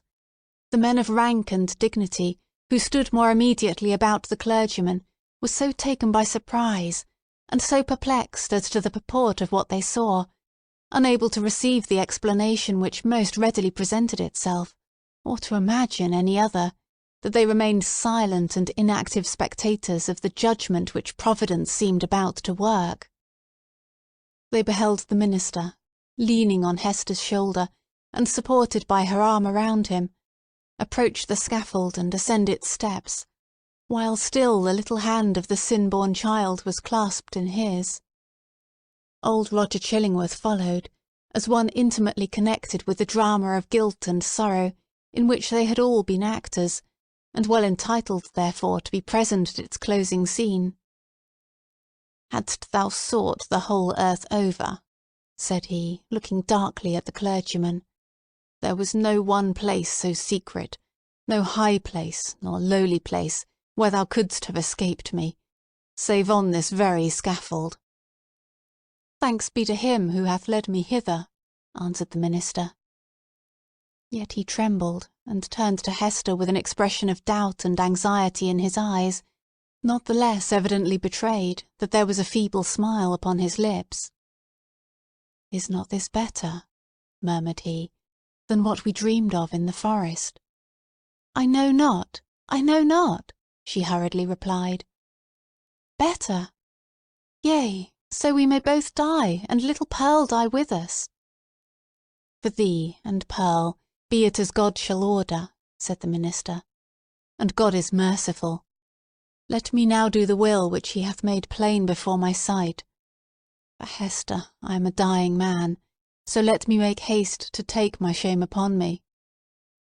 Partly supported by Hester Prynne, and holding one hand of little Pearl's, the Reverend Mr. Dimmesdale turned to the dignified and venerable rulers, to the holy ministers who were his brethren, to the people, whose great heart was thoroughly appalled, yet overflowing with tearful sympathy, as knowing that some deep life-matter, which, if full of sin, was full of anguish and repentance likewise, was now to be laid open to them.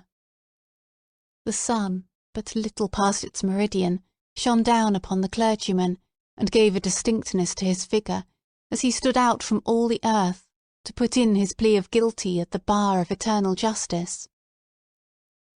"People of New England," cried he, with a voice that rose over them, high, solemn, and majestic, yet had always a tremor through it, and sometimes a shriek, struggling up out of a fathomless depth of remorse and woe.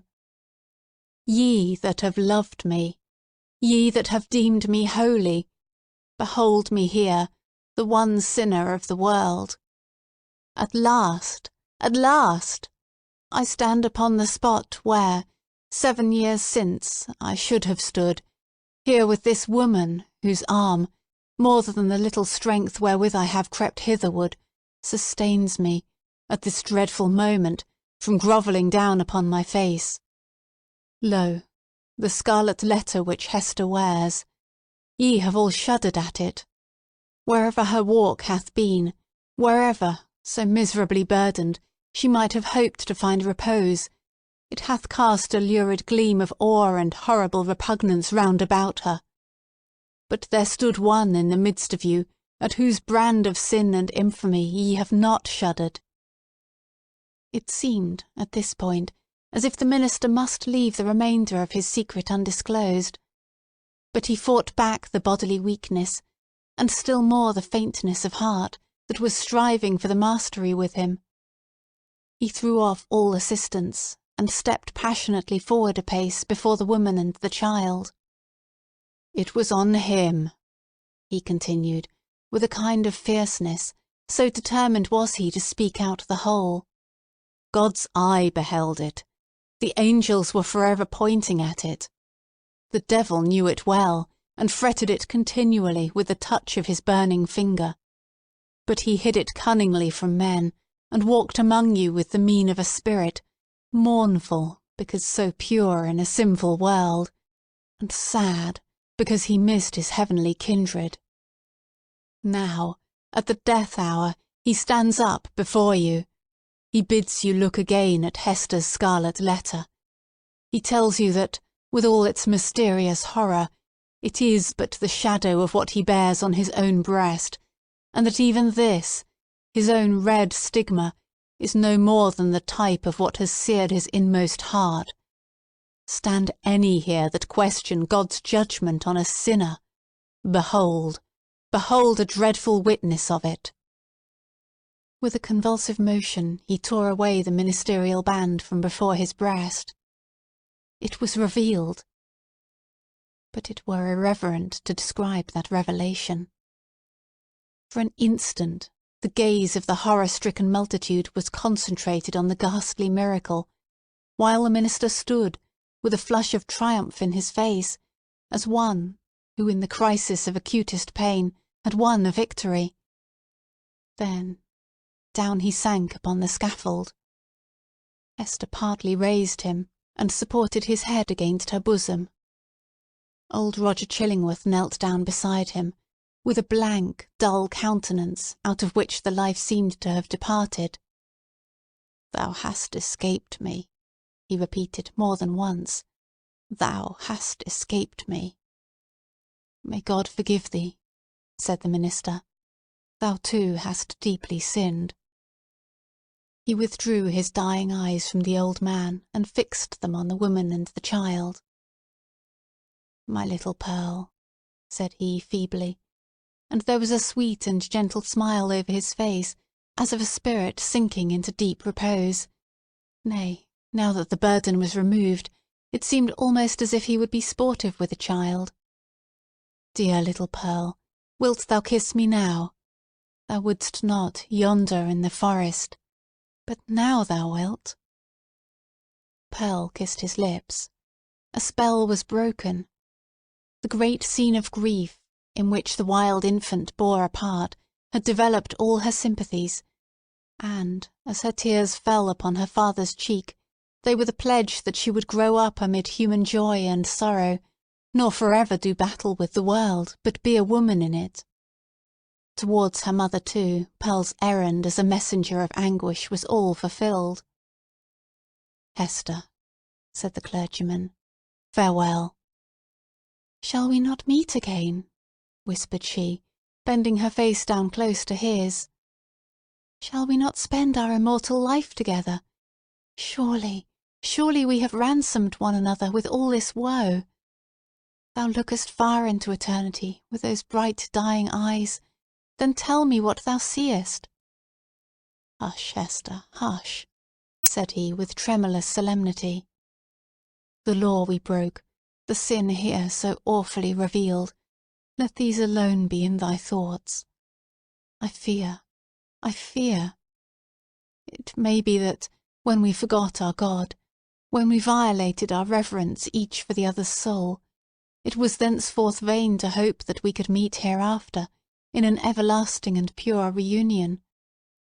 God knows, and he is merciful. He hath proved his mercy, most of all in my afflictions, by giving me this burning torture to bear upon my breast, by sending yonder dark and terrible man to keep the torture always at red heat, by bringing me hither to die this death of triumphant ignominy before the people.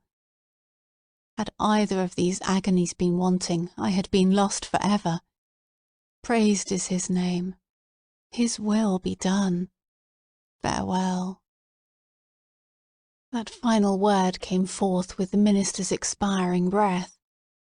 The multitude, silent till then, broke out in a strange, deep voice of awe and wonder, which could not as yet find utterance, save in this murmur that rolled so heavily after the departed spirit. Chapter 24. Conclusion. After many days, when time sufficed for the people to arrange their thoughts in reference to the foregoing scene, there was more than one account of what had been witnessed on the scaffold. Most of the spectators testified to having seen, on the breast of the unhappy minister, a scarlet letter, the very semblance of that worn by Hester Prynne, imprinted in the flesh. As regarded its origin, there were various explanations, all of which must necessarily have been conjectural. Some affirmed that the Reverend Mr. Dimmesdale, on the very day when Hester Prynne first wore her ignominious badge, had begun a course of penance, which he afterwards, in so many futile methods, followed out, by inflicting a hideous torture on himself. Others contended that the stigma had not been produced until a long time subsequent, when old Roger Chillingworth, being a potent necromancer, had caused it to appear through the agency of magic and poisonous drugs.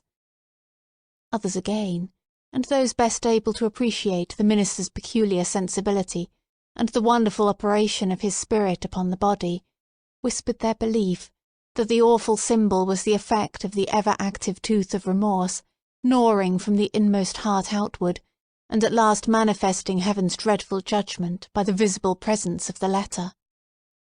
The reader may choose among these theories. We have thrown all the light we could acquire upon the portent, and would gladly, now that it has done its office, erase its deep print out of our own brain, where long meditation has fixed it in very undesirable distinctness. It is singular, nevertheless, that certain persons, who were spectators of the whole scene, and professed never once to have removed their eyes from the Reverend Mr. Dimmesdale, denied that there was any mark whatever on his breast, more than on a newborn infant's. Neither, by their report, had his dying words acknowledged, nor even remotely implied, the slightest connection, on his part, with the guilt for which Hester Prynne had so long worn the scarlet letter. According to these highly respectable witnesses, the minister, conscious that he was dying, conscious also that the reverence of the multitude placed him already among saints and angels, had desired, by yielding up his breath in the arms of that fallen woman, to express to the world how entirely nugatory is the choicest of man's own righteousness. After exhausting life in his efforts for mankind's spiritual good, he had made the manner of his death a parable, in order to impress on his admirers the mighty and mournful lesson, that, in the view of infinite purity, we are sinners all alike. It was to teach them that the holiest among us has but attained so far above his fellows as to discern more clearly the mercy which looks down, and repudiate more utterly the phantom of human merit, which would look aspiringly upward.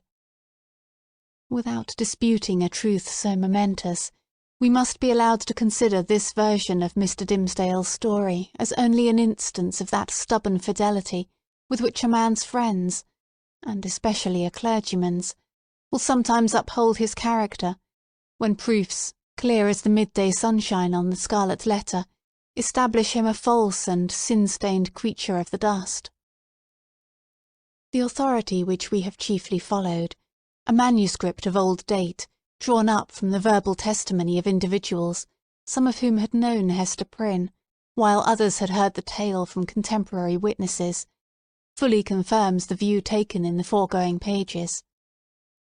Among many morals which press upon us from the poor minister's miserable experience, we put only this into a sentence: Be true, be true, be true, show freely to the world, if not your worst, yet some trait whereby the worst may be inferred. Nothing was more remarkable than the change which took place, almost immediately after Mr. Dimmesdale's death, in the appearance and demeanour of the old man known as Roger Chillingworth. All his strength and energy, all his vital and intellectual force, seemed at once to desert him, insomuch that he positively withered up, shrivelled away, and almost vanished from mortal sight, like an uprooted weed that lies wilting in the sun. This unhappy man had made the very principle of his life to consist in the pursuit and systematic exercise of revenge, and when, By its completest triumph and consummation, that evil principle was left with no further material to support it, when, in short, there was no more devil's work on earth for him to do. It only remained for the unhumanized mortal to betake himself whither his master would find him tasks enough, and pay him his wages duly. But to all these shadowy beings, so long our near acquaintances, as well Roger Chillingworth as his companions, we would fain be merciful. It is a curious subject of observation and inquiry, whether hatred and love be not the same thing at bottom. Each, in its utmost development, supposes a high degree of intimacy and heart-knowledge. Each renders one individual dependent for the food of his affections and spiritual life upon another. Each leaves the passionate lover, or the no less passionate hater, forlorn and desolate by the withdrawal of his subject. Philosophically considered, therefore, the two passions seem essentially the same, except that one happens to be seen in a celestial radiance, and the other in a dusky and lurid glow. In the spiritual world, the old physician and the minister, mutual victims as they have been, may, unawares, have found their earthly stock of hatred and antipathy transmuted into golden love. Leaving this discussion apart, we have a matter of business to communicate to the reader.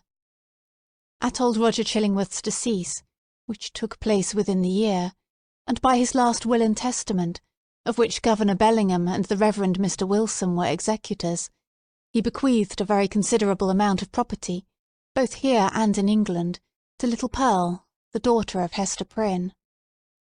So Pearl, the elf child, the demon offspring, as some people, up to that epoch, persisted in considering her, became the richest heiress of her day in the New World.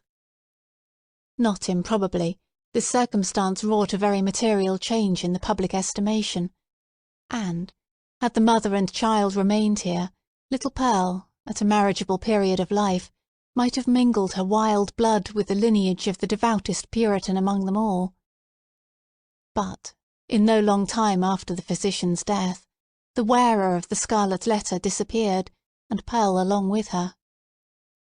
For many years, though a vague report would now and then find its way across the sea, like a shapeless piece of driftwood tossed ashore, with the initials of a name upon it, yet no tidings of them unquestionably authentic were received. The story of the scarlet letter grew into a legend. Its spell, however, was still potent, and kept the scaffold awful where the poor minister had died, and likewise the cottage by the seashore where Hester Prynne had dwelt. Near this latter spot, one afternoon, some children were at play, when they beheld a tall woman, in a grey robe, approach the cottage door. In all those years it had never once been opened, but either she unlocked it, or the decaying wood and iron yielded to her hand, or she glided shadow-like through these impediments, and, at all events, went in. On the threshold she paused, turned partly round, for, perchance, the idea of entering alone and also changed, the home of so intense a former life, was more dreary and desolate than even she could bear. But her hesitation was only for an instant, though long enough to display a scarlet letter on her breast. And Hester Prynne had returned, and taken up her long-forsaken shame. But where was little Pearl? If still alive, she must now have been in the flush and bloom of early womanhood. None knew, nor ever learned with the fullness of perfect certainty, whether the elf-child had gone thus untimely to a maiden grave, or whether her wild, rich nature had been softened and subdued, and made capable of a woman's gentle happiness. But, through the remainder of Hester's life, there were indications that the recluse of the scarlet letter was the object of love and interest with some inhabitant of another land. Letters came, with armorial seals upon them, though of bearings unknown to English heraldry. In the cottage there were articles of comfort and luxury such as Hester never cared to use, but which only wealth could have purchased and affection have imagined for her. There were trifles, too, little ornaments, beautiful tokens of a continual remembrance that must have been wrought by delicate fingers at the impulse of a fond heart. And once Hester was seen embroidering a baby garment with such a lavish richness of golden fancy as would have raised a public tumult had any infant thus apparelled been shown to our sombre-hued community. In fine, the gossips of that day believed, and Mr. Surveyor Pugh, who made investigations a century later, believed, and one of his recent successors in office, moreover, faithfully believes, that Pearl was not only alive, but married, and happy, and mindful of her mother, and that she would most joyfully have entertained that sad and lonely mother at her fireside. But there was a more real life for Hester Prynne here, in New England, than in that unknown region where Pearl had found a home. Here had been her sin, here her sorrow, and here was yet to be her penitence. She had returned, therefore, and resumed, of her own free will, for not the sternest magistrate of that iron period would have imposed it, resumed the symbol of which we have related so dark a tale. Never afterwards did it quit her bosom. But, in the lapse of the toilsome, thoughtful, and self-devoted years that made up Hester's life, the Scarlet Letter ceased to be a stigma which attracted the world's scorn and bitterness, and became a type of something to be sorrowed over, and looked upon with awe, yet with reverence too. And, as Hester Prynne had no selfish ends, nor lived in any measure for her own profit and enjoyment, people brought all their sorrows and perplexities, and besought her counsel, as one who had herself gone through a mighty trouble. Women, more especially, in the continually recurring trials of wounded, wasted, wronged, misplaced, or erring and sinful passion, or with the dreary burden of a heart unyielded, because unvalued and unsought, came to Hester's cottage, demanding why they were so wretched and what the remedy. Hester comforted and counselled them as best she might. She assured them too of her firm belief that, at some brighter period, when the world should have grown ripe for it, in Heaven's own time, a new truth would be revealed, in order to establish the whole relation between man and woman on a surer ground of mutual happiness. Earlier in life, Hester had vainly imagined that she herself might be the destined prophetess, but had long since recognized the impossibility that any mission of divine and mysterious truth should be confided to a woman stained with sin, bowed down with shame, or even burdened with a lifelong sorrow. The angel and apostle of the coming revelation must be a woman indeed, but lofty, pure, and beautiful, and wise, moreover, not through dusky grief, but the ethereal medium of joy, and showing how sacred love should make us happy, by the truest test of a life successful to such an end. So said Hester Prynne, and glanced her sad eyes downward at the Scarlet Letter. And after many, many years, a new grave was delved, near an old and sunken one, in that burial ground, beside which King's Chapel has since been built. It was near that old and sunken grave, yet with a space between, as if the dust of the two sleepers had no right to mingle. Yet one tombstone served for both. All around there were monuments carved with armorial bearings, and on this simple slab of slate, as the curious investigator may still discern, and perplex himself with the purport, there appeared the semblance of an engraved escutcheon. It bore a device, a herald's wording of what might serve for a motto, and brief description of our now concluded legend, so sombre is it, and relieved only by one ever-glowing point of light gloomier than the shadow. On a field, sable, the letter A, gules. End of The Scarlet Letter by Nathaniel Hawthorne, read by Corey Samuel. We hope you enjoyed tonight's sleep audiobook.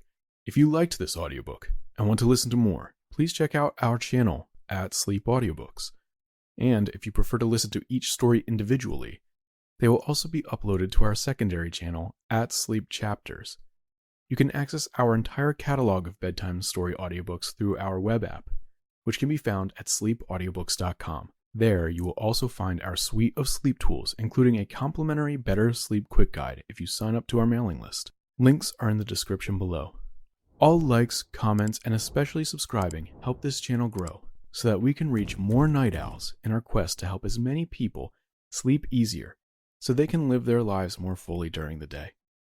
We appreciate your support and wish you a very excellent night's sleep.